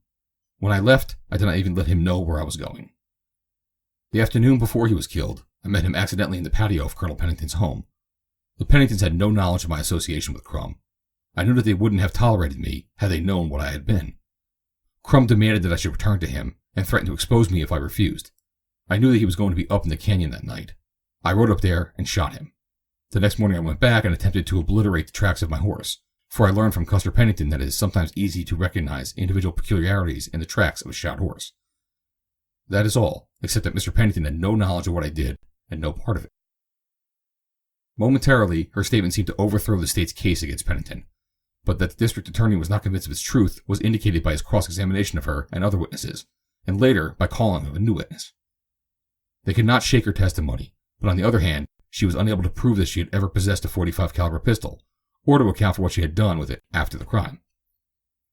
During the course of her cross-examination, many apparently unimportant and irrelevant facts were adduced, among them the name of the Midwestern town in which she had been born. This trivial bit of testimony was the only point that seemed to make any impression on Allen. Anyone watching him at the moment would have seen a sudden expression of incredulity and consternation overspread his face, the hard lines of which slowly gave place to what might, in another, have suggested a semblance of grief. For several minutes he sat staring intently at Shannon. Then he crossed to the side of her attorney and whispered a few words in the lawyer's ear. Receiving an assent to whatever his suggestion might have been, he left the courtroom. On the following day, the defense introduced a new witness in the person of a Japanese who had been a house servant in the bungalow of the Vista del Paso.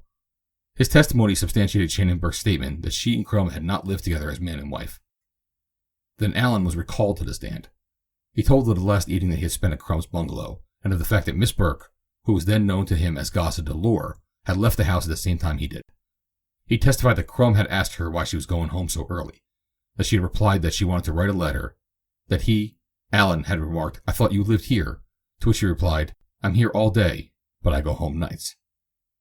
The witness added that his conversation took place in Crumb's presence, and that the director did not in any way deny the truth of the girl's assertion. Why Allen should have suddenly espoused her case was a mystery to Shannon, only to be accounted for upon the presumption that if he could lessen the value of that part of her testimony which had indicated the possible motive for the crime, he might thereby strengthen the case against Pennington, toward whom he still felt enmity, and whom he had long ago threatened to get. The district attorney, in his final argument, drew a convincing picture of the crime from the moment when Custer Pennington saddled his horse at the stables at Ganado. He followed him up the canyon to the camp in Jackknife, where he had inquired concerning Crumb, and then down a sycamore again, where, at the mouth of Jackknife, the lights of Crumb's car would have been visible up the larger canyon. He demonstrated clearly that a man familiar with the hills, and searching for someone whom sentiments of jealousy and revenge were prompting him to destroy, would naturally investigate this automobile light that it was shining where no automobile should be. That the prisoner had ridden out with the intention of killing Crumb was apparent from the fact that he had carried a pistol in a country where, under ordinary circumstances, there was no necessity for carrying a weapon for self-defense. He vividly portrayed the very instant of the commission of the crime, how Pennington leaned from his saddle and shot Crumb through the heart, the sudden leap of the murderer's horse as he was startled by the report of the pistol, or possibly by the falling body of a murdered man, and how, in so jumping, he had forged and torn off the shoe that had been found beneath Crumb's body. And, he said, this woman knew that he was going to kill Wilson Crumb. She knew it, and she made no effort to prevent it. On the contrary, as soon as it was light enough, she rode directly to the spot where Crumb's body lay, and, as has been conclusively demonstrated by the unimpeachable testimony of an eyewitness, she deliberately sought to expunge all traces of her lover's guilt. He derided Shannon's confession, which he terms an 11th-hour effort to save a guilty man from the gallows. If she killed Wilson Crumb, what did she kill him with? He picked up the bullet that had been extracted from Crumb's body. Where is the pistol from which this bullet came? Here it is, gentlemen. He picked up the weapon that had been taken from Custer's room. Compare this bullet with those that were taken from the clip in the handle of this automatic. They are identical. This pistol did not belong to Shannon Burke. It was never in her possession. No pistol of this character was ever in her possession. Had she had one, she could have told where she obtained it, and whether it had been sold to her or to another, and the records of the seller would show whether or not she spoke the truth. Failing to tell us where she procured the weapon, she could at least lead us to a spot where she had disposed of it. She can do neither, and the reason why she cannot is because she never owned a .45 caliber pistol. She never had one in her possession, and therefore she could not have killed Crumb with one. When at length the case went to the jury, Custer Pennington's conviction seemed a foregone conclusion, while the fate of Shannon Burke was yet in the laps of the gods. The testimony that Allen and the Japanese servant had given, in substantiation of Shannon's own statement that her relations with Wilson Crumb had only been those of an accomplice in the disposal of narcotics, removed from the consideration the principal motive that she might have had for killing Crumb. And so there was no great surprise when, several hours later, the jury returned a verdict in accordance with the public opinion of Los Angeles, where, owing to the fact that murder juries are not isolated, such cases are tried largely by the newspapers and the public. They found Custer Pennington Jr. guilty of murder in the first degree, and Shannon Burke not guilty. End of Chapter 35. Chapter 36. On the day when Custer was to be sentenced, Colonel Pennington and Shannon Burke were present in the courtroom. Mrs. Pennington had remained at home with Ava, who was slowly convalescing. Shannon reached the courtroom before the colonel. When he arrived, he sat down beside her and placed his hand on hers. Whatever happens, he said, we shall still believe in him, no matter what the evidence, and I do not deny that the jury brought in a just verdict in accordance with it. I know that he is innocent. He told me yesterday that he was innocent, and my boy would not lie to me. He thought that you killed Crumb, Shannon. He overheard the conversation between you and Crumb in the patio that day, and he knew that you had good reason to kill the man. He knows now, as we all know, that you did not. Probably it must always remain a mystery. He would not tell me he was innocent until after you had been proven so. He loves you very much, my girl. After all that he heard here in court, after what I have been, I thought none of you would ever want to see me again. The colonel pressed her hand. Whatever happens, he said, you are going back home with me. You tried to give your life for my son. If this were not enough, the fact that he loves you and that we love you is enough. 2 tears crept down Shannon's cheeks, the first visible sign of emotion that she had manifested during all the long weeks of the ordeal that she had been through. Nothing had so deeply affected her as the magnanimity of the proud old Pennington, whose pride and honor, while she had always admired him, she had regarded as an indication of a certain puritanical narrowness that could not forgive the transgression of a woman. When the judge announced the sentence, and they realized that Custer Pennington was to pay the death penalty, although it had been almost a foregone conclusion, the shock left them numb and cold. Neither the condemned man nor his father gave any outward indication of the effect of the blow. They were Penningtons, and the Pennington pride permitted them to show no weakness before the eyes of strangers. Nor yet was there any bravado in their demeanor. The younger Pennington did not look at his father or Shannon as he was led away toward his cell between 2 bailiffs. As Shannon Burke walked from the courtroom with the colonel, she could think of nothing but the fact that in 2 months the man she loved was to be hanged. She tried to formulate plans for his release, wild, quixotic plans, but she could not concentrate her mind upon anything but the bewildered thought that in 2 months they would hang him by the neck until he was dead. She knew that he was innocent. Who then had committed the crime? Who had murdered Wilson Crumb? Outside the Hall of Justice she was accosted by Allen, whom she attempted to pass without noticing. The colonel turned angrily on the man. He was in the mood to commit murder himself, but Allen forestalled any outbreak on the old man's part by a pacific gesture of his hands and a quick appeal to Shannon. Just a moment, please, he said. I know you think I had a lot to do with Pennington's conviction. I want to help you now. I can't tell you why. I don't believe he was guilty. I changed my mind recently. If I can see you alone, Miss Burke, I can tell you something that might give you a line to the guilty party. Under no conceivable circumstances can you see Miss Burke alone, snapped the colonel. I'm not going to hurt her, said Alan. Just let her talk to me here alone on the sidewalk, where no one can overhear. Yes, said the girl, who could see no opportunity pass which held the slightest ray of hope for Custer. The colonel walked away, but turned and kept his eyes on the man when he was out of earshot. Alan spoke hurriedly to the girl for 10 or 15 minutes, and then turned and left her. When she returned to the colonel, the latter did not question her. When she did not offer to confide in him, he knew that she must have good reason for her reticence, since he realized that her sole interest lay in aiding Custer. For the next 2 months, the colonel divided his time between Ganado and San Francisco, that he might be near San Quentin, where Custer was held pending the day of execution. Mrs. Pennington, broken in health by the succession of blows that she had sustained, was sorely in need of his companionship and help. Ava was rapidly regaining her strength and some measure of her spirit. She had begun to realize how useless and foolish her attempt at self-destruction had been, and to see that the braver and nobler course would have been to give Guy the benefit of her moral support in his time of need. The colonel, who had wormed from Custer the full story of his conviction upon the liquor charge, was able to convince her that Guy had not played a dishonorable part, and that of the two he had suffered more than Custer.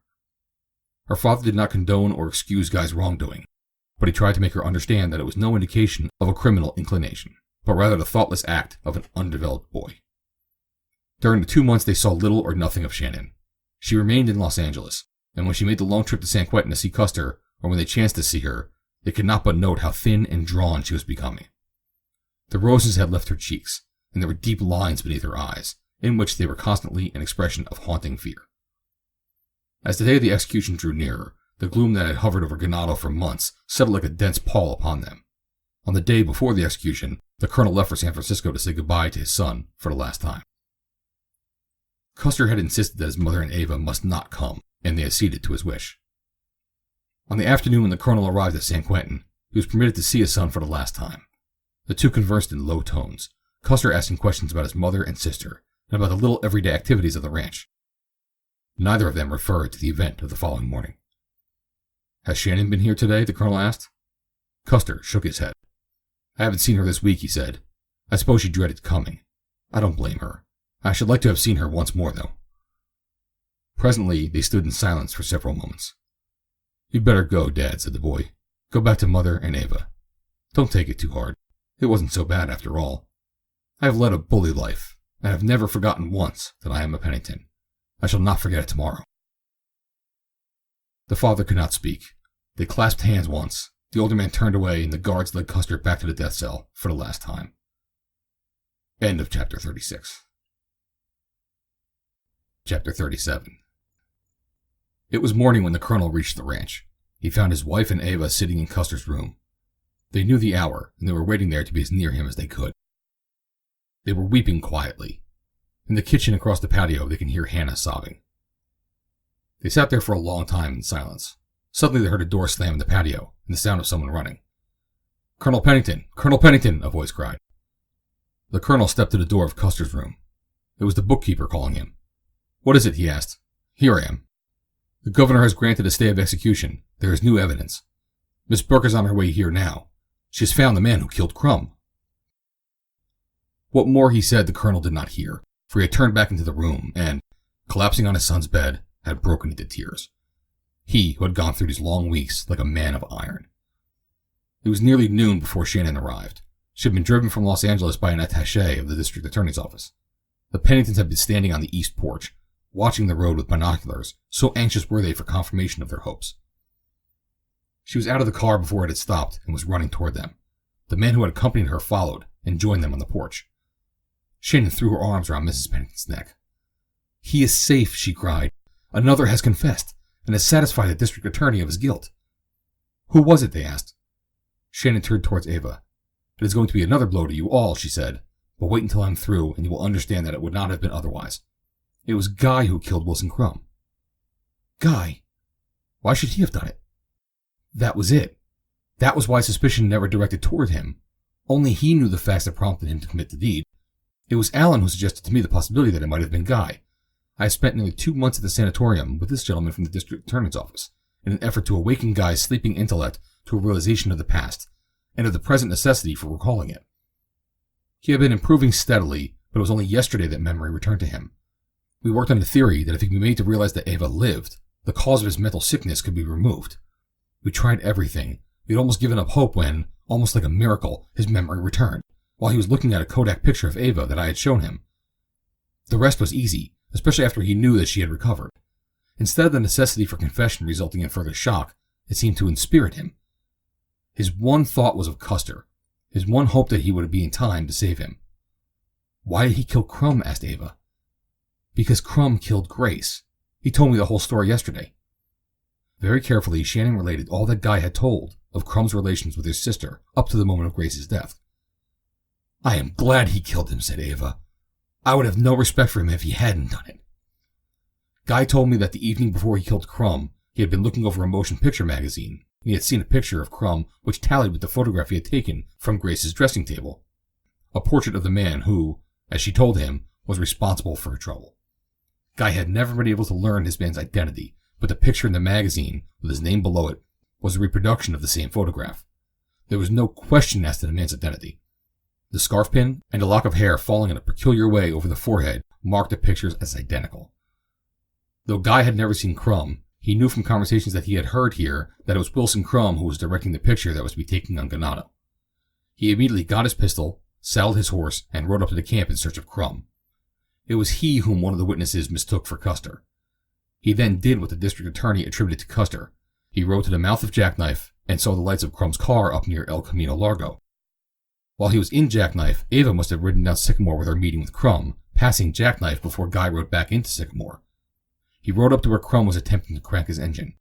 Evidently the starter had failed to work, for Crumb was standing in front of the car, in the glare of the headlights attempting to crank it. Guy accosted him, charged him with the murder of Grace, and shot him. He then started for home by way of El Camino Largo. Half a mile up the trail he dismounted and hid his pistol and belt in a hollow tree. Then he rode home. He told me that while he never for an instant regretted his act, he did not sleep all that night and was in a highly nervous condition when the shock of Ava's supposed death unbalanced his mind. Otherwise, he would gladly have assumed the guilt of Crumb's death at the time when Custer and I were accosted. After we had obtained Guy's confession, Allen gave us further information tending to prove Custer's innocence. He said he could not give it before without incriminating himself, and as he had no love for Custer, he did not intend to hang for a crime he had not committed. He knew that he would surely hang if he confessed the part he had been played in formulating the evidence against Custer. Crumb had been the means of sending Allen to the county jail after robbing him of several $1,000s. The day before Crumb was killed, Allen's sentence expired. The first thing he did was to search for Crumb with the intention of killing the man. He learned at the studio where Crumb was, and he followed him immediately. He was hanging around the camp out of sight, waiting for Crumb, when he heard the shot that killed him. His investigation led him to Crumb's body. He was instantly overcome by the fear induced by his guilty conscience that the crime would be laid at his door. In casting about for some plan by which he might divert suspicion from himself, he discovered an opportunity to turn against a man whom he hated. The fact that he had been a stableman at Ganado and was familiar with the customs of the ranch made it an easy thing for him to do to ride to the stables, saddle the Apache, and ride on with the Sycamore to Crumb's body. Here, he deliberately pulled the off-force shoe from the horse and hid it under Crumb's body. Then he rode back to the stable, unsaddled the Apache, and made his way to the village. The district attorney said that we need have no fear, but that Custer will be exonerated and freed. And Ava, she turned to the girl with a happy smile, I have it very confidentially that there is a small likelihood that any jury in Southern California will convict Guy if he bases his defense upon a plea of insanity. Ava smiled bravely and said, One thing I don't understand, Shannon, is what you were doing brushing the road with a bough from a tree on the morning after the killing of Crumb, if you weren't trying to obliterate someone's tracks. That's just what I was trying to do, said Shannon. Ever since Custer taught me something about tracking, it has held a certain fascination for me, so that I often try to interpret the tracks I see along the trails in the hills. It was because of this, I suppose, that I immediately recognized the Apache's tracks around the body of Crumb. I immediately jumped to the conclusion that Custer had killed him, and I did what I could to remove this evidence. As it turned out, my efforts did more harm than good, until Allen's explanation cleared up the matter. And why, asked the colonel, did Allen undergo this sudden change of heart? Shannon turned toward him, her face slightly flushed, though she looked him straight in the eyes as she spoke. It is a hard thing for me to tell you, she said. Allen is a bad man, a very bad man, yet in the worst of men there is a spark of good. Allen told me this morning, in the district attorney's office, what it was that had kindled to life the spark of good in him. He is my father. End of chapter 37. End of The Girl from Hollywood by Edgar Rice Burroughs. Recording by Joe DeNoia, Somerset, New Jersey.